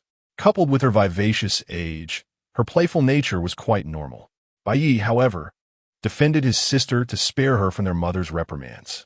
Although he had been absorbed in the virtual training chamber, his intelligent holographic brain monitored external circumstances. He was aware that Bai Xiaoyao had been reprimanded multiple times by their mother for her lax training. Then Bai Ye turned to Bai Xiaoyao and said, Xiaoyao, while it's fine to play, you must also dedicate yourself to your cultivation. You are a rare psychic master with considerable talent. Do not neglect your training and squander your gifts. Indeed, brother is right. I was just joking. I've only been a little lazy a few times. With Bai Ye's support, Bai Xiaoyao regained her confidence and retaliated, yet she knew who truly held the power. She then assured Bai Ye, "I promise to complete my tasks and will certainly train hard from now on, without slacking." Good. A child who can recognize their mistakes is a good child. Bai Ye nodded in satisfaction. Just indulge her, Zhao Ting sighed, then turned her gaze to Bai Xiaoyao, "With your brother backing you, I shall reserve my reprimands for a later time." Bai Xiaoyao playfully stuck out her tongue at Zhao Ting. "Xiaoyao, I heard that some great powers are selecting geniuses for cultivation, and the news has spread throughout the virtual universe. Have you signed up?" Zhao Ting recalled an event that had caused a stir in the virtual universe, noting how excited people were. Yes. Brother, you're so formidable. Did you sign up? If you did, you would certainly be selected." Bai Xiaoyao eagerly inquired. Even Bai Guohua, who had been watching a film from an unknown civilization, turned his attention toward them. Bai Ye shook his head, stating, "I have not registered for any selection. My focus remains on training and improving my cultivation." Among. Zhao Ting nodded lightly. She had merely asked casually. While she knew her son was the strongest on Earth, she was not entirely clear on the extent of his true power. Therefore, it was no surprise to her that Bai Ye had not registered, and since it was his decision, she chose to respect it. Bai Ye then reviewed the competition rules for the genius selections across major powers, particularly focusing on the assessment for the Tianyu Secret Realm, as the top-tier talents from the Tianyu Cosmic Divine Kingdom would undoubtedly register for this examination. He opened the selection rules for the Tianyu Secret Realm, which were straightforward yet highly effective. Subsequently, Bai Ye examined the number of registrants for the Tianyu Secret Realm, discovering that the total had reached an astounding 32 trillion. This was already a significant reduction, as the qualification criteria had eliminated the majority of applicants. Most individuals at the law realm level might only compare to one or two ordinary virtual beings of the same realm. And achieving the requirement of independently defeating 5 virtual beings meant that even among 100, there might not be a single candidate. Thus, were it not for this particular qualification condition, the number of registrants would undoubtedly be staggering, potentially exceeding 20 trillion. Such a colossal figure left Bai Ye and the others in awe. It is hard to fathom the sheer number of powerful beings within the entire Tianyu Cosmic Divine Kingdom. How many lives exist there? Moreover, this is merely within the confines of the Tianyu Cosmic Divine Kingdom, which is but one of the 10,086 Cosmic Divine Kingdoms within the human domain. Bai Ye then checked the number of registrants within the Milky Way, which astonishingly reached 300 million. Chapter 85. The genius within the realm of the blue universe's medium civilization. The Milky Way is merely an ordinary galaxy. The total number of registrants for the selection reached an astounding 52.3 billion. The registration period spanned 3 days, and by the end of the 3rd day, there was a slight increase in the number of participants compared to the first day. Today marks the 4th day since the commencement of registration, which coincides with the day of the assessment and selection competition. All participants from the Blue Universe medium civilization entered a unified virtual world, where these over 52 billion contestants were evenly distributed across 1,000 colossal islands. Each contestant began with an initial score of 100 points by eliminating another contestant. They could acquire 50 of the defeated opponent's score.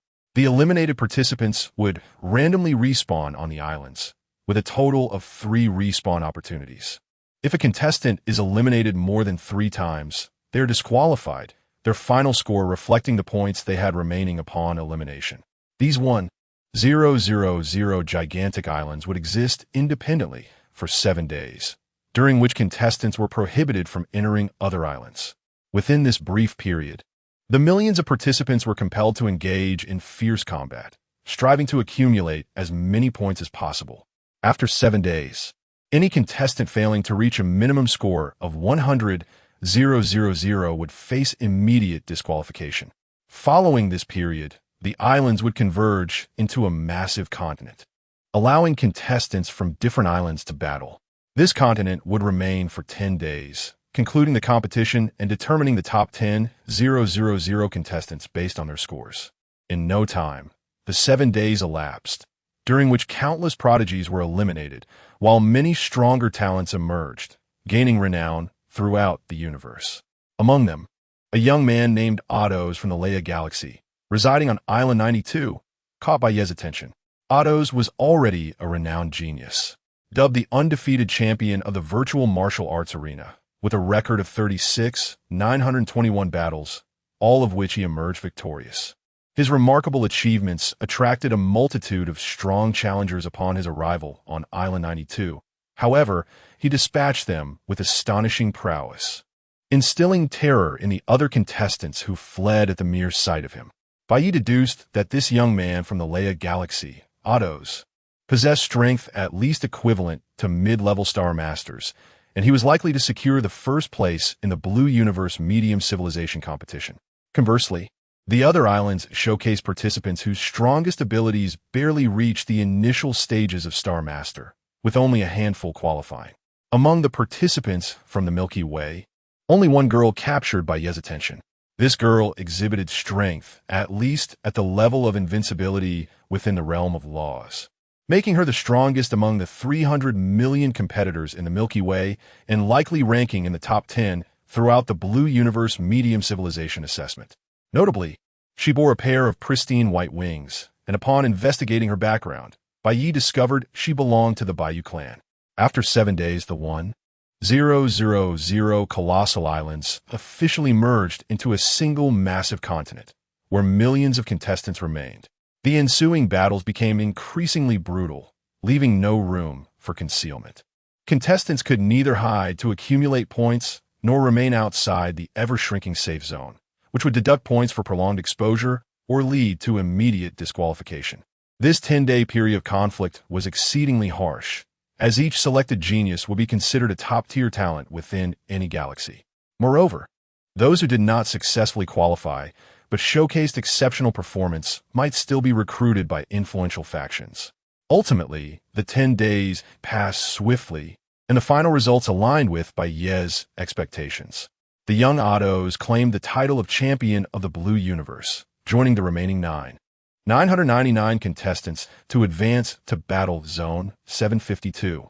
These prodigies not only garnered Bai Ye's interest, but sparked widespread discussion, particularly among their respective galaxies, where local talents attracted heightened scrutiny. To the dismay of many, fewer than 100 participants from the Milky Way successfully qualified, with only a girl ranking 36th and the others scattered beyond the 2,000 mark. The disappointment was palpable. The Bai Ye girl, named Ikana, achieved an impressive 36th position in the Blue Universe Empire, earning her newfound admirers. Draw your sword. Ikana is mine. Let us duel on the martial stage. Otto's prowess was undeniable. He seemed invincible, with no one capable of matching him. Indeed, Otto's is the unrivaled genius of our Leia galaxy, a living legend. Tremble, all you mere mortals. The Blue Universe Empire's royal family had only 3 qualifiers, all with unimpressive rankings, a shocking revelation. The second prince was once hailed as the universe's greatest talent. Yet now, what a letdown. The second prince? I don't even see his name on the list.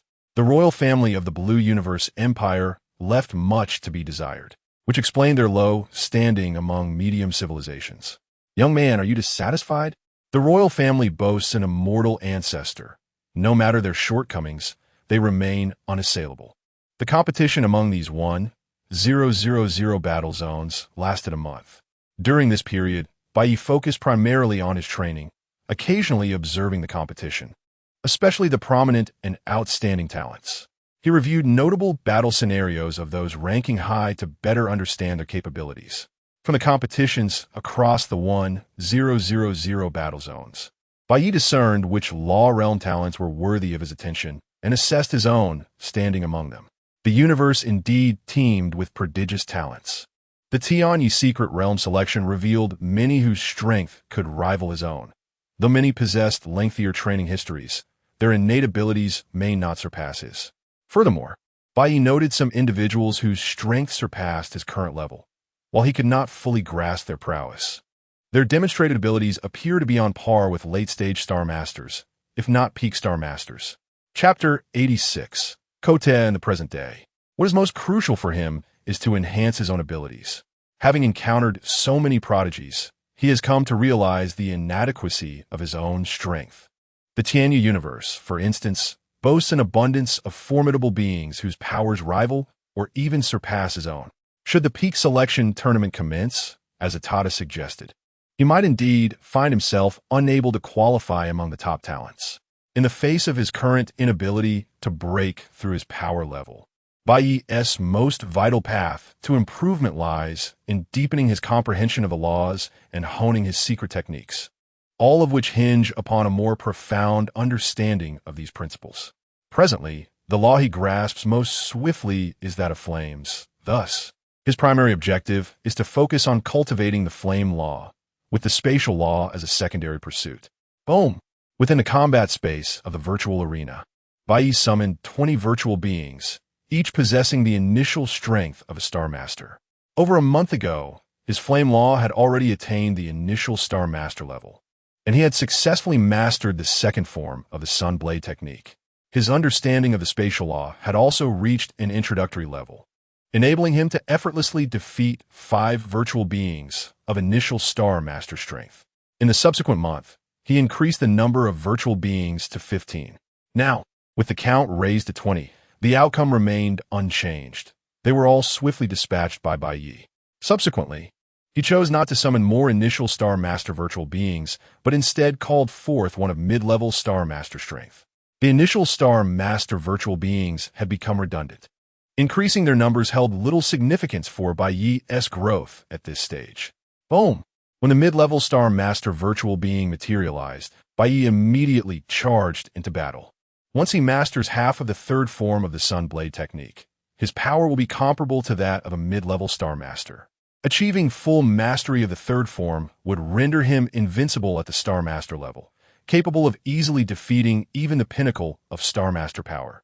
As Bai Ye clashed with the virtual being, he was soon overwhelmed, the entire encounter lasting less than 3 minutes. Once more, after reviving, Bai Ye lunged forward again, his eyes devoid of discouragement, filled instead with an indomitable fighting spirit. Within a grand palace, a middle-aged man sat upon a majestic throne. Though he remained still, an aura of terrifying authority emanated from him, instilling a sense of awe in all who beheld him. Suddenly, a figure crackling with purple lightning materialized within the palace. My lord, the figure, radiating purple lightning, bowed deeply before the man on the throne, who was none other than the legendary ruler of the Tianyu kingdom, presiding over a vast cosmic realm. What is it? The Tianyu ruler's gaze fell with indifference, his voice devoid of warmth. Reporting to your majesty, the selection of geniuses from our Tianyu universe, encompassing over 200,000 mid to high-level civilized cosmic nations and more than 100 million star systems, has concluded. 1 million chosen talents have entered the Tianyu secret realm. The being, still emanating purple lightning, reported with utmost respect. Is there any talent worthy of note among them? The Tianyu ruler's expression remained impassive, revealing no hint of special interest, as if this grand selection that captivated the entire Tianyu universe was merely a mundane affair. Among these talents, there is one named Kote from the Talon star system, exhibiting strength at least at the peak Star Master level. His potential may rival that of young Master Luo Yu and is worthy of special attention. As for the others, while they may also be formidable, none can compare to young Master Luo Yu. Very well, you may leave. After listening to the report from the being crackling with purple lightning, the Tianyu ruler waved his hand gently, dismissing him. Yes, your majesty. The being bowed once more before disappearing. In the Tianyu universe, across countless star systems and myriad talents, they all now fall under my command. I wonder how many extraordinary geniuses I can truly cultivate to represent our Tianyu universe in future contests. May they bring me some surprises. As these words echoed, the figure on the throne gradually faded from view. If a powerful entity were present, they might discern that the figure who had been seated was merely a faint projection, not the Tianyu ruler himself, but rather a manifestation of his divine will.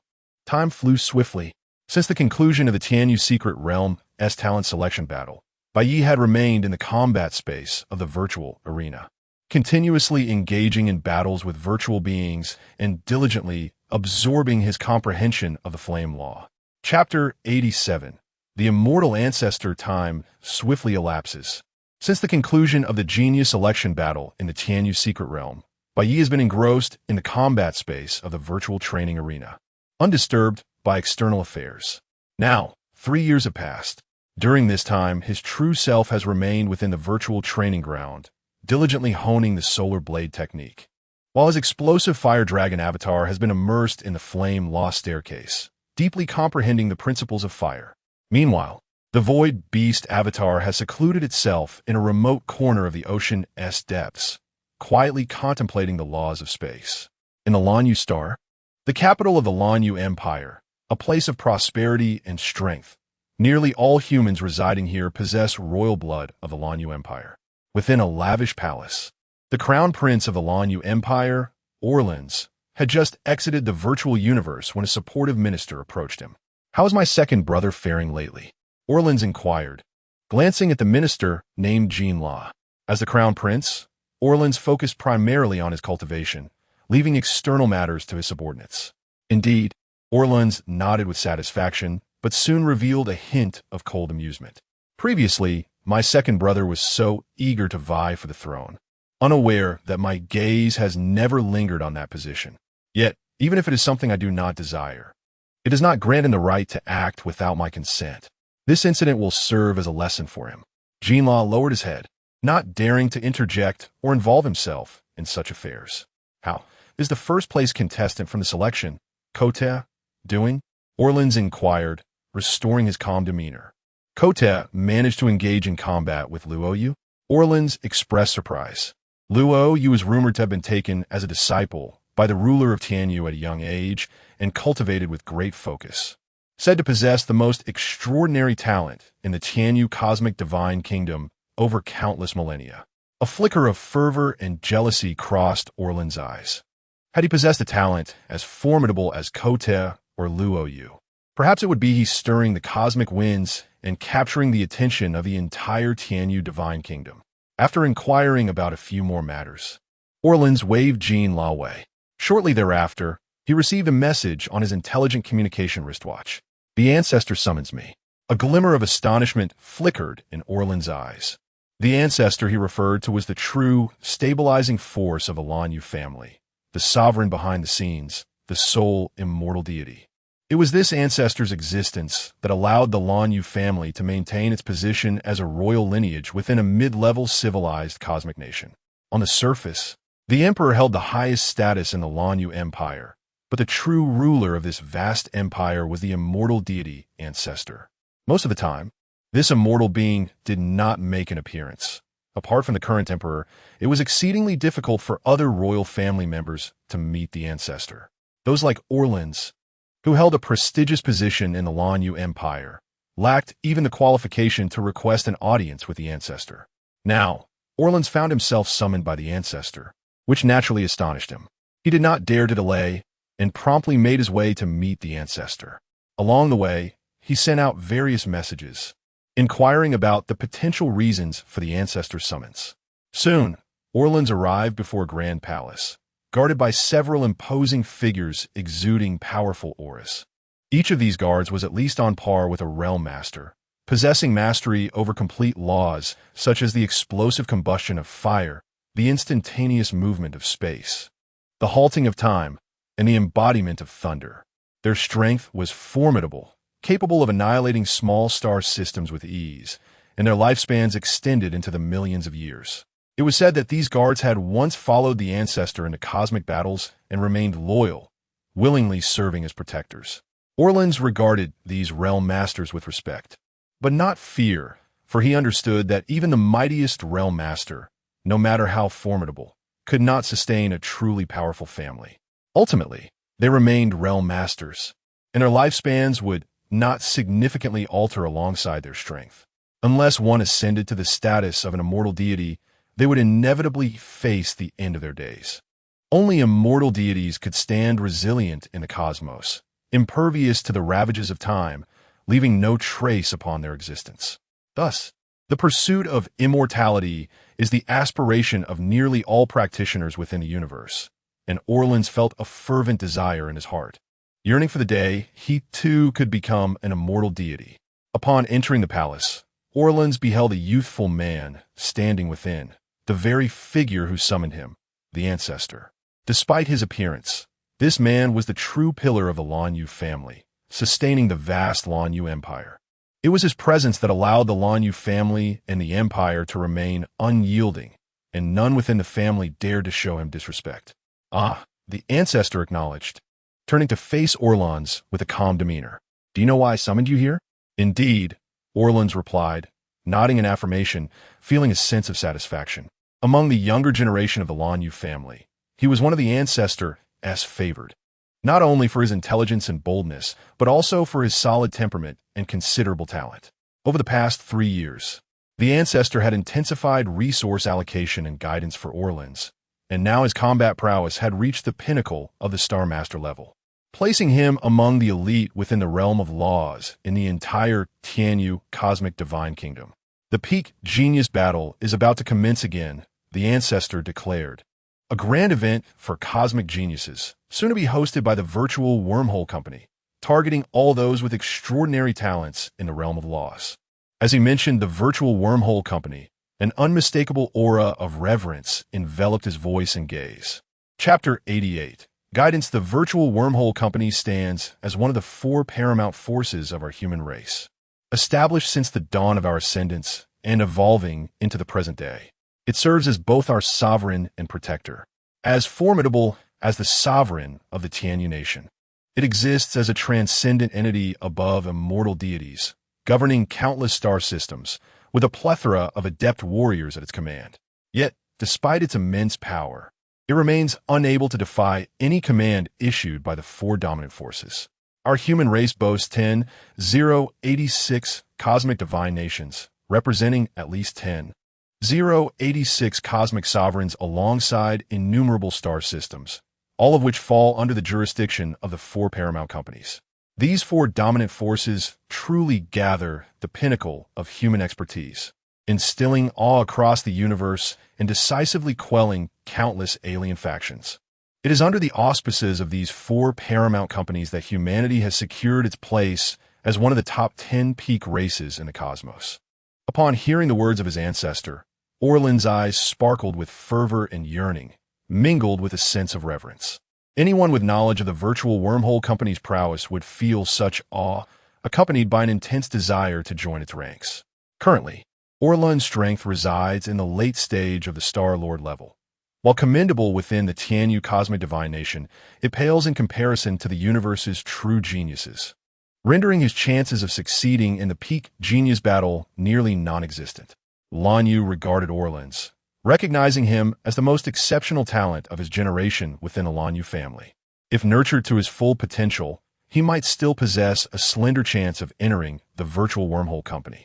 Consequently, Lan Yu remained solely focused on Orleans, personally guiding him while disregarding the prospects of others. "Ancestor," Orleans exclaimed, his voice brimming with excitement at the prospect of receiving personal guidance. Though he had previously experienced such mentorship, it had been limited and brief, yet the effects were profoundly evident. Now, with his ancestor taking him under his wing, his chances of joining the Virtual Wormhole Company had significantly increased. The Virtual Wormhole Company, a fierce, colossal sun looms, its size exceeding that of our own sun by more than tenfold. Yet, suspended above this immense star is a continent that captures all the energy it emits, leaving not a trace to escape. This continent serves as the ancestral ground of the Yuanlan family, the royal lineage of the Yuanlan advanced civilization cosmic nation. On one of its towering peaks stands a grand palace, home to the ancestor and founder of the Yuanlan family. At this moment, the youngest and most outstanding genius of the Yuanlan family, Carlo, has been summoned by his venerable ancestor. Ancestor, is the peak genius battle of the Virtual Wormhole Company about to commence? Carlo's eyes widened with astonishment, though a greater joy surged within him. Being the youngest and most talented of his generation, he had been endowed with abundant resources since childhood. His remarkable achievement of ranking 972nd in the Tianyu Secret Realm selection attested to his extraordinary aptitude. The selection rules of the Virtual Wormhole Company's Peak Genius Contest are notably favorable to those with exceptional comprehension and talent. and Carlo harbored hopes of joining the ranks of the virtual wormhole company. In the Tianyu secret realm, Kote and Luoyu were engaged in a sparring session when suddenly a voice resonated within their minds. Kote, Luoyu, to the shrine. Exchanging glances, they recognized the voice of the Tianyu sovereign and promptly rose to soar towards the shrine. Within the magnificent shrine, upon their arrival, Kote and Luoyu beheld the Tianyu sovereign and hurriedly approached to pay their respects. "We pay our respects to your excellency." The Tianyu sovereign regarded the two young men and nodded, hopeful that they would bring him a pleasant surprise. The peak genius battle of the virtual wormhole company is set to be convened shortly, and you two are the most gifted individuals of the Tianyu divine nation. With your talents, gaining entry into the virtual wormhole company should pose little difficulty. "Yes, sovereign," they replied in unison, their eyes alight with excitement and anticipation. Moreover, it is not solely the aforementioned forces that are aware. Any family or faction harboring immortals and above has received the confirmed news of the impending peak genius battle, prompting those immortal beings to gather their finest talents for guidance. In the virtual universe, within the combat arena of the virtual training ground, the figure of Bai Ye darted about, engaged in battle. Within this virtual combat space, hundreds of virtual beings radiating terrifying energies confronted him. Yet, Bai Ye remained unfazed, exuding an air of calm. With a slight movement, he conjured multiple spatial illusions, each launching an attack, swiftly annihilating the horde of formidable virtual beings. 3 years have passed, and Bai Ye's strength has undergone a remarkable transformation. Chapter 89. The Invincible Star Master. After all the virtual beings were vanquished, Bai Ye summoned them once more. This time, he summoned a formidable assembly of 500 virtual entities, each exuding an aura of terrifying power, reaching the pinnacle of the Star Master level. Observing this group of virtual beings, Bai Ye could not help but smirk slightly, revealing a hint of amusement. With a swift motion, he conjured an additional 300 spatial avatars. These hundreds of spatial avatars launched a simultaneous assault, and the 500 virtual beings, despite their peak Star Master prowess, were utterly defenseless, easily falling to their demise. The technique of spatial avatars represents an initial grasp of the laws of space. The first form successfully condenses 10 avatars, achieving a level of invincibility within the realm of laws. The second form condenses 100 avatars, embodying at least the initial stages of Star Master strength. The third form, condensing 1,000 avatars, reaches the invincible level of Star Master power. Through 3 years of rigorous training, Bai Ye advanced from being able to summon a single spatial avatar to now conjuring 300 at once, successfully mastering the second form. However, he still faced a significant gap before mastering the third form. The strength of 300 spatial avatars, while formidable enough to rival the mid-tier of the Star Master level, starkly contrasted with Bai Ye's earlier display of power. It would be a daunting challenge to defeat even one of the 500 peak Star Master virtual beings. Bai Ye's ability to effortlessly annihilate these 500 beings was indicative of his invincible strength at the Star Master level. This achievement was entirely reliant on his profound understanding of the laws of flame. Over the past 3 years, due to the influence of the explosive Fire Dragon avatar and the Flame Law Inheritance Ladder, Bai Ye's comprehension of the flame laws advanced rapidly.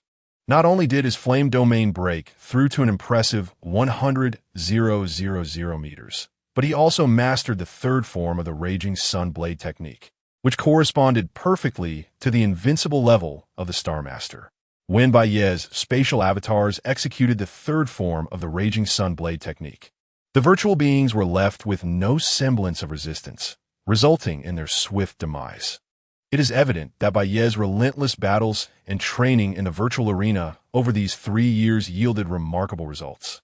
The Raging Sun Blade technique is an extraordinarily formidable martial art. Achieving the first form grants invincibility at the Law Realm, while the second form can easily obliterate initial stage Star Masters, and the third form attains invincibility at the Star Master level. However, the greater the martial arts prowess, the more challenging it becomes to cultivate. This is true for the Raging Sun Blade technique as well. Each successive form presents exponentially greater difficulty than its predecessor.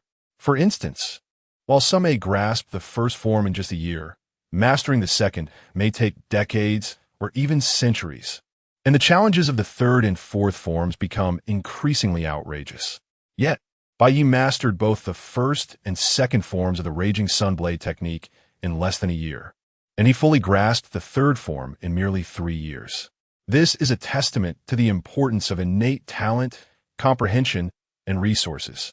Bai Ye's inherent understanding and aptitude, along with the enhancement of his soul strength by mysterious great energies, reached an extraordinary level.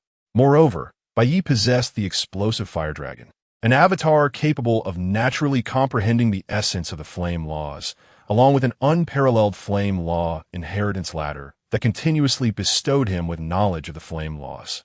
His understanding of the laws of space seamlessly integrated into the Raging Sun Blade technique, significantly enhancing his mastery of it. After all, the Raging Sun Blade technique encompasses not only the application of flame laws, but also incorporates techniques of body movement, force application, and various combat elements. The laws of space undoubtedly provide tremendous augmentation to his agility, while Bai Ye's Void Beast avatar possesses an exceptional innate talent for the laws of space, allowing it to grasp 4 complete law essences. Upon maturity, it can achieve immortality through the laws of space. Consequently, Bai Ye made immense strides in his understanding of the laws of space within a mere 3 years, fully mastering the second form of spatial transformation and progressing towards the third. These myriad factors combined explain Bai Ye's meteoric rise in strength over such a short period. In just 3 years, Bai Ye's power ascended to the pinnacle of the law realm within the celestial universe's divine nations. Just as Bai Ye prepared to exit the virtual cosmos, an unexpected message appeared before him.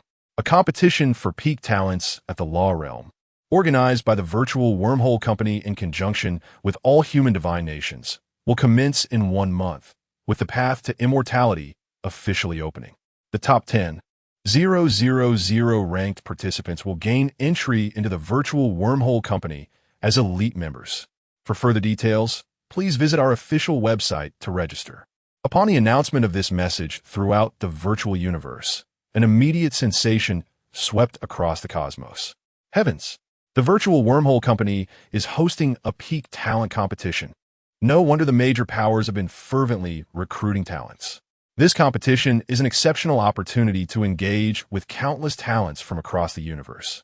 The human realm boasts 10,086 divine nations, each home to hundreds of thousands of advanced civilization universes, alongside a multitude of intermediate and lower civilization universes. The number of law realm experts within even a single lower civilization universe is immeasurable. Now, countless law realm talents from across the human realm are vying for just 10,000 spots, an average of less than 1 per divine nation. The competition must be incredibly fierce. Haha, I have successfully registered. The news of the Virtual Wormhole Company's upcoming peak talent competition ignited tremendous excitement. The Virtual Wormhole Company is a colossal force within the human realm, and such an organization hosting a peak talent battle surely entices every aspiring talent to join. The talent battle orchestrated by the Virtual Wormhole Company promises to showcase the true elite of the universe. Any participant who shines in this competition will instantly earn renown across the cosmos. What truly drives the inhabitants of a universe into a frenzy, dubbing the peak talent battle a feast of talents, is the existence of the path to immortality. While only a select few talents may be absorbed by the Virtual Wormhole Company, the path to immortality is accessible to all participants. What makes powerful factions so alluring to talented individuals? Is it the prospect of strong backing, or the abundance of resources? These are merely parts of the equation. The most crucial factor lies in these formidable factions possessing rich inheritances, superior martial arts, and even imprints of law inheritances. In the cosmos, powerful factions are endowed with robust legacies, whereas weaker factions may inhabit desolate planets devoid of substantial martial arts for cultivation. For instance, Earth, in its previous state, had a legacy that was exceedingly backward. Born in such a place, even exceptionally gifted talents could be overlooked due to the lack of a proper legacy. Previously, the talents absorbed by major powers were, but a minority in the grand scheme of the universe. Countless other talented individuals, lacking suitable legacies, remained unnoticed, deprived of the opportunity to compete in selection trials. Now, the path to immortality represents a monumental opportunity presented by the virtual wormhole company to talents across the universe. Seeking opportunity? The path to immortality awaits. Come join the peak talent battle. Desiring martial arts legacies? Join us on the path to immortality and participate in the ultimate genius battle. Do you wish to comprehend the laws and acquire their legacy? Join us on the path to immortality and participate in the ultimate genius battle. Chapter 90. The Path of Immortality and the Rules of the Genius Battle. On the path of immortality, there exists a total of 9,000 steps, each imbued with a myriad of opportunities, encompassing various martial arts scriptures and the imprints of diverse laws. These formidable techniques and precious law imprints are available for participants to learn and comprehend. Many of these teachings rival the legacies of the most elite immortal deities, with some even transcending the very essence of immortality. As one ascends the steps, the opportunities, scriptures, and law imprints contained therein grow increasingly powerful and valuable. Possessing exceptional talent allows one to continually ascend and acquire even greater and more precious legacies. This is the path of immortality, a celestial highway leading directly to the realm of the eternal. It liberates individuals from the necessity of practicing mundane techniques and ensures that one's innate gifts do not go unnoticed, providing a clear direction towards immortality. It has driven countless prodigies across the cosmos into a frenzy and will unfold over a span of 6 years. At this very moment, innumerable talents among the human race, adept in the laws of the universe, have succumbed to utter excitement. The path of immortality is about to commence. It seems my opportunity for ascendance has arrived. No one can impede my progress any longer. I, Wu Xiaoji, hail from the backward planet of Koli, where I could only practice a meager technique, leading to scorn from many. Now, the moment of my destiny has finally come. This is undoubtedly my chance to defy fate. I, Akil, once possessed extraordinary talent and was destined to carve an invincible path. Alas, my humble origins and lack of a formidable background rendered me a target for the disdain of many, preventing me from accessing any powerful techniques. However, with the advent of the path of immortality, no one can suppress my gifts any longer. My journey to invincibility shall commence. Our wind god sect, once blessed with an immortal legacy, has faced an unforeseen interruption in its transmission. Perhaps this time presents an opportunity for us to reclaim an immortal inheritance. The planet I inhabit boasts an exceedingly antiquated legacy, with its most potent inheritance being merely at the level of a planetary lord. With the initiation of the path of immortality, I am confident that I will acquire formidable opportunities and legacies, swiftly rising to become a cosmic powerhouse, ultimately leading my home planet to prominence. At this moment, countless individuals lacking a legacy are utterly exhilarated. Their excitement is palpable. There are still 6 years remaining. A glimmer ignites in Bai Ye's eyes. For him, time is of the essence. The more time he has, the more he can progress. Without a moment's hesitation, he conjures a virtual screen and navigates to the official website of the virtual wormhole company, clicking on the pinned information regarding the peak genius battle. The entire selection process will unfold within the virtual universe. Regardless of whether one is at the 1st or 9th level of the laws, all may register to participate. All contestants will be endowed with the pinnacle of law mastery, with the freedom to choose their weapons and equipment, provided they do not exceed the grade of 2nd-tier source weapons. On the virtual wormhole company's official website, the pinned announcement of the peak genius battle elucidates various details and rules, including the myriad functions of the path of immortality. Bai Ye meticulously reviews all the information before resolutely clicking on the registration option at the bottom of the website. In an instant, a new virtual screen materializes before him. Dear 6-star client of the Cosmic Bank, Mr. Bai Ye of the Blue Universe Empire, do you confirm your registration for the peak genius battle? The virtual screen displays this message, accompanied by a yes or no option beneath it. Without a moment's hesitation, Bai Ye selects yes, confirming his registration for the peak genius battle, and the screen promptly indicates that his registration was successful.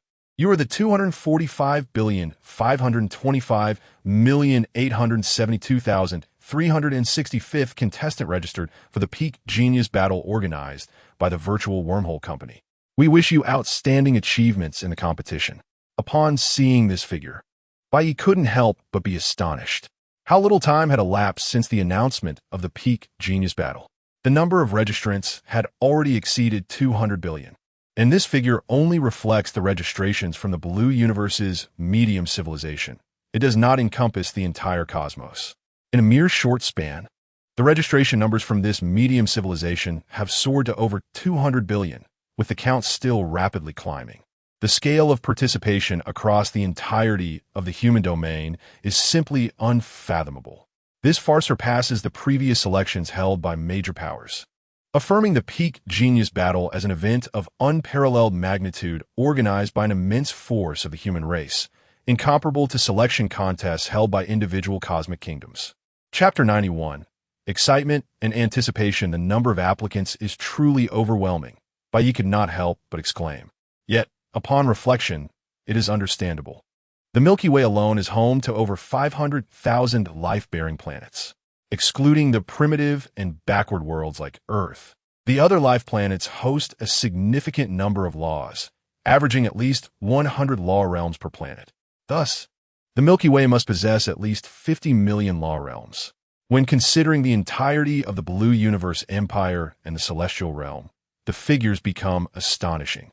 If we estimate 100 million galaxies, there would be at least 50 trillion law realms participating.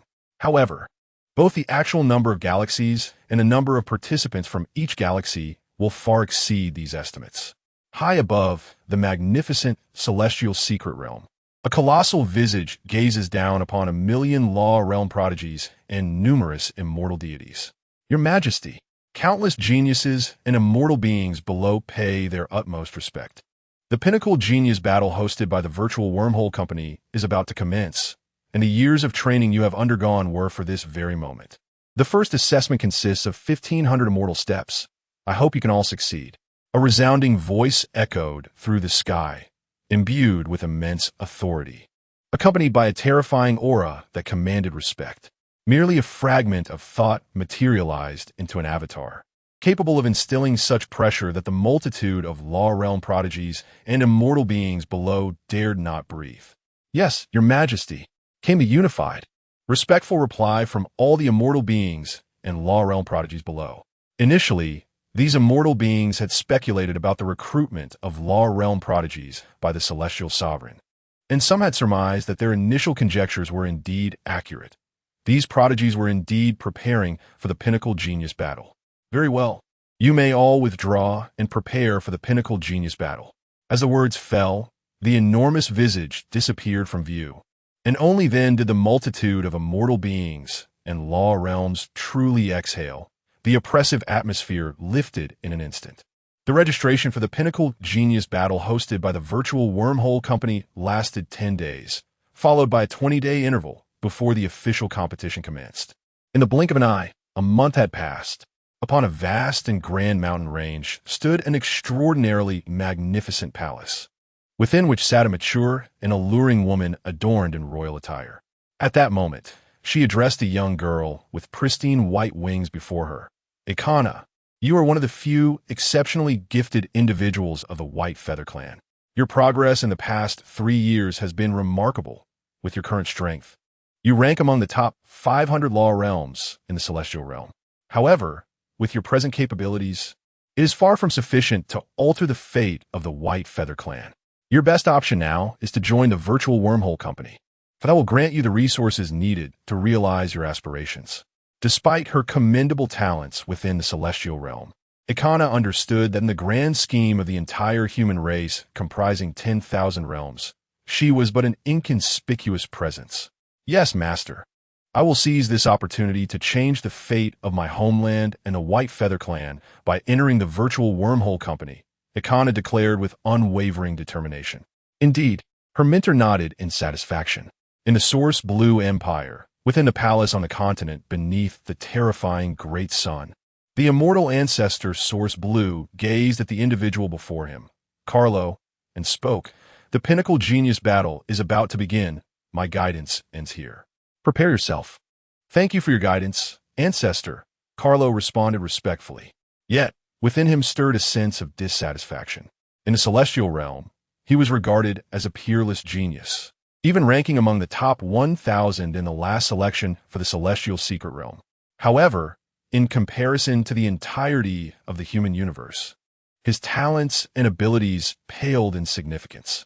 He was acutely aware of his capabilities. His cultivation environment had been favorable, with ample resources and guidance from formidable mentors.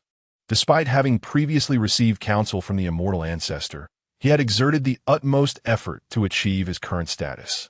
Without a significant fortuity, he felt that even with 6 years of time, he would not make substantial progress on the path of immortality. Nevertheless, he concealed his frustration and promptly replied, "Yes, ancestor. Carlo will strive to the utmost to secure a place in the virtual wormhole company." Source Blue nodded in approval. "Even if you ultimately do not gain entry into the virtual wormhole company, as long as you shine in your performance, you will still receive robust support from your family and the celestial secret realm, potentially even ascending to become the emperor of the Source Blue Empire." A unique glimmer flickered in Source Blue's eyes, for he understood that the chances of Carlo entering the virtual wormhole company were exceedingly slim. Thus, his expectations were not for Carlo to gain entry, but rather to excel in the upcoming pinnacle genius battle, achieving a commendable rank in the celestial realm. Such an accomplishment would greatly elevate the standing of the Source Blue Empire among the other cosmic nations, offering a remarkable opportunity to garner attention and respect. "Thank you, ancestor." Carlo quickly suppressed his excitement, his voice trembling slightly. Initially filled with discontent, he felt a surge of exhilaration upon hearing the ancestor's words. With such assurances, even if he could not join the virtual wormhole company, he could still aspire to the throne of the Source Blue Empire, commanding a vast cosmic domain. For someone lacking confidence in becoming an immortal deity, this was the pinnacle of his former ambitions. Previously, the path to the throne was fraught with challenges. Despite his exceptional talents, as he contended with several brothers also in line for succession. However, the situation had transformed, with the ancestor's promise. No one in the Source Blue Empire could impede his ascension to the imperial throne, for the ancestor was the greatest pillar of support in the empire, and his words embodied the will of the entire realm. Chapter 92. The path to immortality opens. Go prepare for the selection competition. The esteemed Source Blue ancestor said to Carlo with a calm demeanor. "Yes, ancestor," Carlo replied respectfully before taking his leave. Upon exiting the palace of the Source Blue ancestor, Carlo encountered his close companions, who were also formidable contenders for the throne. "It seems the ancestor's guidance has greatly benefited you," remarked the leader Cabin, with a cheerful smile as Carlo approached. "Of course, second brother is renowned as the #1 talent. Entering the virtual wormhole company this time will be a piece of cake," chimed in the third brother with a sarcastic tone. However, faced with the mockery of these former rivals, Carlo, who would have previously retaliated, now dismissed them entirely, with the ancestor's promise echoing in his mind. He regarded his companions as no longer worthy opponents. Ignoring their taunts, he soared past them without a word. This act instantly darkened the expressions of Cabin and the others. Even the usually silent fourth brother wore a menacing scowl. This second brother, relying on his modest talent, has begun to look down on us. Now, with the ancestor's guidance, he has become insufferably arrogant. I am eager to see his face when he fails in this selection competition. They thought, united in their disdain for Carlo, who had gained the ancestor's favor. The grand selection battle for the pinnacle talents of the law realm, which encompassed the entirety of the human race's 86 cosmic kingdoms, was about to commence. In the meantime, on Earth, Bai Ye was already prepared. His family, including his parents and sister, stood by him, offering their support. With a resonant chime, Bai Ye's smart terminal notified him of an announcement from the virtual universe. The path to immortality is about to open. Participants, please enter the virtual universe and prepare. After reading the message, Bai Ye glanced at his family, noting their encouraging gazes. He smiled and nodded before entering the virtual universe. In the ancient castle of the virtual universe, Bai Ye did not wait long. The selection battle for the pinnacle talents officially began. Whoosh, whoosh, whoosh. As the path to immortality commenced, all registered talents vanished from their locations. This event drew the attention of various observers and factions keen on the selection battle. Quick, remember to monitor the rankings and watch for exceptional talents. Only a handful will be absorbed by the virtual wormhole company, but the remaining top-tier talents are still worthy of our attention, they urged, eager to identify potential recruits. These talented individuals were indeed fortunate to encounter the opening of the path to immortality, a monumental opportunity. As for me, Alyalu, a prodigy who reached Star Master Level 5th rank in just 200 years, I have regrettably missed this heavenly chance. The path to immortality sparked immense interest among many factions, particularly those eager to recruit talented individuals. On Earth, not only Bai Ye's family, but also many other inhabitants watched the selection battle, knowing that the true ruler of Earth had signed up for this grand contest. Those with means, like Bai Ye's family, accessed their virtual universe accounts to spectate. However, the vast majority of Earth's populace lacked such accounts and could not log in. Instead, global television stations broadcast the event under Bai Ye's technological guidance, enabling many to follow the selection battle from home. Though only a fraction of the event could be aired, it still thrilled the viewers. The knowledge of the universe was gradually permeating Earth, and people were no longer entirely oblivious to the cosmos. Yet the more they understood, the more they grasped the vastness of the universe and the insignificance of their planet. The virtual wormhole company was an unfathomable presence, rendering Earth akin to a mere speck of dust in comparison. Were it not for Bai Ye, the Earth's sovereign, even a minor Star Master level warrior could easily obliterate their world. The fact that the ruler of Earth was competing in the grand selection battle hosted by such a colossal entity ignited excitement among the populace. As countless eyes focused on the selection battle, Bai Ye found himself on a staircase shimmering with endless radiance. Examining his surroundings, he noticed he was on a staircase emanating various colors of light, stretching infinitely upwards. At that moment, he was utterly alone, and the information he received confirmed that he stood upon the staircase of the path to immortality. The first step of the staircase read, Path to Immortality, Step 1. Ranking, 198, 657, 458, 569. This is the legendary Immortal Stairway. Bai Ye began to attune his senses, discovering myriad distinctive vibrations emanating from a staircase. These waves resembled the law transmission he experienced on the Flame Inheritance staircase, albeit weaker and less distinct. Clearly, the law imprints here did not compare to the profound effects of the law staircase, possibly due to his position on the first step. Furthermore, while he had only the Flame Law Inheritance staircase, he could sense fluctuations of space law imprints, flame law imprints, and other law imprint vibrations here. Chapter 93. The imprint of the laws. Amidst the myriad fluctuations of the laws, Bai Ye could distinctly perceive only the oscillations of the spatial and flame laws. As he had already comprehended these two, the other law fluctuations were mere whispers to him, indistinct and elusive. Having grasped the spatial and flame laws, he could select their respective martial inheritances and law imprints. However, to access other martial inheritances and law imprints, one must first attain a modicum of understanding of those laws.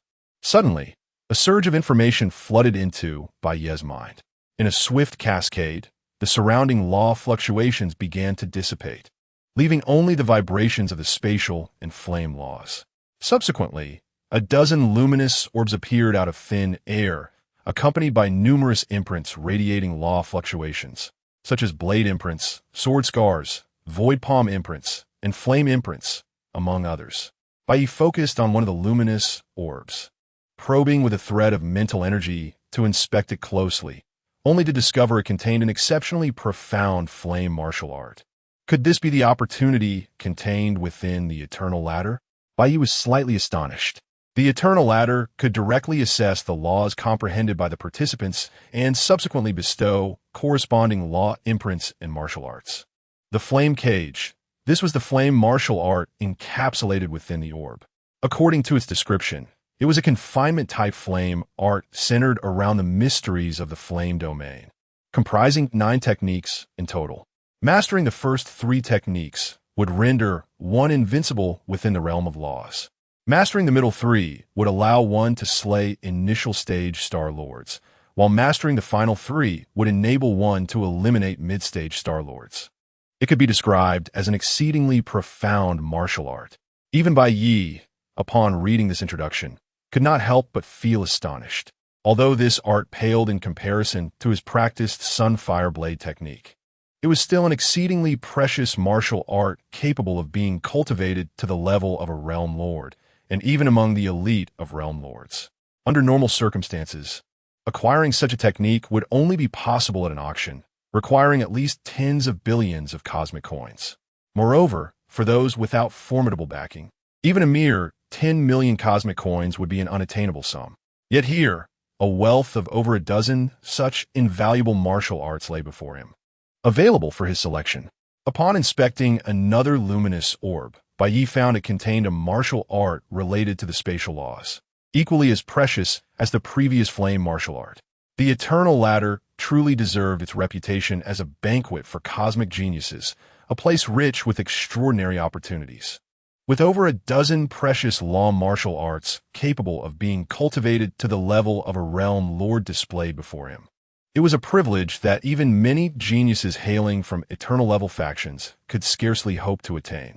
However, after a cursory examination of these martial arts, Bai Ye chose not to select any for cultivation, having already mastered the Sunfire Blade technique and the Spatial Mirage. 2 formidable martial arts sufficient for his ascent to the eternal level, he felt no need to pursue these additional techniques.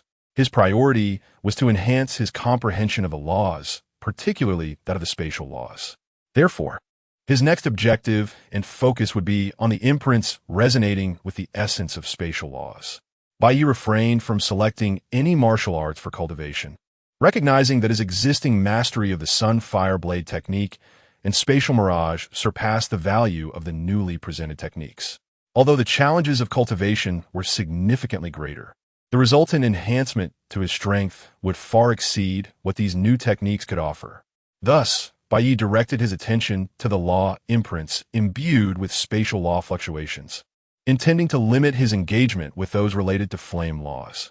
His existing explosive fire dragon avatar was already undergoing a more comprehensive inheritance of the flame laws on the corresponding ladder. Conversely, his void beast avatar, despite its innate superiority in spatial law talent, found its comprehension of spatial laws lagging behind that of the explosive fire dragon, owing to the lack of external environmental assistance. It had to rely solely on its innate gifts. Bai Ye concentrated on the law imprints before him, a total of 30, comprising 15 flame law imprints and 15 spatial law imprints. He immersed his mental energy into one of the palm imprints emanating spatial law vibrations. In an instant, he envisioned a colossal hand descending from the heavens, immobilizing countless foes beneath it. However, instead of crashing down, the hand merely closed slightly, and in the next moment, all those immobilized foes were utterly obliterated. Spatial condensation, spatial annihilation. With just a single palm, 2 profound principles of the spatial laws were encapsulated. At that moment, Bai Ye's void beast avatar, deep beneath the Earth's surface, experienced a clarity of these principles, leading to a deeper and more profound understanding of the spatial laws. Bai Ye's heart brimmed with delight. This sensation was simply exquisite. Indeed, engaging with these spatial law imprints significantly accelerated his comprehension of the spatial laws. Time was of the essence. Taking a deep breath, Bai Ye contained his excitement and began to immerse himself in the law imprints of spatial laws before him. Boom! Somewhere on Earth's surface, tumultuous waves surged, and deep within the ocean, a massive 4-legged beast stirred with excitement. This was Bai Ye's void beast avatar, who was now observing the synchronized fluctuations of the spatial law imprints in his mind, appearing immensely exhilarated. Originally, being a naturally eternal-level being, he possessed the innate ability to comprehend the 4 great principles of spatial laws, albeit at a gradual pace. Now, with the guidance of these spatial law imprints, It was akin to having a brilliant teacher continually instructing him, undoubtedly speeding up his understanding of the spatial laws. In the blink of an eye, 3 hours passed under Bai Ye's focused meditation. He felt a tremendous sense of achievement in this short span, yet upon re-evaluating the spatial law imprints, their effect had diminished considerably. 3 hours had allowed him to grasp the essence of all the law imprints, rendering them ineffective for him now. It was time to ascend the second ladder. Without a moment's hesitation, Bai Ye stepped onto the second rung. Ahead lay 2,999 more steps awaiting him, each one promising increasingly potent law imprints. There was nothing to linger over. Chapter 94. Rankings before Bai Ye. The space shifted dramatically, and he found himself in another realm. Having ascended to the second staircase, he glanced at his smart watch, which displayed Bai Ye, Tianyu Cosmic Divine Nation, Source Blue Empire, Blue Universe Empire. Milky Way, Path of Immortality Staircase, Level 2. Ranking 92, 3, 5, 7, 4, 9, 85, 37. Indeed, he had reached the second staircase, but due to the time he had lingered on the first, many had already embarked on the second staircase ahead of him. These individuals may have previously encountered similar law imprints or sought to rapidly enhance their rankings, hastening their ascent to higher levels, leaving Bai Ye's position significantly lower. After all, the rankings on the path of immortality were determined by the time taken to ascend the staircases. The earlier one climbed to a higher level, the better the rank. However, Bai Ye remained unperturbed. With his strength, overcoming this trial would be effortless. His current ranking held little significance. The paramount task was to deepen his understanding of the laws and seize tangible benefits. Bai Ye began to explore the new realm, observing the presence of 15 spatial law imprints and 15 fire law imprints within this space. Upon closer inspection, he realized these imprints were entirely distinct, appearing more profound and seemingly left by individuals of greater power. The higher the staircase, the clearer and more potent the law imprints became, each unique, ensuring that as long as he continued to ascend, these imprints would retain their relevance. Diving into the contemplation of these new law imprints, Bai Ye gained a clearer understanding of spatial laws and new insights. Each imprint evoked different responses within him, proving immensely beneficial. He resolved to focus on his comprehension, planning to advance further only when the effects diminished. As Bai Ye immersed himself in his understanding of the laws, time continued its relentless march. Meanwhile, onlookers and various factions outside remained vigilant, closely observing the remarkable talents. Look, our star domain's Dachi has swiftly ascended 50 staircases. One exclaimed, 50 staircases? That's hardly impressive. There are countless individuals who have already climbed 100, another retorted. Indeed, Thor from our Augustus star domain is truly formidable. He has reached the top 1,000,000 in rankings. Incredible. Both Kote and Liu, geniuses from the Tianyu secret realm, have surpassed 1,500 staircases in less than a day, meeting the assessment criteria. It's simply astonishing. This is shocking. Those 1,500 staircases posed no hindrance for them. Do they not need to comprehend the law imprints on the staircases? What a waste. Well, you must consider their origins. They are geniuses from the Tianyu secret realm, the very best, personally guided by the ruler of Tianyu, undoubtedly provided with abundant resources. Perhaps they have already encountered similar law imprints, rendering them of no consequence to them. At that moment, within the Blue Universe Empire, the ancestral figure of Blue Universe, the current emperor, and a host of ministers were intently observing a virtual screen displaying numerous ranking details, notably isolating the information of Orlan's. Orlan's, Tianyu Cosmic Divine Nation. Source Blue Empire, Blue Universe Empire, Blue Universe, Path of Immortality Staircase, Level 566. Ranking 120.088. The screen boldly showed that Orlan's had climbed to the 566th Immortality Staircase, achieving an impressive ranking of 120,088 within the Tianyu Cosmic Divine Nation. Splendid. Orlan's has indeed performed admirably, justifying my guidance, the Blue Universe ancestor remarked, nodding in satisfaction, unable to mask a smile. Conversely, some lower civilization cosmic nations had nearly all advanced directly, avoiding ridicule. In fact, a few of these lower civilizations, with hundreds of individuals advancing, stirred excitement throughout their entire civilizational empires.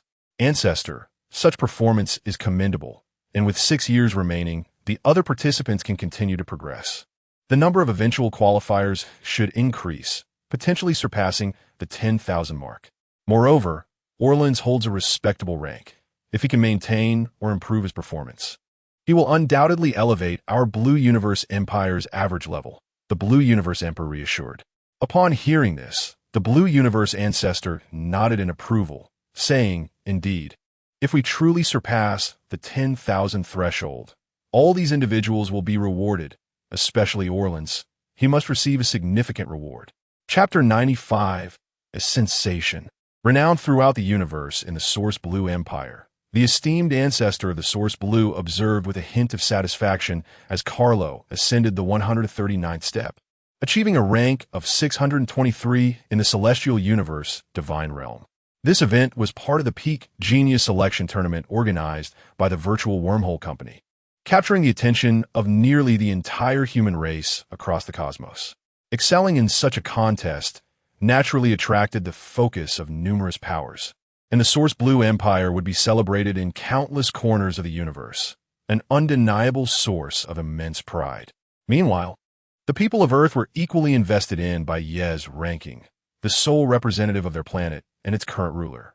It appeared that Bai Ye's position was not particularly high. Given Earth's relative backwardness, perhaps Bai Ye was engaged in a profound study of the path to immortality. He might not have attempted the challenges yet. With 6 years remaining, there was no need for haste. Indeed, Bai Ye was the strongest genius of Earth, and it was certain that his current ranking would not be his final standing. He would ultimately prevail.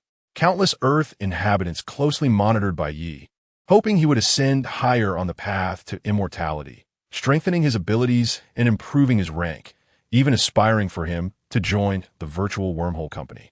The vast majority of Earth's populace yearned for their planet to grow stronger, wishing for Bai Ye to achieve even greater accomplishments. For in the cosmos, weakness is a sin, and a planet that is too feeble risks being enslaved. Should Earth rise in strength, its inhabitants would feel as if they had found a robust protector. Their journey into the universe would be considerably less fraught with difficulty. Their desire for Earth's empowerment mirrored the universal hope for one's homeland to thrive and flourish. On Earth, having a powerful nation behind one provides a sense of security when abroad, as few would dare to oppress you with such support. Just as the great nation of Hua serves as a steadfast backbone for every Hua citizen, so too does this principle hold true within the cosmos. A powerful home planet fosters more geniuses and strong individuals, eliciting respect and reverence from others. As time flew by, another month passed. "Mom, look, my brother has reached the 300th step." Bai Xiaoyao excitedly pointed at the virtual screen displaying Bai Ye's information. Zhao Ting glanced over and nodded, saying, "Your brother must be comprehending those law imprints, but he seems to be accelerating lately, averaging 10 steps a day. At this pace, he won't be long in clearing the challenges." I knew this assessment wouldn't stump him. At the 300th step of the path to immortality, Bai Ye contemplated the 30 law imprints before him, selecting 15 pertaining to the laws of space for further study. Shortly, he reopened his eyes, realizing the diminishing effectiveness of the space law imprints he had been examining. He chose to press forward, stepping into the 301st step of the immortality ladder. At this moment, Bai Ye's rank within the Celestial Universe Divine Realm remained significantly low, garnering little attention. Yet, he felt no urgency, diligently mastering each space law imprint on every step. Each review brought him new insights, enhancing his strength and filling his heart with joy. Indeed, Bai Ye's current prowess far exceeded that prior to his journey up the immortality ladder, allowing him to take his time in advancing to higher steps. Upon mastering all space law imprints at the 301st step, Bai Ye continued his ascent. Although the higher he climbed, the more effective the space imprints became. Their varying impacts sometimes required him to invest differing amounts of time. Another month passed, 2 months post-selection.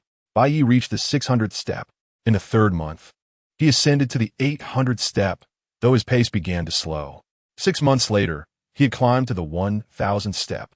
Time continued to elapse, as countless participants relentlessly ascended the higher tiers of immortality. Within the celestial universe divine realm, Kote and Luo Yu remained at the forefront, having surpassed 2,000 steps. After their initial rapid surge beyond 1,500 steps, their speed gradually diminished as they began to contemplate the law imprints they required. Beyond these two, other exceptional talents also drew attention, particularly a select few who had broken past the 1,500 step mark. Rare prodigies indeed.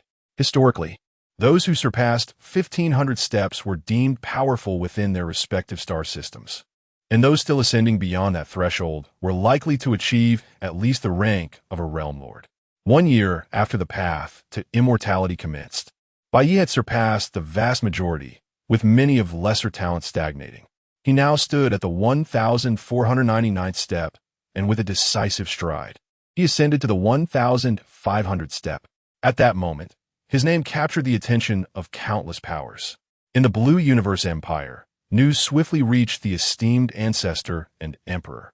Esteemed ancestor, your majesty, our empire has yet another genius who has entered the 1,500th step, with this individual included. We estimate that nearly 10,000 from our empire have achieved this milestone. The reporting official spoke with palpable excitement. Well, excellent. How come I have never heard of this Bai Ye before? To achieve the selection of the path to immortality in just 1 year is remarkable. This sudden emergence of Bai Ye, who has reached the 1,500th step in a year, indicates his exceptional talent. He must be a genius who has made continuous progress over this time. After the competition, we must reward this gifted individual handsomely. Initially, they had speculated on the number of notable talents in the Blue Universe Empire who could reach the 1,500th step. The unexpected emergence of an unfamiliar name was indeed a delightful surprise, sparking fervent discussions among the citizens of the Blue Universe Empire. Meanwhile on Earth, as Bai Ye stepped onto the 1,500th step, the atmosphere erupted in exhilaration. Ha! Lord Bai Ye has passed the 1,500th step. Lord Bai Ye, I adore you. I want to bear your child.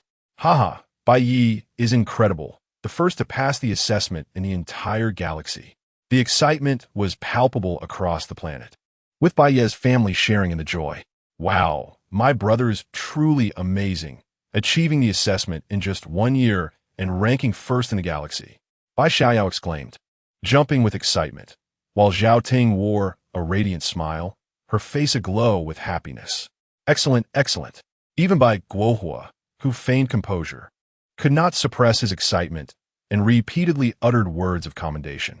It was not only the families of Earth and Bai Ye who were elated. The entire galaxy was in a fervor, for Bai Ye hailed from their celestial realm, sharing in the immense sense of pride. Ha! Our galaxy has finally produced someone who has succeeded in the selection for the path of immortality. They exclaimed, Who is this Bai Ye, whom we have never heard of before? Nevertheless, I must acknowledge his brilliance. It is truly remarkable. I wonder who will dare to claim that our galaxy is at the bottom of the Blue Universe Empire now. Our Bai Ye has passed the selection for the path of immortality in just a year, a feat that ranks among the best even within the expansive Blue Universe Empire. I always believed that someone from our galaxy would surely succeed in the selection for the path of immortality. See, there was no mistake. This Bai Ye possesses such extraordinary talent, yet previously he was shrouded in obscurity. Chapter 96. Excitement and enthusiasm before this moment. Bai Ye had no reputation. Yet within a mere year, he ascended to the 1,500th level of the immortal ladder, revealing a potential that undoubtedly surpassed expectations and a talent of remarkable strength. The absence of prior knowledge regarding Bai Ye was likely attributed to the insignificance of his birthplace or the limitations of his faction, which lacked adequate resources for cultivation. However, upon encountering the extraordinary opportunity of the immortal ladder, he soared to new heights, unleashing his inherent potential. This is the essence of the immortal path, to present countless opportunities to a myriad of talented individuals across the universe, ensuring that no extraordinary genius with formidable talent is overlooked. As long as one possesses great talent, entering the immortal path guarantees the chance to fully realize and excavate one's potential, leading to an explosive emergence that propels them to greatness. Often, such geniuses, having experienced scarcity of resources, opportunities, and techniques, seize every chance that arises, harnessing favorable circumstances to empower themselves and fully exhibit their innate abilities. Bai Ye now belonged to this category of exceptional individuals. Yet, regardless of the external uproar or the waves of excitement it stirred, Bai Ye remained undistracted. He was engrossed in comprehending the laws inscribed upon the immortal path and persistently climbing higher. At that moment, he merely glanced at the intelligent wristwatch on his arm. Bai Ye, Celestial Universe Divine Kingdom, Source Blue Empire, Blue Universe Empire, Milky Way Galaxy, Immortal Path Ladder, 1503 levels ranking, 13, 982, 892 upon reviewing his assessment information. Bai Ye noted his position beyond the 1 million mark. This was not surprising, for he had not rushed through the challenges, but had instead contemplated the laws of each level. Within the Celestial Universe Divine Kingdom, amidst billions of galaxies and countless talents, those who could reach the 1,500th level were certainly not in short supply. With a resolute gaze, he comprehended the laws inscribed at this level and was determined to ascend to a higher rung. Time continued its slow passage, and 3 more years swiftly elapsed. Throughout this period, Bai Ye diligently grasped the spatial laws of each level. Although some powerful techniques surfaced during his journey, he chose not to learn them, instead recording only those particularly unique and potent methods. Over the course of 3 years, Bai Ye advanced steadily and swiftly, encountering no hindrances. Level 1610, Level 1660, Level 1782, Level 1932. Upon stepping onto the 2000th level, Bai Ye was unaware that his achievements had eclipsed all others from the Blue Universe Empire.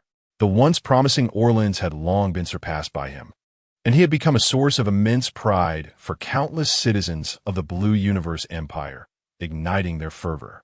Nonetheless, Bai Ye's progress showed no signs of slowing. Level 2112, Level 2352, Level 2553, Level 2672.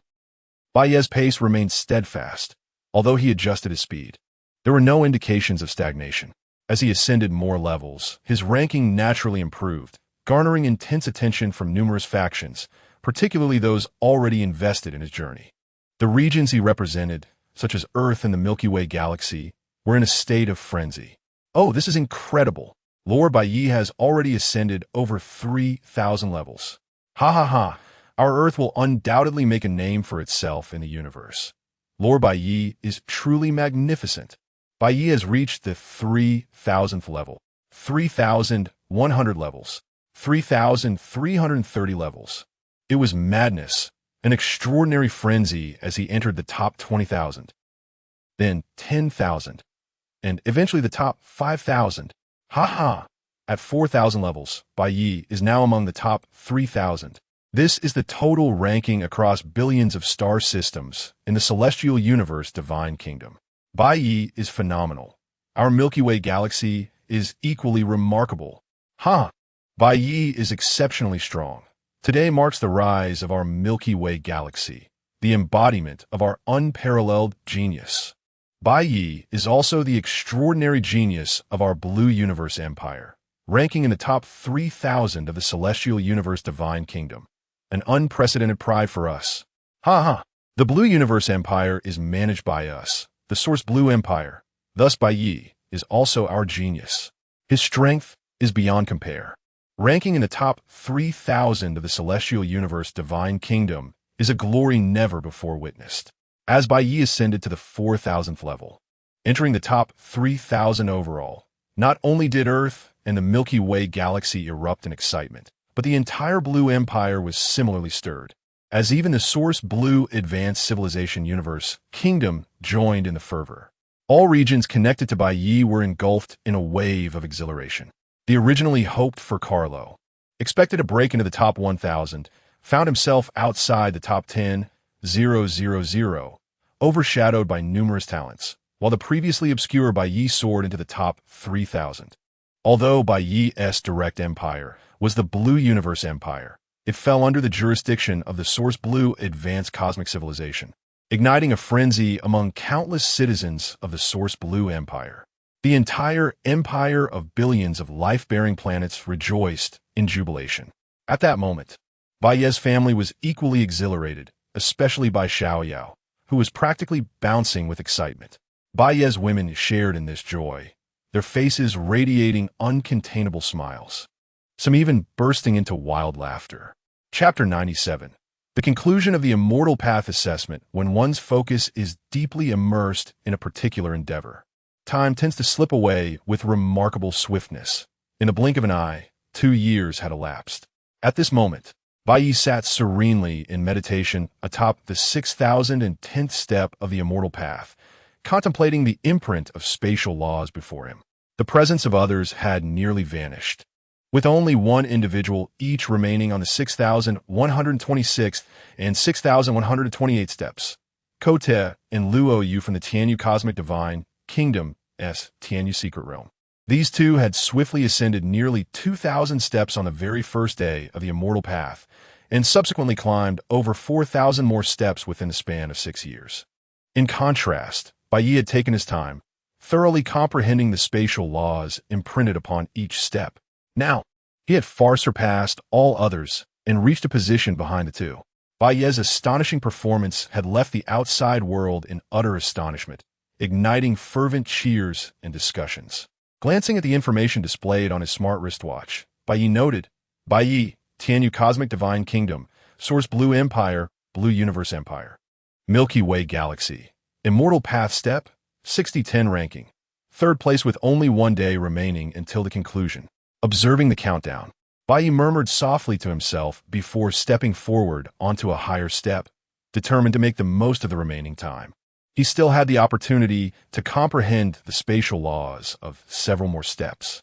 As he entered the next step, the day passed swiftly, and Bai Ye continued to absorb the imprints of spatial laws from various steps. With a sigh of relief, Bai Ye concluded his endeavor, his eyes reflecting a hint of reluctance as the unique sensation of rapidly grasping spatial laws dissipated upon exiting the Immortal Path. The assistance of the imprints had significantly accelerated his understanding of spatial laws over the past 6 years, far surpassing his usual pace. However, the extent of his progress remained to be tested. Regrettably, nearly 3,000 steps had escaped his comprehension, despite his best efforts. 6 years had proven too brief a span to fully grasp the spatial laws of 9,000 immortal steps. Perhaps given a few more years, he could achieve complete understanding. Master, you have received numerous unfamiliar communications and emails. Would you like to connect and review them? Suddenly, Bai Ye's intelligent assistant, Atata, chimed in, furrowing his brow slightly. Bai Ye quickly deduced the reason behind this influx and replied, intercept all unfamiliar communications and emails. For now, only matters related to the competition warrant attention. He was well aware of the excitement his achievements had stirred and anticipated the nature of these communications. Congratulations, attempts to forge connections, or solicitations to join various factions. However, his goal was to align with a virtual wormhole company, rendering the overtures of others unworthy of his attention. Yet, directly rejecting them might offend certain factions. So he opted instead to intercept all unfamiliar messages and emails. Brother, Xiaoye, Bai Ye, boss. Just as Bai Ye contemplated these matters, he heard familiar voices calling out to him. Turning to see his parents, younger sister, Yang Kursin, and Lu Yin, he noted that the term boss was uniquely reserved for him by Lu Yin, representing a special significance in their relationship. Brother, you are truly incredible. I'm so proud of you, Bai Xiaoyao exclaimed, her excitement palpable as she bounded toward him. The others shared her enthusiasm, although they maintained a degree of restraint. Dad, Mom, Xiao Yi, Kursin, and Xiao Yin, let us step outside to converse, Bai Ye suggested as they exited the virtual universe. No matter how realistic the virtual realm may be, it cannot compare to the essence of reality. After 6 years apart, Bai Ye longed to spend quality time with his family. As the Immortal Path selection concluded and Bai Ye exited its confines, the Elder and Emperor of the Blue Universe Empire, along with numerous high-ranking officials, erupted in excitement. The third-place finisher of the Pinnacle Genius selection hailed from their medium civilization, and discussions arose about the rewards befitting Bai Ye's extraordinary talent. Should we bestow upon him a powerful technique or a formidable source weapon? No, no, no. Such offerings lack sincerity. The techniques we possess may not equate to the legacy Bai Ye acquired on the immortal steps. The same applies to source weapons. We lack suitable inventory in our treasury, and overly powerful weapons would be of no use to him at present. Offering lesser weapons would merely convey our stinginess. Perhaps high-tech weaponry and resources to aid in cultivation would be more appropriate. Bai Ye likely hails from an underdeveloped planet. These could assist in his homeworld's advancement. Or perhaps we could reward him with some life planets, suggested another minister. Ultimately, the consensus leaned toward granting Bai Ye life planets. Yet no unified conclusion emerged regarding the quantity. I propose we offer him 1,000 life planets surrounding his home star, suggested one minister. 1,000 is far too few.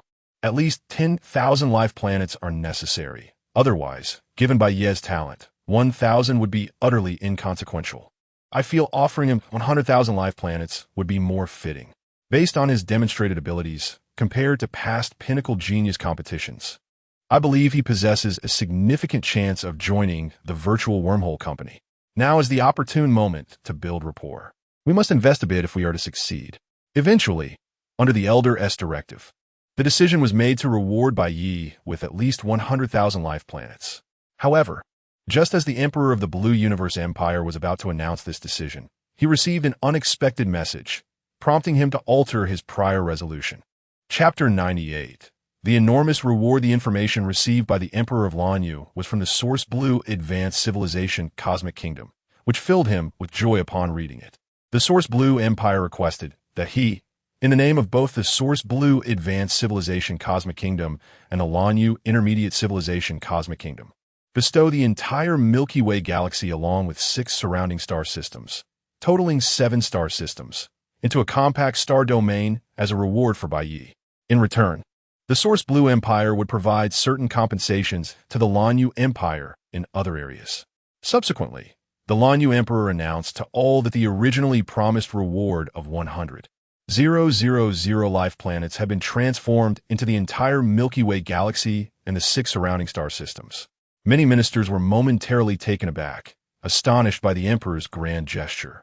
Although the Lanyu Empire possessed numerous star systems, one galaxy alone seemed trivial, even when combined with the 6 surrounding star systems. It did not appear to be a significant loss. However, a single star system harbored at least hundreds of thousands of life planets, along with countless resource planets, symbolizing immense wealth and power. Those who could claim dominion over a star system typically possessed at least the strength of a star-level entity. Thus, the decision to reward 7 star systems at once, forming a small star domain, was undeniably a monumental act. Yet, as the Lanyu Emperor continued to reveal the Source Blue Empire's decision, many began to comprehend the underlying motives. Unexpectedly, he found himself ranked over 60,000. Carlo felt an overwhelming sense of dissatisfaction. He had believed he would secure a place within the top 1,000. To his dismay, he realized that over the past 6 years he had made little progress, only to be surpassed by numerous prodigies who were once beneath him in terms of mastery of the laws. Such a rank clearly failed to meet the expectations set forth by the ancestor. Achieving the ancestor's prior assurances and support for his ascension to the throne of the Source Blue Empire now seemed nearly impossible. In fact, he might even face punishment for betraying the ancestor's trust and nurturing. Prince Carlo emerged, with whispers circulating that the ancestor expected him to rank within the top 1,000. Yet he had fallen short at over 63,200, an enormous disappointment. Previously, Carlo had claimed he would strive for the top 300, yet now the reality was starkly different. It was important to note that during the selection competition in the heavenly universe, Carlo had ranked quite favorably. Over the past 6 years, however, his strength had stagnated, despite possessing numerous imprints of the laws, while other prodigies made significant advancements, leaving him behind. Fortunately, the Source Blue Empire had produced a Bai Ye. Otherwise, the embarrassment would have been monumental. Indeed, Bai Ye belonged to the Source Blue Empire. As Carlo appeared, some high-ranking officials of the original Source Blue Empire, who were not aligned with Carlo's faction, began to quietly discuss among themselves, particularly those who were at odds with Carlo's faction, seizing the opportunity to undermine him. They were unafraid of Carlo overhearing, while none from Carlo's faction dared to speak up in his defense. Listening to the surrounding murmurs, Carlo's expression darkened.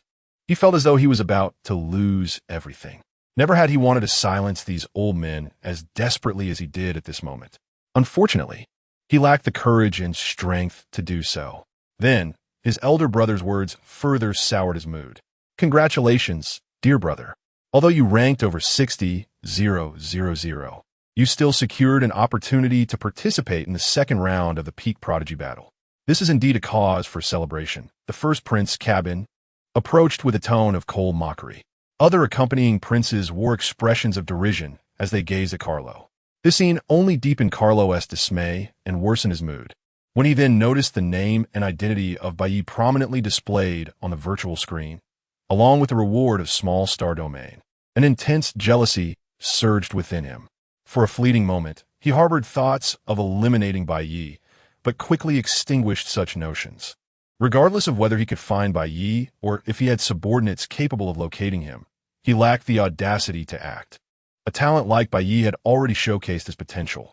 The powers and strong entities would undoubtedly be drawn to him, leaving Carlo with no opportunity to accomplish such a deed. Even if by chance he succeeded, the consequence awaiting him would be his own demise. The Peak Prodigy battle hosted by the Virtual Wormhole Company would not tolerate any attempts at assassinating opponents. Should such an event occur, the faction to which the perpetrator belonged could face annihilation. In the heavenly universe, divine kingdom, within a magnificent palace. This young lad, named Bai Ye, possesses such formidable talent. His abilities are likely on par with those of Luo Yu and Carter. How is it that this talent was not discovered during the selection for the Heavenly Universe Secret Realm? The ruler of the Heavenly Universe was currently perusing the information from the selection competition within this grand palace. Alas, it is a pity that such remarkable talent was not unearthed for the Heavenly Universe Secret Realm previously. This young fellow may not be weaker than Carter and Luo Yu. The outcome of the Peak Prodigy battle selection may indeed hold some suspense. The Heavenly Universe ruler sighed softly. The immortal beings below were taken aback, feeling that the ruler's appraisal of Bai Ye was exceedingly high. The Heavenly Universe ruler was a transcendent existence, far beyond the realm of immortality, and Bai Ye was merely a fledgling in the laws. How could he possibly deserve such lofty praise? During the past several days, although Bai Ye had severed all communications and emails from unfamiliar sources, the Lanyu Empire managed to reach him through other means, notifying him of the rewards from the Source Blue Advanced Civilization Cosmic Kingdom and the Lanyu Intermediate Civilization Cosmic Kingdom. Naturally, Bai Ye did not refuse such an unsolicited boon with no special conditions attached. Moreover, becoming the sovereign of these star systems, especially the Milky Way, would not only benefit him, but also greatly enhance the status of Earth and its inhabitants within the galaxy, facilitating their connection to the universe and fostering development.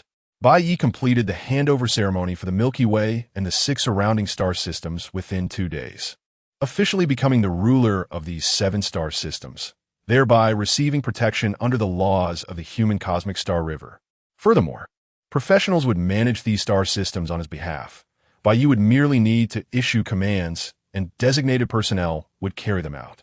Each quarter would yield substantial profits without impeding Bai Ye's cultivation. Chapter 99. A monumental enhancement of power after attending to affairs in the real world. Bai Ye entered the virtual universe, activating the combat space of the virtual arena to continue his training. It is noteworthy that during these 6 years, his parents and family members did not constantly monitor his competition situation. They devoted considerable time to their own cultivation. Consequently, with the abundant resources left by Bai Ye and the foundation he had established, his family, including his parents, younger sister, Yang Kursin, and Lu Yin, managed to break through to the realm of laws, significantly extending their lifespans. Some may possess average talent, yet with the ample resources Bai Ye provided, Even they could easily reach the realm of laws through sheer resource accumulation. However, this would only make them ordinary practitioners at that level, lacking in combat strength. Nevertheless, Bai Ye did not require their assistance in battle. For them, the most crucial aspect of breaking through was the extension of their lives. Within the combat space of the virtual arena, Bai Ye manifested thousands of illusory figures, obscuring a vast area. 4,000 phantoms. Through 6 years of comprehending the spatial imprint on the immortal ladder, Bai Ye's understanding of the spatial laws had progressed immensely, allowing his phantasmal manifestations to increase from several hundred to an astonishing 4,000. The ability to conjure 1,000 phantoms signifies a complete mastery of the third form of spatial phantoms, achieving an invincible level of Star Master. With Bai Ye now achieving 4,000 phantoms, he far exceeded the third form, beginning to advance toward the fourth form, albeit still with a considerable distance to fully grasp it. This singular advancement in spatial laws alone had significantly enhanced Bai Ye's power compared to 6 years ago. His comprehension of the fire laws back then enabled him to master the third form of the solar blade technique, elevating his strength to an invincible level of Star Master. Now, with his understanding of spatial laws reaching the third form of spatial phantoms, he similarly attained that invincible level. This conferred a substantial augmentation to Bai Ye's original strength, particularly enhancing his capabilities in group battles, perhaps against opponents who had only grasped a single ordinary law to reach the level of invincible Star Master. Bai Ye could easily triumph. He summoned thousands of virtual beings, exuding terrifying fluctuations, each at the pinnacle level of Star Master. Then, all 4,000 of his phantoms launched a coordinated attack, and these thousands of virtual beings were instantly obliterated. The powers Bai Ye had just employed were merely the spatial and fire laws at the level of invincible Star Master. During these 6 years, Bai Ye's understanding of the fire laws also saw remarkable growth, as his explosive fire dragon avatar continually absorbed the inheritance of the fire laws. This 6-year journey of fire law inheritance significantly enhanced his comprehension, and combined with the spatial laws, he had become adept at executing the fourth form of the solar blade technique. The fourth form corresponds to the capacity to slay initial stage galaxy-level adversaries. Achieving such a level within the realm of laws is undeniably an extraordinary feat, particularly accomplished within such a brief span of time. Time swiftly passed, and nearly 2 months had elapsed. The third round of the selection tournament was about to commence. "Brother, which combat space were you assigned to?" Bai Xiaoyao inquired of Bai Ye. This round of the selection tournament encompassed the entire Blue Universe's medium-level civilization empire and its numerous subordinate low-level civilization states, totaling 1 million participants. "I am in combat space number 8. You and our parents can directly click to view the 8th combat space in a virtual universe to see me," Bai Ye replied with a smile. Whoosh! No sooner had Bai Ye spoken than his figure vanished, having entered the 8th combat space. Concurrently, countless competitors entered their respective combat spaces. Subsequently, a multitude of spectators flocked to the live broadcasting rooms of each combat space, many searching for Bai Ye, especially those from the Milky Way. "Where's Bai Ye?" "Not found in combat space 1. Not in combat space 2 either." "Bai Ye is in combat space 8. Everyone hurry over." The moment this barrage of comments flooded the live rooms, a significant crowd quickly vacated the other combat spaces and surged toward Space 8. Fortunately, these live rooms were constructed by the virtual universe, capable of accommodating billions without lag. "Where's Bai Ye?" "Which one is Bai Ye?" "That young man in white, wielding a weapon. He is Bai Ye." "Wow, sisters, he is so handsome. I feel like I'm falling in love again. I bet Bai Ye will definitely advance this round. I'll wager my entire fortune of 30 million Blue Universe coins. Is anyone willing to bet against me? Come on, you just fooling around. Who doesn't know Bai Ye will definitely advance? He has climbed over 6,000 rungs of the immortal ladder. I doubt anyone in the entire Blue Universe can match him in the realm of laws." "Haha, don't say that. What if Bai Ye gets ambushed and eliminated? I'll bet 10 million universe coins that Bai Ye will advance. Is anyone willing to take me up on that?" "Great, another one trying to fool the gullible." Countless individuals within the Milky Way were buzzing with excitement. Their discussions centered on Bai Ye, for he had made the galaxy renowned throughout the divine realms of the universe. In past selection tournaments, weak star systems like the Milky Way merely observed in silence, at most commenting on the talents of powerful factions, as the Milky Way had never before produced a contender capable of achieving such high rankings in peak talent selection tournaments. It was indeed a rarity to have a participant like Bai Ye, ranking among the top, and they could not help but feel immense pride, sparking vigorous discussions. The Blue Universe's medium-level civilization, the Milky Way, and many other star systems were all closely monitoring the situation within the combat spaces. Inside Combat Space 8, Bai Ye stood quietly with his blade in hand. Alongside him, nearly 100,000 competitors awaited the official commencement of the match. The audience did not have to wait long, as a voice resonated throughout the arena. Chapter 100. Siege? Instant kill.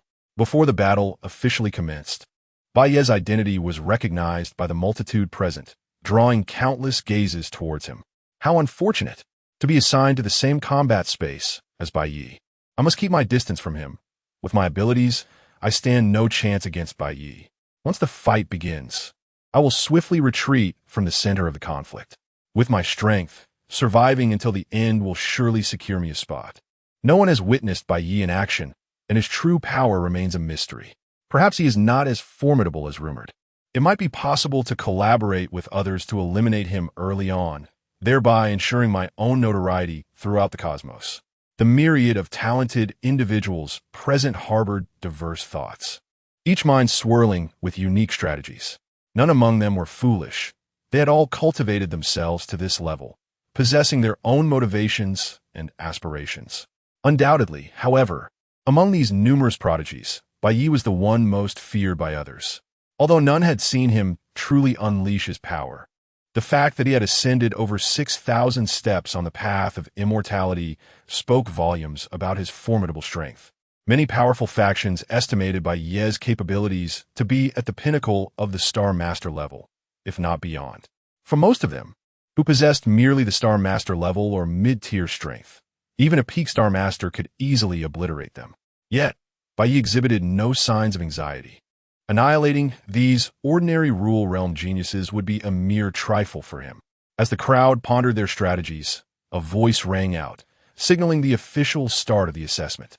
In that instant, a barrage of attacks, blades, swords, lightning, and flames descended upon Bai Ye, all infused with the power of the laws. Clearly, some had conspired to launch a swift surprise attack to eliminate Bai Ye from the competition. Little did they realize how gravely they underestimated him. Bai Ye remained unfazed by the onslaught. As the strikes approached, his figure vanished without a trace, evading the multitude of attacks entirely. How astonishingly swift!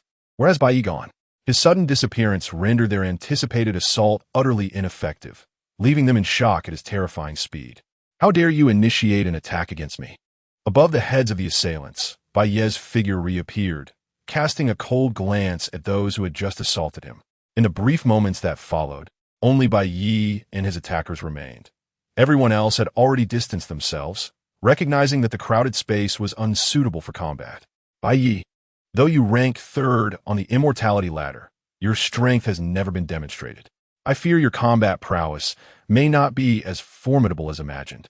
One of the attackers remarked. Indeed, Bai Ye, I refuse to believe that we, as a collective, cannot contend with you. If you must place blame, let it be on your excessive notoriety. Another chimed in, with many others echoing similar sentiments, laughing derisively, convinced of their impending victory. Bai Ye chose not to waste words on them. He slowly unsheathed his battle blade, opting not to employ spatial laws, but rather to unleash the terrifying solar blade technique. A blade of light, imbued with the fearsome power of flames, swept towards the crowd at an astonishing speed. Before they could react, the blade had already enveloped over 100 individuals. As they finally perceived the incoming attack, it was too late. The lethal blade was already upon them. They could only attempt a feeble defense, completely unable to evade. However, the blade was infused with the overwhelming power of the flame laws, which they could not withstand. They were swiftly cut down, their forms disintegrating before vanishing entirely, eliminated from the contest. A single stroke of the blade had effortlessly dispatched hundreds, leaving those observing in awe.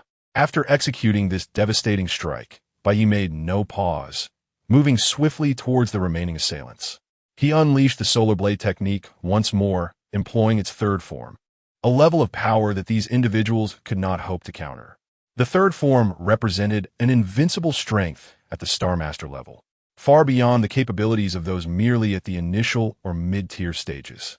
With no means to resist, the moment they encountered Bai Ye's assault, their attacks and defenses crumbled, leading to their immediate demise. Conversely, their feeble attempts to harm Bai Ye proved fruitless. Most could not even reach him, and those who did found their strikes effortlessly deflected. Many were eliminated before they even had a chance to strike. Spectators following the battle in Space 8 were left in utter disbelief. Incredible! Bai Ye is astonishingly powerful. How could these individuals be so inept? Over 1,000 attacking a single person, and this is the outcome? What audacity they possess, knowing they were up against Bai Ye. The powerful onlookers shook their heads in dismay. Bai Ye's strength was undeniably formidable. He was wielding the third form of the solar blade technique, a prowess sufficient to achieve invincibility at the Star Master level. Faced with someone of such might, the only option for the assailants was to flee at the first opportunity, rather than engage him in combat, as they stood no chance against such overwhelming power. It was their own folly. They were foolish, seeking trouble where none existed. Regardless of the discussion surrounding them, it had no impact on Bai Ye, nor could it alter the fates of these prodigies. In mere moments, employing the third form of the solar blade technique, Bai Ye had annihilated the 1,000-strong assembly of geniuses before him. How could your strength be so formidable? The last of the mid-tier Star Master level geniuses, who had orchestrated the ambush, exclaimed in disbelief just before his own demise. Perhaps among the geniuses of your cosmic realm, you may be deemed powerful, but to me, you're simply too weak. From a moment you decided to besiege me, this outcome was already sealed, Bai Ye replied, his expression unchanged, unmoved by the scene before him.